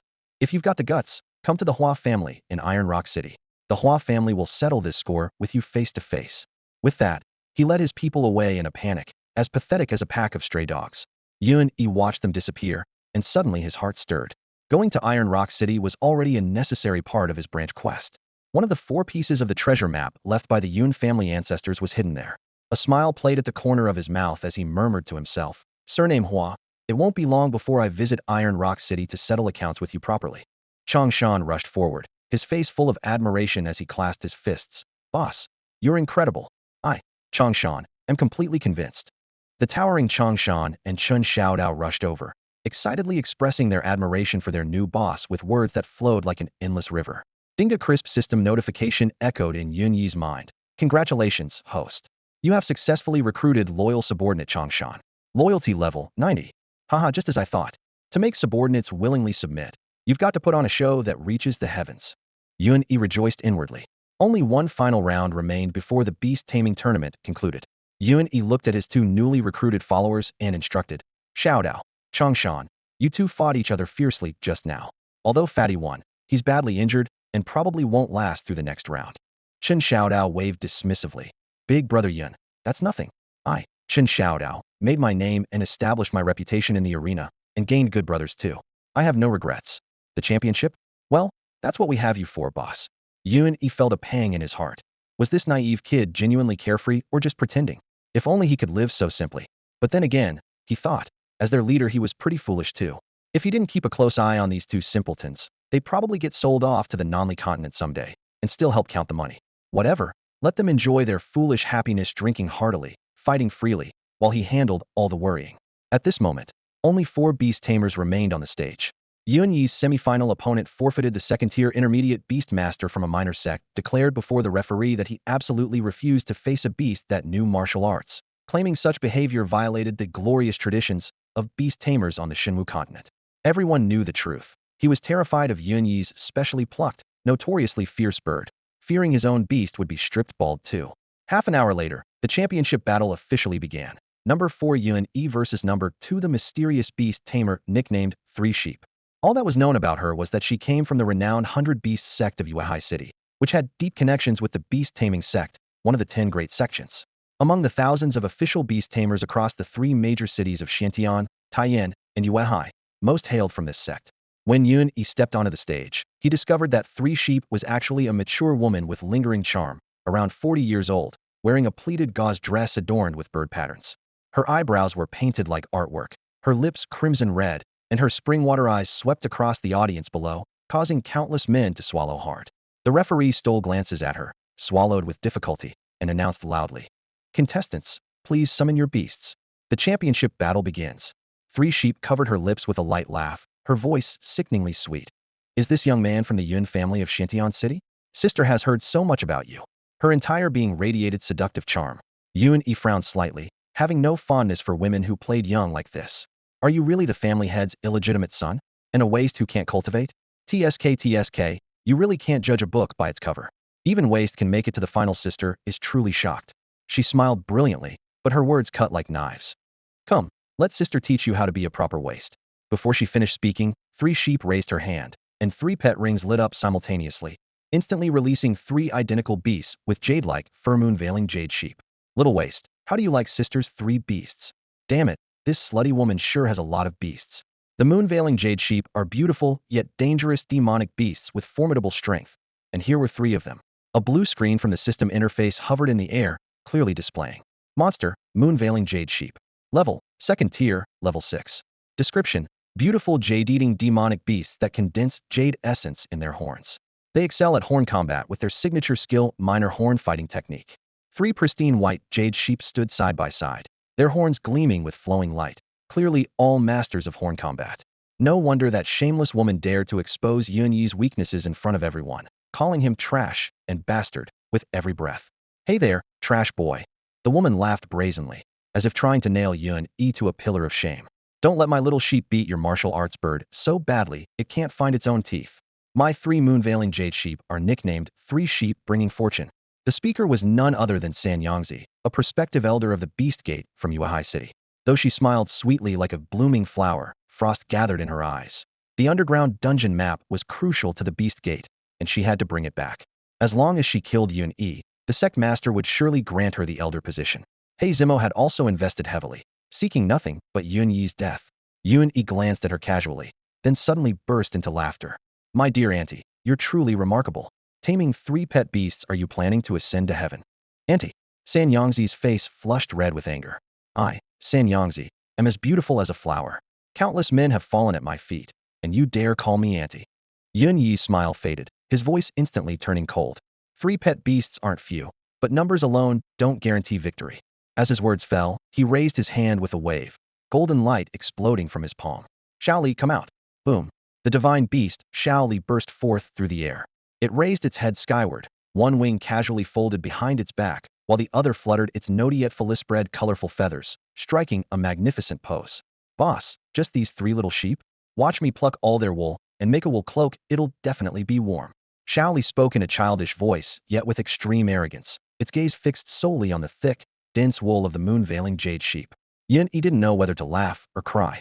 He couldn't figure out why Shao Li was obsessed with plucking fur. It plucked bird feathers when it saw birds, and now coveted sheep wool when it saw sheep. At this rate, all the demonic beasts on the divine martial continent would collectively suffer. San Yangzi dropped all pretense of coquettishness, her expression turning sinister. Fine, fine, fine. San Yangzi, prospective elder of Yuehai City's Beast Gate, requests your guidance. Begin. Both commanded almost simultaneously. In an instant, the 3 moon-veiling jade sheep transformed into 3 crescent moon arcs of light, their hooves thundering as they charged straight at Yun Yi with their massive jade horns. Leave this small task to me. Shao Li shouted excitedly in their mental connection, stretching its long legs to meet them. I just learned 3.5 cool moves, 1 move per sheep, with 2 moves to spare. First move, chop the forehead. Boom. Its nody yet fully tail feathers suddenly spread wide, transforming into a gust of wind as Shao Li struck down like lightning. The feathers hit the first moon-veiling jade sheep's skull bone, creating an ear-splitting sound of metal striking jade. The sheep didn't even have time to grunt before being knocked flat, rolling several times as its 2 jade horns snapped with a crack. Having successfully established its dominance, Shao Li giggled with delight. Boss, chopping foreheads really works. I don't think I'll need the other moves. I'll chop, I'll chop. It grew more excited as it shouted, its wings crossing and striking repeatedly. Bang, bang. The remaining 2 moon-veiling jade sheep were similarly sent tumbling back. In the blink of an eye, all 3 sheep had their heads cracked open, horns completely broken, missing large patches of scalp, with blood flowing freely. Stop, stop right now. San Yangzi shrieked at the top of her lungs, shouting desperately at Yun Yi. Her 3 moon-veiling jade sheep had cost her so much effort to obtain she had even crawled into the beds of 2 elders from the Beast Gate to get her hands on them, achieving today's 3 sheep prosperity. Now this strange bird was hacking at their heads, and she couldn't even find a place to cry. Shao Li turned a deaf ear to her pleas, her long legs dancing as she swooped around the 3 jade sheep like the wind, her massive snow-white wings beating thunderously. As she struck, she chanted, chop the head, chop the head. I'll chop, chop, chop, chop. Her blade flashed, and the 3 little sheep bleated in agony, completely powerless to fight back, their beautiful horns already splattered with feathers and grass fragments. Young master, dear young master, sister begs you, spare my little sheep. San Yangzi wept like a pear blossom in the rain, her voice hoarse from crying.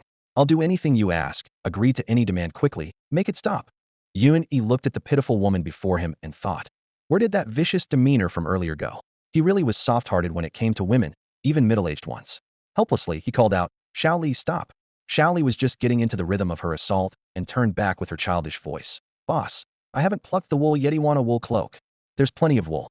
I'll share some with you later and make you a wool hat. Yun Yi transmitted through their mental link, adding a reminder. Sheep wool has a strong smell, pick the good parts. Stop now and come back. Shao Li always obeyed Yun Yi completely. Before leaving, she gave each of the 3 sheep's heads a final hard smack, then folded her wings and retreated, striking a cool pose. Yun Yi's gaze was sharp as a blade, locking on to San Yangzi, his voice carrying a chill. San Yangzi, I'll spare you this time. But remember to get mixed up with the city lord's manor of Xiantian City again.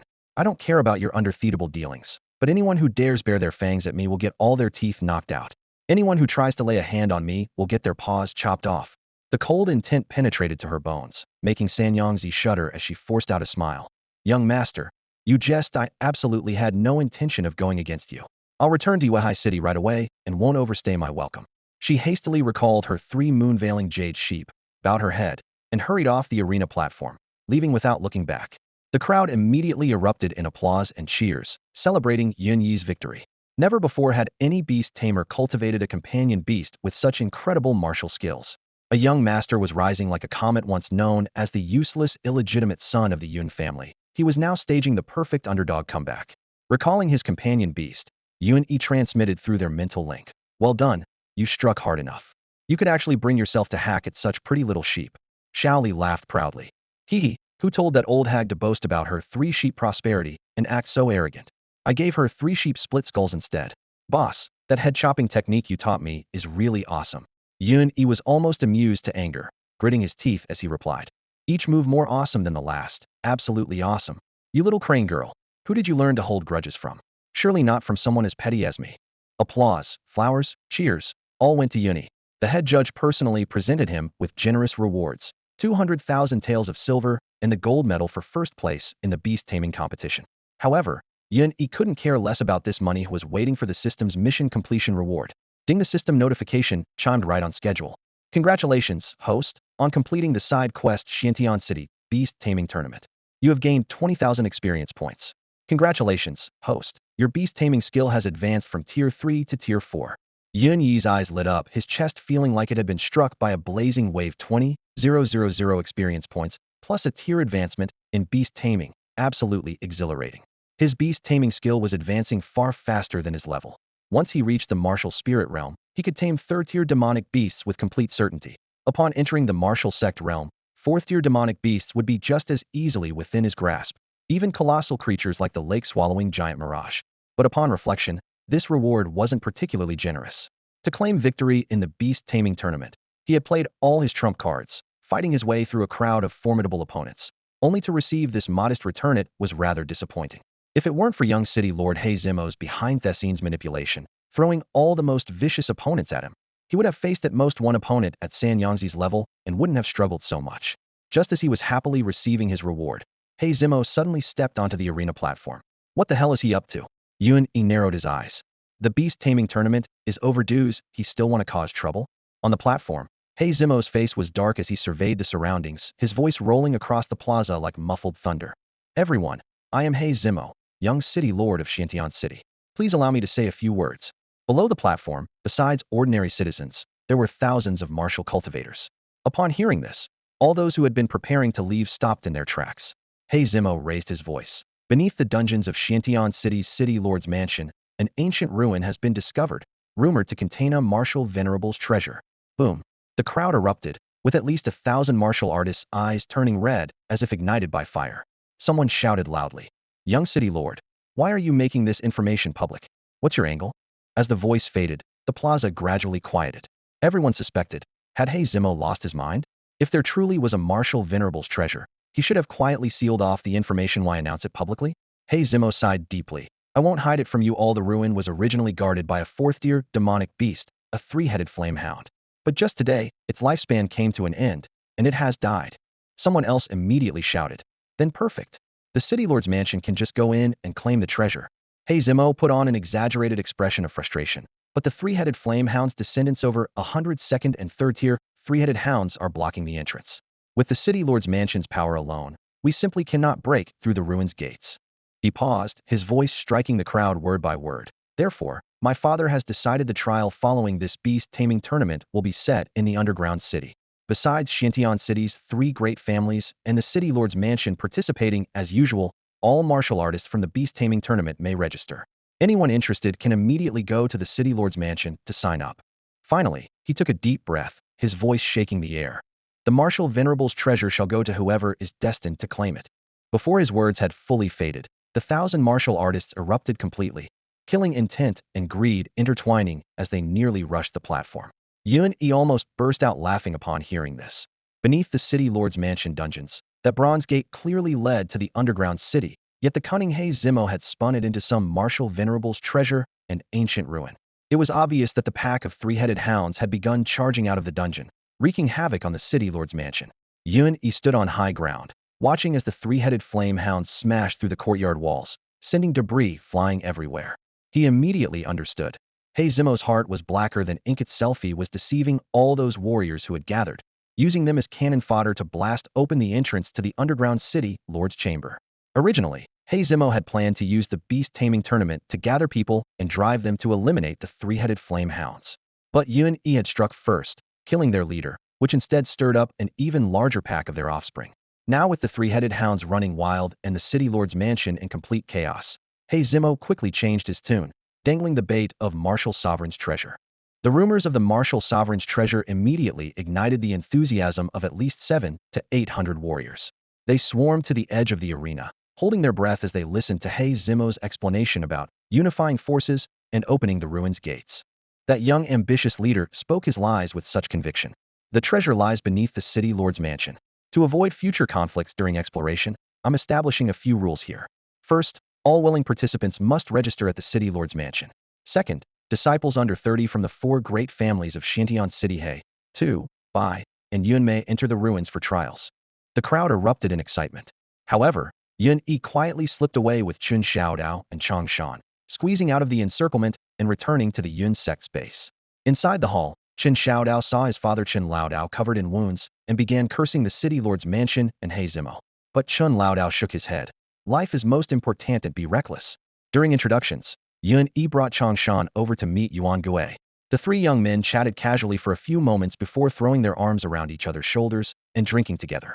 Yun Yi sat alone, pondering. How could he interfere with the city lord's mansion's plan? After thinking for a long time without any ideas, he simply called over his 3 enthusiastic brothers. He Zimo is using the martial sovereign's ruins to trick people into being cannon fodder. How do we sabotage his scheme? Chen Xiaodao and Chang Shan, having more muscle than brain cells, stared at each other for a long while without managing a single word. Yuan Gui was stunned for a moment, then suddenly exclaimed in a low voice, "Young master, He Zimo isn't lying." Yun Yi was startled. He's not deceiving people? But I saw with my own eyes that behind the Bronze Gate is just an underground city. Where are these ruins? They really exist. In the deeper parts beneath the underground city. The legend has been circulating for 100 years. Because the terrain is complex and heavily guarded by numerous demonic beasts, several small entrances have long been sealed off, preventing anyone from reaching the inner depths. That bronze gate beneath the city lord's mansion might lead directly to the core. Yuan Gui grew more excited as he spoke. Holy shit, there really is a martial sovereign's treasure? Yuan Yi leaped up, his eyes bloodshot, slapping the table with his palm. Tell me, should we let that bastard He Zimo have this treasure? Not even the 3-headed hounds should get it. All 3 subordinates exclaimed simultaneously, their eyes gleaming. Then who should it belong to? Of course it belongs to Big Brother. Before they could finish, Yuan Yi raised his head at the most handsome 45-degree angle.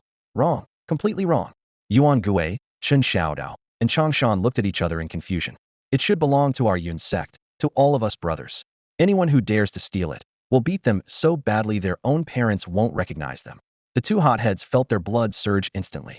Though Yuan Gui was clever, his loyalty was unwavering. All 3 beat their chests and roared in anger. Right? Beat them up. That evening, Yuan Yi returned to the underground city and had dinner with Hong Luo and Uncle Zhong. Little Hong Luo fluttered around the stone table like a busy butterfly, serving rice and picking up food for Yuan Yi. Her sweet smile and quick movements made Yuan Yi's heart flutter, so he reached out and gently touched her nose. TSK, I wonder who will be lucky enough to marry such a beautiful and virtuous little wife. Hong Luo's face instantly darkened as she turned away and muttered sullenly, Humph, young master clearly has his eyes on Miss Bai. He doesn't want Hong Luo. Yuan Yi quickly apologized and sweet-talked her until the little girl's expression softened. Uncle Zhong had been watching with satisfaction when he suddenly sighed. Hong Luo, how could young master not want you? When the family head was alive, he already designated you for young master. Before he finished speaking, Hong Luo blushed crimson, put down her bowl, and ran into the inner room. Uncle Zhong patted Yuan Yi's hand, his voice low. Young master, you and Hong Luo are both grown up now. You could marry in a year or so. It's a pity the family head won't see it. Tomorrow is the 3rd anniversary of the family head's death. Don't forget to offer incense and pay your respects. Uncle Zhong rambled on, reminiscing about all the good things about the family head when he was alive. Listening, Yuan Yi felt conflicted inside. Though that cheap father hadn't shown much paternal affection, he was still his biological father in this life, so he should pay his respects. But the memorial tablet was still in the Yun family ancestral hall, and if he returned, second Uncle Yun Ting would never let him through the door. That night he tossed and turned, even dreaming of his father holding out a blue wooden box to him, which startled him awake. Dawn had already broken, and little Hong Luo stood by the bed holding a copper basin, her face red and not daring to look up. Yun Yi casually wiped his face and was about to find Yuan Gui, Chen Xiaodao, and Chang Shan to discuss the day after tomorrow's beast-taming grand trial, when he heard a disciple report from outside the door that a Yun family elder was requesting an audience. Yun Yi's heart stirred. Had second Uncle Yun Ting come to settle scores? But now he commanded 3,000 Cloud Gate disciples and had advanced to a 5th-level martial master. Even if Yun Ting came personally, he wouldn't gain any advantage. Moreover, the city lord's mansion had already allied with the Hua family, pressing the Yun, Bai, and Tu families step by step. Where would Yun Ting find time to deal with him first? I'll go see him. Yun Yi quickly made his decision, returning alone from underground to the surface, to that familiar thatched cottage courtyard. Though the courtyard had been empty these past few days, Cloud Gate disciples had kept it clean and tidy. In the courtyard stood a vigorous old man with his hands behind his back, his graying beard swaying gently in the wind, his eyes flashing with deep, lightning elder Yun Li of the Yun family.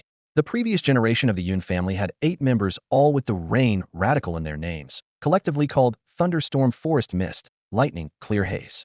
Yun Li was one of the 4 granted surname elders, famous for his strategic wisdom, with prestige second only to Yun Ting. Yun Yi quickened his pace, cupping his hands and bowing. Yun Yi greets elderly. Yun Li's expression remained calm, with only a trace of approval flickering in his eyes as he nodded lightly. No need for excessive courtesy. He looked around the small courtyard and suddenly sighed softly. Who would have thought that the most outstanding of the Yun family's 2nd generation would be the former waste who couldn't cultivate? Heaven has played a great joke on our Yun family. This old man also misjudged.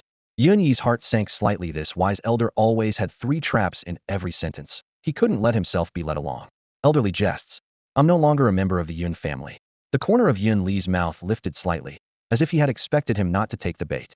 Suddenly, in a low but clear voice, he listed everything Yun Yi had done recently, item by item. Upon recovering from serious illness, you first killed the 2nd steward and withdrew unscathed using family rules. Fled into Xin Mountain where your cultivation soared in days, killed 2 guards, and subdued the Wolf King. Obtained an alchemist's inheritance and refined blood replenishing pills. Displayed weapon forging talent, casting 3,000 weapons in one night. Swept through the gangs, established Cloud Gate, claiming 3,000 armored soldiers. Your subordinate, Chen Xiaodao. A gifted thunder elephant beast tamer. Your own strange white bird defeated 3 high-level beast tamers in succession at the beast taming competition, winning the championship. Apart from the system's secrets, almost nothing was omitted. Yun Yi was secretly alarmed and became even more vigilant. Yun Li smiled faintly. Having accomplished all this, are you not the most outstanding of the Yun family's 2nd generation? As for leaving the Yun family, he tossed out a jade token with a large Yun character on the front and Yun Yi carved on the back. According to Family Rule 3, Clause 12, with direct bloodline flowing in your veins, you'll forever be a Yun family descendant. You can't escape it even if you wanted to. Yun Yi instinctively caught it, and before he could speak, Yun Li narrowed his eyes and said, the day after tomorrow's beast-taming grand trial, you'll be the leader of the young Yun family disciples, responsible for commanding 150 clan members and ensuring their safety as much as possible. Yun Yi nearly spat blood and opened his mouth to refuse. But Yun Li, as if knowing his thoughts, suddenly lowered his voice. Young City Lord He Zimo specifically requested your participation, harboring murderous intent. This is actually a perfect opportunity for you, and you have a reason you cannot refuse. Yun Yi had been a gaming nerd in his previous life, and facing the fox-like cunning of Yun Li, despite his wariness, he couldn't guard against everything. With just a few simple words, he was lured into the trap. In the spacious reception hall, Yun Li sat stroking his beard, candlelight casting shadows on his deep wrinkles like a carefully woven web. Yun Yi leaned back in his chair, appearing calm on the surface while secretly staying alert. What reason? If I don't go, you can't exactly tie me up and drag me there, can you? Yun Yi feigned nonchalance, though his eyes kept darting toward Yun Li. Yun Li suddenly burst into laughter, his smile like sparks in a cold night, instantly igniting the air. Yun Yi's heart skipped a beat. He'd definitely been caught in a trap. The reason, Yun Li said deliberately, is that the old family head left behind a will, which very likely contains his final commands for you. As a descendant of the Yun family and the old head's only blood relative, would you dare disobey? These words struck like a heavy hammer, instantly shattering Yun Yi's mental defenses. Memories from deep within his soul surged forth like crashing waves. That bone-deep resonance of blood ties made him instinctively want to follow his father's arrangements. Wait. Yun Yi suddenly snapped back to awareness. Final commands? I've never even seen a shadow of them. Even if they exist, they might not mention me. He looked at Yun Li, whose cunning eyes were clearly testing him. Taking a deep breath, he smiled. Elderly, where's my father's will? How come I've never heard of it? If there really were final commands, would second uncle and third uncle be fighting tooth and nail over the position of family head? Naturally clever. Yunli laughed until his eyes crinkled. The entire Yun family has misjudged you. The will is in the ancestral hall. The position of family head has remained vacant because no one can open it. Whoever can unlock the will becomes the next head of the Yun family. Damn, Yun cursed inwardly, growing even more cautious. Half-truths mixed with lies, sounding like the truth but hiding hooks everywhere. Just as he was about to ask more questions, Yunli waved for him to be quiet. Tomorrow morning, return to the ancestral hall. Elders, young descendants, and core clan members will all be present to discuss the trial. We four elder retainers unanimously nominate you as trial leader, responsible for testing and selecting the trial team. Yun Li's gaze was piercing. You cannot refuse, because the noble blood of the old family head flows in your veins. With those words, he rose with a flourish of his sleeves, his silhouette appearing particularly tall in the lamplight. Reaching the doorway, Yun Li turned back with a sly smile. The old family head's final commands are still waiting for someone who can unlock them.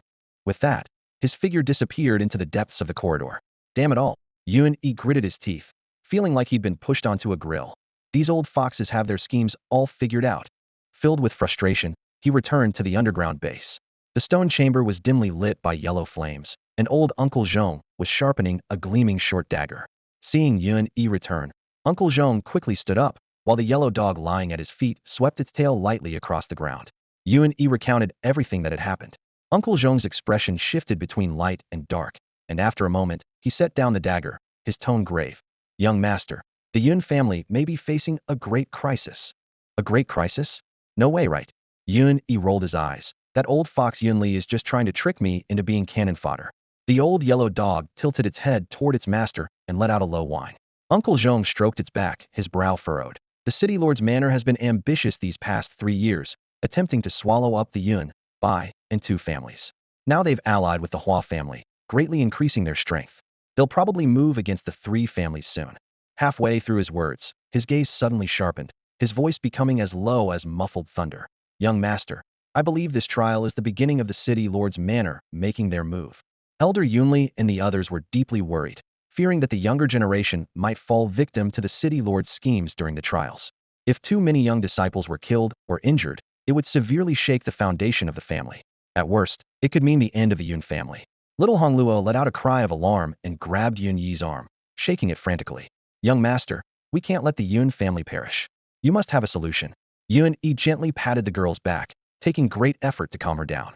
Then he asked Uncle Zhong thoughtfully. Now that second uncle and third uncle are fighting fiercely for the position of family head, and Aunt has chosen to stay out of it, what stance have the 4 family vassal elders taken? Uncle Zhong carefully weighed his words, his tone hesitant. Over these 3 years, the second and third branches have fought intensely, but the 4 family vassal elders have never declared their position, maintaining strict neutrality. If they favored either side, the succession would be decided. So both the second elder and third elder have been secretly trying to win them over. At this point, a trace of disdain crossed his lips, and his voice suddenly grew firm. They're dreaming. The 4 family vassal elders are loyal to only one person, your father, the former family head. No one else could ever command their willing allegiance. Recalling how the former head Yun Lei had once dominated the world, suppressing the eastern sea with a single sword, Uncle Zhong's face flushed with emotion, his eyes glistening. Little Honglua's eyes sparkled like stars as she clasped her hands to her heart. The old family head was a great hero. I heard that even when City Lord Haichen obtained the supreme weapon Sun and Moon Essence Wheel and wanted to test his blade against the old head, he was struck down from the sky with one sword stroke and never dared challenge the Yun family again. The Bai and Tu families bowed in submission, and all the major forces in Iron Rock City and Yuehai City didn't dare disrespect the old head. Young master, you'll surely become as powerful as the old head someday. Then the vassal elders might listen to you. Yun Yi's ears reddened under the girl's intense gaze. He scratched his head awkwardly. Father was at the peak of martial spirit realm back then. I'm nowhere close. Why would the vassal elders listen to me? Tomorrow is the trial selection. Who knows what tricks they'll pull? If things go south, I'll just skip their games and take the 3,000 armored soldiers of Cloudgate to explore the underground city myself. Maybe I can find a shortcut to the Martial Venerable's treasure. That night, Yun tossed and turned, only falling into a fitful sleep as dawn approached. In his dreams, he saw his cheap old man holding out a box to him again. But no matter how he tried, he couldn't reach it. When he jolted awake, his mind was full of questions. Were these lingering memories or something else? At dawn, he hurried to the Yun family estate. From afar, he could see the old residence heavily guarded, with numerous guards wielding swords and spears.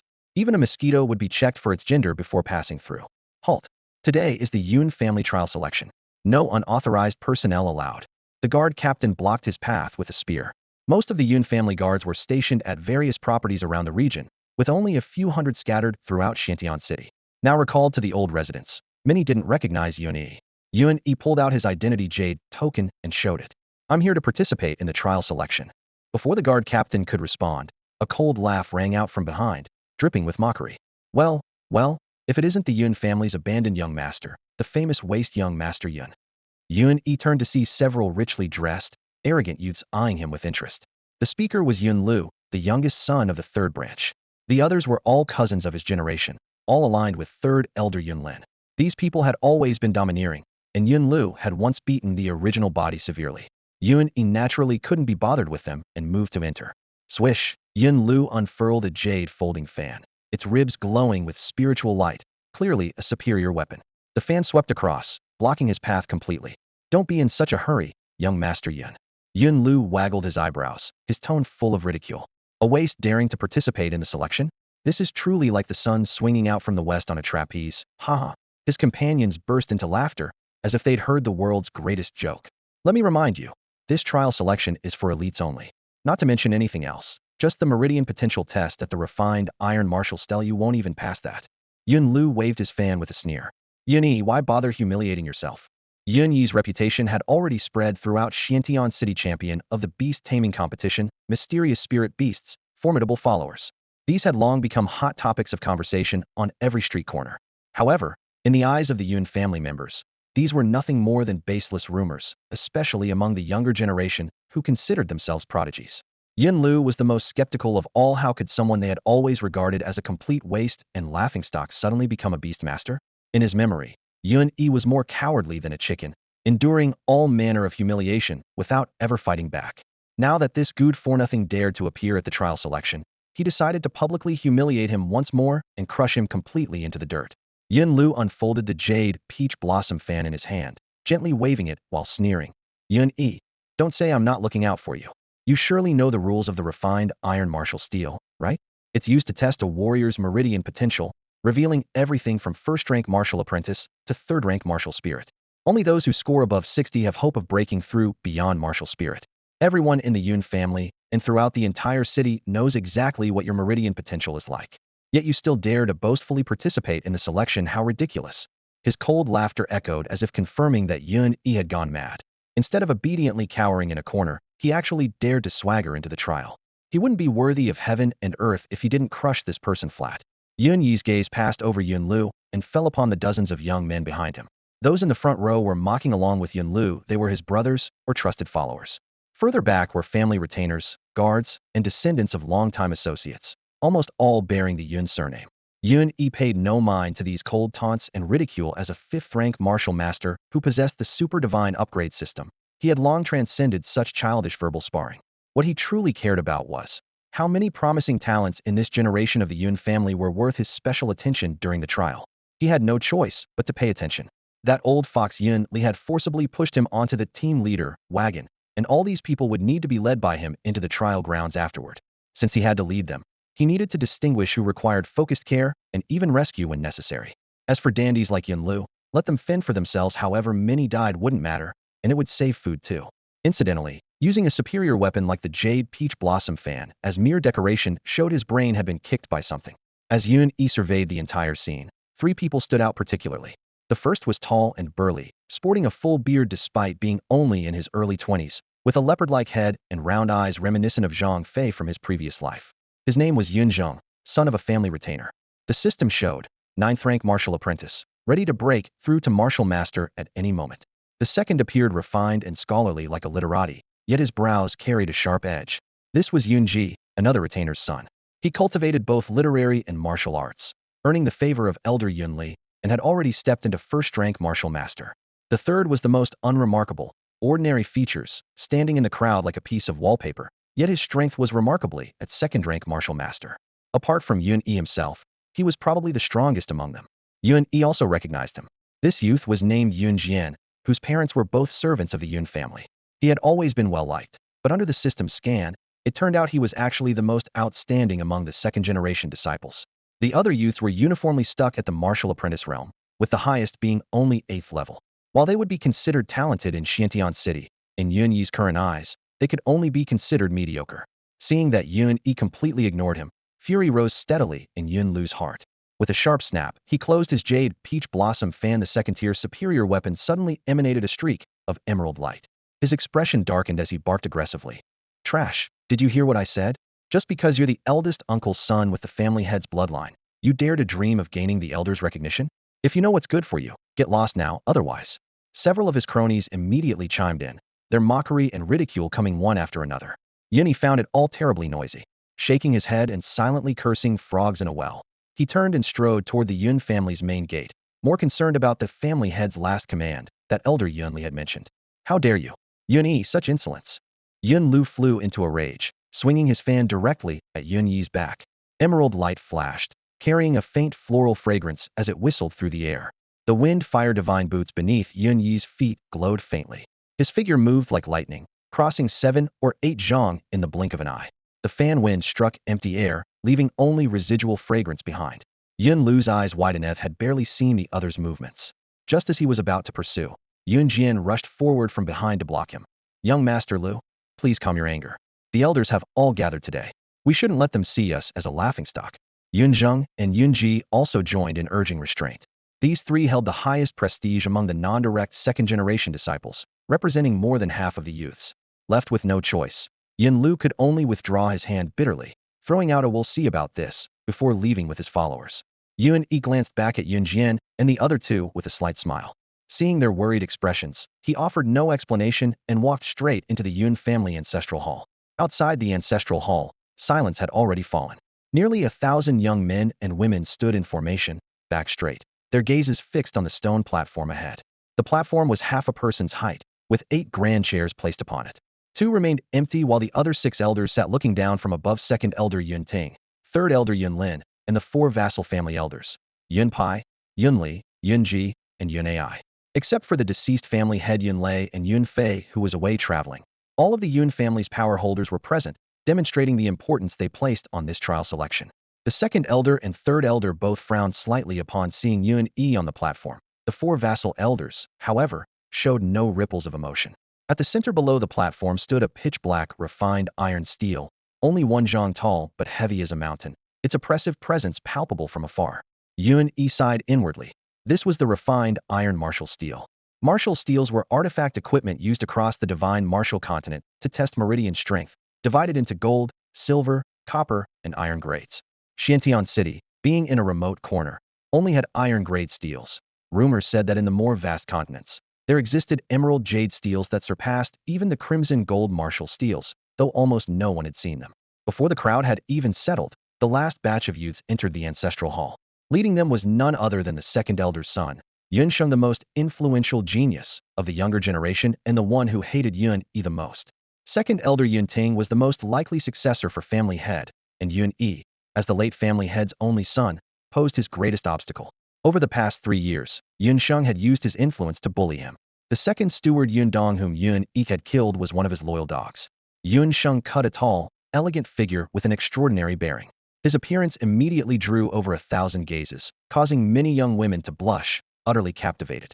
Behind him, his trusted followers like Yun Long followed closely. As they brushed past each other, a cold gleam flashed in Yun Sheng's eyes, murderous intent fully revealed. He muttered coldly to himself, "This trash, I wonder if you can escape this trial selection. I've prepared a special gift for you." All 1,086 second-generation disciples of the Yun family were present and accounted for. On the sun-baked stone plaza outside the ancestral hall, Elder Yun Pai stood with his hands clasped behind his back on the elevated platform, his voice booming like thunder. The grand trial of Xiantian City occurs once every decade, testing the depth of talent among the younger generation of each great family. His gaze swept across the assembled disciples like lightning, pausing briefly on Yun Yi at the end of the formation. That look carried the force of thunder, yet quickly faded. In the last trial, the former family head single-handedly fought against all challengers, subduing every family and becoming the foremost figure in Xiantian City. He brought our Yun family unparalleled glory throughout Xiantian and made our name resound across the 3 cities of the Eastern Sea. Yun Pai's voice grew increasingly passionate. Perhaps this time, one among you will replicate the former head's magnificent achievements. Upon hearing of their cheap old man's glorious deeds, 1,085 young men and women instantly felt their blood boil and breathing quicken, as if already envisioning their triumphant future. Only Yun-yi secretly rolled his eyes. What nonsense. Keep spinning those tales. What kind of person was his cheap old man? The acknowledged heaven-defying prodigy in Yun family history with fully open meridians, cultivation speed 10 times that of ordinary people, plus natural divine strength. In just over a decade, he had dominated Xiantian. Who could possibly emulate such a legend? With this bunch of second-generation disciples thinking they could suppress Xiantian City? Too young, too naive.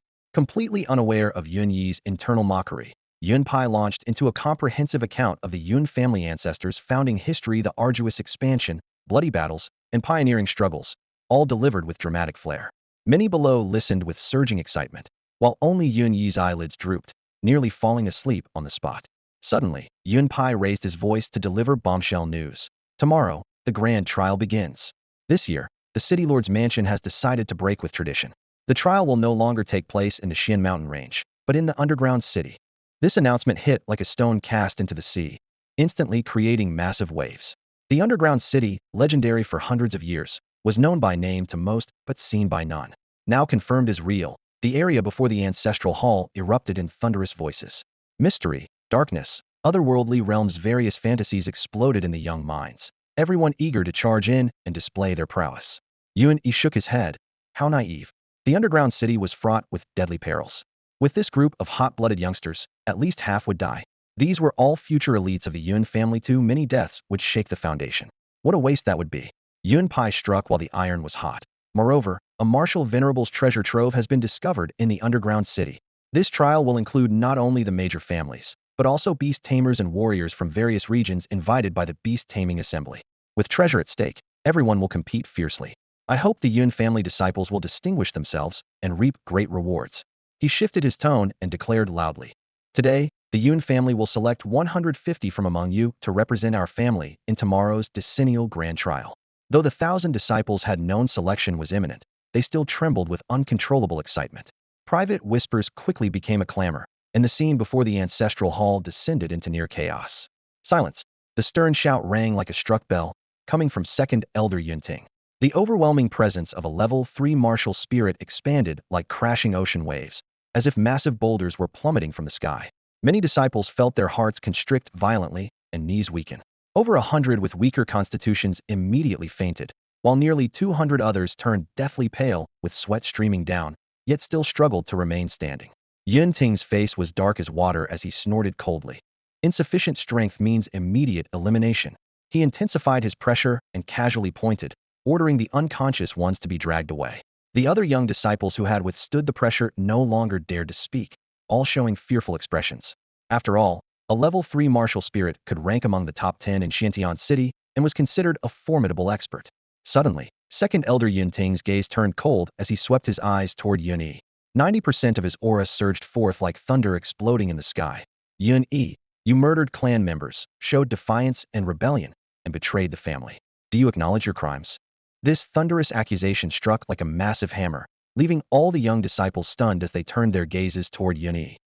Trash is trash. He probably doesn't even qualify for the assessment. Yun Lu sneered with contempt. Yun Sheng didn't even lift his eyelids, keeping his eyes fixed on the refined iron martial monument as he scoffed. What garbage dares to participate in the trials? Mocking voices rose one after another, with no one favoring Yun Yi's chances. After all, what young disciple could withstand the pressure of a level 3 martial spirit? The overwhelming pressure descended like a small mountain. Yun Yi's body shook violently, his knees weakened, and he nearly collapsed to the ground. Damn it, the gap in cultivation levels is so ridiculous, he roared inwardly, forcibly circulating his qi and blood throughout his body.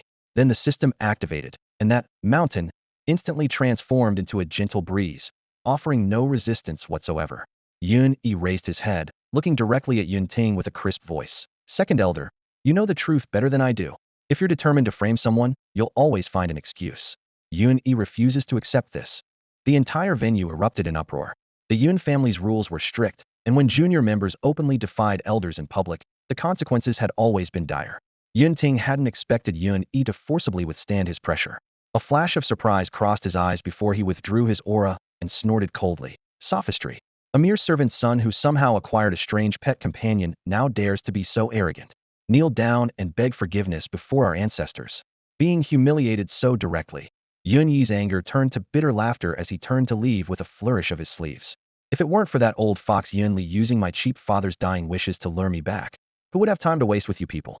Do you really think you can suppress me with ancestor worship? He cursed silently, strongly tempted to simply walk away. Just then, third elder Yun Lin, who had remained silent in the main seat, cleared his throat lightly and spoke. Second brother, I think this child has quite some spirit. Why don't you calm down first? After all, he is big brother's only flesh and blood. If he can sincerely repent, we should give him a chance to reform. Yin Lin was about 40 years old with a sharp, capable face and cultivation deeper than Yun Ting's. Rumor had it he had reached level 6 martial spirit, making him currently the Yun family's top expert. Yun Ting felt secretly annoyed. He and this third brother were locked in fierce competition for the family head position, but the latter had higher cultivation and greater influence. Logically, they should join forces to exclude Yun Yi, yet here he was speaking up for the boy. How utterly foolish. Yun Lin said with a half-smile. Second brother, this isn't just my personal opinion. Before returning to Xintian City this time, fourth sister specifically entrusted me to look after Yun Yi. Fourth sister was none other than fourth elder Yun Fei, Yun Yi's aunt. In Yun Yi's memories, she often secretly slipped him pastries and wooden swords during his childhood, being one of the few people who treated him kindly. Now, she commanded half of the Yun family's external elite forces, the garrison troops stationed at the border between the three eastern sea cities and the Xianshan cliffs, wielding significant military power and holding a transcendent position. His thoughts racing, Yun Ting's back began to sweat slightly. If Yun Fei supported the third brother, the balance of family power would instantly shift, and the position of family head might slip from his grasp. Within moments, his expression shifted from cold to mild as he restrained his sharp edge. Oh, if it's fourth elder's wish, then so be it. Yun Ting suppressed his arrogance and announced in a flat tone. Yun Yi, prepare to participate in the trial selection and see if you can pass the meridian assessment. Yun Ting paused briefly before continuing. The young disciples of the Yun family will now undergo testing in order. Yun Yi is of direct bloodline and the family head's only son, so he will surely surprise everyone. Hearing this, Yun Yi cursed inwardly. This old fox was clearly trying to humiliate him in public. Everyone in the Yun family, from top to bottom, even the gate servants, knew that this illegitimate son was born with blocked meridians and had been deemed unable to cultivate at age 3.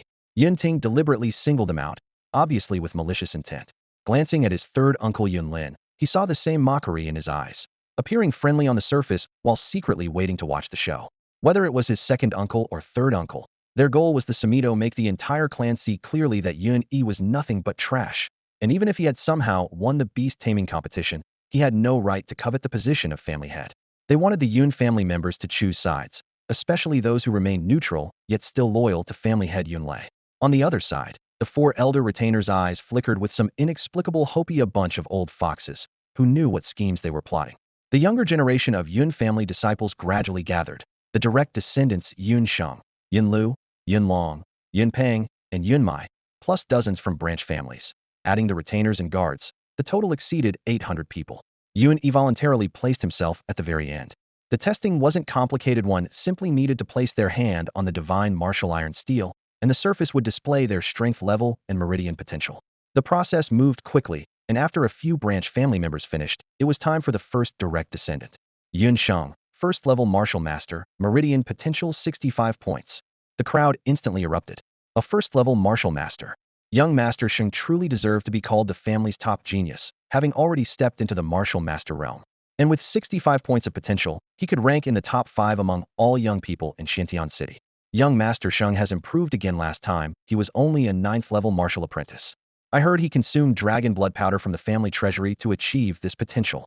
Bah, having a good father really pays off. If I had a dose of dragon blood powder, I'd get at least 70 points. Mixed praise and criticism drifted into Yun Yi's ears, and with his system, he could hear every word clearly. Soon it was Yun Lu's turn. He first provocatively raised an eyebrow at the crowd surrounded Yun Sheng, then strode forward confidently. Yun Lu, first level martial master, meridian potential 63 points. The results once again ignited the entire venue. Only 2 points behind, yet also having entered the martial master realm, Yun Lu immediately unfurled his jade peach blossom fan, basking smugly in everyone's flattery. Yun Sheng's expression remained unchanged, as if he hadn't heard anything, which made Yun Lu sneer inwardly. What's with the act? Your father can obtain dragon blood powder, but so can this legitimate son of the third branch. Let's see who becomes the trial leader this time, wins the loyalty of the clan's young people, and becomes the next generation's leader. The two competed secretly, eyes only for each other. As for the branch family members, let alone a waste like Yun Yi, they couldn't be bothered to spare them a glance. Whether it was Yun Sheng or Yun Lu, they only had eyes for each other, completely disregarding all non-direct descendants, especially trash like Yun Yi. The testing of the direct descendants was quickly completed, and next came the family retainers, guards, and young people from collateral bloodlines, taking their turns one by one. The sunlight blazed like fire across the plaza as hundreds of young men and women formed long queues, the atmosphere growing more intense with each passing moment. Soon it was nearly noon. The crowd had thinned, leaving only about 30 people, including the three that Yun Yi had been secretly watching. Yun Zheng stepped forward first. The young man's frame was like an iron tower, his footsteps thundering thump, thump on the stone slabs, drawing everyone's attention. Second elder Yun Ting squinted his eyes from the high platform, a flash of coldness passing through them. Neither money nor beautiful women could buy this guy's loyalty. How ungrateful. If he dared to remain stubborn, then let some accident happen during the trial, and while they were at it, clean up those other troublemakers too, to avoid leaving future problems.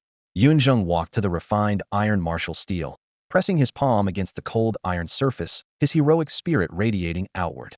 Yun Zheng, level 9 martial apprentice, meridian potential 72 points. Boom. The crowd erupted. A collateral descendant had actually topped the rankings with 72 points of potential, instantly surpassing Yun Sheng and Yun Lu, who had enhanced their potential by taking dragon blood powder. Yun Ting's expression grew even darker. Third elder Yun Lin's eyes gleamed with intensity, while the four retainer elders remained as calm as ancient wells, as if they had already known the results. Yun Yi nodded slightly. Not bad, but the real show was yet to come. The second person stepped forward. Yunji. Yunji, level 1 martial master, meridian potential 80 points. Gasps rose one after another. Immediately after, the low-key Yun Jian walked toward the steel. Yun Jian, level 2 martial master, meridian potential 86 points. The entire venue erupted. The four retainer elders, who had been confident just moments before, suddenly shot to their feet, staring at the young man in disbelief. While Yun Zheng and Yun Ji's brilliance was within expectations, Yun Jian's explosive performance was like muffled thunder, leaving everyone's ears ringing. Was not only first in combat power, but also first in potential. Undoubtedly the most dazzling existence among the 1,000 young people in the Yun family. Yun Ting's gaze flickered. Yun Lin's fists trembled slightly, both men thinking remarkably alike. This rising star must be brought under their wing, or it would shake the future succession struggle. The testing continued, with young people stepping down one by one, until finally only Yun Yi remained. Yun Yi, it's your turn. Don't disappoint everyone. Yun Ting deliberately raised his voice, ensuring everyone could hear. All eyes converged on him. Yun Yi dusted off his sleeves and walked calmly to the refined iron martial steel, pressing his palm down, though inwardly he grumbled. This is bad. I'm probably going to embarrass myself today. So what if my potential is low? I've got the system backing me up. Just as this thought crossed his mind, a mechanical prompt sounded in his ear. Ding host, would you like to alter the displayed data for the strength detection? Yun Yi's heart leaped with joy. The system is amazing. Isn't this the divine skill of changing scores in public? Before the steel, the air seemed to freeze. Yun Ting and Yun Lin wore confident smiles, as if they could already see Yun Yi being trampled underfoot by the crowd. The four retainer elders leaned forward, eager to see their anticipated outcome unfold the next moment. The young peers also held their breath in anticipation, each harboring their own thoughts. The next second, brilliant light exploded from the iron steel. Yun Yi, level 5 martial master, bloodline potential 100 points. The characters blazed clearly and piercingly. The entire venue fell silent as death, everyone frozen as if petrified. Yun Lu's jaw nearly dropped to his chest. The jade peach blossom fan in his hand clattered to the ground, and he stammered out. Holy shit, is the refined iron martial steel broken? Only then did the others snap back to reality, and waves of shocked exclamations echoed above the Yun family ancestral hall, lingering for a long time. The high-hanging beams reflected stunned faces one after another, and the originally bustling ancestral hall seemed to have been put on pause, leaving only the reverberating hum. Yun Ting and Yun Lin both stood frozen, their previously smug smiles seemingly frozen by an icy wind. How is this possible? Yun Ting's Adam's apple bobbed up and down, his voice hoarse. Level 5 martial master, 100 points of meridian potential. Am I seeing things? Yun Lin also looked as if he had lost his soul. Isn't he a waste? A bastard son with blocked meridians should have a potential value of 0. Below the platform, Yun Sheng and others kept rubbing their eyes, trying to find reality through their blinking tears. Could we all be seeing things? This damned waste of a bastard should have been exposed publicly and been so ashamed he'd want to crawl into a hole. How did it turn out the opposite? Someone growled through gritted teeth. Impossible. Yunsheng suddenly raised his voice. No one has ever achieved full meridian potential of 100. The iron martial steel must be broken. His lofty demeanor instantly collapsed, and his hysterical roar exploded through the ancestral hall, stirring others to echo him. Right? The steel must be damaged. Maybe it was gnawed by rats in storage, chewed by insects, or kicked by a donkey. Let's try another one. The chaotic voices rose and fell. Yun Yi leaned against the martial steel with his arms crossed, his tone lazy yet clear. Sure, bring another one. After a moment's hesitation and whispered consultation with several elders, Yun Ting signaled the servants to bring the second iron martial steel. The black iron monument landed heavily, making the floor tiles crack and creak. Under everyone's watchful eyes, Yun Yi pressed his palm again. Silver-white light instantly crawled across the steel's surface. Yun Yi, level 5 martial master, meridian potential 100 points. The data was identical, blindingly bright. At this moment, the ancestral hall returned to deathly silence, so quiet that even a falling needle could be heard clearly. At the elders' seats, Yun Pai slowly stood up, complex emotions churning in his eyes as he declared loudly. In this test, Yun Yi ranks first. I propose that Yun Yi serve as leader of the Yun family trial team. If anyone objects, they may challenge Yun Yi, and the victor may take his place. The three elders Yun Li, Yun Ji, and Yun Ai followed suit, declaring in unison, agreed. Yun Ting and Yun Lin's faces were dark as water. After exchanging glances, they each turned toward their sons.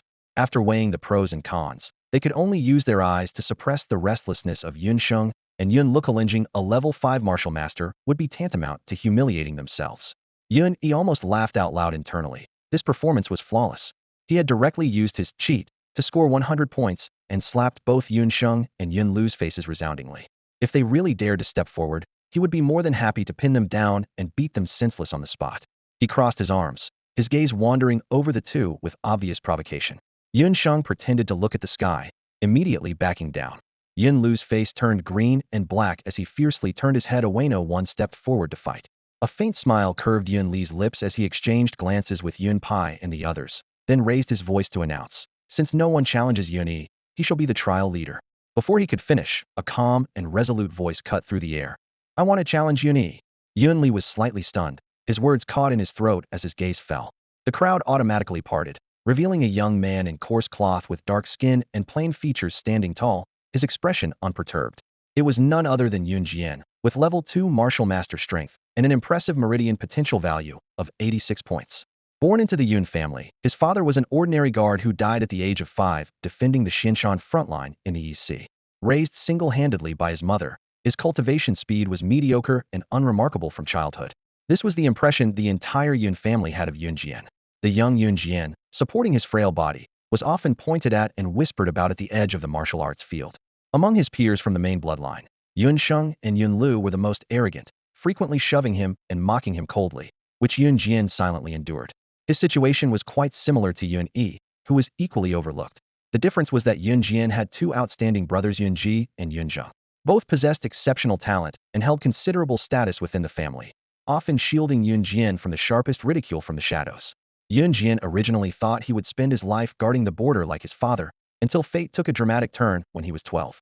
That day, the family patriarch Yun Lei passed by the back mountain, his gaze lingering on him for a long time before making an exception to personally guide him for 3 days. No one knew what happened during those 3 days, but afterward, Yun Jian's cultivation advanced by leaps and bounds. While others trained for 3 hours, he would endure 5. While others threw 500 punches, he would grit his teeth and throw 1,000. His figure was always the first to appear at the martial arts field at dawn and the last to leave when night fell. Except for Yun Ji and Yun Zheng, no one noticed that he had quietly surpassed all the young masters from the main bloodline, becoming the true number 1 of the younger generation. His appearance was ordinary, yet his bones concealed sharp edges. He would lead the upcoming clan trial because he understood clearly that only he could do his utmost to bring the Yun family's youth back alive from the perilous trial. Those young masters from the main bloodline, each harboring their own schemes, wouldn't care about the lives of branch family members like them. At this moment, in the center of the hall, under everyone's watchful eyes, Yun Jian walked out step by steady step, his expression calm, stopping before Yun Yi. Young Master Yi, I challenge you. If I win, I will lead everyone back alive. If you win, I will help you lead everyone back alive. 3 simple sentences, without grand words or emotional appeals, merely stating his heartfelt conviction plainly, solid as iron nails embedded in bluestone. Yun Yi finally revealed his first genuine smile since meeting his clansman.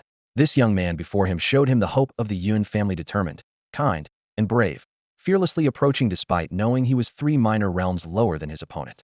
The Yun family has been sheltered by the old man for too long, their edge dulled, now rotting. Yun Yi thought to himself. These overlooked youngsters are the foundation of our rebirth.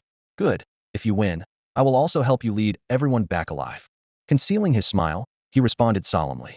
Their gazes collided fiercely in midair, yet contained mutual appreciation. The next instant, both bowed simultaneously in salute, their movements as synchronized as the most standard demonstration on the martial arts field, as if completing a solemn mutual promise. On the high platform, Elder Yunli watched the two in the arena, his expression dazed, as if returning to many years ago. His lips moved slightly, murmuring inaudibly. Patriarch, we too were once this young when we met like this. After the salute, Yun Jian suddenly sprang forward like a fierce tiger emerging from misty caves. Energy surged through his muscles and bones as his right palm shot out, fingers hooked like claws, the Yun family's exclusive martial technique, the Cloud Dragon Seeking Hand. The palm wind broke through the air, crashing toward Yun Yi like thunder, its force so robust it rivaled elders who had trained arduously for decades, instantly causing an uproar among the spectators on the platform. What solid martial technique! He's refined the most basic moves to such an extent. It's simply incredible. Among the discussions, several gloating sneers could be heard. That waste is in for trouble now. Fake is Faki is definitely going to be beaten badly by Yun Jian. Yun Yi neither dodged nor retreated, extending his hand in exactly the same motion to meet Yun Jian's attack. Bang! Two dragon-seeking cloud strikes collided, their tremendous force creating visible ripples that shook everyone's hearts and minds. Yun Yi remained perfectly still, while Yun Jian was forced back 3 steps by the immense power, each step leaving a clear footprint on the stone floor. Below the stage, the hot-tempered elder Yun Pai slapped his thigh hard, his voice booming. These two boys are excellent. One has unfathomable strength, the other is steady as a mountain. The Yun family has worthy successors. He then turned his head and whispered to Yunli. I tell you, Fox, your judgment is damn sharp. We should have a real shot at this trial. Yunli raised his hand to his forehead with a bitter smile. Stop calling me Fox. The trial is full of dangers and mysteries. We just have a bit more hope. May the old patriarch's spirit in heaven bless us, so these boys can preserve more seeds for the Yun family. Yun Jian steadied himself, his eyes blazing with fighting spirit. He stomped down, cracking the stone beneath, and shot forward like a projectile. Each step was like a boulder hitting the ground, and his figure instantly split into multiple afterimages. The Yun family's basic martial techniques, cloud-chasing moon steps, and dragon-seeking strike, perfectly combined, unleashing an overwhelming assault like a violent storm. Though he appeared to be just an ordinary-looking youth, he had already reached the 2nd-level martial master realm. After tempering his body to its limits, his true qi surged through his meridians. He prioritized opening the acupoints in both arms, abandoning flashier high-level techniques to pour all his effort into the yellow-grade technique, dragon-seeking cloud strike. Now his arms were like gold and iron, capable of blocking sharp blades barehanded and shattering heavy armor with a single punch. True to his name, solid as rock, nothing could withstand him. Off the stage, Yun Sheng and Yun Lu's faces turned ashen, comparing themselves to him. They felt desolate. If they faced Yun Jian, they would be knocked down within 3 moves, completely helpless. This wasn't just a gap in cultivation level, but in courage, spirit, and training. At the center of the arena, Yun Jian attacked like crashing waves, but Yun Yi stood in the eye of the storm like an anchor, not moving a single step. Inside, however, he was delighted. Excellent, truly excellent. Yun Jian has actually trained a mere yellow-grade dragon-seeking cloud strike to this level. Even the system evaluation says it rivals mystic-grade techniques. He's a real genius. Too bad he's still far behind someone like me who's cheating. Yun Yi was already a 5th-level martial master, his cultivation alone ensuring victory, not to mention the divine artifact Windfire Divine Boots on his feet. With just a casual step, Yun Jian's continuous phantom attacks couldn't keep up, leaving him to be led around by the nose. Yun Yi casually blocked the attacks with ease, observing leisurely, feeling increasingly pleased. This Yun Jian will be my subordinate from now on. He quickly reviewed his current followers. 1. Yuan Gui, loyal and devoted, but obsessed with alchemy research and still needed to help manage the Cloud Gate. 2. Chun Zaide, powerful in combat with a mighty spirit beast, but not very bright, a typical musclehead enforcer. 3. Guantou Qiangshambards of a feather with Chun Xiaodao, equally pure muscle. Yun Jian is difference talent who can handle things independently. If I want to complete the main quest and return to the sect, I'll need people like him. Suddenly, I felt a pang of sympathy for Yun Jian. Look at this kid, wearing a coarse cloth tunic patched in several places, with no armor to speak of, not even a decent weapon. His mastery of basic martial techniques was likely born from poverty. He couldn't afford to learn other cultivation methods or buy proper equipment, so he had to rely on his bare fists. Damn it, Yuni muttered to himself. I may not have much else, but I've got money to burn. I'm going to arm this little brother from head to toe. His mind raced with calculations, but he failed to notice that Yun Jian's movements on the platform were gradually slowing down, while the accumulated force was building like a massive boulder rolling down a mountain, growing more terrifying by the moment. The elders, who had been watching casually, now wore increasingly grave expressions. Yun Pai, known for his direct confrontational style, frowned and whispered, "This kid is taking the extreme path of overwhelming force. He's layering power upon power. The final strike will be earth-shattering. I'm worried young E can't handle it.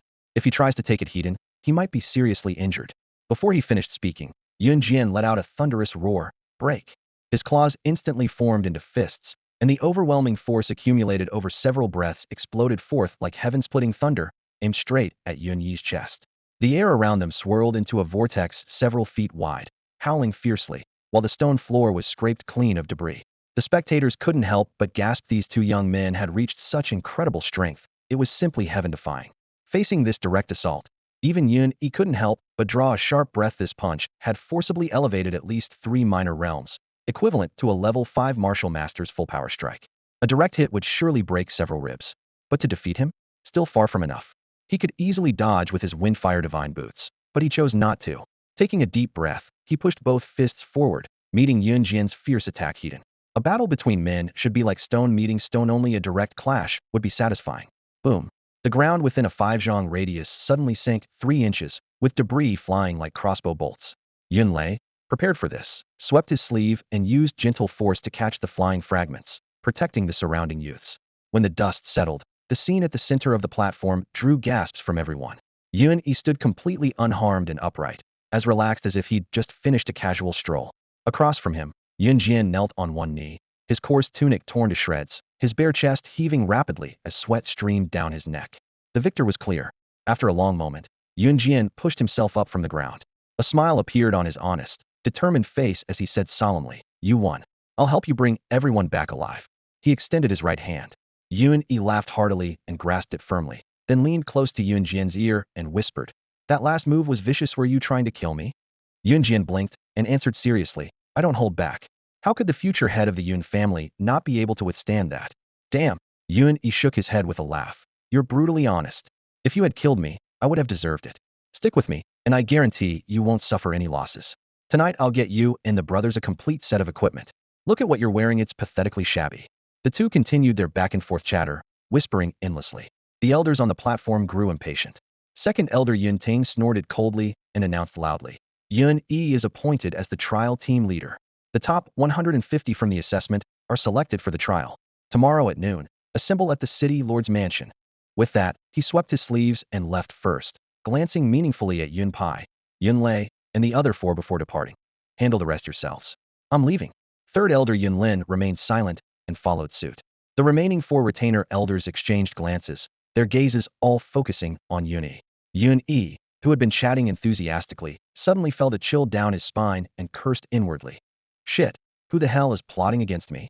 Yun Yi was feeling paranoid, searching everywhere for whoever might be scheming against him, when 4 family elders appeared before him in unison, 8 eyes fixed directly on him.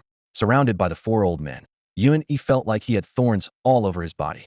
He stiffened his neck and asked, "What do you want?"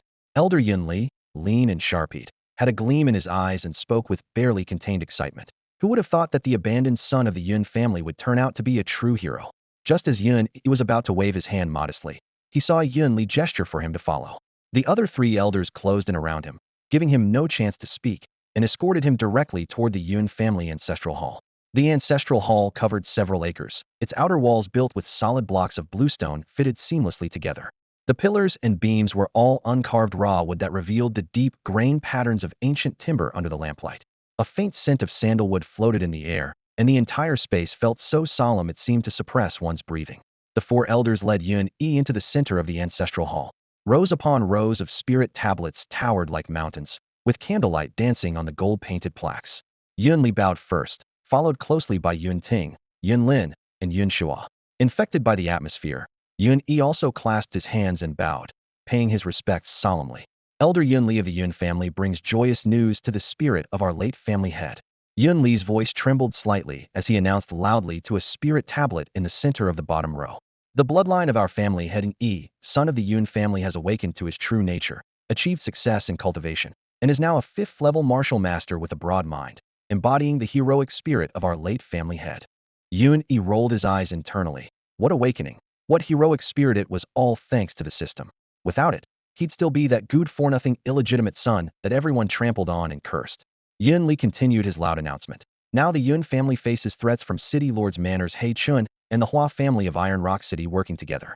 Our survival hangs in the balance. We dare to propose, with the support of half the Elder Council, that Yun-Yi attempt to open the family head's relic. Though we know it's difficult to open without reaching the peak of martial spirit realm, this act will demonstrate to all of the Yun family that, though Yun-Yi is illegitimate, he equally possesses the qualifications to inherit the position of family head. At this point, the 4 elders' eyes burned with intensity, their eye sockets reddening as they bowed together. We request the family head's relic. Seeing the old men so solemn, Yun-Yi didn't dare be negligent. He turned and walked behind the spirit tablet of the 7th generation Yun family head, Yun-Lei, carefully lifting out a golden small box with both hands and gently placing it in the center of the offering table. The box was only the size of 2 palms, gleaming gold throughout without a single seam, as if carved from a single piece of golden stone. Its surface was covered with intricate talisman patterns, densely packed and dizzying to look at. Yun-Yi thought to himself, so all this fuss is just to get me to open a box? If his cheap father really left instructions, why not just give them directly to the elders instead of making it so mysterious? Yun-Ting steadied his breathing and explained solemnly. Yun-Yi, this is the family head's relic. 3 years ago, when the family head departed, he left this command.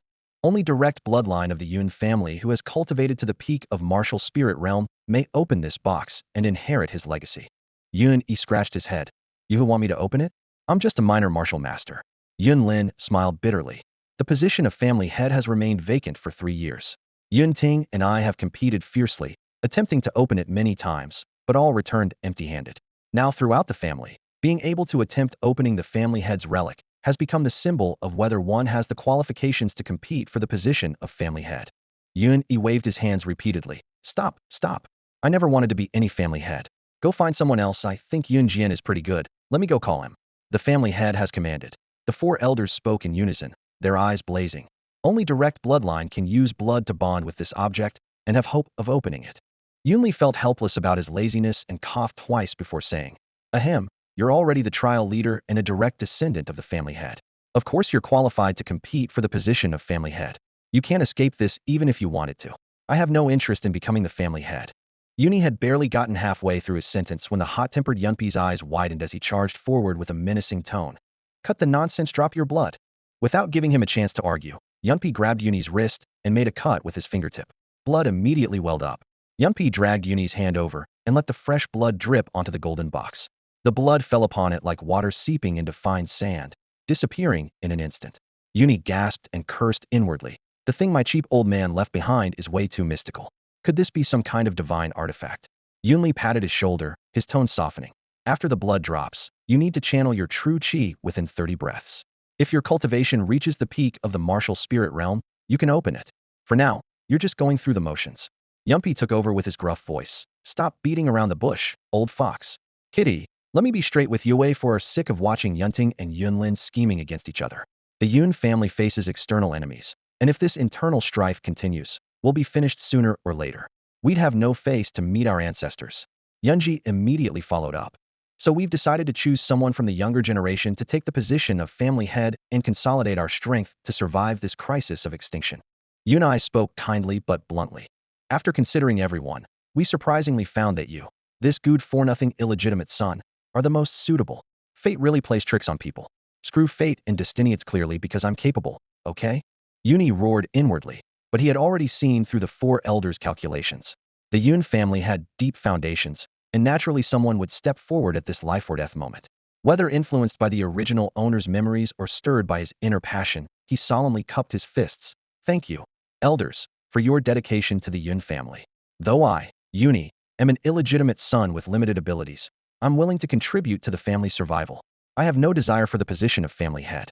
But in this trial, I will do everything in my power to protect the young disciples of our family and ensure as many as possible return alive." Seeing this, the four elders beamed with joy and returned his salute.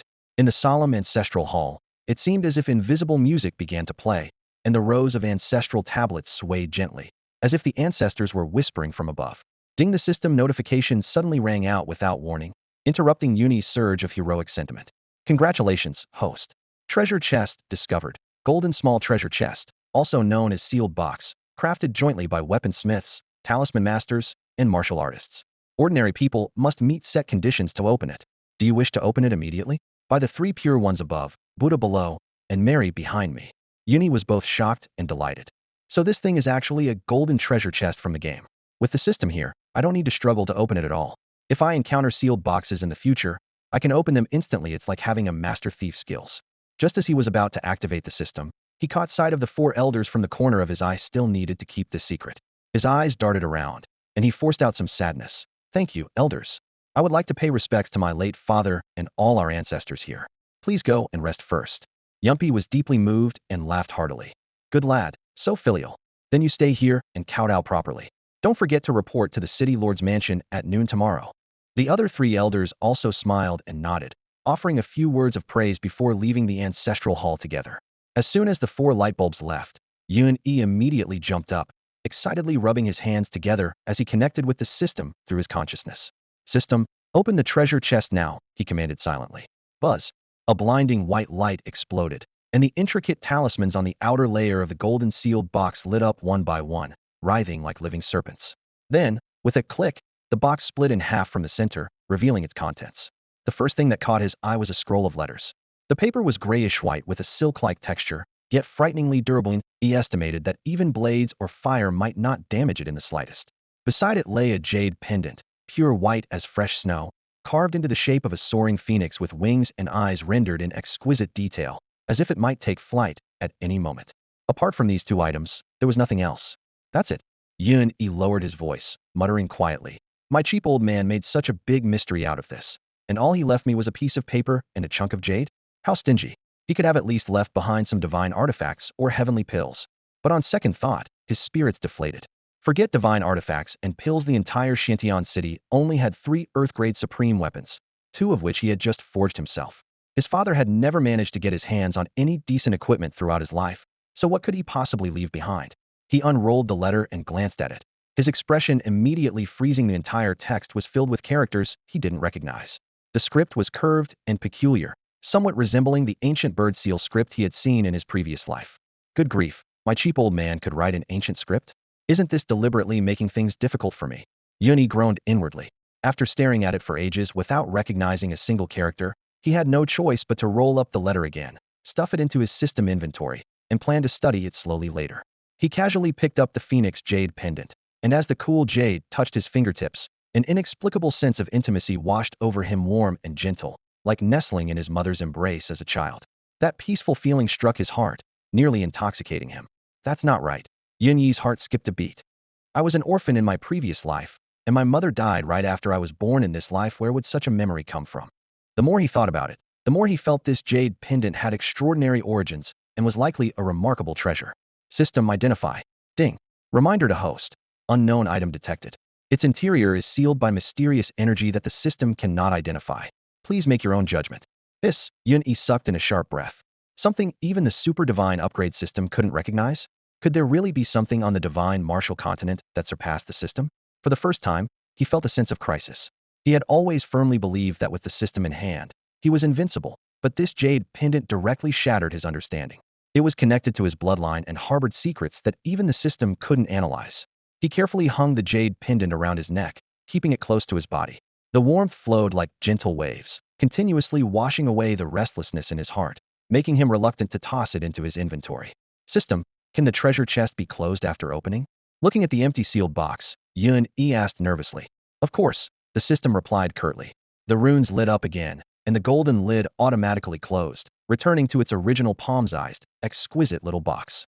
Only then did Yun-E secretly breathe a sigh of relief. Almost gave myself away. Good thing the system is omnipotent. Putting on a show, he performed some perfunctory worship rituals in the ancestral hall before finally walking out. Right in front of him stood 3 tall figures outside the door. Yin Jian, Yunji, and Yunzheng. Why are you still here? Everyone else has left. Yun-Yi looked around the vast, empty square where only these three remained. Yun-Jin stood shirtless, his muscular frame clearly defined in the moonlight as he smiled slightly at Yun-Yi. We were waiting for you. Yunji and Yunzheng nodded in unison. Yun-Yi's heart skipped a beat. These three weren't planning to gang up on him out of spite, were they? Since Yunjin and Yunzheng were men of few words, Yunji usually spoke for the trio. Now, after exchanging glances with the other two, Yunji said, "We've discussed it. Among our generation, only you are worthy of our loyalty." So, before he could finish, Yun-Yi threw an arm around his shoulder with a mischievous grin. "So you've decided to be my little brothers, right? Follow me, and we'll live the good life, eating well, drinking well, fighting together, chasing girls together, drinking together." Yunjian stood there slack-jawed while Yunzheng's chin nearly hit the ground. They'd never seen such casual behavior before. It was much more comfortable than Yunsheng's pompous young master act. Yunji smiled wryly. "I wasn't finished. We do want to follow you, but we have one condition." Yun-Yi groaned inwardly. Not so easy to fool after all, and they're making demands? He suddenly missed his old subordinates Yuan Gui, Chen Xiaodao, and Chang Shan, who had pledged their loyalty without question. These three were actually trying to negotiate. Well, once he revealed his tricks tomorrow, they'd be calling him boss soon enough. He patted his chest confidently. "What condition? Name it. Lead the Yun family trial team and bring them back safely." Yunji looked him straight in the eye. "As long as you truly serve the Yun family and prove yourself a worthy family head, we'll follow your lead for life." The young man's fervent gaze stirred something in Yunyi's heart. These three, not yet 20, stood in the night wind with such sincerity and passion that he was reminded of his college roommates from his previous life, those days of gaming, drinking, bragging, and whistling at pretty girls, never to return. His eyes grew warm as he nodded firmly, speaking each word clearly. "I promise to stand with all 149 brothers of the Yun family, through life and death, united against our enemies." Their 8 hands clasped together tightly, like lighting a torch in the darkness. Walking out of the Yun family gates with the night breeze on his face, Yun-Yi looked up as hot tears silently slid down his cheeks. The soul that had long since faded seemed to be slowly returning, merging with his current spirit to inherit the glory of his great father, the family head, never to be separated again. After walking for who knows how long, he reached the entrance to the Yunmen base and suddenly snapped back to reality, slapping his forehead. "Damn, 50+ years combined between 2 lifetimes, and I still get emotional so easily." After mocking himself, he sighed. "What can I say? I'm a sentimental guy. Tonight's going to be hell. What a hard life." Muttering to himself, he strode quickly into the underground city, shouting before he even entered. "Xiao Dao, Uncle Dao, fire up the forgery making equipment all night. Xiao Gizi, bring over the alchemy furnace re-brewing pills through the night." Damn it. Every time he recruited followers, he had to work himself half to death. Back when Yun-Yi first took in 3,000 miscellaneous disciples of the Cloud Gate, he forged 3,000 attribute weapons overnight, instantly creating the Cloud Gate's 3,000 armored warriors. With these forces, they conquered the underground city with unstoppable momentum. Now the Cloud Gate has expanded its territory by 100 miles in the underground city, achieving magnificent scale. At this moment, the younger generation of the Yun family had arrived at the underground city and taken a liking to Yun Jian and his 2 companions, planning to recruit them as followers. Combined with the 146 Yun family trial disciples, they naturally wanted to spare no expense in arming them to the teeth. Yuan Gui led several trusted disciples in carrying over a massive pill furnace. After igniting the pill fire, he waited beside it like a child anticipating a feast, afraid to miss any detail of the pill refining process. During his time following Yunyi, he had only witnessed his boss refine pills once. This young Gui, who aspired to become an alchemist, would never let today's opportunity slip by. Chen Laodao had long since recovered from his injuries. Hearing the commotion, he arrived and first kicked his son Chen Xiaodao twice as the boy swung his large black staff, cursing at him to behave. Then he moved the weapon forge and piles of materials into the courtyard. What the underground city lacked least was, or the 3,000 armored warriors spent their time either hunting demon beasts or mining. Old Chen's smithy had thus opened for business in grand fashion. Yunyi discussed his return to the Yun family with Xiao Hongluo and old Uncle Zhong. Learning that their young master had become the leader of the Yun family trial team, both felt happy yet worried. During their conversation, flames from both furnaces began rising high. "Little Gui, how many pill refining herbs have you prepared?" Yun-Yi rubbed his hands together with keen interest. Yuan Gui's eyes sparkled as he answered proudly. "Young master, I've collected quite a few herbs these past days, enough for you to refine 100 batches of blood-replenishing pills." "Excellent. Bring them all over." Yun-Yi nodded with satisfaction. Young master, that's a full 100 portions. If you take them all, how long will you need to refine?" Yuan Gui was shocked. Yun-Yi placed his hands on his hips, full of vigor. Today I'll show you your young master's true capabilities. Stop wasting words and bring them all. Yuan Gui repeatedly agreed, directing his trusted disciples to bring the herbs. Following the pill formula Yun Yi had taught him, they prepared each portion and piled them into a small mountain. Yun Yi then turned to the Qin father and son. Xiao Dao, how many weapon forging materials did you bring? Qin Xiao Dao could no longer contain himself. Patting his chest, he answered in a rough voice, Boss, without you even asking, I hauled over 300 full portions of materials. Premium refined iron, red copper, plus various demon beast bones, hides, and teeth. Getting excited, he chuckled. Those guys under me have been really diligent lately. Whoever dares slack off, I give them a good poke with my mighty and domineering big black staff. Then have Ah Fei add some electricity to the staff. Don't even mention how satisfying it is, poking them until they cry for their parents and beg, Brother Dao, please spare our rear ends. Hurrah! Chen Laodao's old face flushed red as he gave his son 2 more kicks, but Chen Xiaodao treated it like scratching an itch, completely unbothered. The bald strongman Guang Tuqiang raised his thumb in flattery. Brother Xiao Dao, you're awesome. Yun Yi didn't know whether to laugh or cry, helpless against this living treasure. In the core courtyard of the underground base, over 100 elite disciples stood ready in formation, providing layers of protection. Yun Yi clasped his hands behind his back, his gaze moving between the 2 furnace fires and 2 mountains of materials. Heroic spirit surging, poetic inspiration struck. Blazing furnaces illuminate the cloud gate. 3,000 mighty warriors stand as one. Twin cauldrons side by side for pills and weapons. Sword in hand with spirits high we run. Open the furnaces, begin pill refining. With the magical windfire divine boots enhancing his speed, he suddenly accelerated into a streak of light, grabbing a handful of medicinal herbs and casually tossing them into the alchemy furnace. If any alchemist from the divine martial continent had been present, they would have jumped up to strangle him who refines pills like dumping trash, throwing everything in at once. But for Yun Yi, his system alchemy skills had advanced to the next level, guaranteeing a 100% success rate for ordinary pills. Forget throwing by Honda, could even kick them in. This is how domineering his pill refining was. Flames roared within the alchemy furnace, sweeping up the blood-replenishing pill ingredients and instantly refining them into a mass of scalding pill liquid that churned up and down in the crimson fire. Without looking back, Yun Yi commanded, Xiao Gizi, remind me after 1 incense sticks time. With that, he transformed into a second streak of light, grabbing 10 sets of weapon forging materials and hurling them into the forging furnace from 4 or 5 meters away. Oh my, you're wasting materials. Such fine forging materials. Old Chin the blacksmith clutched his chest, gasping. Having forged weapons for half his life, he couldn't bear to see waste. Even though he had witnessed Yun Yi's miracle of forging 3,000 items in one night, he still couldn't help but curse this spendthrift behavior.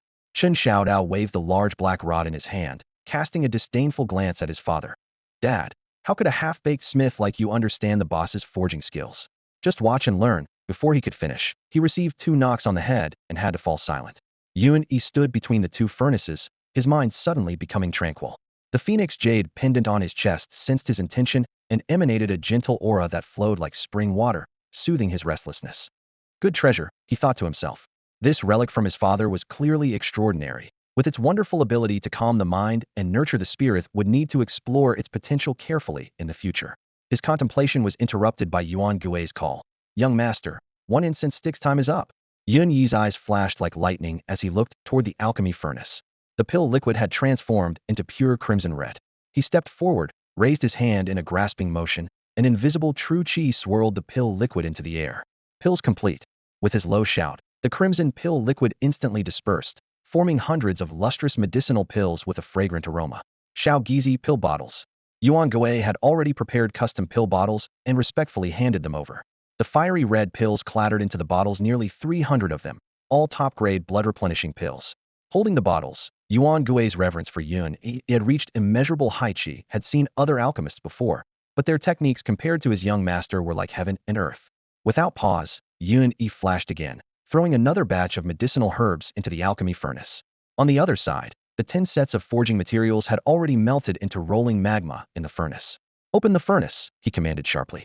Old Chun the blacksmith's spirits lifted as he used fire tongs to extract 10 pieces of red-hot refined iron, their glow illuminating his face.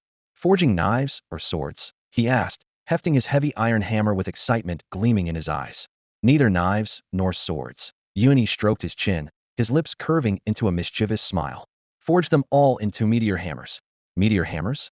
Old Chin the blacksmith nearly dropped his jaw. Aren't those specifically for sneak attacks? Sneak attacks are exactly right. Yun Yi's smile grew more devious, his eyebrows dancing with glee. Someone's plotting dirty tricks for this trial. And while the Yun family kids are passionate, they lack experience. Sethiri bound to suffer. To avoid being ambushed, we need to strike first. Give each of them at least 2 meteor hammers for clubbing people from behind and throwing from around corners. If one hit doesn't finish them, go for a second round. I refuse to believe we can't handle those bastards from the City Lord's mansion and the Hua family. Time flew by, and as the firestone pillars in the underground city gradually lit up, it signaled that dawn had broken above ground. Yuan Gui stood guard beside Yun Yi with 5 trusted subordinates. All 6 pairs of eyes gleaming with excitement at their feet. 100 jade bottles were arranged in perfect formation, their mouths sealed tight, packed full with crimson pills. A rough count revealed over 20,000 blood-replenishing pills, all completed. On the other side of the furnace, what had once been a mountain of metal or had been transformed into over 300 refined iron meteor hammers, each as thick as a bull's rim. The dark hammerheads gleamed faintly with a tribute luster, while 3 inscriptions silence, acceleration, and armor-piercing intertwined like blood-red threads, crafted purely for ambush attacks. Old Blade Chen wiped the cold sweat from his forehead, feeling a chill in his chest. Images flashed through his mind of those meteor hammers silently shooting from behind in dim tunnels, piercing through armor, making him shudder involuntarily as he silently lit candles for Yun Yi's future enemies. Brothers who'll take these hits, may fortune be with you. Dozens of black armor pieces were stacked beside Yun Yi's feet, shaped like vests that could protect both chest and back. The armor blanks were primarily made of refined iron with red copper accents, their surfaces dotted with pale yellow glimmers that spoke of their extraordinary nature. These were the newly forged red copper armor sets, second-tier attribute equipment beyond the 3 inscriptions of durability, weight reduction, and impact resistance. They possessed an additional special attribute called Rebound, which could potentially reflect incoming damage back at attackers if luck favored the wearer. They were Yun Yi's bonus rewards after his weapon crafting skills advanced from first to second tier upon completing over 300 meteor hammers, truly essential gear for home, travel, killing, and survival. Meanwhile, his alchemy skills had also risen with the tide. His originally first-tier proficiency climbed to second tier, though with medicinal materials nearly exhausted, he barely managed to produce 3 bottles of second-tier healing pills, whose potency was at least several times that of blood-replenishing pills and could stabilize severe injuries in a short time. Time was running short, so Yun Yi stuffed all the equipment and pills into his system inventory. Since everyone present was his own people, he wasn't worried about his spatial storage being exposed.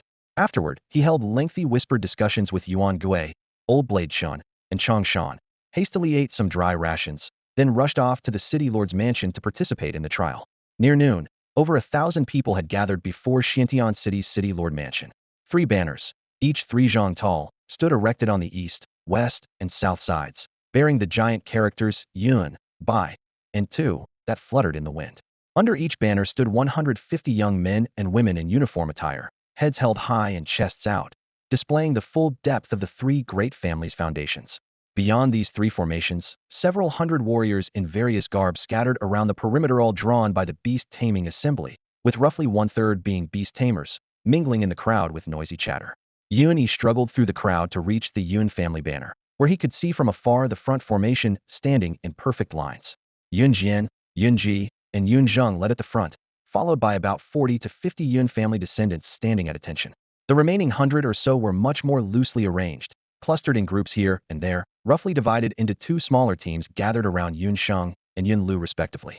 149 Yun family descendants were subtly divided into 3 factions, independent of each other, with clear distinctions. Yun Yi saw the situation at a glance and cursed inwardly. Useless fools. With the clan facing annihilation, you still split into 3 factions in plain sight, practically begging the City Lord's manor and the Hua clan to notice. A little meddling and provocation, and the Yun clan's younger generation will be wiped out in this trial. His eyes swept the square and caught movement.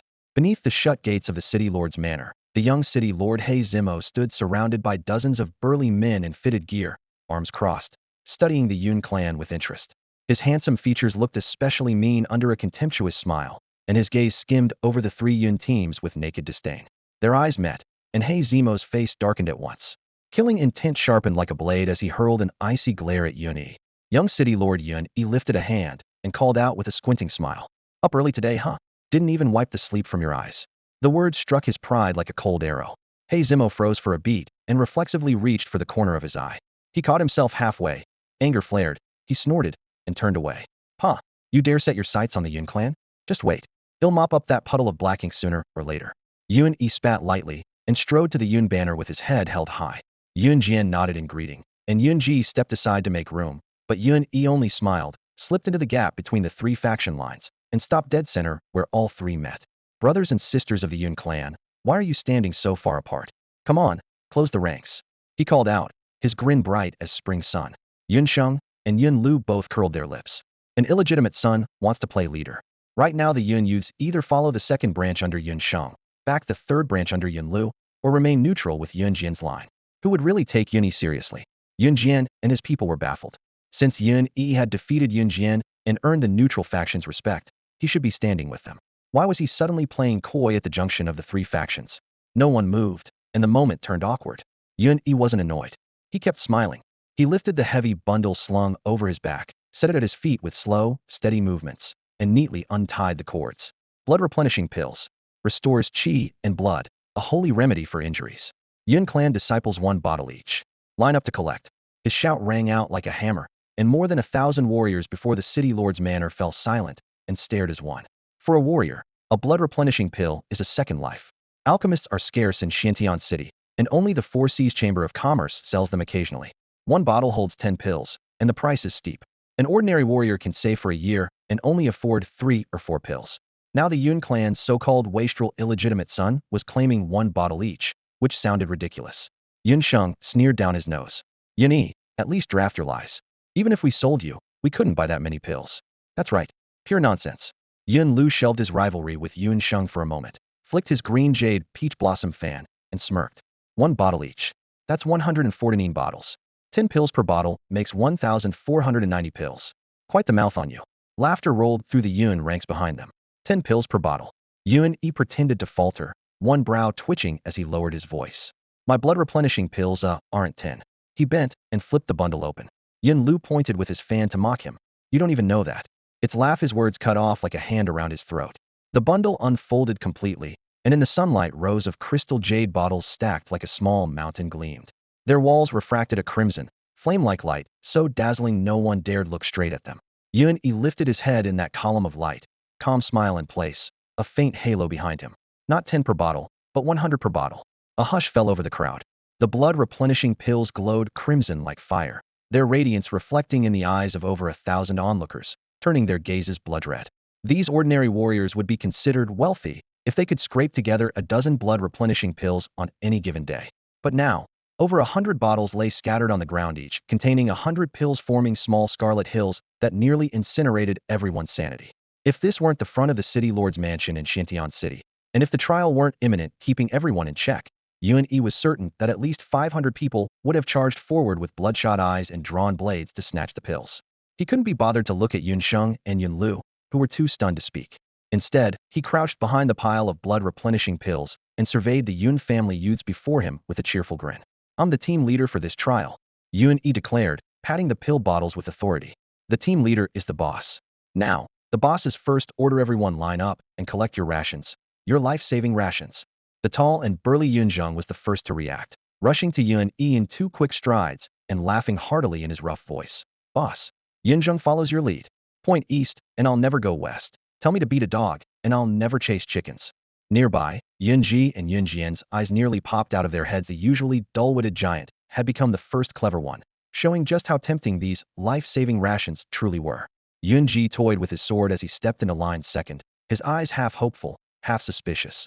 I, Yun Ji, am willing to follow your commands for this trial only. Yun Yi responded with a faint smile. Little fox, clearly meaning, let's see how you perform before deciding who's really the boss. Yun Jian approached unhurriedly, gave Yun Yi a penetrating look, and said quietly, You've truly surprised me. I, Yun Jian, will support you.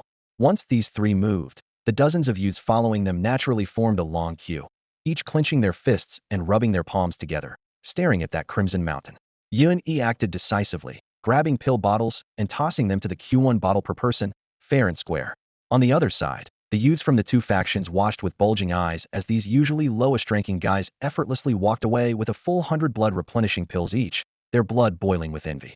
Soon, someone's feet began to slip as they cautiously shuffled forward, then simply ran over to join the queue. Yun Sheng's face darkened as he prepared to scold them, but suddenly realized that most of his own followers had swarmed over to join the back of the line. His handsome face immediately turned green enough to drip water.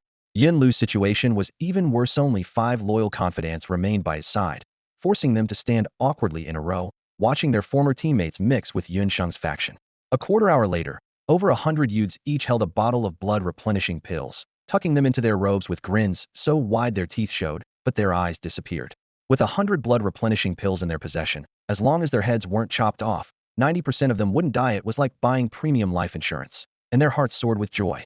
The original 3 factions remained, but now over 130 people had gathered around Yun Yi, while the second branches Yun Sheng and third branches Yun Lu were left with only a pitiful few followers. Standing on the steps, Yun Yi raised his hand and issued his second command. Everyone line up properly. Chest out, heads up. The younger generation of the Yun family is not a ragtag bunch. We are a united, elite, and invincible force. Before he finished speaking, he casually tossed the cloth bag filled with blood-replenishing pills into the crowd. A full 100 pills traced dense arcs through the air, clattering as they landed in everyone's arms, instantly winning their hearts completely. Soon, a neat formation took shape. The young men beamed with joy, their eyes filled with fervent devotion to Yun Yi. The three-way power struggle instantly reversed. The majority had banded together, while the second and third branches were left with only a few lonely little cats. Yun Sheng and Yun Lu stood in the wind, looking rather forlorn. Yun Yi didn't take the opportunity to mock them, but simply walked over with an indifferent expression and casually tossed several bottles of pills to them. Take these, Yuri, also members of the Yun family. As long as you bear the Yun surname, you're brothers. I don't care how we fight or quarrel within the family, but once we step outside, we must unite against outsiders. Whoever dares to mess with us, we'll take them down together. His voice wasn't loud, but every word drilled into the ears of all the Yun family disciples. Their youthful passion was instantly ignited, and even the last few hesitant ones were infected by his spirit. Young Master Yi is right. We're all Yun family members. Sweat and scuffle at home, but outside we fight shoulder to shoulder. Over 100 people were fired up, shouting in unison. Yun Yi's expression darkened as he suddenly barked. Shout in unison. Didn't you eat today? If you're hungry, pop 10 or 8 blood-replenishing pills and try to save me money. The trial teams from other families nearby nearly spat blood. This kid treats blood-replenishing pills like food? Over 1,000 onlookers' eyes turned red with envy. Comparing yourself to others will drive you to death, someone muttered under their breath. The Yun family youths' morale soared as they shouted with all their might. Yun family brothers united against outsiders. Even Yun Sheng and Yun Lu were swept up by the momentum, unconsciously joining the chant. In front of the city lord's mansion, the Yun family's presence shook the heavens with earth-shattering vigor. Yun Yi stood with his hands on his hips, delighted. My team is officially open for business. Just as he was feeling proud, a soft, sweet voice came from behind. Hey, do you have any more blood-replenishing pills? Could you sell me 5 bottles? He turned around to face the pretty features of the Bai family's second young miss, Bai Lingji. The girl showed a hint of shyness as she gently extended her palm. With a beauty approaching him publicly, youthful hormones instantly exploded. Yun Zheng and Yun Ji led the whistling, while cheers and laughter shook the sky. Yun Yi remained composed, waving at the rowdy bunch. Uncultured fools. Show some manners and pay respects to second Miss Bai. Even the steady Yun Jian couldn't suppress his smile as he led the bow. We pay respects to second Miss Bai. Over 100 people followed with a roar. We pay respects to second Miss Bai. The sound rolled like waves. Suddenly, someone added in a muffled voice. We pay respects to our sister-in-law. With a burst of laughter, everyone doubled over, though their amusement was good-natured. Bai Lingji's initially nervous expression immediately relaxed. They were just a group of hot-blooded young men after all. Yun Yi shook his head helplessly and walked up to her. Sorry for the embarrassment, these guys haven't seen much of the world. You want pills? Are you leading the Bai family's trial team? Bai Lingji's cheeks flushed as she bit her lip lightly. I came with my sister's the team leader. Yun Yi said, oh, indifferently, nodding as he directly pulled pills from his pack. Take these, grab a few more bottles. 7 or 8 bottles of blood-replenishing pills were handed over, the crimson pills making her snow-white skin appear even more lustrous. The girl suddenly glanced back at her family's team, seemingly receiving some hint. Her face grew even redder as she stamped her foot and said in a low, hurried voice, 20 bottles. In the blink of an eye, the shy request for 5 bottles of blood-replenishing pills had boldly escalated to 20 bottles. What a dramatic shift in attitude. Following Bai Lingji's gaze, Yun Yi looked toward the Bai family group 100 meters away, where a crowd of young men and women had red-rimmed eyes, looking as if they wanted to rush over immediately and snatch the bundle from his hands. At the front, over a dozen spirited young ladies stood out like a brilliant splash of color, illuminating the entire trial grounds. Their white robes fluttered gently, their dark hair cascaded like waterfalls, and each was a rare beauty. The leader was particularly striking by Ling Ying. She stood over 6 feet tall, a full head taller than Yuni. With proportions that would rival an international supermodel from his previous life, she embodied the very essence of heroic valor. If Yun Zheng and Chen Xiaodao, with their muscle-bound frames extending even to their heads, were considered tough guys, then this young lady was truly a heroic warrior maiden. Her eyes sparkled with brilliance and sharp intensity, and the massive sword on her back looked to weigh at least 100 pounds. Yun Yi had long heard of the Xintian beauty rankings that circulated privately among the young people of Xintian City. The list ranked candidates based on appearance, figure, family background, and cultivation, with final placement determined by difficulty of conquest. The somewhat willful yet secretly shy Bai Lingji held second place, while firmly occupying the top spot was the very woman before him, Bai Lingying, hailed as the most unconquerable woman in Xintian City. At this moment, Bai Lingying displayed not only her supermodel-like appearance, but also her sharp character. Using the rumors between her sister and herself as leverage, she boldly demanded blood-replenishing pills, instantly quadrupling the quantity based on the situation. Such cunning and boldness were rare even among men. No wonder rumors spread that the next generation of the Bai family would be led by a woman. However, Yun Yi chuckled inwardly. Even if you're a heroic maiden, you'll have to bow before me because my goal is the vast sea of stars. After assessing the situation, he suddenly waved toward Bai Lingying and called out loudly across the trial grounds. Brothers of the Yun family, the Bai sisters are leading a trial expedition. Shouldn't we help these delicate ladies? Over 100 Yun family youths shouted in unison. Help them! Help them! Help them! The troublemaker who had been lurking in the crowd making snide remarks popped out again. How could we not help our future sister-in-law's family? This shout made the young male disciples of the Bai family burst into laughter, while the Yun family group erupted in even louder laughter. That hothead Yun Zheng even waved toward the Bai family direction, making it seem like they were all one big family. When the laughter subsided slightly, Yun Yi called toward the Bai family. Send over a few more people, strong ones. With that, he bent down and opened his bundle. 3 bottles, 5 bottles, 10 bottles. His hands moved swiftly, and in the blink of an eye, he had piled up over 30 bottles. Sharp intakes of breath echoed around them with 100 pills per bottle. Over 30 bottles meant more than 3,000 pills, enough for the Bai family's 150 members to take one and throw one away. Everyone looked at each other in amazement. When did the Yun family become so wealthy? Holy cow, even if you have money, you can't just buy blood-replenishing pills anywhere. Looking at the brilliant crimson glow of over 3,000 blood-replenishing pills, even Bai Lingying couldn't remain composed, and personally led the two sisters to quickly receive them. The pill bottles gleamed with a warm luster under the sunlight, their medicinal fragrance filling the air. More than 30 bottles in total were carefully cradled in the arms of the Bai family sisters. Before departing, Bai Lingji's cheeks flushed slightly as she whispered softly, "Thank you." After a brief pause, she solemnly added, "The trial is dangerous. Be careful." Yun Yi was about to tease her when he suddenly felt the light above darken as a tall shadow loomed over him. The supermodel-figured eldest daughter of the Bai family, Bai Lingying, stepped protectively in front of her sister, crossing her arms over her chest and cupping her fists like a man. "We thank Brother Yun for his noble gesture. During this trial, the entire Bai family will stand united with the Yun family through thick and thin, facing blades and swords without retreat, unyielding even unto death." What a formidable woman! Yun Yi exclaimed inwardly. Originally, he had merely used the pretext of needing blood-replenishing pills to opportunistically win over the Bai family to jointly resist the city lord's mansion and the Hua family. Unexpectedly, Bai Lingying instantly grasped his intention and publicly declared their alliance, binding the two families tightly together. After the trial ended, regardless of how the elders might scheme, the momentum would be established and outsiders would find it difficult to separate them. He laughed heartily and raised his hand, patting Bai Lingying's solid shoulders twice with resounding slaps, adopting the manner of ordinary men expressing trust. The Bai family shows such heroic spirit. The Yun family cannot fall short in momentum. It's settled, then during the trial, disciples of both families must not attack each other, and if either side faces danger, they must render full assistance. With their coordinated performance, which cultivator present didn't understand the significance, the Yun and Bai families were openly challenging the city lord's mansion with such imposing momentum that it was heart-stopping. Many in the crowd frowned in contemplation, yet none dared to easily take sides. Having achieved his purpose, Yun Yi turned to rejoin his group, but felt his back being pierced by blade-like stares. Bai Lingying's burning killing intent almost left marks on his skin. Damn, it was just 2 pats. Was it necessary to glare like that? Feeling guilty, he quickly slipped away to the Yun family formation.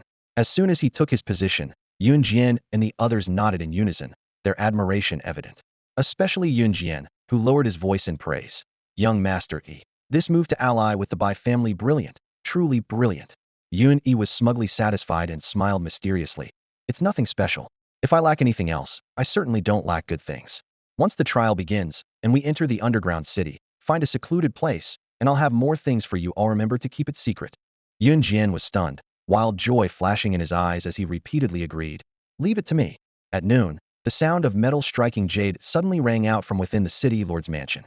Two columns of armored guards marched out in formation, their armor gleaming coldly, their footsteps drumming like thunder. The crowd erupted. Hiss all first-tier armor and first-tier weapons. Someone with sharp eyes added, look at those 20 in front. Their weapons have attributes, at least durability attributes. The 20 sets of armor they're wearing are also attribute equipment. That flash of light indicates defense attributes. 200 high-level martial disciples, plus at least 5 martial masters, all equipped with first-tier gear. Such extravagance immediately awed the entire assembly. The scattered cultivators on the periphery buzzed with discussion, while the Yun, Bai, and two families suddenly fell silent, their faces simultaneously clouding over. The city lord's mansion was so powerful that even ordinary martial disciple guards were equipped like this. What terrifying combat power must those martial masters of higher realms possess? After the Hua family, Iron Rock City's premier clan, allied with the city lord's mansion, they had clearly brought overwhelming financial resources. If the three families tried to confront them head-on, wouldn't it be like a mantis trying to stop a chariot? Just as everyone was feeling alarmed, Yun-E nearly burst out laughing. The city lord's mansion was clearly putting on airs beyond their means, probably having brought out 80% of all the attribute equipment the mansion and Hua family could muster for show. If they were truly so wealthy and powerful, why not equip all 100 guards with complete sets of attribute weapons and armor? He squinted at the 200 armored soldiers. Hee. So these must be the people the city lord's mansion is sending to participate in the trial. Thinking they're invincible? It won't be long before I scare you all to death. The city lord's guards stood in formation before the gates, their imposing presence commanding the entire area into sudden silence. The guards wore pitch-black armor and held spears like a forest of steel, gleaming with cold menace in the morning light. An oppressive silence weighed on everyone until steady, powerful footsteps cut through the crowd. Young City Lord He Zimo emerged with his head held high. Dark heavy armor hugged his muscular frame, with two streams of elemental light flowing between the plates like living creatures. At his waist hung a crescent blade, its cold gleam restrained, yet radiating an undeniable aura of authority. Several female warriors in the crowd immediately lit up, gasping almost in unison. Young, handsome, wealthy, truly a natural-born winner. Ugh, what a show-off, Uni muttered with disdain, his gaze full of contempt. I'm way more low-key than him. How embarrassing to flaunt such meager possessions. He Zimo stepped forward, his voice deep and clear.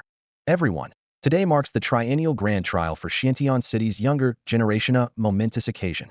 He placed his hand on the Moonbreaker blade, his tone rising with passion. This trial includes not only the disciples of Xiantian City's great families, but also rogue cultivators who just arrived from the Beast Taming Conference. The scale far exceeds previous years.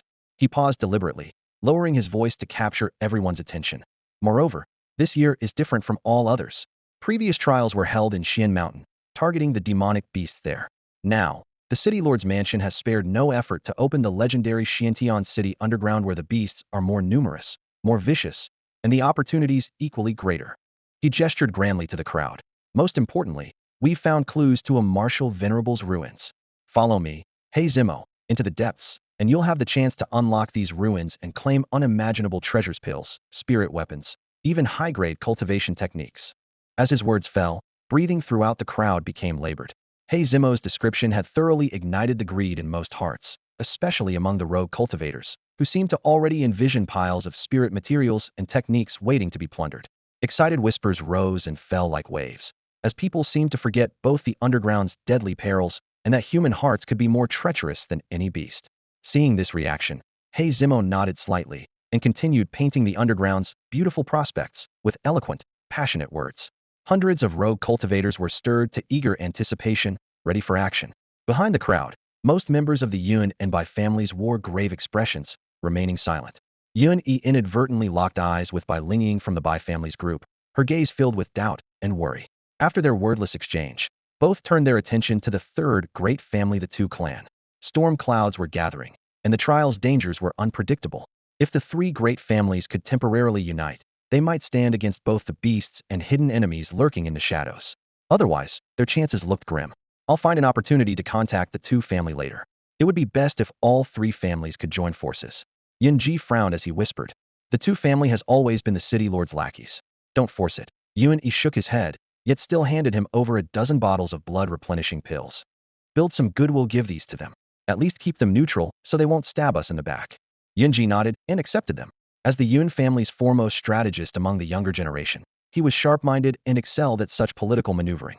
At that moment, the city lord's guards distributed identity tokens to everyone, refined artifacts purchased from a higher-tier city that could automatically record identities and the number of slain beasts, converting them into points. Points between identity tokens can be plundered or gifted to one another, functioning as specialized jade tokens that mimic the trial missions of major sect disciples. When the trial ends, the city lord's mansion and the elders of the three families jointly determine the rankings. The faction with the highest points gains exclusive access to all of Xiantian City's resources for the next 3 years. The individual with the highest personal score is hailed as a hero and awarded a precious treasure jointly presented by all major powers. Throughout history, the grand trials have been arenas where bloodshed and conspiracy intertwine, and this time, the variables of rogue cultivators and the Hua family add even more uncertainty. At He Zimo's command, over 1,000 people filed into the city lord's mansion, passing through the deep dungeons to arrive at the bronze gate Yuan Yi had seen before. The gate loomed cold and imposing, with the pitch-black underground world beyond gaping like fangs ready to devour its visitors. The Yun family contingent was fourth to pass through. Yuan Yi surveyed the area. The claw marks and bloodstains left by the three-headed flame hounds had been thoroughly cleaned, and the escaped demon dogs were nowhere to be seen. Clearly, the city lord's mansion had completely eliminated all 100-plus three-headed flame hounds. He grew increasingly wary. The city lord's mansion's true foundations were likely far more terrifying than they appeared on the surface. The young disciples had never witnessed such a scene before, and their exclamations of wonder rose and fell, somewhat diluting the oppressive atmosphere. Upon stepping through the gate, the world instantly became dim and silent. Firestone pillars in the distance cast a hazy red glow, while the domed dozens of Zhanghai overhead pressed down like an inverted cauldron, weighing heavily on everyone's hearts. From the depths of darkness came occasional rustling sounds and the low growls of demon beasts, sending cold sweat trickling down everyone's spines. There's a fork to the right front. Let's split from the main group first and regroup behind that firestone pillar, Yun Jian said in a low voice that carried unwavering certainty. Apart from Yun Yi, he was the calmest young person in the Yun family. In his system view, Yun Yi's underground city map continuously expanded.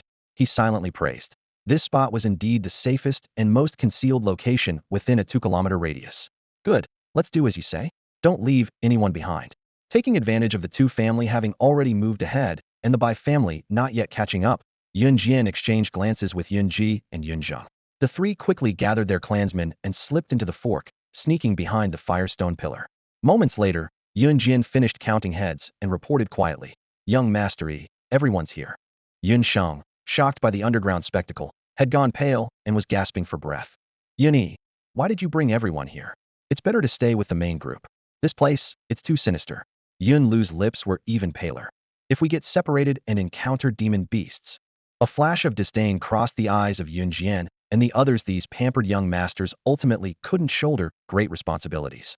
If not for young Master Yi's sudden emergence, the Yun family's next generation would likely face a talent gap. Let me be honest with everyone, an underground world isn't as terrifying as you think. Yun Yi's smile remained composed, his tone steady, firmly suppressing the nervous atmosphere. "I've actually been here before." These words left everyone stunned. Yun Yi didn't keep them in suspense. "There are many demon beasts here. Remember, never approach those caves, those are their lairs." He then proceeded to explain in detail the habits and attack patterns of several common demon beasts in the underground world. "I gave you provisions earlier, but you can't rely on food alone in battle." Yun Yi's voice suddenly rose. "Now line up and get your weapons." As his words fell, he activated his system inventory with a flick of his hand. A full warehouse of equipment poured out in a torrent, the clanging of iron filling the air as a small mountain of metal formed at everyone's feet within moments. Meteor hammers gleaming with at least 3 attribute lights dazzled brilliantly, leaving everyone speechless. "Holy shit! 3 attribute, first-tier weapons!" Yun Sheng shrieked, while the rest stood petrified. Just which martial venerable's ruins had this illegitimate waste young master raided in advance? Yun Yi laughed heartily. "Come on, 2 for each person. Don't hang them at your waist." His teasing words led the innocent youngsters astray. "Don't show these things openly. When you see someone who needs a beating, quietly throw it from behind, smack the back of their head, stab them in the rear. Most importantly, if you lose one, you still have a backup. You can ambush people twice." Faced with the pile of 3 attribute meteor hammers, the young men of the Yun family fell silent. The next moment, 149 heads dropped almost simultaneously, their eyes blazing with fire as they charged forward without a word. One thought. Grab. Attribute weapons. The entire Yin family only had a few to begin with, always treasured as clan heirlooms that only elders could even touch. Among the younger disciples, only a select few direct descendants like Yun Sheng and Yun Lu had been gifted a piece or half of first-tier equipment by their elders. Most wielded nothing but ordinary blank weapons. Attribute weapons? They'd heard of them, but never seen them. Now they were right here in front of them. Two per person if not now. When would they ever get this chance? In the blink of an eye, all 300 meteor hammers were swept clean. What the hell? Who took extras? 114 people. There should theoretically be 2 left. Yuan Yi was stunned for a moment, then looked down to find his own 2 hammers had vanished as well. He immediately glared around and demanded answers. From the crowd, Yin Zhong, built like a tank of solid muscle, raised his massive hand with a foolish grin. I took 4. These things are useful, and I'm strong. I can throw them far. Having 2 extras gives me peace of mind. Yun Yi's face darkened as he cursed internally that this big oaf was surprisingly sharp when it mattered.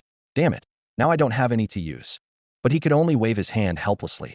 Fine. Keep them. But remember, use them well, and take down plenty of those city lord's mansion bastards. Boss, aren't we hunting demon beasts? A tiger-faced kid asked curiously. Yun Yi gave him a thumbs up. Great question. His lips curved into a smirk as he lowered his voice. We're not fighting monsters, we're ambushing people. Let them fight desperately for kills while we follow behind with sneak attacks. Remember, Thisno 1 charges forward. Split into groups of 10. When you see anyone from the City Lord's mansion or the Hua family, throw your meteor hammers. Knock them out and rob them. Identity tokens, weapons, equipment, pills, demon beast materials. Steal everything you can. Yun Zhang's eyes lit up, his bull-like pupils filled with excitement. Then, can we strip their clothes too?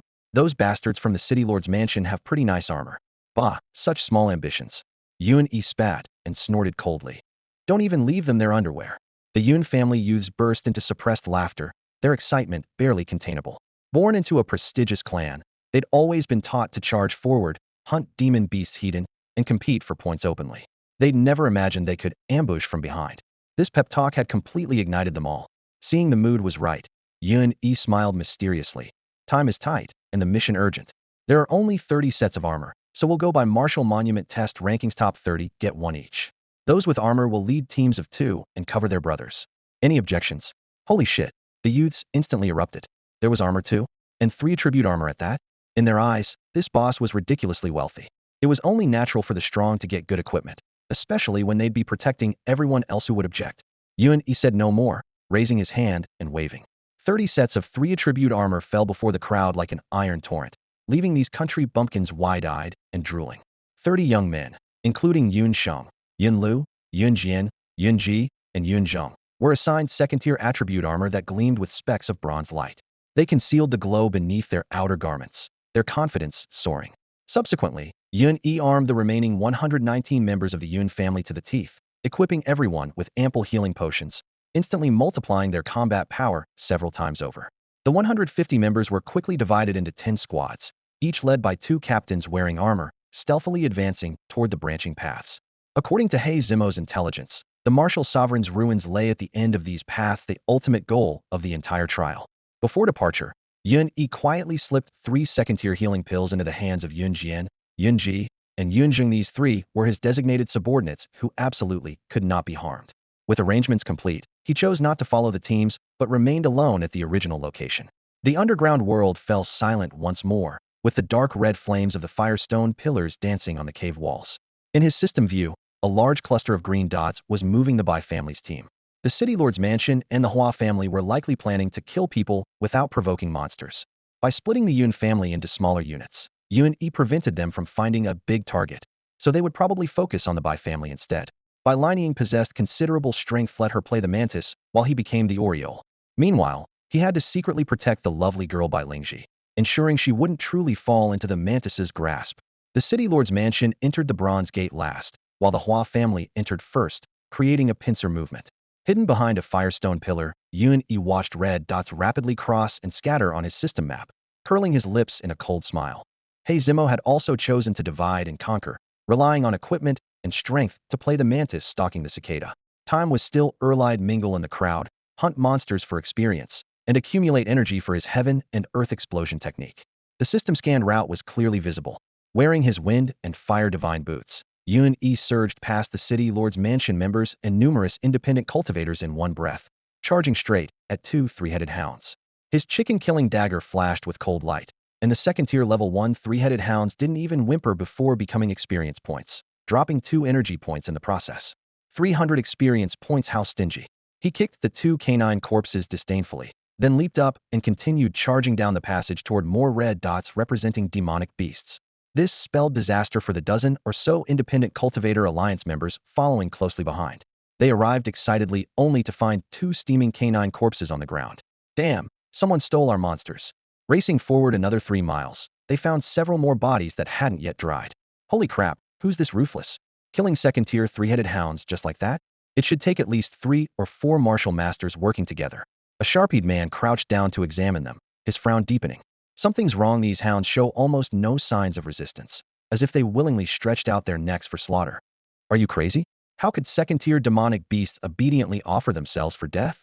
His companions dismissed his words as nonsense. They had no idea that Yun E truly was killing with casual strikes.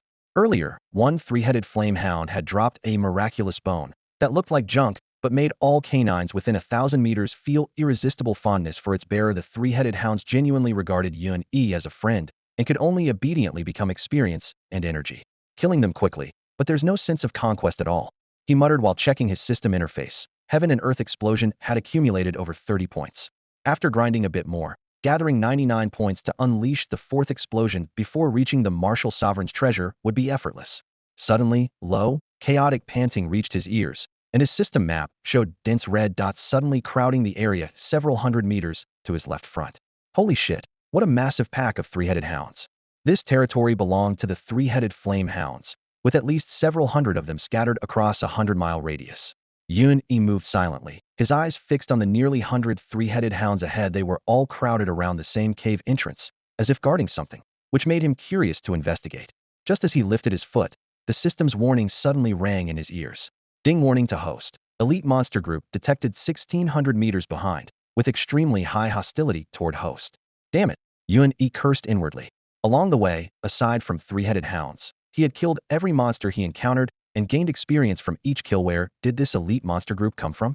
Unless they were humans, and the kind that held grudges against him. His eyes rolled as a plan formed in his mind.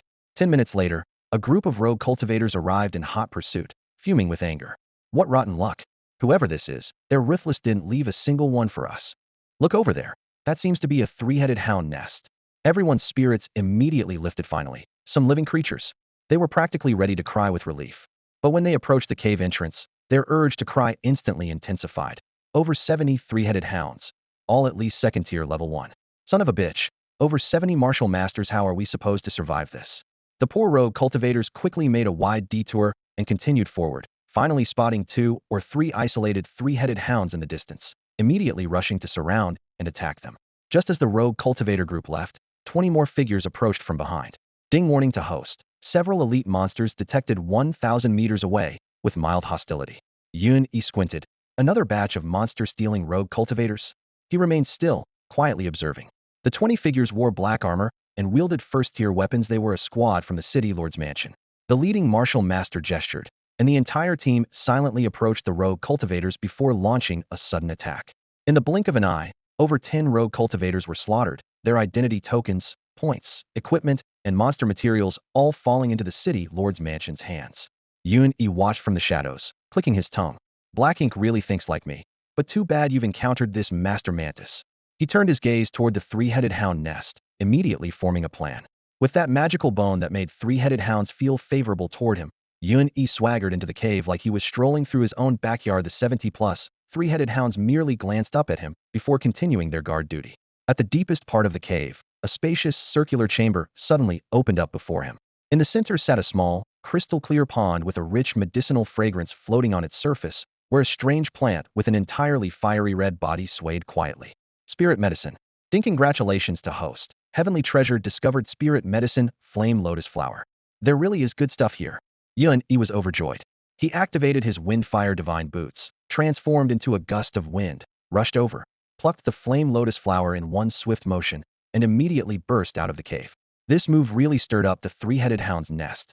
Over 73-headed hounds simultaneously sensed that the precious spiritual herb they had been guarding, the flame lotus that could enable their clan to break through and evolve their most crucial fire tribute, had been stolen.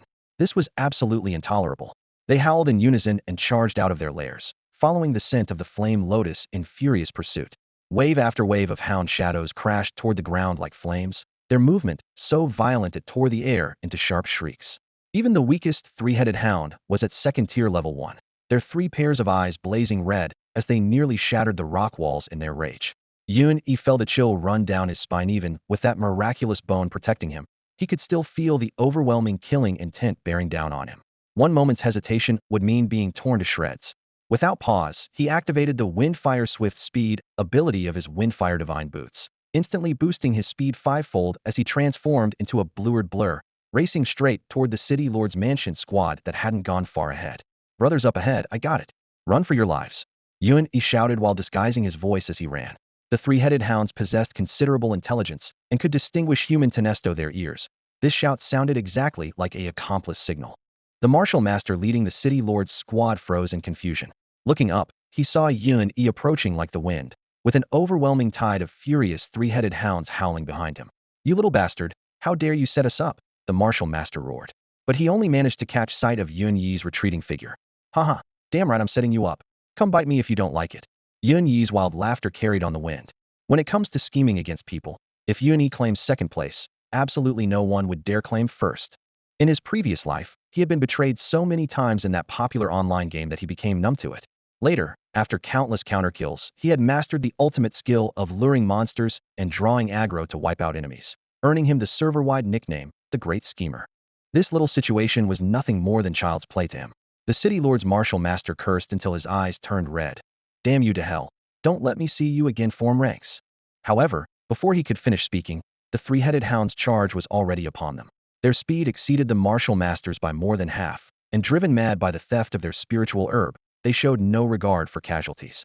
The 20 martial masters were forced to form a defensive formation on the spot, hoping for rescue from other squads. But before rescue could arrive, the hound tide struck first. Under the assault of fangs and flames, they couldn't hold out for even a minute before being torn to pieces, their blood and flesh mixing with the scorched earth, ultimately becoming dog excrement. A few minutes later, Yun-Yi circled back and quietly returned. Only scattered weapons, debris, and bloodstains remained on the mountain path. Sigh, how pitiful. Fortunately, they left everything behind, or it would have been such a waste.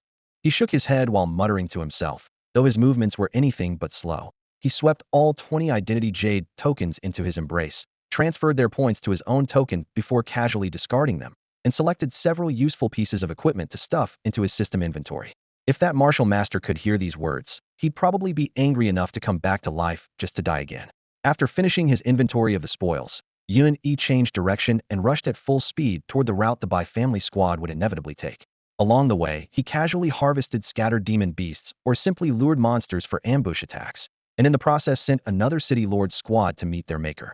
After several such encounters, he spotted the Bai family's banner in the distance. The Bai family's 150 disciples, constrained by the terrain, had been stretched into a miles-long formation.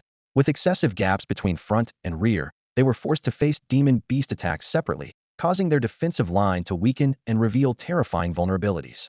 This is bad. Yun-Yi's heart sank. Although Bai Linying was alert and brave, she had no concept of this underground city's complex terrain and hadn't anticipated that its intricacy would far exceed imagination. This made them most vulnerable to divide and conquer sneak attacks. An insect-type demon beast burst from the ground beneath his feet in a sneak attack. He kicked it away and used the momentum to leap into the air and accelerate, silently gliding toward the rear of the formation. On his system's maze map, a massive red that was approaching the Bai family squad, clearly a second-tier elite monster. Second Miss Bai Lingji, was at the rear of the formation, completely unaware as danger approached. "Second Miss, we need to pick up the pace. This underground city is too eerie, and the demonic beasts appear and disappear without warning. We should hurry and catch up with First Miss and the others for safety." In the dim corridor, Hua, the personal maid, clutched by Lingji's arm, her small frame trembling slightly.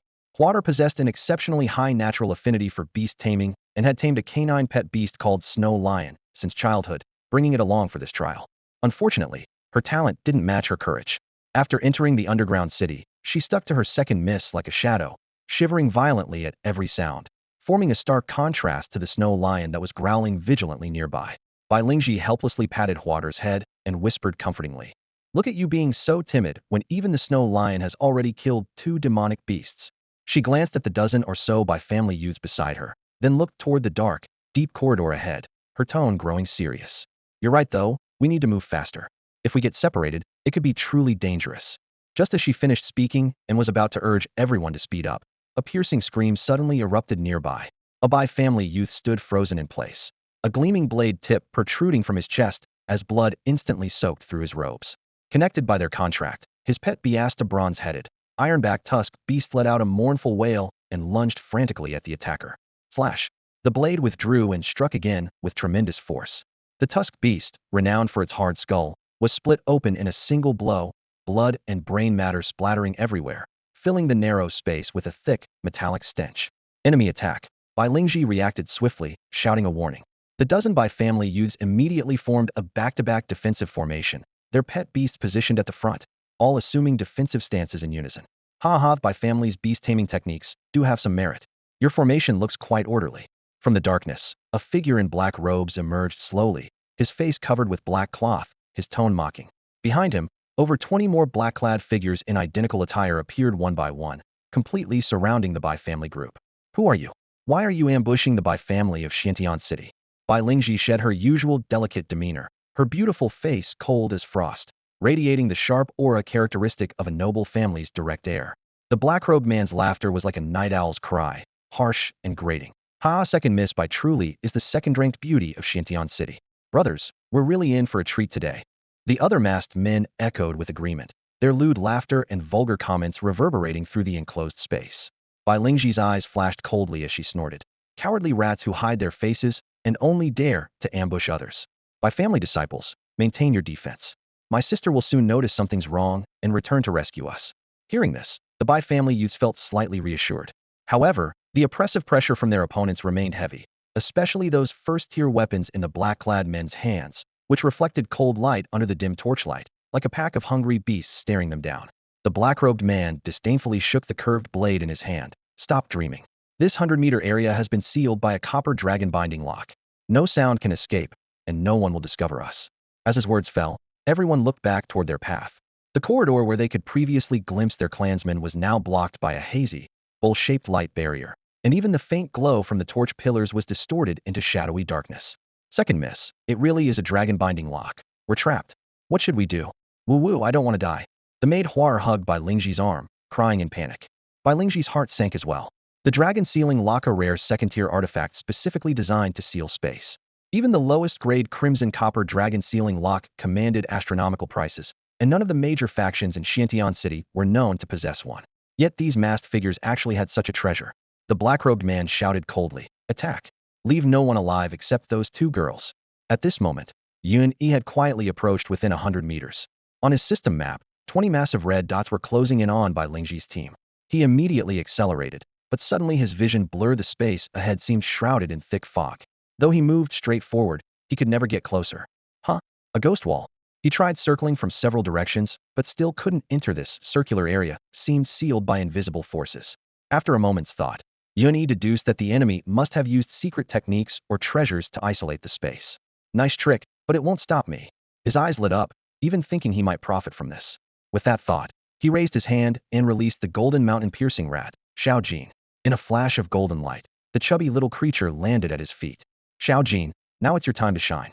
You're destined to become a treasure-seeking rat when you grow up. Quick, dig around and see what good stuff is buried here. The system had already told him that the golden mountain-piercing rat's true name was treasure-seeking rat, naturally gifted at finding heavenly materials and earthly treasures. Tunneling through mountains was just its most basic ability. Its treasure-hunting capabilities would gradually awaken as it grew, just like Xiao Li's inherited martial techniques requiring time to develop. Xiao Jin folded its paws against its chest, shook its slender whiskers like an old scholar, nodded to Yun Yi, then burrowed underground with a whoosh. In less than half an hour, Xiao Jin burst from the earth, squeaking excitedly, its long tail wrapped around a copper pillar emanating strange light. Dinga system notification appeared. Congratulations, host. You have obtained the second-tier artifact, Crimson Copper Dragon Sealing Stake. Item description, low-grade spatial item that can temporarily seal a 100-meter space. Extremely low value. Host may choose to discard. destroy, or possess. What the hell? Yuan Yi nearly cursed aloud. This is a rare second-tier spatial treasure, and the system says it's extremely low value? Only an idiot would refuse it. Though he complained verbally, his hands unhesitatingly selected possess, completely ignoring the system's increasingly humanized subtle disdain perhaps in the system's eyes. This thing really was no better than trash. With the dragon sealing stake in hand, he recalled Xiao Jin, infused it with true qi, and forcibly shut down the spatial seal. The blurry fog wall instantly dissipated, and the battlefield scene became clear. Shouts of battle, clashing weapons, and beast roars flooded his ears. Of the dozen or so by family youths, only 6 barely held on while the rest lay scattered in pools of blood, most of their companion beasts slaughtered. Sweat beaded on by Lingji's forehead, yet she bloomed like a lotus in a storm. Her iron-backed gray wolf was covered in blood but stood guard before its master, locked in fierce combat, with 3 masked men. The little maid Huater crouched behind Bai Lingji, hands covering her head like a frightened quail, repeatedly shouting, Xiao Shui, hold on. Xiao Shui, hold on. Her companion beast, a snow lion, fought alongside the iron-backed gray wolf, its snow-white fur stained with blood in a shocking display of red and white. Damn, just arriving this little bit late, and the Bai family team is about to be wiped out. Yuan Yi cursed the masked men's ruthlessness and quickened his pace. He charged out, his dagger, Luo, flashing like lightning, instantly piercing through the back of a masked man lunging at Bai Lingji. The body collapsed on the spot. Kill 1 man every 10 steps. Leave no trace for 1,000 li. The chicken-killing dagger became a whirlwind of cold light in his hands, severing 7 enemy heads in the blink of an eye. The black-robed man finally noticed the change, roaring in fury as his remaining subordinates fewer than 10 quickly gathered, staring warily at Yuan Yi, who seemed like a god of death. Who are you? Yuan Yi emerged from the shadows, revealing half his face, and waved enthusiastically. Don't be nervous. I'm one of you guys. His face was also covered with a black cloth, nearly making the black-robed man spit blood. Damn it, where did this kid come from? So infuriating. Kill him. The black-robed figure's eyes twitched with rage as he charged forward first, his long blade trailing a snow-white arc of light as it swept toward Yuan Yi's waist. Yuan Yi sidestepped and raised his chicken-slaying dagger to parry, still talking. We're on the same side. Don't misunderstand. Whoa, you're serious? The blade grazed past his waist, sending a chill down his spine as he blocked again with his dagger. Missed? Want to try again? In just a few breaths, the clash of metal rang out in rapid succession. Yuan Yi quickly assessed his opponent, black-clothed and masked, wielding a first-tier enchanted long blade with hidden properties, at least a 6th-level martial master in strength. Who else could it be but those scoundrels from the City Lord's Manor? His mind raced. The City Lord's Manor relied on the dragon sealing stake to lock down space, thinking no one could escape, so they didn't even bother changing clothes. How arrogant. Brothers from the City Lord's Manor, I'm really one of you. Let's not fight among ourselves. Let's work together to deal with the younger generation of the 3 great families, and Xiantian City will be ours. Yuan Yi shouted while retreating in small steps, deliberately leading the black-robed figure toward the Bai family's main force. He added some flattery. That dragon sealing stake was sponsored by the Hua family, right? TSK, the Hua family is loaded. Do the others have any? The black-robed figure grew angrier with each strike, unleashing over 30 slashes like a violent storm, yet he couldn't touch this slippery eel before him. Though Yuan Yi could win battles above his level, he didn't want to waste time here and was hoping for the Bai family to arrive for a group fight. Suddenly, the black-robed figure's heart sank. With space unsealed, dragging this out would expose the young city lord's arrangements if the Bai family's main force arrived. He tried to withdraw. At that moment, a furious roar echoed from above.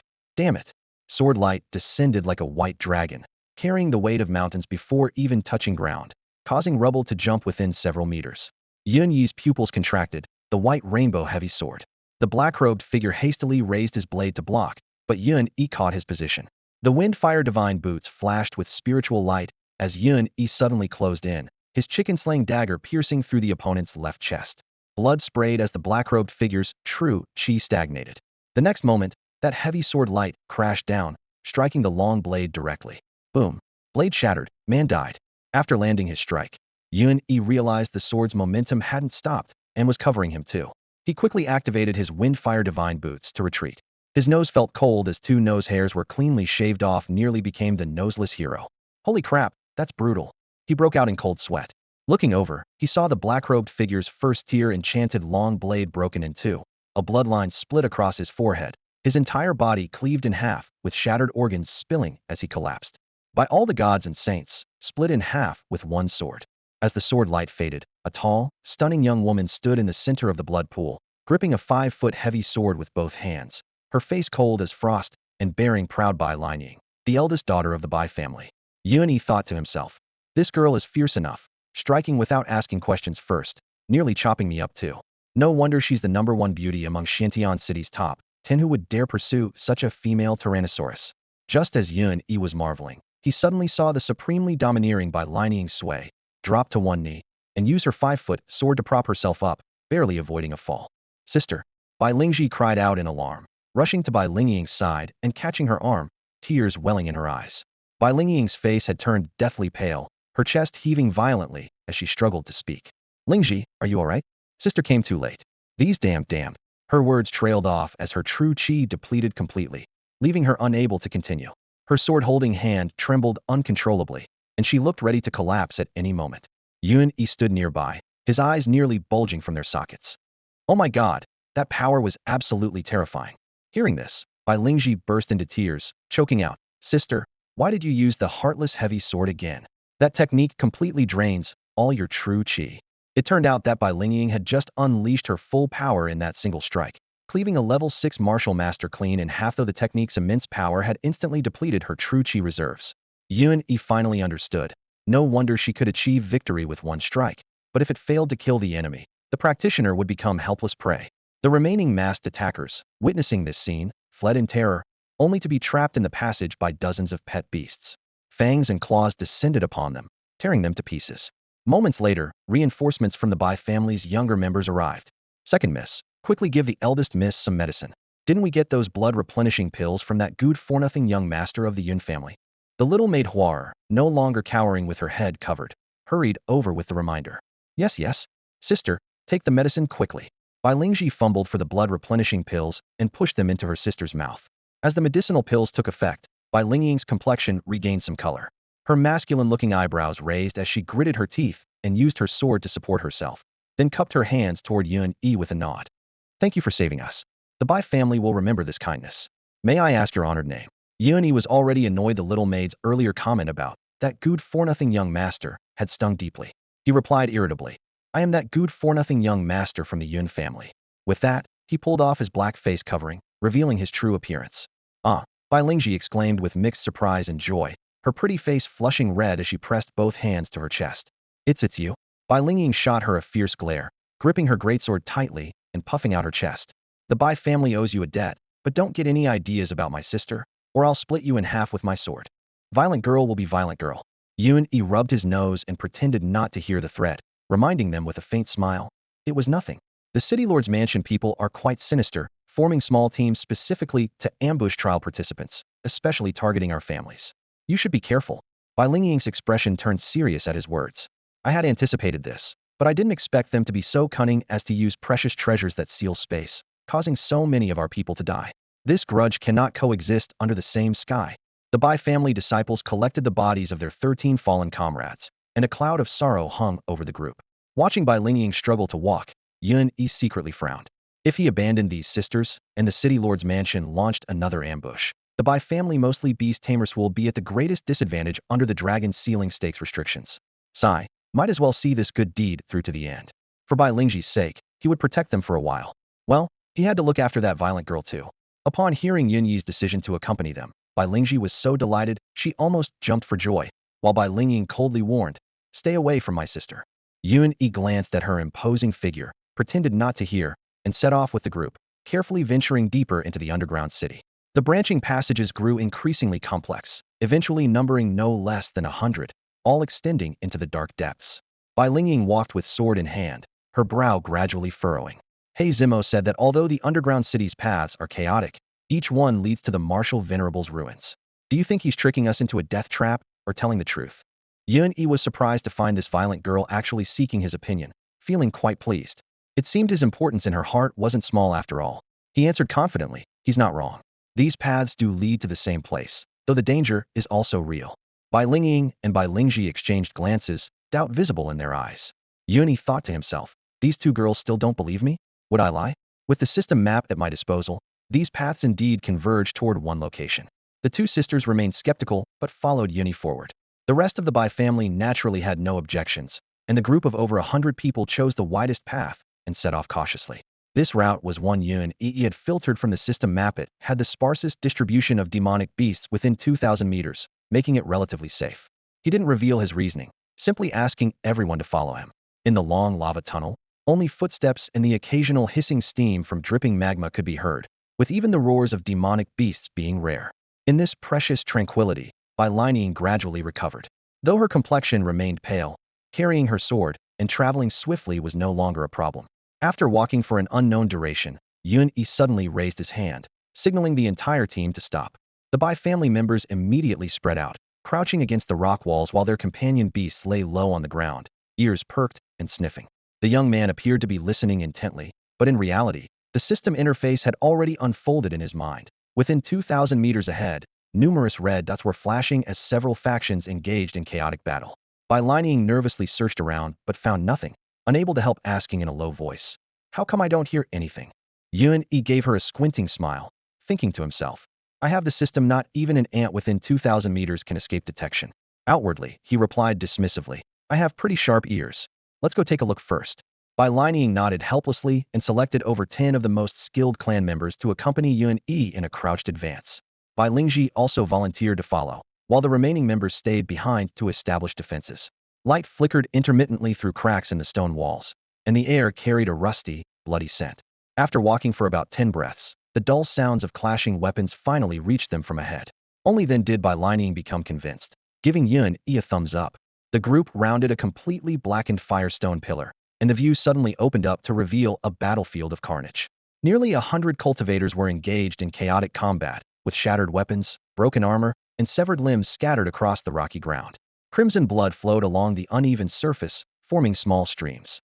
At the center of the battle circle, 40 to 50 young men in matching gray robes formed a tight formation. Their silver-gray shields were deeply embedded into the rock surface at the bottom, with hooks on both sides interlocking to form a metal wall that stubbornly blocked the fierce assault of over 30 masked figures in black robes, while dozens of rogue cultivators on the periphery seized opportunities to strike. More scum from the city lord's manor. That's the two families' formation. Bylinian immediately recognized that the gray-robed formation consisted of two family disciples, renowned for their weapon-forging techniques. The two family youth in the front row had bulging veins in both arms as he pressed his shield down firmly. The entire iron wall rang with clang-clang sounds, but remained immovable. Bylinian whispered, "The two families, copper wall, iron rampart. Refined iron small shields bite together to form an array, with defensive power said to be impregnable. Without this formation, they would have been slaughtered long ago." At the center of the melee, a tall man in black robes roared, "Everyone, kill all of them, and the city lord's manor will reward you handsomely. Everyone gets a share in entering the martial venerable's ruins. The city lord's manor won't take a single coin from any gains. We must completely annihilate the two family." He wore heavy forging armor, his long blade wrapped in crimson battle chi. One strike against the iron wall produced such a tremendous impact that the two family shield-bearing youth spat blood, nearly losing grip of his shield. The rogue cultivators lay dead everywhere, yet driven by the promise of heavy rewards that urged them toward death. Their eyes filled with bloodshot fury as they charged frantically. The two families' defensive line was already in grave danger. Damn it, the city lord's manor is truly ruthless. They want to completely exterminate the young generation of the three great families. Bylinian's sword-like eyebrows stood on end as she gripped her long sword tightly. "We need to help them, or the two family will be finished." Yun Yi glanced at her and countered in a low voice, "If we charge in and both sides suffer heavy losses, what happens when more people from the city lord's manor arrive? Don't forget, the Hua family has people here too, so we can't afford to be cannon fodder." Bylinian's voice trembled with urgency, her chest heaving violently. Bai Lingji quickly supported her, whispering softly, "Sister, don't worry. He must have a way. Hey, Lingji is such a good girl who understands me best, unlike you. You violent little spitfire." Yun Yi grinned mischievously and gave Bai Lingji a thumbs up. "Lingji is so smart. Of course I have a plan. Backup is on the way." As he finished speaking, he flashed her a brilliant, encouraging smile. The young girl's face turned bright red, and she lowered her head, not daring to look at him. Bai Lining took a deep breath and frowned. "Backup? Are your Yun family members nearby?" Even if the Yun family were here, they couldn't be cannon fodder either. Yun Yi shook his head, his gaze shifting toward the right rear, grinning like a fox that had stolen a chicken. "Backup doesn't have to be human. It could also be reedy demon beasts." The system map flickered in his mind. From that direction, over 60 demon beasts were charging toward them, the very pack of three-headed hounds whose flame red lotus he had stolen. Unable to find him after losing their spiritual medicine, The three-headed hounds were running wild everywhere, tearing apart anyone they encountered. They had already slaughtered many rogue cultivators and were now circling the area. Wait here for a moment and find somewhere to hide. After giving his instructions, Yun activated his windfire divine boots and shot toward the three-headed hounds like a swift shadow. From a great distance, he retrieved the flame red lotus from his system inventory and waved it in the air. The next moment, the 60+ red dots on the map suddenly accelerated, charging at him like mad. Damn, these little dogs are absolutely insane. He turned and fled, his movements luring monsters and drawing aggro incredibly practiced. When he swept past the edge of the battlefield, his voice suddenly rose. Brothers ahead, help me out. A huge pack of demon beasts is coming. His figure flashed like lightning past one side where the city lord's mansion's black-clothed men and rogue cultivators had set up their defenses. Immediately after, a pack of martial master-level three-headed hounds roared as they crashed into the crowd. Yun made a wide circle, put away the flame red lotus, and easily returned to the Bai sisters' side. See? The backup has arrived. Bai Linying, Bai Lingji, and the other Bai family members stared at him like he was some kind of monster, speechless for a long moment. You can actually lead demon beasts to go, and Bai Linying couldn't find the words. Yun smiled brilliantly. Don't worship me, I'm just a legend. This earned him a collective eye roll from all the Bai family members. In just a few minutes, the black-clothed men and rogue cultivators were torn to bloody pieces by the three-headed hounds. The leading black-clothed man roared and turned to flee. The other rogue cultivators scattered in all directions, leaving only about 10 black-clothed men struggling to survive. It's about time. If this drags on any longer, the two family will be finished too. Yun soared into the air and took out the flame red lotus, waving it once more. The remaining 40+ three-headed hounds immediately turned around, howling as they chased after him. After shaking off the mad hounds and returning to the battlefield, the two family members had fought with bloodshot eyes, killing all the remaining black-clothed men and joining up with Bai Linying and the others. Both sides briefly exchanged accounts of what had happened, and the two family members were overwhelmed with gratitude toward Yun. Just as Yun was about to modestly respond, suddenly all his hair stood on end, and system warnings thundered in his ears like alarms. Ding warning to host. A high-level humanoid monster boss above Tier 3 has been detected passing 1,900 meters to the right front. Host's current level cannot resist or escape. Please hide immediately. Damn it. I just showed off and now karma's coming for me. The system directly gave a judgment of cannot resist, cannot escape, a Tier 3 boss level, at least a martial spirit expert. This was a formidable enemy he had never encountered before. In the Shinwu continent, martial artists are divided into different realms. First-tier martial apprentices and second-tier martial masters are both considered low-level warriors who focus on bone forging and body tempering to strengthen their physical power. However, once one steps into the third-tier martial spirit realm, they can open their spiritual sea and harness mental power. This not only greatly increases their physical strength, but also allows them to control objects through the air, becoming extraordinary beings who transcend ordinary mortals. Yun detected a strange fluctuation on his system radar, possibly a martial spirit realm enemy. His heart immediately tensed up. Without time for words, he quickly signaled the Bai and two family teams to quietly retreat, change direction, and run for their lives. Everyone ran frantically until they completely escaped the system's alert range, finally stopping at a dark fork in the path. The wounded were already gasping for breath, and without their companion's support, they could barely stand. Bai Linying was drenched in sweat, her soaked clothes clinging to her curves, accentuating her figure even more. Hey, why did we run like that? As if some divine beast was chasing us, she said breathlessly, leaning against the stone wall. Unable to mention the system directly, Yun put on the airs of a master, gesturing mysteriously with his fingers. Brother here has learned the arts of heaven and man, skilled in astrology and divination. Just now I had a sudden inspiration and calculated that a supreme expert was lurking in that area. Since our strength is insufficient, we could only avoid confrontation temporarily, so I led everyone to retreat. He acted dramatically, gesticulating wildly, making Bai Lingji cover her mouth and giggle, while the little maid Huater burst out laughing with a puffed. Bai Linying, however, looked thoughtful, studying him intently for a moment without saying a word. Having confirmed that there was a formidable opponent secretly watching, Yun quickly adjusted his plan. After discussing with the Bai sisters, everyone decided to split up. The main Bai family force and some two family members would take an alternate route, gathering scattered two family members along the way and recruiting available rogue cultivators. Yun would leave the group alone to search for the Yun family team, agreeing to meet near the martial sovereign ruins to plan their next move together. At parting, Bai Lingji watched his retreating figure, reluctant to look away. Sister, he won't be in danger, will he? Bai Linying swallowed a blood-replenishing pill, lightly pressed her red lips together, and spoke with certainty. Don't worry, he has many secrets. He's definitely not as simple as he appears. In the underground maze, Yun-E activated his Windfire Divine Boots, transforming into a shooting star as he swept through the layered corridors. When he encountered isolated demon beasts, he casually slayed them. When he came across black masked teams from the City Lord's mansion, he found opportunities to knock them out with sneak attacks. After half a day of raiding, he checked his personal panel. His experience bar was nearly full, his universe explosion energy points had reached 85, and his trial points had soared to 634, equivalent to single-handedly slaying 634 first-tier demon beasts.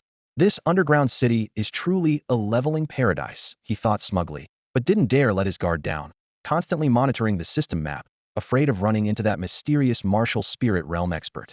With the map's guidance, he neither worried about getting lost nor feared ambushes. Suddenly, orange-red light from firestone pillars seeped through cracks in the stone wall ahead. Yun-E slowed his pace and peered through to see a small, open area where two groups were facing each other in tense confrontation. The larger group consisted of black-clad masked figures alongside a contingent dressed in luxurious Eteria joint force from the City Lord's mansion and the Hua family, surrounding approximately 7 or 8 people. Among the besieged team, Yun-Jian stood prominently, appearing calm yet defiant. Yun-E, watching from the shadows, nearly cried out in alarm. This young man possessed the bearing of a great general, but with 40 to 50 elite fighters trapping him in this desperate situation, even the strongest would struggle against such overwhelming odds. Just as Yun-E prepared to rush out and lend aid, he suddenly stopped, a knowing smile playing at the corners of his mouth. On the system map, over 30 green dots were quietly dispersing exactly the 2 anti-corruption squads from the Yun family, who had already secretly surrounded the City Lord's mansion and Hua family forces. With his mind at ease, Yun-E leaped onto a firestone pillar, settling into a crevice in the rock wall to watch the proceedings with great interest. Yun-Jian, though you're outstanding within the Yun family, those old fools don't value you properly, called out a masked figure in black, raising his voice. As long as you abandon the darkness for the light and follow the young City Lord, I guarantee you a bright future. The position of captain of the City Lord's guards will be yours. Yun-Jian's expression churned with emotion, as if struggling with a difficult choice. After a moment, he gritted his teeth and held firm, his voice resolute. Empty promises. Yun-Jian, am no 3-year-old child. Yun-E nearly laughed aloud. The usually low-key and taciturn Yun-Jian was playing this act with such masterful skill. The black-clad figure let out a long laugh and pulled off his mask, revealing a scarred face both fierce and familiar.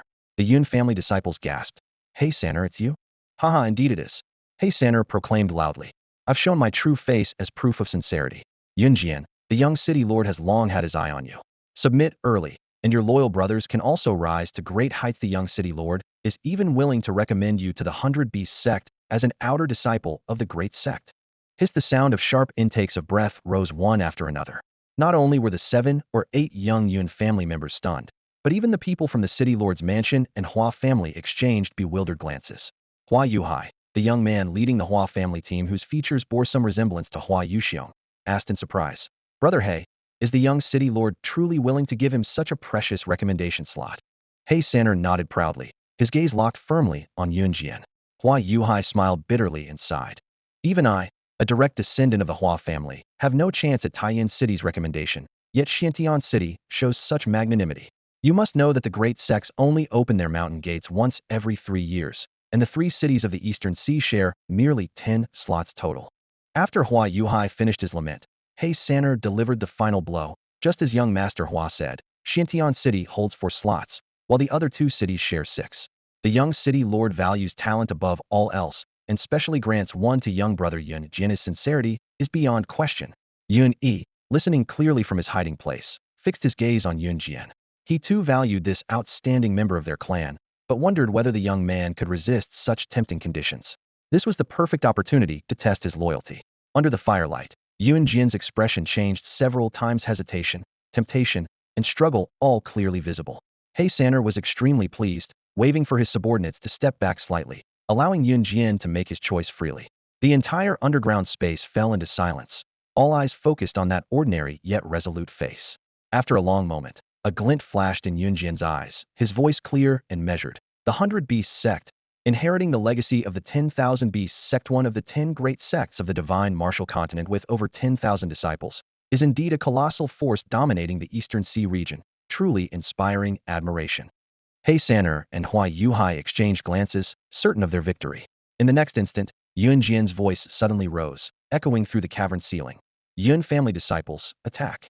Dozens of dark gleams suddenly flashed from the surrounding darkness, swift as lightning, striking directly at the besieging forces from the city, Lord's mansion, and Hua family. Black light struck from all directions in an instant. The arrogance on He San'er's face froze immediately as he roared in fury. Yun Jian, you tricked me. Bang, bang, bang. The black projectiles whistled through the air, striking the crowd in rapid succession. 40 to 50 subordinates, including the warriors brought by the Hua family, were hit in the back of their heads or backs, falling one after another. One particularly unlucky man in black took an arrow to his rear end, screaming as he leaped 2 meters high, clutching his vital parts and hopping around like a startled rabbit. In the blink of an eye, the encirclement was torn apart, leaving only 12 men still standing. Yun Jian coldly surveyed the scene, his expression returning to calm determination. He let out a disdainful snort. The 100 Beasts sect is indeed powerful, and we all aspire to join it. But I, Yun Jian, a disciple of the Yun family, will enter the sect through my own abilities, not through charity. And I will never betray the Yun family for personal advancement. The 7 Yun family disciples beside him, along with dozens of family members who emerged from the shadows with mocking expressions, shouted in unison, "We will never betray the Yun family." From the darkness, Yun Ji stepped forward with a gentle smile, yet his words rang with steel. The city lord's mansion has allied with the Hua family, using this trial as an opportunity to harm the young generation of Xiantian City, attempting to unify Xiantian under their rule. Their intentions are despicable, their actions shameful. As members of the Yun family, how can we stand idly by? Bah, little chicken, why waste words on them? Yun Zheng's booming voice cut through the chaos. Boss Yun, he said it right, let's crush them.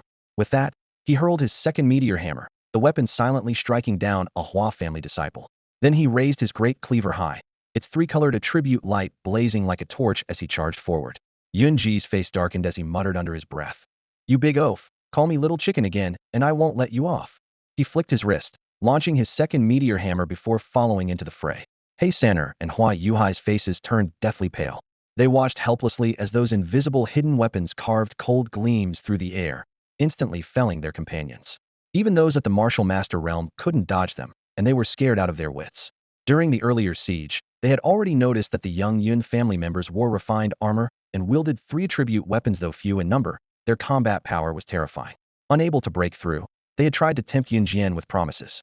Now, seeing dozens of enemies lying in ambush, all uniformly equipped with refined gear and wielding mysterious hidden weapons, they finally understood they had fallen into a trap. Retreat! He San'er roared, grabbing a subordinate to use as a human shield against 2 meteor hammer silent strikes. Using his 5th-level martial master strength, he forced his way through and fled. Seeing his escape, Hua Yuhai lost all will to fight and followed suit. The two abandoned their remaining forces, who were quickly swept away by the well-equipped and high-spirited Yun family disciples.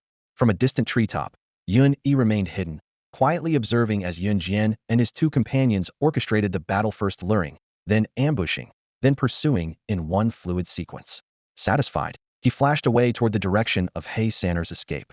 With the system's assistance, he precisely locked onto their position and soon overtook the 2 fleeing men, circling ahead to an open clearing. He retrieved the captured crimson copper dragon binding stakes, buried them underground to set up the formation, and waited silently. Moments later, He San'er and Hua Yuhai stumbled breathlessly into the ambush circle. Activate! At Yun Yi's mental command, the dragon binding stakes roared to life, crimson copper light instantly transforming into chains that bound the 2 men tightly. Oh no! These are my Hua family's dragon binding stakes. Hua Yuhai cried out in terror, turning to shout into the surrounding darkness. Which Hua family brother has set this ambush? This is a misunderstanding. I'm Hua Yuhai. Quickly dispel the formation. He San'er suddenly interrupted in a low voice. Stop shouting. It's not one of ours.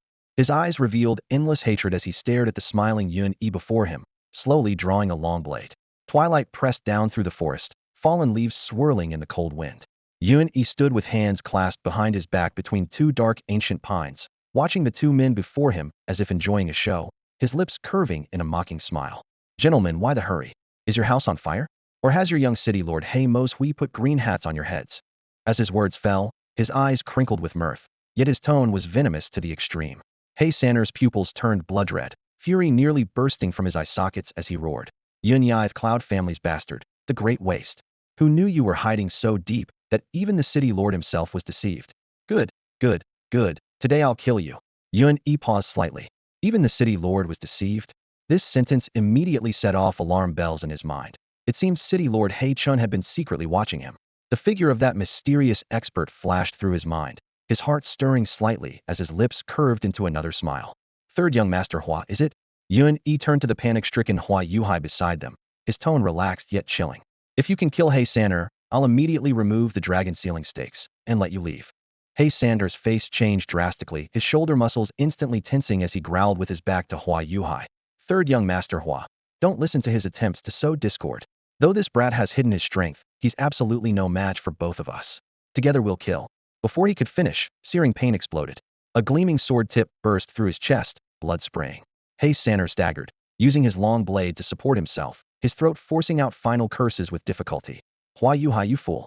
Hua Yuhai withdrew his sword and stepped back, lips pale, voice trembling. You don't understand. Once the dragon sealing stakes are activated, we can't escape. Only those at the martial spirit realm can break through by force, otherwise we'll be trapped to death in the array. Yuan Yi clapped his hands, his laughter crisp. Third young master Hua is indeed decisive. How promising. By the way, exactly how many people did you bring? I suspect it's far more than what's visible. Hua Yuhai had no will to resist left, collapsing to his knees as if his bones had been extracted, answering. Besides the obvious 200 from the city lord's mansion and 150 from the Hua family, the city lord also sent 300 personal guards to infiltrate afterward, specifically to hunt the young disciples of the three great families and rogue cultivators. Also, the city lord came personally. Hei Sander forced out his last breath, roaring hoarsely. Hua Yuhai, you fool. Daring to reveal the city lord's grand plan. He'll have you sliced to pieces.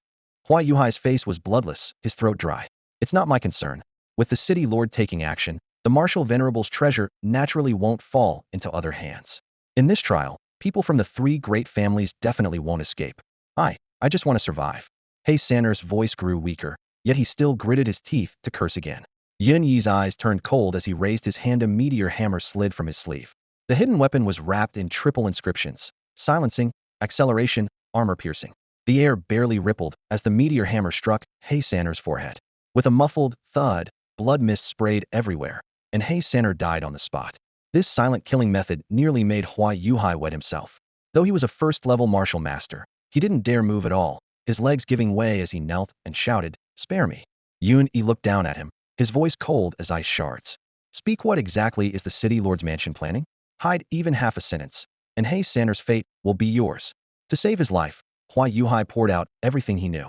1. Xintian City Lord Hei Chun suddenly emerged after 6 months of seclusion and allied with the Hua family. 2. Using the beast taming conference to divert all attention, they lured the three great families and rogue cultivators into the underground city with the martial venerable ruins. 3. Planning to use everyone's strength to open the ruins, then annihilate the young foundation of the three great families in one sweep and monopolize the treasure. 4. The city lord had already secretly sent personal guards in, with 10 copper dragon sealing stakes and a complete dragon sealing array, all procured from the Hua family. By the end, his voice grew lower. I heard the family elders mention that City Lord Hei Chun had actually used secret techniques to bypass the guardian demon beasts and infiltrated the ruins before, but returned in failure. His 6 months of seclusion were spent healing. Yun Yi's brows furrowed tightly, the figure of that mysterious expert surfacing in his mind. Damn it, the old fox has so many schemes. Could there be some high-level demon beast or mechanism puppet in the ruins? He muttered to himself. Hua Yuhai still wanted to explain. What's in the martial venerable ruins? I really don't know. I only know the city lord's ambitions are grand. Yun Yi's gaze turned completely cold as his chicken-slaying dagger flashed like lightning into Hua Yuhai's chest. Blood slid down the blade as he withdrew it, wiped it clean with practiced efficiency. Then he searched through Hei Sander and Hua Yuhai's storage pouches, sweeping up all usable pills and spirit stones, destroyed the traces of the corpses, and vanished in a flash.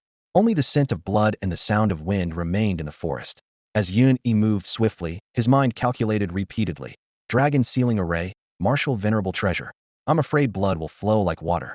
Filled with doubts, Yun Yi began racing through the underground world at breakneck speed.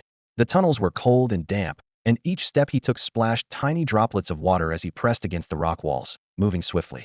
Whenever he encountered patrols from the city lord's mansion, he would either strike like lightning to kill them instantly, or deliberately provoke them to lure lurking monsters into bloody chaos. When stealth attacks were possible, he would kill with a single blow. When they weren't, he would use the monsters to do his killing for him, showing no mercy. As he watched the light from the last firestone pillar in the distance rapidly dim and the passage plunge into darkness, the system notification chimed in his ears. Ding, congratulations. Host has upgraded to level 6 Martial Master. Current experience, 283, 920360000. Chinquan Burst Energy Points, 9999. Fourth Chinquan Burst is ready to deploy.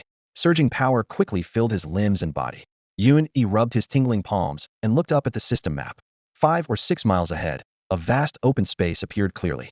He was currently at a high junction point of a winding passage, where hundreds of branching paths converged around him. The confluence looked exactly like a massive beast with bared fangs and claws, waiting for flesh and blood to fall into its maw. Finally here, the martial sovereign ruins mentioned by the city lord's mansion should be right there. He muttered to himself and quickened his pace.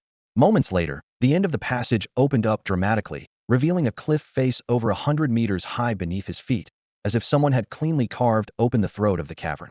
Standing at the cliff's edge, he looked down. A circular cave wall covering thousands of acres rose high, with nearly 100 openings of various sizes dotting the entire perimeter, their intersecting passages resembling a spider's web.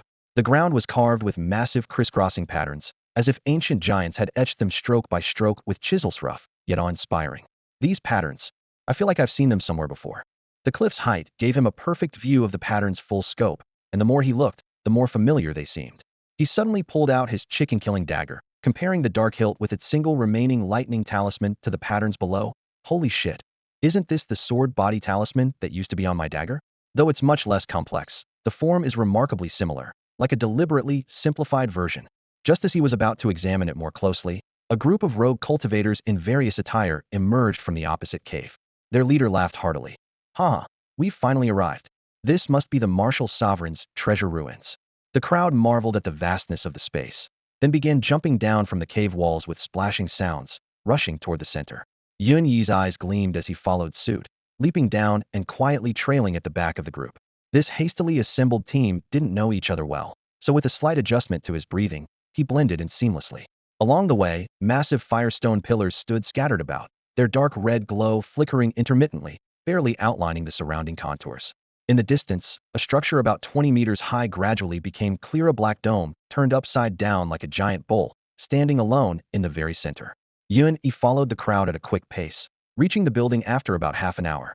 Hundreds of martial artists had already gathered here, eyeing each other warily and clearly dividing the area into distinct territories. Among these people, Yun Yi spotted the Yun family's group.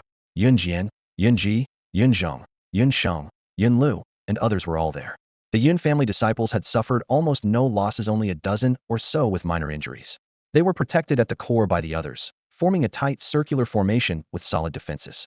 To the left of the circular formation were the remnants of the Bai family, originally 150 strong. Now only just over 100 remained. Many had their arms and legs wrapped in bloodied cloth, their faces pale. Further left, the two families' group was in even worse shape, with less than half their original numbers surviving. Everyone was bloodied, their eyes filled with hatred as they glared at the group of black-clad figures in the distance. Those black-clad figures were the main force of the city lord's mansion, numbering around 70 to 80. Beside them, the Hua family still had 50 to 60 people left. After joining forces, their combined numbers roughly matched those of the Yun family. On the outermost perimeter were several hundred rogue cultivators, used as a buffer zone by the three great families and the city lord's mansion, scattered throughout the ruins. Yun Yi was about to immediately reunite with Yun Jian and the others when the system's alert suddenly rang out. Ding alert to host. A large group of elite humanoid monsters detected 2,000 meters directly behind, numbering 169, with extremely high hostility toward the host. Yun Yi's body tensed. Without doubt, these were the city lord's mansion guards who had infiltrated last. Though he and Yun Jian had launched successive sneak attacks and eliminated several groups, the remaining 169, combined with the city lord's mansion forces and Hua family already on the field, still represented the most formidable power present. After weighing his options, he quietly slipped into the crowd of rogue cultivators, planning to wait for the right moment to act. The guard unit advanced to about 1,500 meters away before stopping, clearly awaiting orders. Subsequently, scattered disciples from various families continued arriving through the passages. An hour later, the passages fell silent. Those present were all who could participate in the trial, including the rogue cultivators. Overall casualties were nearly half, truly a matter of life and death in equal measure. From the city lord's mansion camp, young city lord He Zimo stepped forward, cleared his throat, and called out loudly, "Everyone, no one else is coming. Congratulations to all for reaching the martial sovereign's ruins. From now on, everyone has a chance to compete for the martial sovereign's treasure." The rogue cultivators erupted in cheers, their chaotic voices soaring to the heavens. Many impatient ones immediately suggested charging straight in. Hey Zimo raised his hand for silence and continued. Please take out your identity jade tokens and enter in order of accumulated points. His tone was natural, positioning himself as the leader. Suddenly, a low but melodious female voice interrupted the commotion. The Bai family will not participate in the point ranking wheel, enter last. The crowd parted, revealing a tall, slender young woman carrying a massive sword on her back, none other than Xintian City's greatest beauty, Bai Lingying. Hey Zimo's gaze swept up and down the young woman's figure with burning intensity. Miss Bai, why is this? Does the Bai family willingly give up the fair opportunity to obtain treasure? Bai Lingying's gaze was cold, her brow slightly furrowed. I fear someone might play dirty tricks. Entering last is safest. As soon as she finished speaking, the Bai family members began denouncing the city lord's mansion's ruthless methods in a chorus of voices, with the two family survivors immediately echoing their fury. Hey Zimo maintained an indifferent expression, saying flatly, trials are inherently fraught with danger, death, and destruction are commonplace. Look at the rogue cultivators, the two have made it this far without complaint.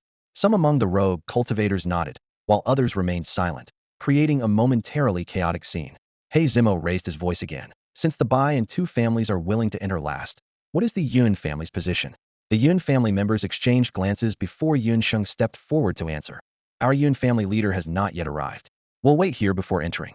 Hey Zimo let out a mocking laugh. Still not here at this point? I'm afraid the situation looks grim. He then raised his hand and waved, his voice carrying across the entire area. In that case, let everyone else verify their points and enter the martial sovereign's treasure vault. Hundreds of people began entering the martial sovereign's ruins in order of their accumulated points. The entire structure was built from unknown hard black stones, fitted together so perfectly that not even the slightest gap was visible. Though time had left mottled wear marks on the surface, it hadn't diminished the structure's magnificence or solidity by even a fraction.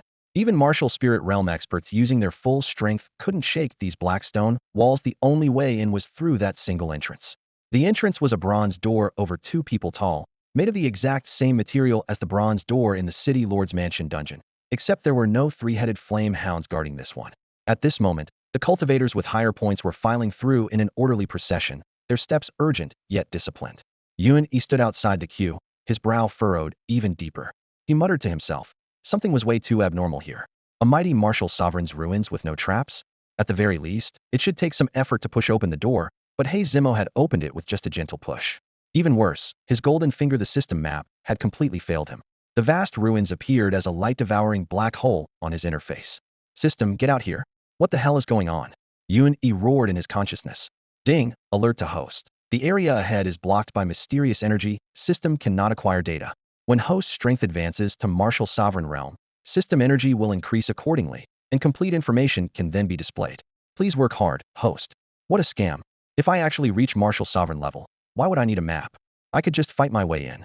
Yuan Yi grumbled internally. Complaints aside, the rogue cultivators nearby were already climbing the steps. If he dawdled any longer, he'd be left outside. Yuan Yi immediately lowered his head to conceal his aura and quietly moved toward the Yun family's group amid the crowd's chaos. At this moment in the cavern, aside from the Yun, Bai, and 2 families, all other cultivators had already disappeared behind the bronze door. Just as Yuan Yi squeezed over to the Bai family's group, Bai Lingying caught him red-handed. The girl rested her hand on her sword hilt, raised an eyebrow, and scolded in a low voice. Why are you only showing up now? I was planning to get revenge on Hey Zimo, but you're holding me back. Her tone was fierce, but her eyes flashed with concern. The fatigue from overexerting her energy made her shoulders relax, and she unconsciously moved 2 steps closer to Yuan Yi, her light fragrance drifting over. Bai Lingji also let out a soft exclamation and ran over, covering her mouth as she laughed. Are you all right? Did you encounter danger? We were all very worried about you. Her gaze was gentle, forming a stark contrast with her sister. Yuan Yi felt pleased. Lingji was still the gentle one, nothing like that violent girl Lingying with her fierce temper. Just as he was about to tease them a bit, ripples suddenly spread across the cavern walls. Spiritual energy surged from all directions, and even space itself trembled and distorted. The patterns on the ground that had been overlooked earlier, remarkably similar to the designs on the chicken-killing dagger, instantly blazed with blood-red fluorescence, and the massive cavern began shaking violently. Oh no! Yuan Yi reacted extremely quickly, gathering his energy and shouting. Everyone, quickly enter the ruins. Before he could finish speaking, the ground beneath his feet was already shaking violently, and the space before his eyes twisted like a pretzel, making him dizzy and disoriented. Two soft bodies tumbled into his arms, and he instinctively wrapped his arms around them. But he was already dizzy and losing his balance. That sensation of being turned upside down seemed to last for 10,000 years, yet also felt like it passed in the blink of an eye. Suddenly, the system's urgent alert sound exploded in his ears. Ding! Warning to host. Spatial teleportation beginning. Random teleportation.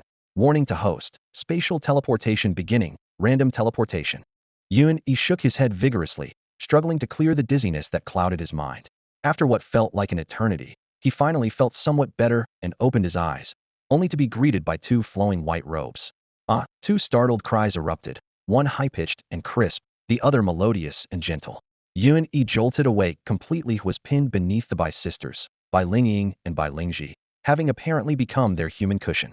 You, how dare you? Get out of the way. Bai Lingying's eyebrows shot up like drawn swords, her voice filled with embarrassed fury. The petite Bai Lingji, sandwiched between her sister and Yuan-Yi and barely able to breathe, weakly reminded them, Sister, we're the ones on top of him. Maybe we should get up first. Only then did Bai Lingying realize their predicament. A suspicious blush crept across her delicate face as she struggled to her feet, forcefully pulling her sister up with her. Before leaving, she shot Yuan-Yi a withering glare. Yuan-Yi slowly picked himself up, his head still somewhat foggy. After receiving two more glares from Bai Lingying, he finally remembered their situation. Clearing his throat awkwardly, he began surveying their surroundings. The scene before them was completely different from the empty cavern they'd left behind. The three found themselves in an artificially cultivated square field spanning several hundred meters. The furrows were neat but barren, the soil cracked and dry, with more patches of desolate farmland stretching into the distance. Where are we? Bai Lingji felt uneasy and instinctively moved closer to Yuan-Yi, only to be yanked back by her sister. Yuan-Yi rubbed his nose and smiled awkwardly, trying to change the subject. It looks like we've been randomly teleported into the martial sovereign's ruins. I wonder how the others are doing. Bai Lingying had regained her composure and analyzed the situation after a quick look around. A formation that can separate and randomly teleport people is indeed sophisticated. We three were standing close together, so we ended up in the same place. The ruins aren't too large. You should reunite with our family members as soon as possible and watch out for ambushes from the city lord's people. Yuan-Yi nodded silently to himself. This fierce girl had a sharp mind, though from her unsteady stance, she probably couldn't even lift her great sword. It seemed he'd have to escort these sisters himself. Meanwhile, the system's jarring warning continued echoing in his ears. Yuan-Yi cursed inwardly. Shut up. I already know what's the point of warning me now. As if intimidated by his scolding, the system finally fell silent. Fortunately, the map function had returned to normal, though its scanning range was limited to a circular area of about 20 li in radius, with darkness surrounding the edges. The map clearly marked rooms of various sizes, pathways, and scattered red and green dots. Green dots represented their allied forces from the Yuan, Bai, and Tu families, while red dots indicated the city lord's faction and the Hua family. The flickering ones were rogue cultivators. Yuan-Yi chose the direction with the densest cluster of green dots and called for the sisters to move out. Bai Lingying immediately questioned him. The ruins are full of traps and mechanisms. How can you be sure that direction is safe? Bai Lingji blinked her large eyes, equally awaiting an explanation. Yuan-Yi couldn't very well tell them he could see the entire map, so he continued his act. Ahem, I'm skilled in astrology. After some quick calculations, I can tell our people are not far ahead. And he glanced at the map and his expression changed. Damn, they're being ambushed. His mind racing, he suddenly reached out and grabbed both sisters by the wrists. Someone dares to bully my brothers? Come on, let's go help them. Before Bai Lingying could object, he was already dragging her out of the field, while Bai Lingji could only manage a small cry as she was pulled along. On the system map, a cluster of red dots was surrounding several nearby green dots, clearly ganging up on their allies. After Bai Lingying unleashed her full-powered sword strike, she was completely drained of strength. Even though she had taken a blood replenishing pill, she would need 2 to 3 days of rest to recover. At this moment, she could only let Yuan-Yi drag her along as they ran. Yuan-Yi moved with wind beneath his feet, like a blazing flame, pulling the Bai sisters through 2 sharp turns before reaching the scene in the blink of an eye. What met their eyes was a brutal beating among familiar faces. Yun Sheng and 3 young disciples of the Yun family were pinned down in the center, while 8 Hua family warriors rained down punches and kicks in a vicious assault. Hua Yuxiong stood in the outer circle with his hands behind his back, his face twisted with malice as he loudly demanded surrender. Yun Sheng, surrender. He boasted of his side's advantage. Your Yun family has no understanding of the mysteries within this martial master's ruins. Except for the city lord's mansion and my Hua family, the Bai, too, and your Yun families have all been randomly scattered by teleportation. While we can designate our landing points to outnumber you, you have no chance. Surrender or die? If you're willing to kneel and beg for mercy, I'll spare your life. Once we're out, the city lord will control all the treasures and break open the secret formations, making him invincible among the 3 cities of the East Sea. The Yun, Bai, and 2 families will have no choice but to submit. Lead your people and surrender, and my Hua family might even support you as the Yun family head, making you a regional lord. As he spoke with spittle flying, Hua Yuxiong believed he had grasped Yun Sheng's psychology. As fellow spoiled young masters, he must fear death. Bah! Yun Sheng staggered from a punch, but still spat blood and cursed angrily. The direct bloodline of the Yun family would rather die than yield. Hua Yuxiong, if you have the guts, fight me unknown. Before his words finished, he seized the moment when his opponent pulled back his fist to swing his meteor hammer fiercely, crushing a Hua family warrior's ribcage and splattering blood on the spot. Yun Sheng laughed heartily, his aura wild. Exhilarating. I've never felt this exhilarated before. In the past, I only knew how to scheme for power within the Yun family, like a frog at the bottom of a well. Today, thanks to the city lord's mansion and your Hua family, I understand what the Yun family's direct bloodline should do. He wiped the blood from the corner of his mouth, his previously somewhat feminine face now filled with killing intent. If I survive, I will help Yun Yi ascend to the position of family head and kill you all. 3 brothers, are you willing to fight to the death with me? Young Master Sheng, let's fight to the death together. The 3 responded in unison, standing back to back. The 4 Yun family disciples, despite knowing they were severely injured, traded life for life, forcibly repelling the Hua family warriors' new round of fierce attacks. Yun Yi burst out of the dense forest dragging Bai Linying and Bai Lingshuang, just in time to witness Yun Sheng's bloody battle. His chest warmed. This arrogant wastrel had actually been beaten into something resembling tempered steel, finally showing some promise. How dare you touch my Yun family brothers? Seeking death, Yun Yi roared, releasing the sisters and shooting forward like lightning. The overwhelming power of a 6th-level martial master crashed down like a mountain collapse and tsunami. He slammed into one Hua family member, caving in his chest and sending him flying several yards. His dagger then flashed with cold light across a second man's throat, while his left hand hurled the meteor hammer, crushing the 3rd man's skull. In just a few breaths, he had killed 3 men and landed beside Yun Sheng. Can you still hold on? Don't you dare die on me. You bullied me plenty before, and I'm still waiting to beat you back. Yun Yi's tone was relaxed. Yun Sheng gasped heavily, the divine intervention of reinforcements lifting his spirits as he laughed heartily. Don't worry, I won't die. Once we're out, I'll let you beat me to your heart's content. At this point, his expression suddenly turned strange, with a hint of melancholy as he said, I was wrong before. This trial has made me understand what I should be doing. Yuni, thank you for everything you've done for the Yun family. Yuni smiled faintly and patted his shoulder. It's nothing, just what a Yun family member should do. Suddenly hearing the sound of wind behind him, he whipped around, his gaze sharp as a blade locking onto Hua Yuxiong who was trying to flee. Hey, you still dare to run? Hua Yuxiong had witnessed Yuni cut down 3 people with a wave of his hand, and his courage had already shattered to dust. His movements froze, and he turned back with difficulty, forcing a smile uglier than tears. Brother Yun, long time no see. How have you been? You brothers catch up, I won't disturb you. Yuni smiled ambiguously, sweeping his gaze over the remaining 6 Hua family guards, drawing out his words slowly. You lot, do you want to die? Or do you want to live? We want to live. Hua Yuxiong's teeth chattered as he nodded frantically. He knew he couldn't escape, and could only bow his head for survival. If you want to live, hand over all the good stuff you have, then kowtow to my Yun family brothers and beg forgiveness. No hiding anything. As he spoke, Yuni revealed his chicken-slaying dagger, unleashing the pressure of a 6th-level martial master. The guard's knees buckled, nearly collapsing to the ground. In the next instant, golden light exploded. The divine beast Xiaoli burst through the air, snow-white feathers with dark tips, crimson crown and long legs, radiating an imposing aura. Boss, is this the highway robbery you mentioned? Leave it to me. I've been waiting for this day for ages. Xiaoli flapped his wings, his crane beak sharp as a sword, his voice clear yet roguish. Everyone present turned to stone. Bai Lingji arrived supporting her sister, rubbing her eyes in disbelief. This pet beast can actually talk? Bai Lingying was equally shocked. The Bai family was renowned for beast taming in Xintian City, and she knew better than anyone that for a demonic beast to speak required at least 6th rank, with heaven-defying power and the ability to transform. This big bird before them was 2nd rank at most. The only explanation, it possessed noble bloodlines and heavenly beast inheritance. Yuni was also stunned inside. Previously, Xiaoli had only communicated with him through the system in his consciousness, never speaking aloud. Even stranger, what used to be a baby voice had now become crisp like a 6 or 7-year-old child. Boss, don't look at me with such admiration. Xiaoli stood with one wing behind his back, neck held high, looking utterly vain. I've completely digested that thunder griffin egg, just grew a tiny bit. You're staring so intensely, I'm getting shy. Everyone, including Yun Sheng, the Bai sisters, and even Hua Yuxiang had the same thought flash through their minds. This pet beast is way too narcissistic. Yuni laughed heartily, reaching out to pat Xiaoli's head. Haha, Xiaoli, you really have grown up. Good. Today I'll take you on a big score. What do you mean a big score? Xiaoli flapped both wings excitedly, hopping up and down. Watch carefully and learn well. Yuni raised his eyebrows, pulling out a black cloth from his chest to cover his face, leaving only his eyes exposed. He turned to face Hua Yuxiong and the 6 guards, pinching his throat as he shouted. Halt! I opened this mountain. I planted these trees.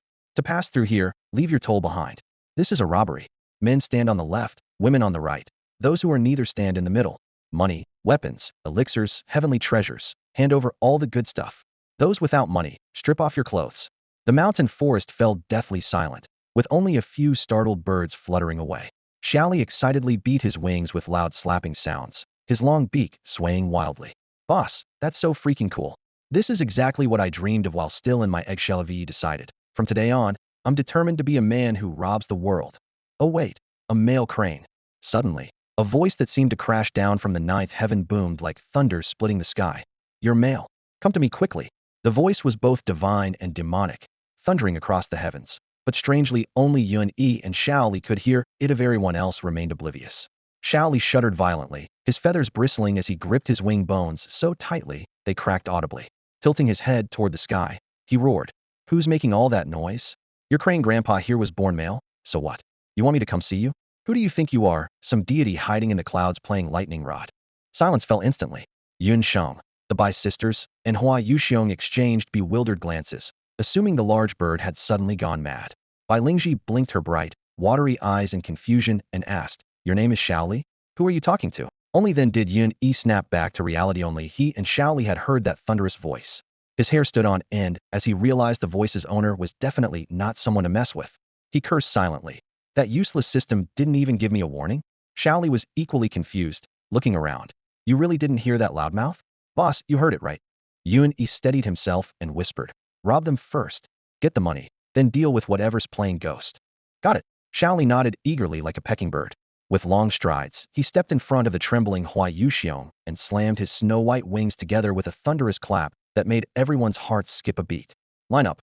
Gold, silver, cash, hand it all over to your crane master. Anyone who dares hide a single coin.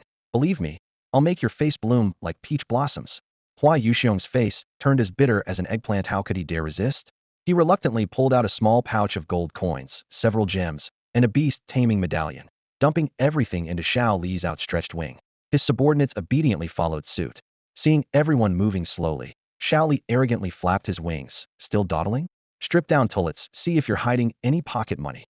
The young master of Tianqing's premier family, forced to undress in public. Hua Yuxiong's face turned crimson with shame and rage. Yuni noticed Bai Lingji bashfully lowering her head, while the fiery Bai Lingying's temper flared. He quickly stepped forward to restrain Xiao Li. Why make a bunch of grown men strip? Save that for when we meet some beautiful female cranes later. Right now we have business. Knock them out, tie them up, and demand ransom from their families later. Remember, this is called kidnapping. Boss is brilliant. Xiao Li spun in circles with excitement. Before he finished speaking, his magnificent half-human hate-fire crane form darted toward Hua Yuxiong and smacked the man's forehead with his wing. Lights out. With a thud, Hua Yuxiong collapsed without even a scream. The others were dispatched with the same technique. Xiao Li quickly retrieved the meteor hammers Yun Sheng and the others had dropped, dismantled the fine iron chains, and trussed everyone up like dumplings before stringing them together on the chain like a train. Boss, let's go find that loudmouth and tie him up too. This reckless fire crane actually wanted to extort the mysterious figure who could transmit his voice across vast distances. Yun Yi coughed dryly and changed the subject. We still need to find the others and regroup before we... Well, let's get moving. Xiao Li rolled her carnelian eyes, her face full of disappointment. She grumbled under her breath, but still dragged Hua Yuxiong and the others to follow behind Yun Yi. Yun Sheng and his 3 companions quickly swallowed a handful of blood-replenishing pills to stabilize their injuries before joining the group. Thus, the 7 people in 1 crane, most of them wounded, moved at an extremely slow pace, advancing cautiously. Along the way, Yun Yi kept his nerves taut, constantly on guard against the mysterious expert who had transmitted his voice over 1,000 miles. Anyone capable of pinpointing their location and transmitting messages instantly had to be at least at the martial spirit level. If this person proved to be foe rather than friend, the consequences would be unthinkable. After walking anxiously for about 15 minutes with nothing but silence around them, As if the voice had called out once and then vanished completely, the sense of danger slightly receded. Only then did Yun-Yi take the time to observe this martial venerable's ruins. From the wasteland to where they encountered Yunsheng was about 2 or 3 miles. Along the way were nothing but broken stone houses and courtyards scattered about like stars. No two courtyards had the same shape, and their placement was as chaotic as a maze. The black stone beneath their feet was hard and heavy, giving the illusion that the entire ruins had been hollowed out from a single massive boulder. The more he looked, the more puzzled he became.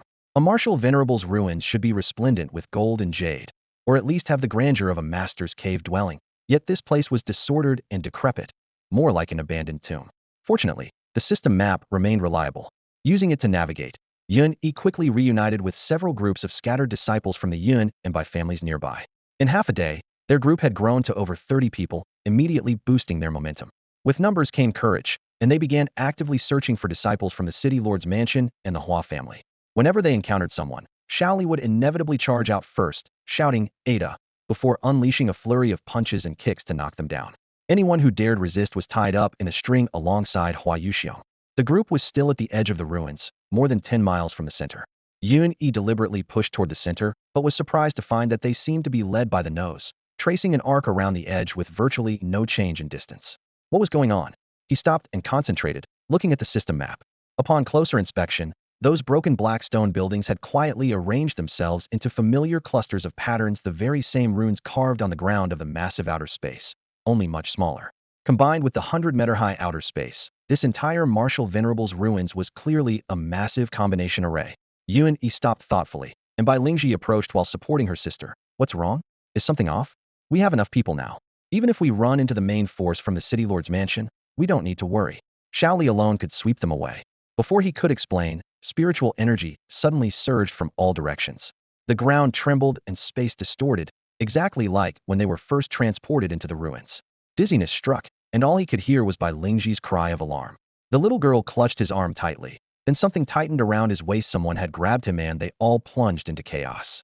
When consciousness returned, Yun-Yi's nose was filled with a delicate fragrance, and 2 soft figures were pressed against his chest. The Bai sisters had fallen into his embrace again. His first thought was, "Damn, this teleportation array is great. Is it specifically designed to deliver benefits?" Shaoli's clear, childlike voice shattered the fantasy. "Boss, something's wrong. Get up quickly." Yun-Yi hurriedly freed himself from the 4 slender arms and leaped to his feet, fully alert. They had been transported before a towering stone gate. The gate stood majestically, its frame formed by 2 massive stones meeting at the top, leaving a dark opening 3 meters wide and 5 meters high with no visible end. Intricate runes encircled the gate's surface in an unbroken chain. After just 2 glances, Yun-Yi felt his head spinning and quickly looked away. Shaoli stared up at the lintel, her fiery red eyes showing a grave expression. Following her gaze, Yun-Yi saw 3 crimson characters above the stone gate. 10 absolute formation. 3 blood-red characters loomed ominously, radiating an overwhelming aura of death that sent chills down one's spine. Yun-Yi's chest tightened as he quickly surveyed their surroundings. Gray stone walls curved around them. Cold winds howled eerily through the vast space that now contained only himself, the Bai sisters, and his flame crane companion Shaoli. All the other trial participants had vanished without a trace. "Shaoli, where did everyone else go?" Yun-Yi whispered. Gone was Shaoli's usual carefree demeanor. His crimson wings pressed tightly against his back, his expression unusually grave. "Boss, this place is seriously twisted. I can sense a massive formation array beneath our feet that covers an enormous area. It activates automatically at intervals and randomly teleports people." Before he finished speaking, a chill ran up Yun-Yi's spine. Shaoli continued, "I suspect this isn't some martial sovereign's ruins at all, but rather an ancient master's tomb. This formation we're standing on is the tomb's guardian mechanism. The closer you get to the center, the deadlier it becomes. Breaking through would require extremely specialized methods."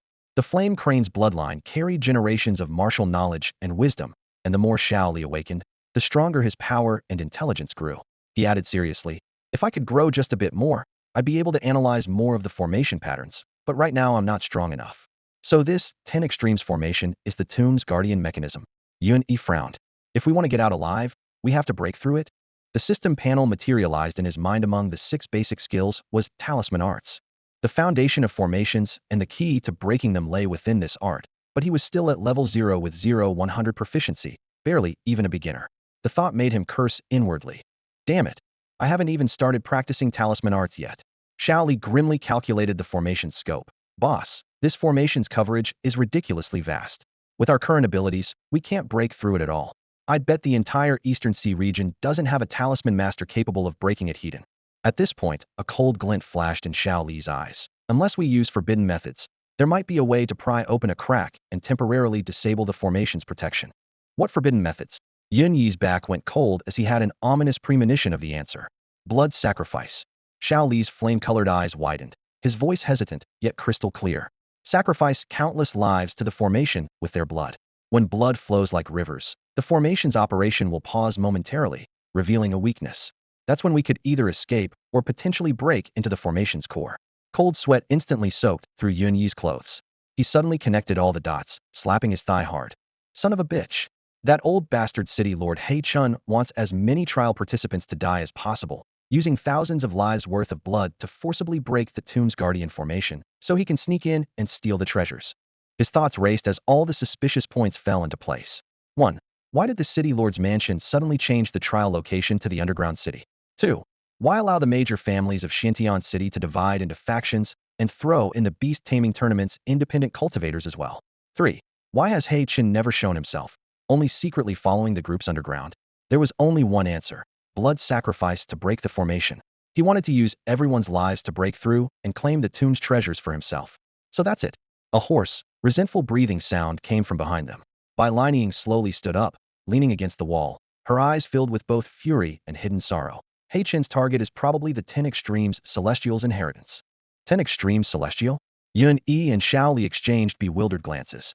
At that moment, the unconscious Bai Lingji slowly awakened. Hearing her sister's whisper, her face turned deathly pale as she threw herself into Bai Linying's arms, clutching her arm desperately, her voice trembling. 10 Extremes Celestial? The terrifying martial sovereign who nearly slaughtered all 3 cities of the Eastern Sea hundreds of years ago. Sister, is that legend true? Could this place actually be the 10 Extremes Celestials' tomb? Bai Lingying nodded with a complicated expression. It's definitely true. That's not just a legend, it really happened. She lowered her voice and added, the ancient texts of the major families all have records of it, but only the family heads are allowed to read them. I only managed to glance through a few pages when my father permitted it. Then she poured out everything she knew. Over 200 years ago, the 3 cities of the Eastern Sichuantian, Taiyan, and Yuhe were renowned throughout the Eastern Sea region as sacred cultivation grounds teeming with masters. Among the top experts of the 3 cities back then, more than a dozen had broken through to the martial venerable realm. Shifting topics, Bai Lingying mentioned the Xian family, the foremost clan of Xintian City. The Xian family once produced a genius of stunning talent who broke through to level 1 martial venerable in just 30 years, cultivated talisman arts alongside martial arts, and eventually became an array master. This genius was widely recognized as the one most likely to break through limitations during the Hundred Cities War and push the 3 cities of the Eastern Sea to their peak. Unfortunately, for reasons no one could explain, this ancient-century prodigy of the Xian family suddenly underwent a drastic personality change and fell to the demonic path. He lay low for several years, then set up the 10,000 Spirits Blood Array in some unknown underground location in Xintian City.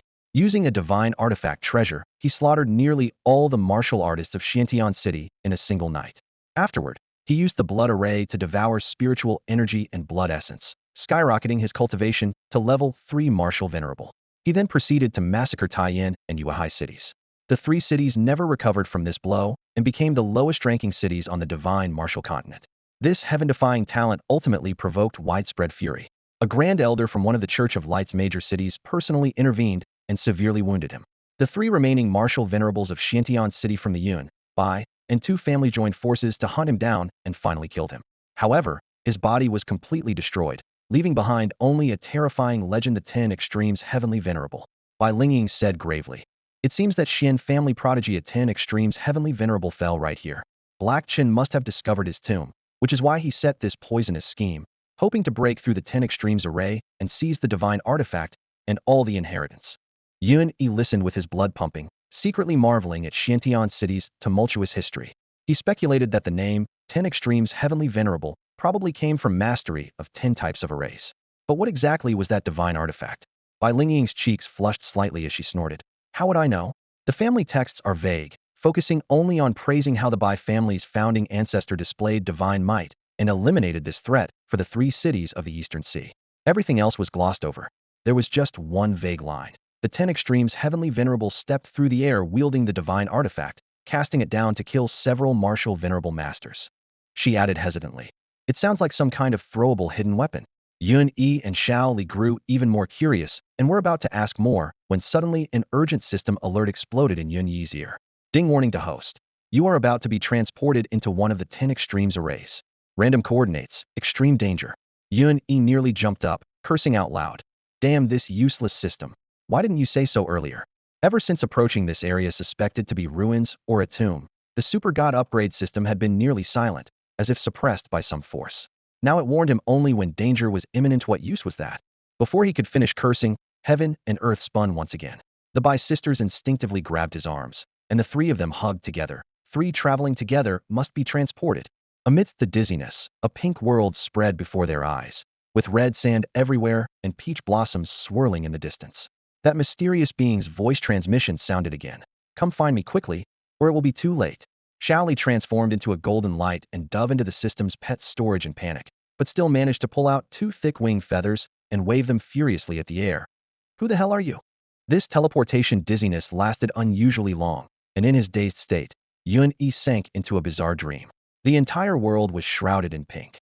Beneath his feet lay fine red sand, while the air was filled with a sweet, soft fragrance that tickled his heart and lungs like a feather, stirring his blood. Peach blossoms drifted down from the sky in layers, forming a delicate floral canopy. From behind the canopy came faint whispers that made one's face flush and heart race, sounds remarkably similar to the suggestive audio clips he'd occasionally encountered while gaming in his previous life. It's a dream, must be a dream, Yun Yi murmured, letting what little rationality remained sink into this pink illusion. He automatically blocked out the thunderous shouts by his ear, while Xiao Li and his pet inventory frantically flapped and jumped in distress, trapped by the formation and unable to manifest. At the same moment, Bai Lingji beside him awakened from unconsciousness. She propped herself up and blinked her large eyes as she looked around. Sister, where is this place? Why is there red sand everywhere and peach blossoms? Bai Lingying had recovered first, but her expression was even more grave than her sister's.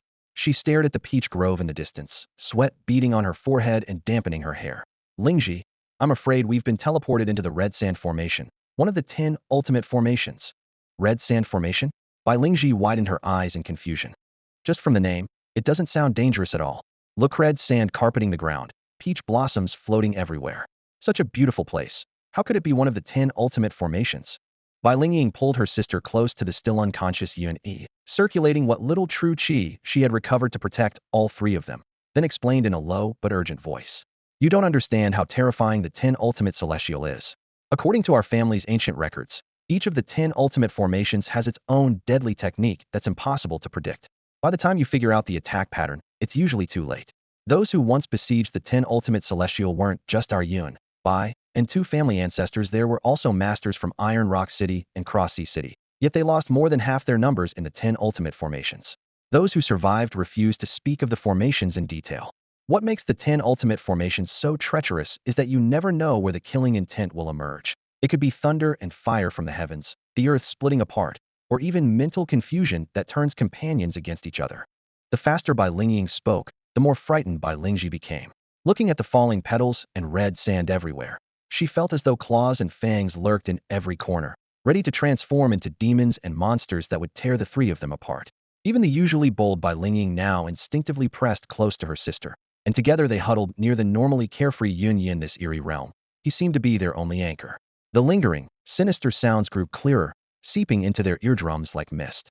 The Bai sisters' gazes began to grow hazy, their eyes misty and cheeks flushed as if intoxicated. Meanwhile, Yun Yi's dream became increasingly twisted as the cloying fragrance stirred the violence in his heart.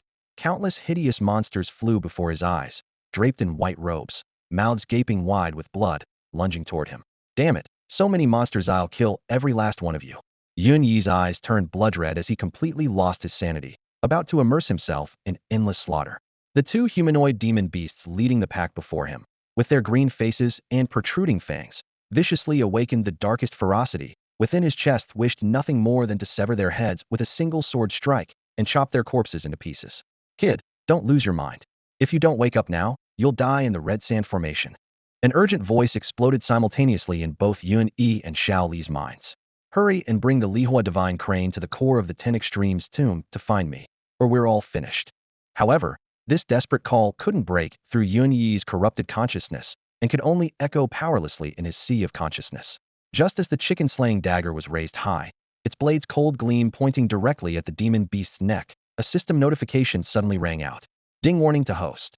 Mental attack detected, multiple negative emotions generated, may lead to mental collapse, neural disorder, violent outburst. The series of urgent alarms pulled Yun-E back slightly from the edge of bloodlust. His wrist hesitated, but the two demon beasts seized the initiative, grasping his arms from left and right as their gaping maws lunged straight for his throat. Yun-E instinctively counterattacked, his palms striking out with force, sending both demon beasts flying to the ground, where they immediately lost consciousness. Utterly pathetic, too weak. He stood between the two demons, throwing his head back in maniacal laughter. Pride, madness, bloodlust, intoxication, various emotions flickered across his face like a revolving lantern, changing several times per second. Shaoli in the pet space was terrified and screamed, "Boss, wake up! If you don't come to your senses, you'll go insane." Yun-E couldn't hear any attempts at persuasion. The chicken-slaying dagger slowly turned toward the right demon beast's chest and suddenly thrust downward. The super-divine weapon was indestructible. Even mystical iron and refined gold were like tofu before it.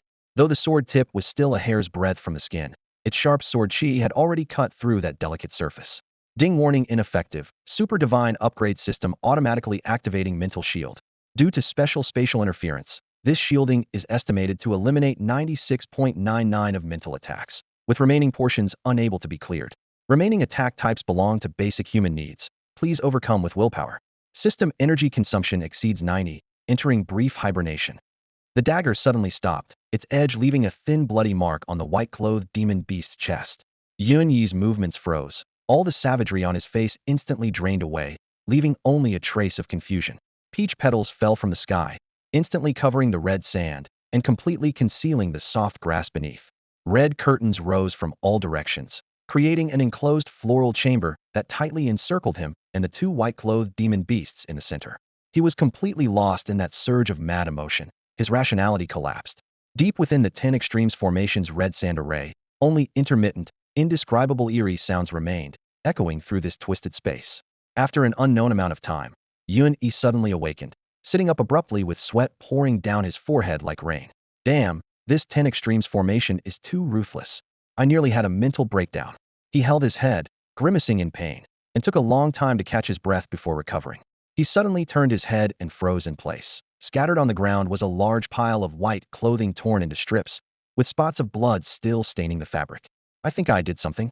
Lightning-like memory fragments came flooding back, seemed to have done extremely inappropriate things to those two white-clothed demon beasts, and more than once. Yun-E stared at the tattered clothing, unable to tell whose it originally was, struck as if by thunder. He suddenly crouched down, struck his forehead hard, and muttered, "Just who was it with? I need to figure this out." With no one around, Yun-E anxiously searched everywhere, his heart filled with unease. The once mighty red sand formation was now unrecognizable. The blood-red sand had faded to ordinary yellow. The vibrant peach groves had withered completely, without a single petal remaining, leaving only wind-blown dead leaves and desolate ruins across the entire space. In the distance, the Bai sisters stood side by side before a stone monument. Bai Lingji had changed into fresh clothes that still bore washing creases, her delicate hands nervously twisting at her collar, her ears flushed as red as if they had absorbed all the color from the red sand. Bai Lingying gripped her great sword with both hands, its tip planted in the ground, her knuckles white from the force, yet her expression remained utterly calm. "Sister, he's coming, what should we do?" Bai Lingji whispered, her slender shoulders rigid with tension. "So what if he comes?" Bai Lingying replied without shifting her gaze, her voice cold and low. "Remember, nothing happened." "But we," Bai Lingji began, only to be silenced by her sister's sharp glare. "We are heirs of the Bai family and must remain with the Bai family. He could never abandon his status to join ours, so we must act as if nothing happened." Bai Lingying sighed, finally looking away. It was a twist of fate, nothing more. Just then, Yuni stumbled toward them, forcing an awkward smile. "So, what exactly happened back there? This red sand formation is seriously weird. Are you two alright?" His heart raced with guilt, unsure how to broach the subject directly. "Nothing happened." Bai Lingying cut him off firmly. "The red sand formation simply exhausted its energy and became what you see now. As for you, young master of the Yun family, team leader, supposedly a great martial master unconscious for so long, utterly useless, pathetic, bastard, shameless, humph." Under this verbal assault, Yun-E lacked the courage to retort and could only smile sheepishly. Bai Lingji seemed about to speak, but dared not meet his eyes, clutching tightly to her sister's sleeve. Bai Lingying snorted coldly. Still worried about him? Hopeless. Whatever, time is pressing. Come study this stone monument. It seems to record the secrets of the red sand formation. Yun-E hurried over, finding himself squeezed between the sisters in the space they had made. As he drew close, he could feel Bai Lingji trembling slightly, while Bai Lingyin gripped her sword hilt even tighter. The text on the monument flowed in one continuous passage, carved so deeply that fingers could trace the grooves, radiating grief, rage, and murderous intent as if ready to burst from the stone itself. My red sand formation, 7th of the 10 ultimate arrays, encompasses all human nature: love, hate, passion, sorrow, fear, shock, worry, killing intent, madness, jealousy, lust, all emotions of the heart contained within. I use this formation to slaughter all who enter. Kill, kill, kill. Yun-E gasped. This 10 ultimate heavenly sovereign actually intended to massacre everyone? Yet a thread of clarity remains in my spiritual platform. Those I remember, those I love. Grant me reason to show mercy in my 100 killings. Should there be warriors who can sever evil thoughts and maintain unwavering resolve, they shall naturally remain unharmed. Alas, I have never witnessed such heroic souls in this world. What a pity, what a lament. Those who enter my formation and wish to break it may do so through supreme wisdom, or by offering me the blood, flesh, and souls of 100 warriors to enter my tomb and claim my legacy. I dominated my entire life, only to be destroyed by petty villains and charlatans. My greatest hatred. I wished to slaughter all warriors of the Eastern Sea, but lacked the power to achieve it. Only death awaited me. After reading the monument, all three remained silent for a long while. The 10 absolute heavenly lord was ruthlessly decisive, treating human lives like weeds, actually planning to slaughter all the warriors in the 3 cities of the East. Utterly despicable. Yet his boldness struck straight to the heart, as if some tragic past from over 200 years ago still lay buried within. In the center of the desolate platform strewn with broken stones stood a black stone tablet, half a person's height, its surface covered in crimson cracks, the very core of the red sand formation. Bai Lingying stared at those interwoven runic patterns, her brow deeply furrowed. If we break the formation's core, we can enter the central area, but even in its damaged state, the technique here isn't something ordinary warriors can break, unless we truly sacrifice 100 lives. Before she finished speaking, Bai Lingji instinctively moved closer to Yun-E, her voice extremely low and tinged with shyness. Sister, you're a one-star talisman master. You can surely break through this damaged formation, right? Oh my, Yun-E coughed lightly, secretly marveling to himself. This violent girl is actually a talisman master?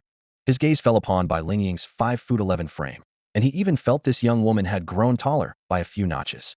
Embarrassment crept across Bai Lingying's face as she shook her head. I've tried.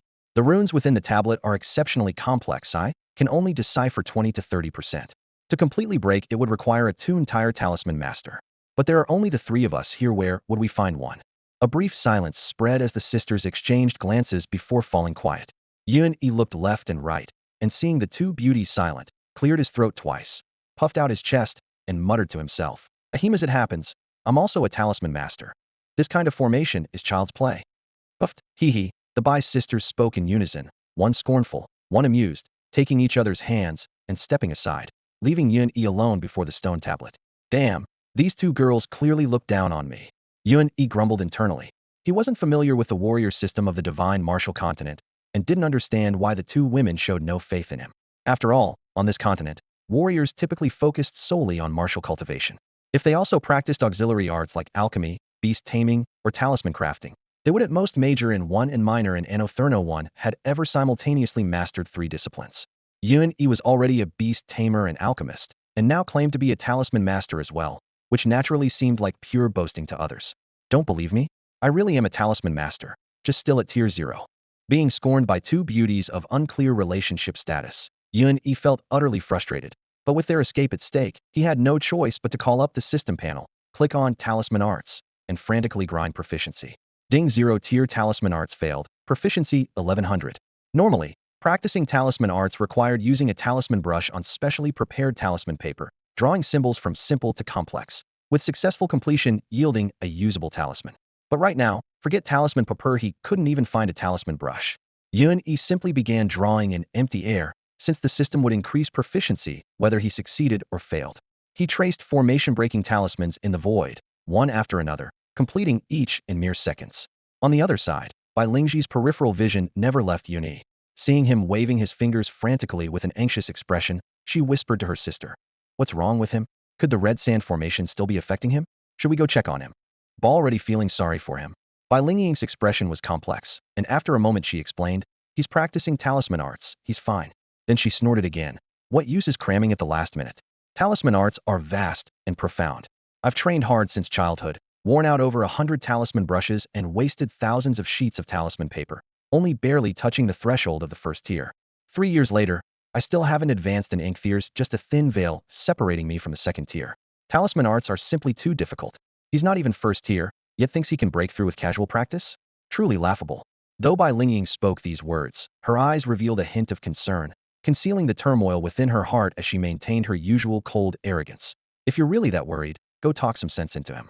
Tell him to stop wasting his energy and save his strength so he can hold out longer. Maybe the others can break through the remaining formations and drain the energy here. Then we'll have a chance to get out." I'll go. Sister, please come with me. I'm too embarrassed to talk to him right now." Bai Lingji's face flushed crimson, all traces of the second young Mrs. former willfulness gone, as shy as a startled little rabbit. Bai Lingying shook her head in exasperation and sighed, scolding coldly. "Is this all the backbone you have? How can a daughter of the Bai family lose her composure over such a trivial matter? I'll go drag him over here myself." Before she finished speaking, she thrust her nearly tumter-long greatsword into the ground with a resonant whoosh, rolled up her sleeves, and strode toward Yunyi. Just then, a brilliant flash of light suddenly streaked through the air before Yunyi. The radiance carried vibrant life force, as if alive, rushing into the formation's stone monument. The monument hummed and trembled 3 times before returning to stillness.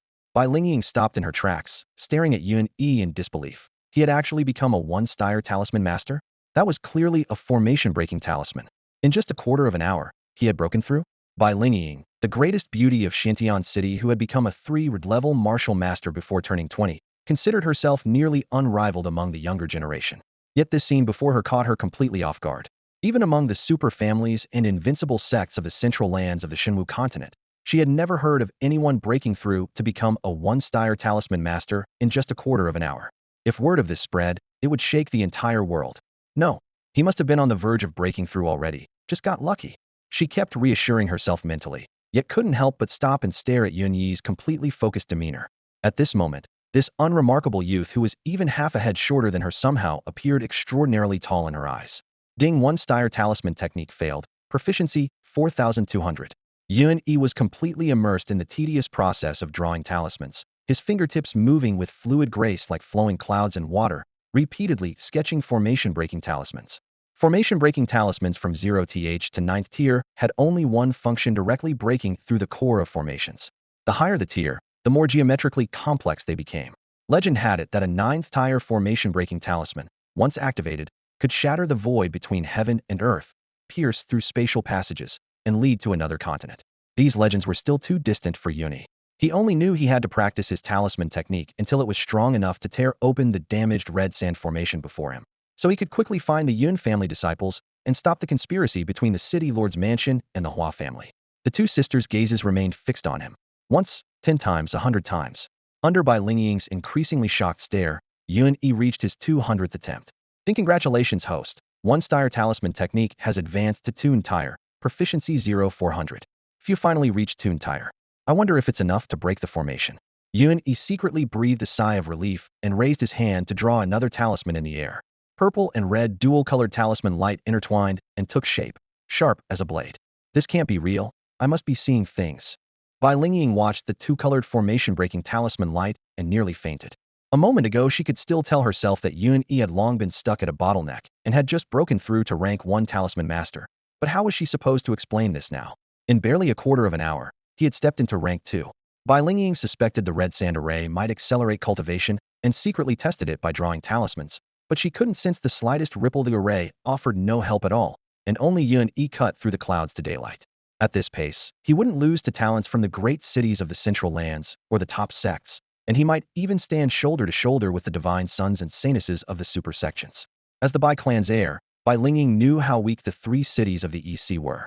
3 years ago, Xintian City's foremost expert, Yunyi's father Yunlei, had only reached the peak of martial spirit, and even after placing in the top 10 of the 100-city war, he died on the battlefield. The Xinwu continent teems with prodigies, and she had always thought herself a frog at the bottom of a well, while Yunyi might truly leap free of this dry pit and stir up far broader storms. At the thought, the ice-cold woman's heartbeat quickened for no reason, and a faint flush rose to her cheeks. Damn it, this was the second time. She turned her head quickly so her younger sister wouldn't notice. Just then, Yun lifted his brush, the array-breaking talisman complete. Red and orange radiance lanced into the steel, and a deep boom rolled on and on. The red sand array shuddered. The sand at their feet flushed blood red in an instant, and the withered peach grove sprouted, budded, and burst back into bloom, restoring 10 li of peach forest in a heartbeat. Adont. Bai Lingji darted behind her sister like a startled rabbit, watching Yun eat with anxious eyes. He rubbed his nose and gave an awkward smile.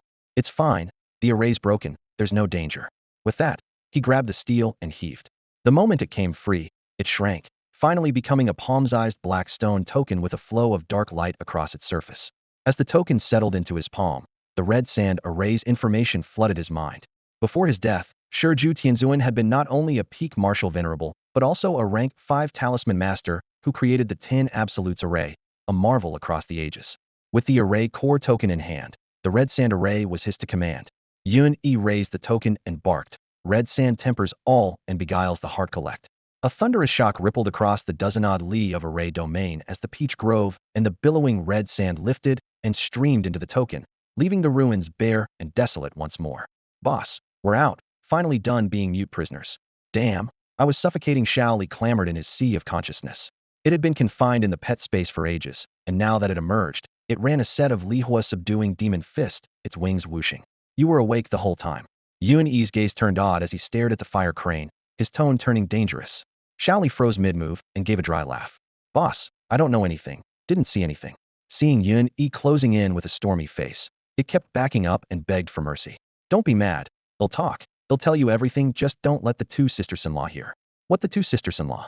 Yun nearly stumbled, then flashed forward and clamped that long beak. Shao Li, we've been through thick and thin, don't hang me out to dry. He leaned in and whispered by its ear.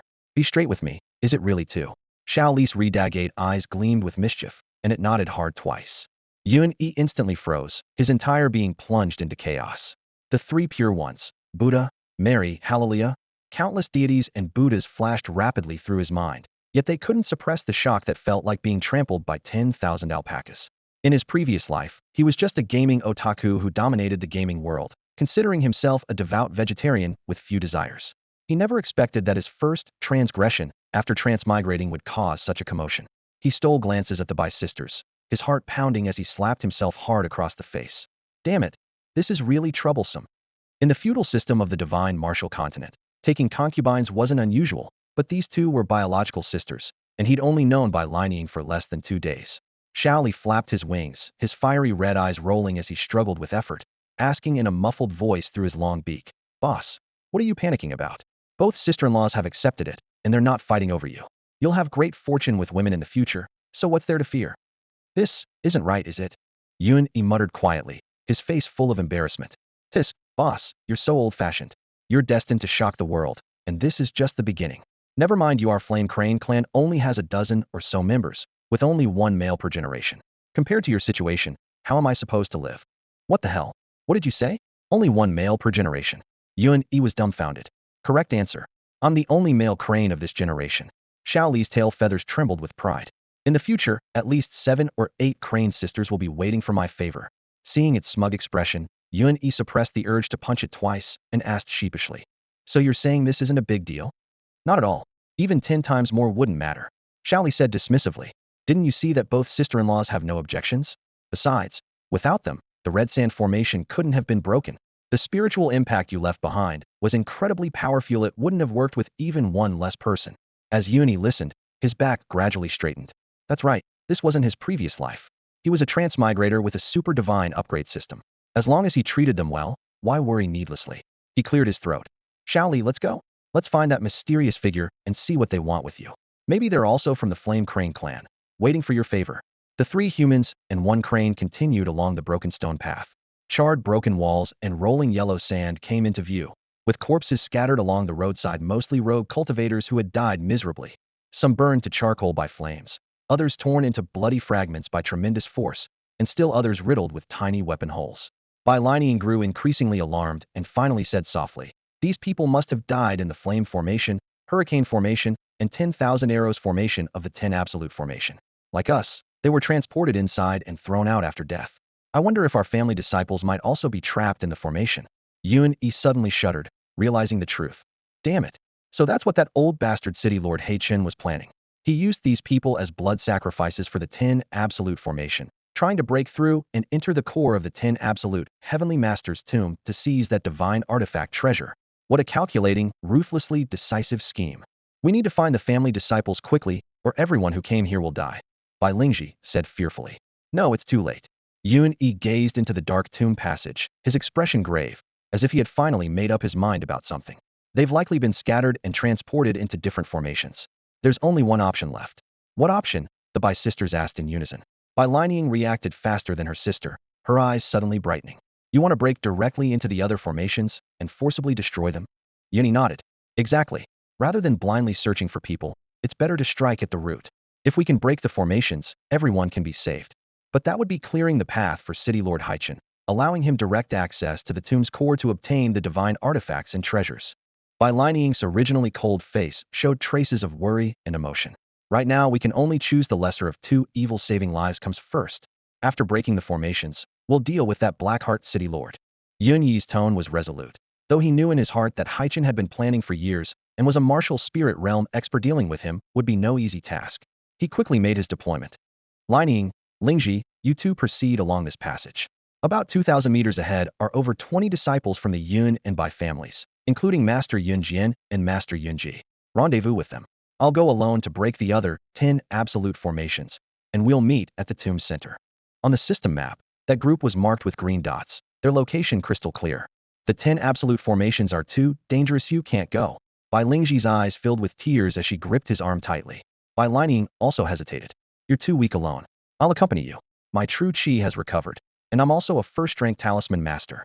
Looking at the stunningly beautiful sisters before him, Yun-Yi suddenly opened his arms and pulled both of them into his embrace. Taking advantage of their shocked stillness, he whispered, Be good, go rendezvous first. Wait for me to break the formations before we meet again. Before his words finished, the Windfire Divine boots flashed with light patterns, erupting with 5 times normal speed. His entire form became a streak of shadow rushing into the dark depths, leaving only a trail of fiery red chi. The Bai sisters felt embarrassed, annoyed, and worried all at once. Gripping her great sword, Bai Lining watched that figure disappear like a startled swan into the gloom and sighed softly. You, be careful. Bai Lingji threw herself into her sister's arms, sobbing. Sister, he'll definitely come back alive, right? Don't worry, that guy is full of tricks and afraid of death, definitely won't throw his life away in there. Bai Lining wiped away her sister's tears and raised her sword. Let's go. We need to gather the disciples of the Yun, Bai, and two families as quickly as possible. When he breaks the formations, we'll concentrate our strength and charge toward the tomb's center. Ever since that intimate encounter in the Red Sand Formation, her true chi had mysteriously fully recovered. She vaguely felt this was connected to Yun-Yi, but had no time to think about it carefully. The sisters pressed forward quickly and soon encountered over 20 Yun family disciples led by Yun Jian, Yun Ji, and Yun Zheng. They too had been randomly transported into the martial sovereign's ruins, but had avoided perishing in the chaos thanks to their superior meteor hammers and attribute armor, then gathered together using their family's voice transmission technique while searching for Yun-Yi and the others. Bai Lining briefly explained the situation, and Yun Jian immediately consolidated the team, searching along the periphery of the 10 absolute formations for disciples from the other 3 families. An hour later, the team had expanded to nearly 100 people with disciples from all 3 families present, plus dozens of rogue cultivators following at a distance. They had circled the ruin's center once the Yun family members were mostly accounted for. Only half the Bai family had been found, and the 2 family had even fewer. The rest had likely been lured into the 10 absolute formations and faced grim prospects. Everyone gathered before a stone door carved with mysterious patterns to discuss strategy when suddenly boom, boom, boom. 3 brilliant pillars of light shot up from within the 10 absolute formations, piercing straight to the dome and illuminating the entire ruins. He broke 3 formations. Bai Lingji jumped up in delight and cried out. After parting ways with the Bai family sisters, Yun-Yi carefully entered through the main gate of the 10 absolute formation. He had only taken 3 steps when he stopped, alert and cautious. The divine upgrade system had fallen into temporary dormancy, retaining only its most basic functions like storage and spatial abilities. The danger alert system was completely offline, leaving him to rely solely on himself. Ahead stood an abrupt black platform, half a person's height, with 10 square slots embedded around its perimeter. As Yun-Yi approached for a closer look, he saw that 7 slots were crisscrossed with cracks and dim with faded light. while only 3 still flickered with eerie colors: fiery red, pale cyan, and bright blue. The core of the 10 absolute formation, he thought, his mind racing as he examined the traces on the damaged slots. 2 of the slots showed the heaviest erosion from time, clearly destroyed months ago. Recalling how City Lord He Chun had returned severely wounded half a year prior, the answer became obvious. The remaining 5 slots bore fresh cracks, with one still glowing faintly pink: the red sand formation which he and the Bai sisters had accidentally destroyed earlier. Damn it, the other 4 were probably forcibly dismantled through blood sacrifice by the trial participants He Chun lured here, Yun E cursed silently. With only 3 formations still operational, the protective energy of the entire 10 absolute, heavenly sovereign's tomb was less than a third of its original strength. Since large numbers of disciples from the 3 great families had already been drawn in, he couldn't stand by and watch. He opened his inventory and donned a set of triple attribute armor, then added another layer for good measure, making himself look like a small iron tower, anything for an extra chance at survival. The next moment, he stepped toward the fiery red slot. Before his foot could draw near, heaven and earth suddenly flipped. Yun E was prepared, holding his breath and focusing his mind, unleashing his full spiritual power to steady his consciousness. What met his eyes was a world of flames. Crimson tongues of fire erupted from rocky crevices. The acrid smell of burning filled the air, and each breath felt like swallowing knives. Wearing his wind-fire divine boots, Yun Yi's form flickered continuously as he dodged the suddenly rising flames and rushed toward the scattered, fleeing crowd. His gaze swept across the scene. Numerous independent cultivators and a smaller number of disciples from the 3 great families struggled desperately to survive in the fire domain, while charred corpses lay scattered everywhere. A rough count revealed at least 60 or 70 people had already perished in the sea of flames. Yun E reached out and grabbed a 2 family disciple, suddenly leaping sideways as a wave of fire brushed past his shoulder. He threw the man into a relatively safe rock crevice, then immediately turned back to rescue 2 by family disciples. With his terrifying speed, he shuttled back and forth through the blazing formation. "Boss, save me quickly." At the cry for help, Yun E saw a young man from the Yun family lying on the ground, his left leg charred black as flames closed in. Swift as wind and lightning, Yun E lifted the youth and leaped onto a mound of earth. "What's your name?" he asked, lowering his voice. The youth, about 16 or 17 years old with an ashen face, replied, "I'm called Yun Kong. Yun Zheng is my older brother." "How many from the Yun family came in?" Yun E pressed. Yun Kong took a deep breath, struggling to remain calm. "Our group had 10 people. We first ambushed 2 squads of those City Lord's mansion bastards, then got swept through a stone gate that transported us here. 4 died as soon as we entered, and the remaining 6 were scattered by the fire waves, but they should still be alive. Boss, you must go save them quickly." Yun E snorted coldly and said, "Saving them means abandoning you, and your leg is nearly burned through. You'll be dead in no time." Yun Kong wiped the black soot from his face fiercely and shouted loudly, "I'm not afraid to die. Get out of the way. The boss is here. None of you have to die now. Have you seen a stone tablet? Black and very strange." "Stone tablet?" someone nearby asked in confusion. "Boss, are you talking about that stone?" Yun Kong raised his hand and pointed to the left front. Yun E looked in that direction and indeed saw a stone tablet identical to the one in the red sand formation, with only a broken half exposed in the raging flames. His heart shook. The red sand formation stone tablet remained intact because there had been no blood sacrifice. But here, 60 or 70 people had already died, their blood seeping into the earth, causing damage to the formation's core. If this dragged on any longer, the stone tablet would be completely destroyed. Without time to explain, he leaped into the air and threw out a second-tier formation-breaking talisman while still airborne. The talisman's light exploded brilliantly, the broken stone tablet roared thunderously, and a pillar of light shot skyward. In the next instant, the flames scattered completely, and the space spanning over 10 miles transformed into a dark red orb of light, which was swallowed into the rapidly shrinking stone tablet token. After the flames disappeared, more than 50 people in the formation collapsed onto the scorched earth, everyone still shaken to their core. Among them, 6 Yun family disciples had barely survived thanks to blood-replenishing pills, all severely injured. Yun E gathered everyone together, briefly explained the current situation, then immediately returned to the stone platform, heading straight for the next grid. Light blue grid, the Gale Formation. Inside the formation, sand and wind blocked out the sky, carrying blade-like wind edges that swept across everything.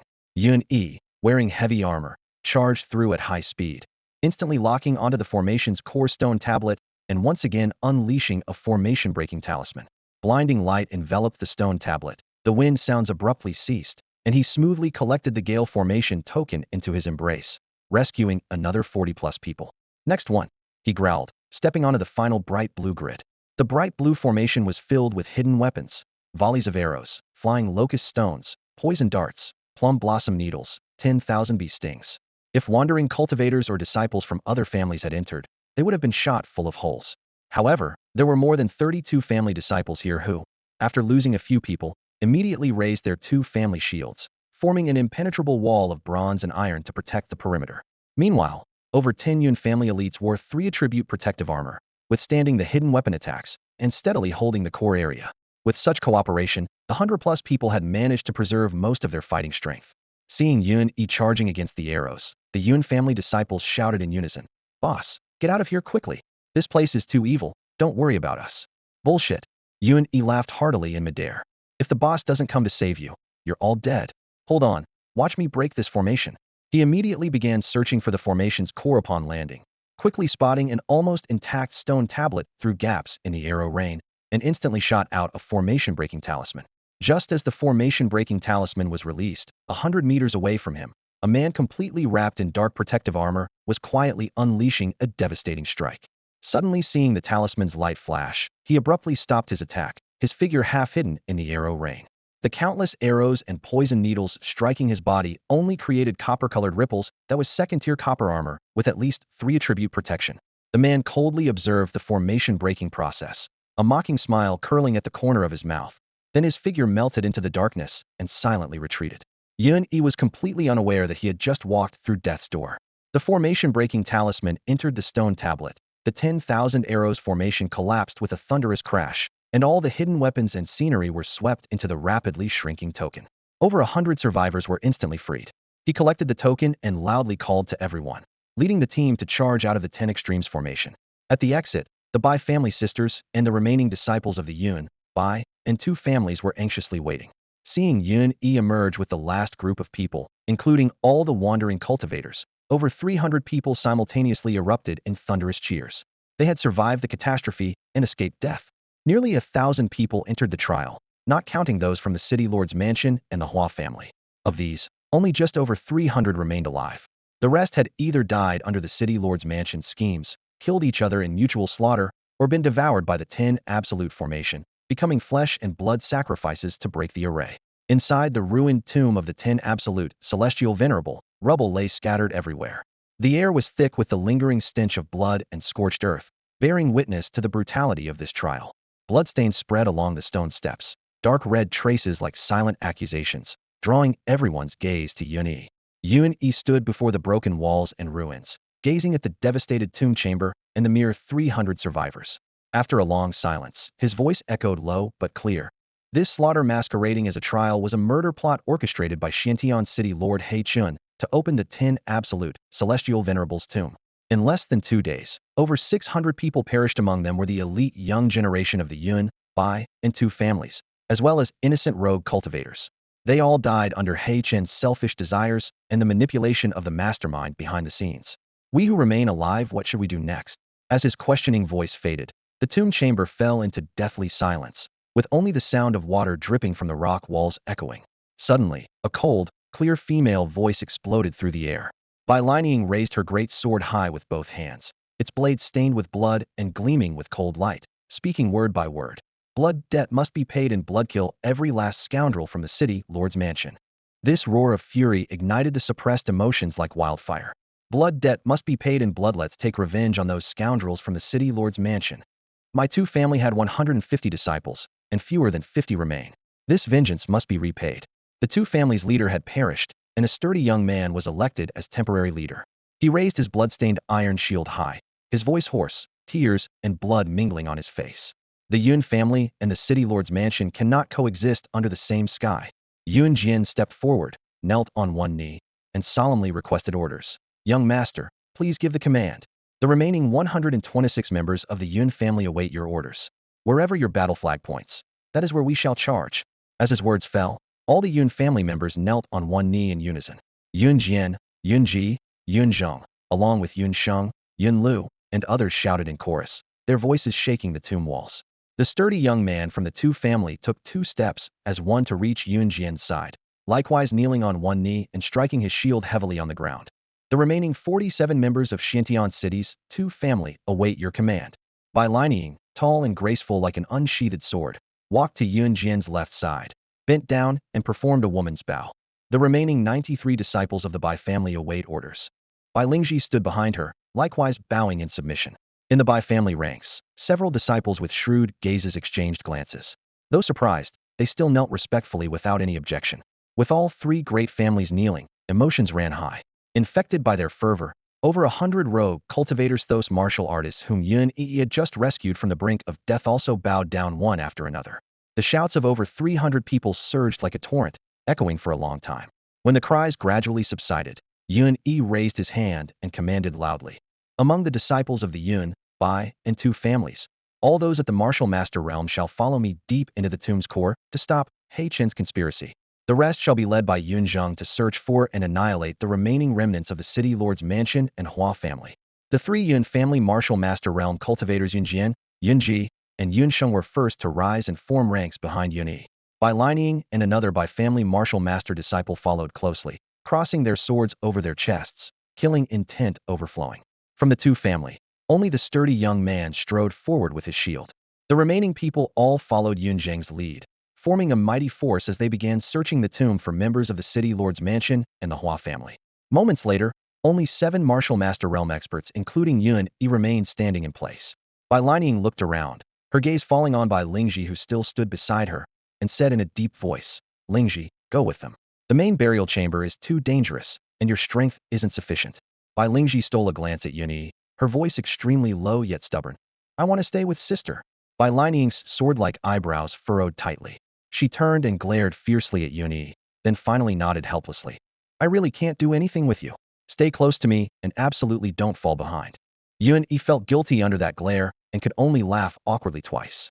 He immediately called everyone to cross through the circular defensive perimeter of the 10 absolute formation and advance toward the tomb's core, the main burial chamber. Suddenly, golden light flashed, and a clear yet arrogant childish voice rang out. "Ha ha, boss. You're so impressive. Let's go rob some tomb raiders. I've been itching for action for ages." With its red-crowned black plumes and snow-white long legs, the blazing fire divine crane Shaoli flapped its wings with imposing momentum, yet spoke with the tone of a street thug, leaving everyone stunned. Yun Yi's face darkened with embarrassment. He coughed twice and explained to everyone. "Ahem, this is my spirit beast. It's young and doesn't know better. This roguelike behavior, I have no idea who it learned it from." Bai Lining pursed her lips and said quietly yet clearly, "Obviously learned it from you, you scoundrel." Yun Yi touched his nose and laughed dryly, quickly waving his hand to change the subject. "Let's go. Time to settle accounts with that old bastard He Chun. We can't let him succeed." After speaking, he quietly raised his hand and pointed behind him. With a flash of golden light, the mountain-piercing golden rat, Xiao Jin, landed on the ground. After nodding to him, it suddenly burrowed into the darkness, heading straight for the tomb entrance. With the system map in hand, Xiao Jin moved without pause, quickly darting out of the tomb passage and arriving at the massive outer cavern. It sniffed the air, locked onto a direction, and swiftly burrowed into a hidden passage. After more than 10 li, a fully armed massive force came into view, a full 3,000 Cloud Gate armored soldiers. At the front of the formation, 3 figures stood side by side. In the center was a young man with refined features, Yuan Gui, Hall Master of Cloud Gate's Azure Dragon Hall. On the left, a ferocious 3-mid-turtle pig elephant carried the tower-like Chen Xiaodao, who held his domineering big black rod horizontally. On the right, the 2-meter tall bald youth Chang Shan held a giant iron hammer in one hand while stroking his spirit beast, the earth-splitting bear, with the other. Chen Xiaodao had long lost his patience and complained constantly. "I say, little geezy, when will the boss send word? They're already fighting like crazy outside, and those scheming bastards behind the scenes are definitely no good. If we don't act soon, there'll be nothing left to fight, and my big black rod is getting restless." He chattered incessantly, but Yuan Gui remained steady as a rock, turning a deaf ear. Suddenly, Xiao Jin jumped from the darkness to Yuan Gui's feet and squeaked 3 times. Yuan Gui spun around abruptly and shouted his orders. "The boss's command has arrived. Cloud Gate disciples charge in and slaughter everyone from the city lord's mansion and the Hua family. Leave none alive." Chen Xiaodao was overjoyed and howled strangely. "Finally! How dare you attack my father this time? I won't spare any of you. Hey, Baldy Chong, don't try to get ahead of me." Chang Shan completely ignored him, leaping onto the earth-splitting bear and charging into the passage at the lead. Chen Xiaodao was furious and quickly patted the nearby thunder pig elephant A Fei to give chase. 3,000 Cloud Gate armored soldiers charged forward in unison, each wielding elemental weapons, their iron armor gleaming coldly with murderous intent soaring to the heavens. After days of battle and training, the Cloud Gate army had formed an unstoppable momentum. Even if the City Lord's mansion brought out all their experts, they couldn't withstand this military force. At the heart of the 10 Supreme Celestials' tomb, spanning roughly 3 li in radius, lay a compact maze. Indestructible black stone rumored to resist even first-tier attribute weapons without leaving a scratch formed undulating, serpentine palace walls. Within these walls, passages crisscrossed in jagged patterns, with branching paths in every direction. One careless step could lead to endless circling through rotating corridors, making it impossible to distinguish north from south. For others, this would mean painstaking exploration, with no telling when they might stumble upon the correct route. But for Yun E, this was merely a journey. The system map had clearly marked the one and only path to survival. 8 companions plus one insufferably arrogant rogue fire crane moved through the maze like an arrow. Xiao Li, leading the group, strutted with his chest puffed out, advancing swiftly while constantly looking around. Boss, look at that stone house full of spirit herbs. And over there, an entire room of gems and gold, all glittering and precious. Wow, there really is treasure here. Moving further ahead, he muttered, too bad all these pill bottles are empty. Some greedy fellow must have devoured every last pill that was stored in them. While the other 7 remained vigilantly alert, only Xiao Li seemed as excited as if he were strolling through a marketplace. Yun E glanced over the hundreds of empty bottles scattered across the ground and warned in a low voice, something strange here. Everyone be careful. 2 of the pill bottles still carried faint medicinal fragrances, having been opened no more than a year ago. The thought that living beings were still active in this tomb, sealed for over 2 centuries, sent chills down Yun Yi's spine. Bai Lingji, who was afraid of ghosts, couldn't help but shriek. This is a tomb. Could there really be ghosts here? Before her words had fully faded, a thunderous voice suddenly boomed. You've finally come. Hurry to me. Don't let that fellow in black clothes get here first. I can barely hold him off much longer. Bai Lingji jumped in fright and dove into her sister Bai Linying's arms, trembling. Even Bai Linying, whose martial prowess rivaled any man's, turned pale. No matter how tough a girl might be, encountering such eeriness in such a sinister place would inevitably cause panic. The next moment, both beauties pressed close behind Yun E, their delicate fragrance swirling around him and nearly making him lose his composure. However, he was only slightly surprised and showed no fear whatsoever. After all, this mysterious voice had already echoed in his consciousness twice before. If it were truly an evil spirit, it would have already leaped out to snatch Xiao Li. Stroking his chin, he asked the fire crane, Xiao Li, what exactly is this thing? It got so anxious upon hearing your male. Could it really be a female crane that's been single here for 200 years? Xiao Li rolled his fiery eyes and snorted disdainfully. Definitely not one of us fire cranes. If it were, I would have sensed a female crane's heartbeat from hundreds of li away. He narrowed his eyes and thought. This voice sounds somewhat familiar. My ancestors must have encountered it, or others of its kind. It's like those creatures that spend years hiding underground, though I still can't recall exactly what. Yun E listened intently and pressed further. You mean it's a demon beast, not human? Xiao Li nodded without hesitation. Of course, definitely a demon beast. Its aura is terrifyingly massive, absolutely not human. The group quickened their pace, venturing deeper into the labyrinth. Along the way, the corridors were filled with all manner of rare treasures. Night luminous pearls the size of fists, spirit stones with strange patterns, jade artifacts and golden sculptures that were clearly priceless at first glance. Any single item taken from here would be enough to cause a bloodbath in the outside world, and if everything were removed, the wealth would be more than enough to buy the entire city of Xiantian, let alone rival a nation's treasury.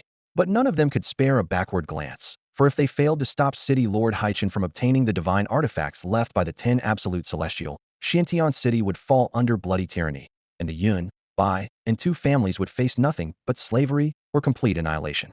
After about an hour, they reached the heart of the labyrinth.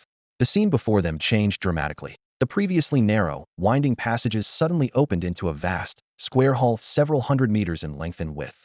The structure gleamed with a bronze luster, seemingly forged from refined iron, red copper, and snow tin, with walls that appeared seamlessly joined like a massive piece of metal polished by divine craftsmen. The hall was so spacious that echoes could be heard, with only 10 bronze pillars standing in the center, each requiring 2 people to embrace. Atop each pillar hung an eternal lamp, their oil casting rainbow-like halos that were brilliant, yet not blinding, clearly precious artifacts themselves, having burned continuously for over 200 years with still half their oil remaining. The 10 pillars formed a spacious circle, at the center of which stood a bronze throne 10 meters high. Its backrest was constructed from hundreds of rusted giant swords, crossed and stacked to create a magnificent, yet ominous metallic barrier. What truly made everyone gasp, however, was the strange demonic beast upon the throne. It was over 2 meters long and as thick as a wine barrel, covered in brown hard shell with ridge patterns resembling tree rings. Two lantern-like eyes atop its head gleamed with excitement, while its thick pincers opened and closed in the air. With a thunderous sound, it transmitted its thoughts like divine lightning into their minds. You've finally come. I've waited over 200 years and finally found a divine beast worthy of continuing my master's legacy. The telepathic voice was identical to the mysterious one that had guided them through the labyrinth. From the moment Yun-E laid eyes on the creature, his mouth hadn't closed. Holy crap, heaven above, is this just a cicada that hasn't molted yet? We call them cicada nymphs back home. On summer nights they crawl out of the ground in droves to climb trees. You can catch them by the handful, fry them in oil, and they're crispy and fragrant. He never could have imagined that the eerie presence he'd been wary of throughout their journey was actually an insect his hometown used as a midnight snack, albeit absurdly oversized. The other 7 were equally shocked, having never encountered such a demonic beast in their lives.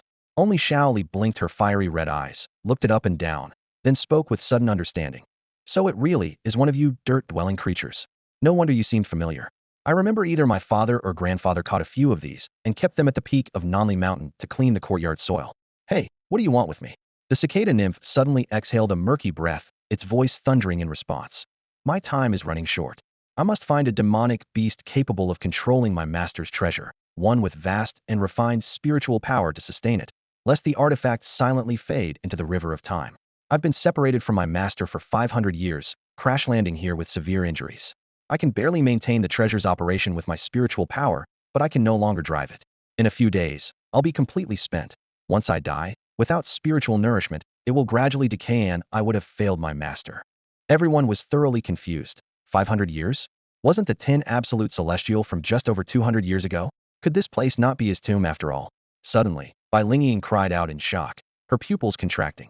Yuri, the demonic beast that appeared in the East Sea 200 years ago, withstanding the siege of experts from 3 cities to rescue the 10 absolute celestial?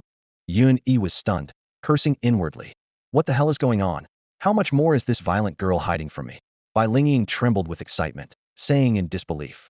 I thought the ancient records in my family were just legends, but they were real. You must be the golden cicada shedding its shell. The cicada nymph exhaled again, a hint of pride flashing in its eyes. So someone still remembers me. Indeed, I was the one who saved that young fellow 200 years ago. He was being hunted by a large group and fled to this underground city, where I happened to need an errand boy, so I simply took him away. Later he stayed here for many years, learning the talismans, spells, and formations my master left behind.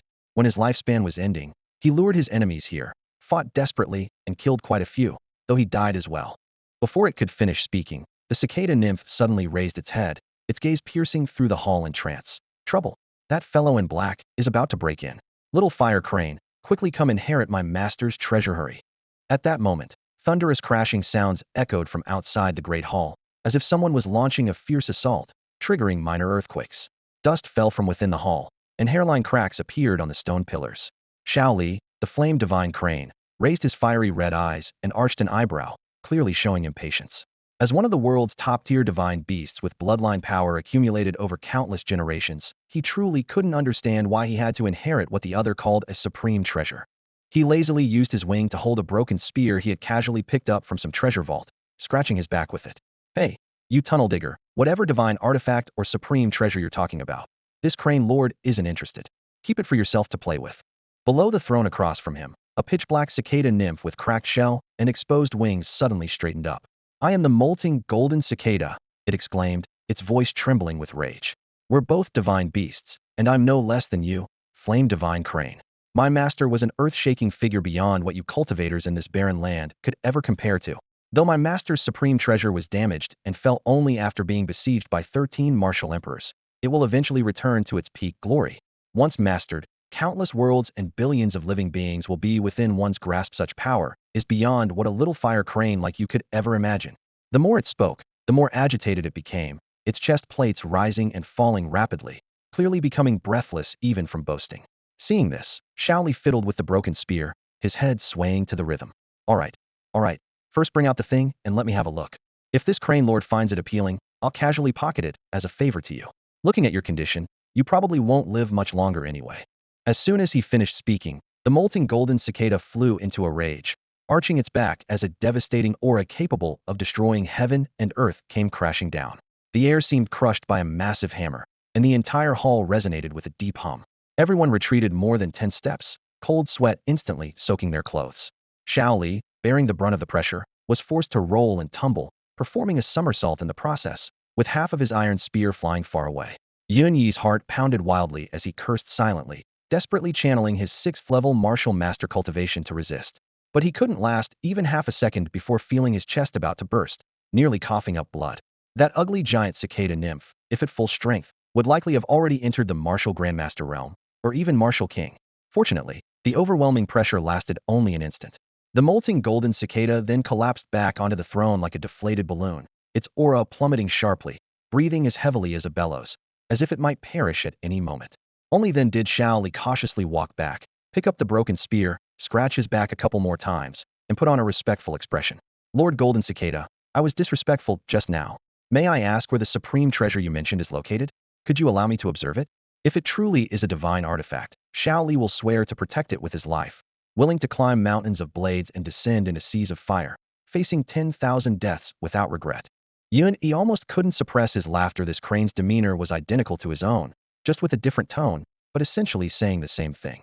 The molting golden cicada was extremely pleased to hear this, raising its head with proud approval, its voice carrying the weight of a final testament. My master also obtained this treasure by chance and had not yet fully refined it, yet already used it to sweep across several small worlds. If you weren't the flame divine crane with sufficiently powerful spiritual strength, you would have no qualification to inherit it. With that, the 2 small fleshy wings on its back, less than half a meter long, slowly lifted and began flapping with squeaking sounds. Though the wings were disproportionate to its body and looked quite comical, no one dared to laugh, because as the fleshy wings vibrated, the entire great hall responded with buzzing sounds and began to shake. The tremors seemed to continue spreading, gradually extending throughout the entire tomb. Yun Yi quickly shot a meaningful glance at Xiao Li while shouting through their mental connection. Xiao Li, cut the chatter. That treasure the golden cicada mentioned is no ordinary item. Grab it now. Are you brain dead for refusing such a good thing? Only an idiot would pass up a golden opportunity like this. Xiao Li froze for a moment, his fiery red pupils flashing with strange light.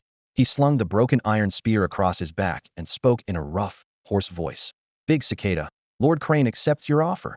The molted golden cicada's wings stuttered mid-flight, nearly grinding its teeth in fury. Just as it was about to speak, a thunderous crash erupted from outside the hall. The palace doors, which it had sealed shut, were forced open by brutal strength. A figure clad entirely in black strode in, with head held high.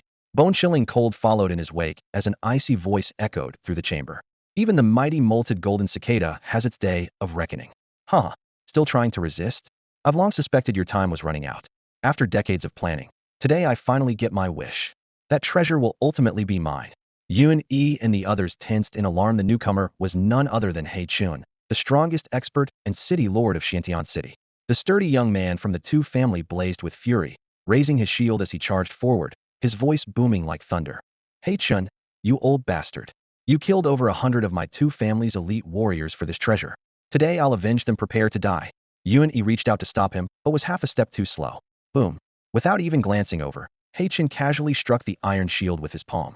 The young man flew backward, shield and all, hitting the ground and coughing up blood. Even at the martial master realm, he couldn't withstand the man's casual blow.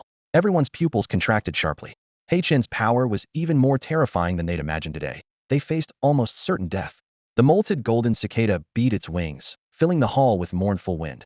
A mere peak martial spirit dares to run wild before the great golden cicada.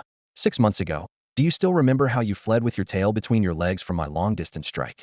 He Chun threw back his head and laughed heartily, tears of mirth appearing at the corners of his eyes. Demon beasts are demon beasts after all. No brains. If you were at peak condition, I'd naturally avoid you at all costs. But now, how much strength do you have left? Hand over the treasure, and I'll give you a quick death, letting you join the 10 absolute heavenly lord in the underworld. As his words fell, he swept back his right sleeve, revealing 2 brilliant orbs of light. One round as the sun, one curved like the Moonchuantian city's only second-tier supreme attribute weapons, the Sun-Moon Essence Wheels. The Sun-Moon Essence Wheels vibrated with spiritual energy, immediately disrupting the treasure the golden cicada was desperately trying to activate. The spreading tremors suddenly contracted back. You dare steal the treasure right before my eyes, the golden cicada roared, shooting 2 beams of pitch-black light from its eyes straight at He Chun. Buzz. The Sun-Moon Essence Wheels met the dark beams, both sides locked in stalemate. The corner of He Chun's mouth curved into a mocking smile. Last time, that attack left me severely injured for 6 months. But now, look at yourself, shell withered, wings damaged. How much longer can you hold out? Half a moment? Once you're exhausted, all the treasures here will be mine. As for these little brats, I can crush them with a wave of my hand. Xiantian City will be mine. The 3 eastern sea cities will be mine. All 100 cities will be mine. Amid his wild boasting, his feet quietly retreated, using the momentum to deflect the black light's impact while his other hand, hidden in his sleeve, secretly grasped his trump card. The molted golden cicada's breathing thundered like a storm, its black light gradually dimming as its shell visibly withered before their eyes. It truly was at death's door. Yuan Yi watched with growing alarm. Once the golden cicada died, none of their 8-person group would survive. If not now, when would they act? He roared. Kill this old bastard. The wind-fire divine boots erupted with spiritual light as he wielded the chicken-slaying dagger, carving out thunderous golden radiance aimed straight at He Chen's lower back. Bai Lining, Yun Jian, and the others also unleashed their martial techniques, their interwoven light sealing off He Chen's escape routes. Shao Li swung his broken iron spear in a crushing overhead strike while cursing roughly. Old bastard, I'll split your skull open. Facing the siege of 8 people and 1 crane, City Lord He Chen's mouth beneath his hood curved into a sinister, cold smile. A bunch of ants dare to act so brazenly. He suddenly raised his right hand, and a cold light flashed as a silver rod, thin as a pinky finger, shot through the air at lightning speed, striking all 8 people and the crane in the blink of an eye. Damn it, you're poking Crane Master with a needle. White Crane shrieked as the silver light grazed it, but before its cry faded, the weapons of all 8 fighters shattered one after another. Shao Li's iron spear broke into pieces inch by inch, blood beads bloomed across his chest like red magma, and he was sent flying several yards before crashing to the ground, unable to rise again, only managing to curse furiously. Yun Jian, Yun Ji, Yun Sheng, Yun Lu, and Bai Lingying were also sent flying in succession, spitting blood as they hit the ground with their weapons completely destroyed, their combat power instantly reduced to 0. Bai Lingji, having the weakest cultivation, could only summon her pet beast, the iron-backed gray wolf, but as the silver light swept past, a bloody hole exploded in the wolf's forehead, and it collapsed dead without even a whimper, leaving Bai Lingji weeping like rain. Only Yuan Yi remained, his chicken-slaying dagger humming under the impact of the silver light, its blade intact, but he was forced back 7 or 8 steps by the tremendous force before barely steadying himself, his chest burning as he nearly coughed up blood. He quickly pulled out a blood-replenishing pill and shoved it into his mouth. Looking up, he saw all his companions fallen to the ground. Their side had lost almost all fighting capability, and victory was virtually impossible. He Chun held the silver rod, triumphant and laughing thunderously. Worthless trash, utterly pathetic. Stay there and wait to die obediently. I'll finish off the molting golden cicada first, then come slaughter you youngsters. Before his words faded, he flicked his finger-tipped silver rod seemed to traverse space, vanishing instantly before reappearing above the molting golden cicada's head. With a crisp clang, the silver rod struck the cicada's forehead armor, only sparking without penetrating, then returned to He Chen's palm as a cold gleam. Oh, the turtle shell is quite hard indeed. He Chen narrowed his eyes with a sinister smile. But your entire body can't possibly be protected everywhere. If once doesn't work, this old man will try twice. His fingertip trembled, and the silver rod became like a meteor, frantically stabbing around the golden cicada's body. Though the shell wasn't broken, the excruciating pain was like needles, causing the cicada's black light protection to suddenly dim. The molting golden cicada roared in fury, its entire body bristling as its wings vibrated at high speed, pouring all remaining strength into the black light. The black light immediately surged several times stronger, pressing down like Mount Tai and forcing the Sun-Moon Essence wheel to retreat repeatedly, even shaking off He Chen's hood to reveal a weathered, yet still handsome middle-aged face. Courting death, this is your final struggle, isn't it? He Chen sneered viciously. If I didn't still want to keep you alive to seize the treasure, I would have torn you to pieces long ago. Since that's the case, this old man won't hold back either. Mental drain, he shouted, and the silver rod suddenly pierced 2 inches into the cicada's belly armor, its entire body blazing with silver radiance. The golden cicada trembled violently as its nearly depleted mental power was forcibly drawn out, surging toward the silver rod like a raging tide. What kind of weapon is this? The golden cicada screamed, struggling desperately but to no avail. In its prime, this level of mental drain would have been nothing, but now, with its strength nearly exhausted, it couldn't resist the strange suction. In less than 2 minutes, it would be completely drained of mental power, becoming a mindless puppet under He Chen's control. When that happened, not only would the golden cicada perish, but its master's treasure would inevitably fall into He Chen's hands. I won't let you succeed. I'd rather destroy my master's treasure than let you have it. Jin Chan gritted his teeth and summoned the last wisp of elemental energy within his body, his flesh wings suddenly accelerating. Howling air currents instantly swept through the entire hall, and the tremors that had just begun to subside suddenly erupted violently, spreading wildly along the complex patterns on the ground. With each wave of air that struck, the runes on the walls, dome, and even the distant connected corridors lit up in sequence, like countless sparks strung together into lightning, instantly connecting this vast underground space as one. Yun-Yi stood frozen in place, suddenly realizing that the divine treasure Jin Chan spoke of couldn't be carried at a lit was this so-called martial sovereign's treasure trove, or rather, the 10 absolute heavenly sovereigns' tomb itself, a supermassive divine artifact covering the entire space. Thunderous energy churned through the air. Chen's face darkened abruptly as he roared like rolling thunder. Are you insane?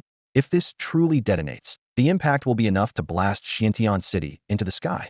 Forget about your own survival, the entire underground city will be buried with you. Your master's legacy will be severed forever, and you'll become a sinner for all eternity. Jin Chan's wing bones trembled slightly, his eyes wavering with doubt. Chun had struck precisely at his weakness. His master had risked everything to send him out to continue the legacy, not to destroy it with his own hands. Seeing that moment of hesitation, Chun revealed a cold smile. Demonic beasts were still just demonic beasts. They didn't understand psychological warfare. He suddenly poured all his spiritual power into the silver staff in his hands. The runes on the staff boiled, and its suction force increased tenfold. Ah! Jin Chan screamed in agony. His spiritual defenses collapsed instantly, and his remaining soul poured into the silver staff like a bursting flood. The runes in the hall that were about to self-destruct immediately dimmed, leaving only the tremors still thundering beneath his wings. Chun threw back his head and laughed maniacally. Huh? I wanted to detonate the treasure? What foolish delusions. This old man will spare your life, drain you dry, and turn you into a puppet. You'll obediently hand over the inheritance, then peacefully meet your end. Silver light flowed across his forehead, forming a thin stream that connected to the silver staff, as if an entire river of souls flowed through the weapon, frantically extracting Jin Chan's spirit. Spiritual attacks were eerily sinister. Even martial spirits and martial sects had to give their all, and a moment's distraction could cause their soul sea to collapse, turning them into idiots. Chan was therefore completely focused, having long since ignored the other 8 people and 1 crane in his view. Even if he stood motionless, this group couldn't break through his armor. Not far away, Shaoli struggled to flutter his wings and crawl up with difficulty. His footing was unsteady, and after just 2 steps, he tumbled headfirst to the ground, his wings drooping. Yet he still cursed furiously. Damn old bastard, if you've got the guts, come at Master Crane. Don't bully the old Cicadaes, just a menial laborer who digs holes and burrows. You damn well come over here, and Master Crane will beat your face until it blooms like peach blossoms.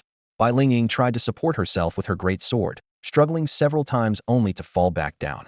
Finally, she could only grit her teeth and pound the ground, sighing in low, hateful tones. Who would have thought Chen still had such a sinister trump card? It seems we're all going to die here. She turned back to see her sister Bai Ling Ji wiping away tears and tremblingly standing up, drawing the protective short blade from her waist and walking step by step toward Chun. Ling Ji, you can't go over there, stop. Bai Ling Ji seemed not to hear. Though her small face was pale, it showed resolute determination. She suddenly turned back to glance at Yun-Yi, her eyes full of longing and reluctance, but ultimately turned resolutely and continued forward. Bai Lingying shouted urgently, rolling violently on the ground. She actually managed to struggle to her feet and stumbled to her sister's side. The 2 sisters stood shoulder to shoulder, supporting each other.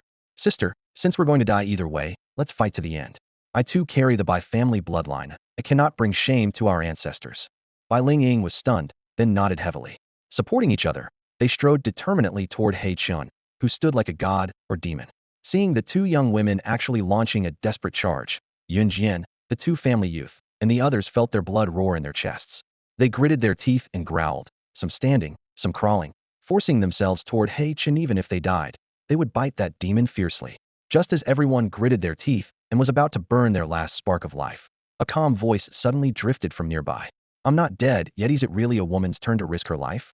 The 7 people and 1 crane who had been desperately charging toward Chun suddenly stopped in their tracks, staring in bewilderment at Yun-Yi's calm smile. Shaoli's cursing came to an abrupt halt as he stared suspiciously at Yun-Yi. Boss, did that old bastard knock you senseless? How can you still smile at a time like this? The Bai sisters also looked puzzled, with Bai Lingying even raising her hand to feel Yun-Yi's forehead, wondering if he had a fever. Yun Jian, Yun Ji, and the others exchanged glances, the air seeming to freeze with only the buzzing of the shell-shedding golden cicada's fleshy wings echoing through the hall. Haha. Haichin threw back his head in wild laughter, his silver staff weapon firmly pinned atop the golden cicada's head. While driving it with full force, he mocked, Yunlei's bastard son, a worthless young master who somehow stumbled to the threshold of martial master and dares to oppose me. Once I finish off this golden cicada, it'll be your turn. Behave yourselves, and perhaps I'll show mercy and spare your lives. Otherwise, amid his triumphant laughter, Yun-Yi suddenly chuckled softly, glancing at Haichin with interest before turning to the gleaming silver staff. That big cicada, your lifespan is nearly exhausted, your lamp running out of oil, isn't it? The shell-shedding golden cicada was too weak to speak, only managing to turn its head toward Yun-Yi with eyes full of despair. You don't need to speak, just blink. Oh wait, you don't have eyelids, so just nod. Yun-Yi stepped forward twice, adding with a smile. If a martial spirit realm expert were to channel spiritual power back to you, could it extend your lifespan? The golden cicada's pupils suddenly brightened like a drowning person grasping driftwood, its remaining strength surging as it nodded with difficulty. Snap! Yun-Yi snapped his fingers, eyes twinkling with amusement. Perfect. Looks like you won't die after all. Everyone remained confused. Yun-Yi sighed deeply, seeming both contemplative and mocking. Life is unpredictable. Who would have thought this weapon would end up in the hands of the esteemed city lord, treated as his trump card and becoming the final move that decides fate? Haichin felt an ominous premonition, his expression darkening. You recognize this silver dragon shuttle? Haha, of course I do. Yun-Yi pointed at the silver staff. I forged it myself. A triple attribute, super-grade first-tier weapon with built-in spiritual absorption. I recognized it the moment you revealed it, but pretended to be outmatched while waiting for an opportunity. Haichin's heart sank as he pressed. What opportunity? Yun-Yi cast a reassuring glance at the Bi-sisters before answering casually. Just like now. Stop. Before his words finished, he commanded in a low voice. The silver dragon shuttle seemed to hear its master's call, suddenly flashing with silver light, as the beam absorbing the golden cicada's spiritual power instantly ceased. No matter how Haichin tried to control it, he couldn't move it an inch. Impossible. Haichin roared, desperately trying to sever his spiritual connection with the silver dragon shuttle. But it was already too late. Yun-Yi snapped his fingers again, and the silver dragon shuttle blazed with silver light 100 times brighter than when Haichin had controlled it. Meanwhile, Haichin felt the surging spiritual power in his mind boiling like a volcanic eruption, flooding back into the molting golden cicada's body. What had flowed in like a gentle stream now rushed out like a bursting dam. The spiritual channel on the silver dragon shuttle instantly expanded tenfold, and the divine connection between Haichin and the golden cicada became as thick as an arm. Spiritual power surged into the cicada's consciousness with a humming roar that swept through space. The cicada's withered wings, dry as dead branches, swelled at a visible rate, their membranes taking on a lustrous sheen as the sound of their beating transformed from gentle raindrops to thunderous roars. Runes lit up in sequence across the walls, floor, and ceiling, spreading rapidly like licking flames, causing the entire space to shake violently. No, stop now. Haichin shrieked, his voice shrill with terror as his usual arrogance and composure crumbled instantly. Yun-Yi stood beside the silver dragon shuttle, smiling with crescent eyes, shaking his head with feigned regret. Ah, City Lord He, you're at the peak of martial spirit realm. You could crush me with one palm. If I stop now, would I survive? I'm quite afraid of death, you know. Haichin's consciousness was like a dam torn open, his spiritual foundation continuously collapsing, his head splitting with pain, yet unable to break free. His whole body trembled. Even moving a finger felt like carrying a mountain, tears and snot flowing together, making him more pathetic than an ordinary person. Young Master Yuno, Brother Yun, Ancestor Yun, please spare me. I'll give you Xintian City. I swear never to attack you again. I'll bow before you and serve at your command. Please stop. Bah, what a petty man, a coward. Bai Lingying spat, supporting herself with half a sword. You can't trust a single word from someone like this. Yun-Yi narrowed his eyes, tapping the silver dragon shuttle with his fingertip, suddenly interested. City Lord He, you know I've been poor since childhood. Even my family's monthly allowance was withheld. How about this gold and jade, jewels and precious stones, silver notes and treasures? Bring out everything you can and give them to me. Maybe I'll soften and let you go. No, we can't let him go. Bai Lingying, Bai Lingji, along with Yun Jian and the two family youth all spoke in unison. If they released this tiger back to the mountains, they'd all be dead without intact corpses in no time. Only Yunji remained silent, glancing at everyone before smiling. Ahem. The young master makes sense. City Lord He has no choice anyway. The more treasures, the more merciful our young master becomes. But it seems we all disagree, so City Lord He needs to offer more to win us over too. Everyone stared at him in unison, but he just shrugged and continued looking at Yun-Yi. Yun-Yi snorted coldly, his gaze sweeping over Yun-Ji with clear warning. You cunning little schemer, dare to compete with me for business? Haichin could no longer care about dignity. enduring the severe pain as he slowly removed the ring from his finger like in slow motion, throwing it trembling to the ground, croaking, "My life's wealth is all in there. Spare me." Just as Yun Yi bent down to pick it up, a pure spiritual force swept over, lifting the ring. With a flash of golden light, the ring fell into a massive sickle-shaped crab claw. "Damn it, big cicada. That's what I extorted." Yun Yi was furious. The molting golden cicada had recovered some of its strength and laughed triumphantly, its voice thundering. "If I hadn't held this guy back, could you have extorted a martial spirit peak master? These things are at least half mine. Let me inventory them first, then we'll split 70-30, you get 30, I get 70. With that, it simply stuffed the ring into its mouth, whether holding it or swallowing it unclear. "Damn you." Yun Yi was so angry his teeth itched, but knowing he couldn't beat this cicada, he could only smile bitterly. "Consider it my bad luck, getting double-crossed." The golden cicada's spirits lifted, immediately turning hostile, roaring at the still pleading Haichin, "Go die." At this moment its spiritual power had surpassed Haichin's, and using the silver dragon shuttle as a backdoor to drain him, it squeezed every drop of Haichin's power dry in the blink of an eye. "Damn, slow down." Yun Yi screamed internally. The crucial task wasn't done yet.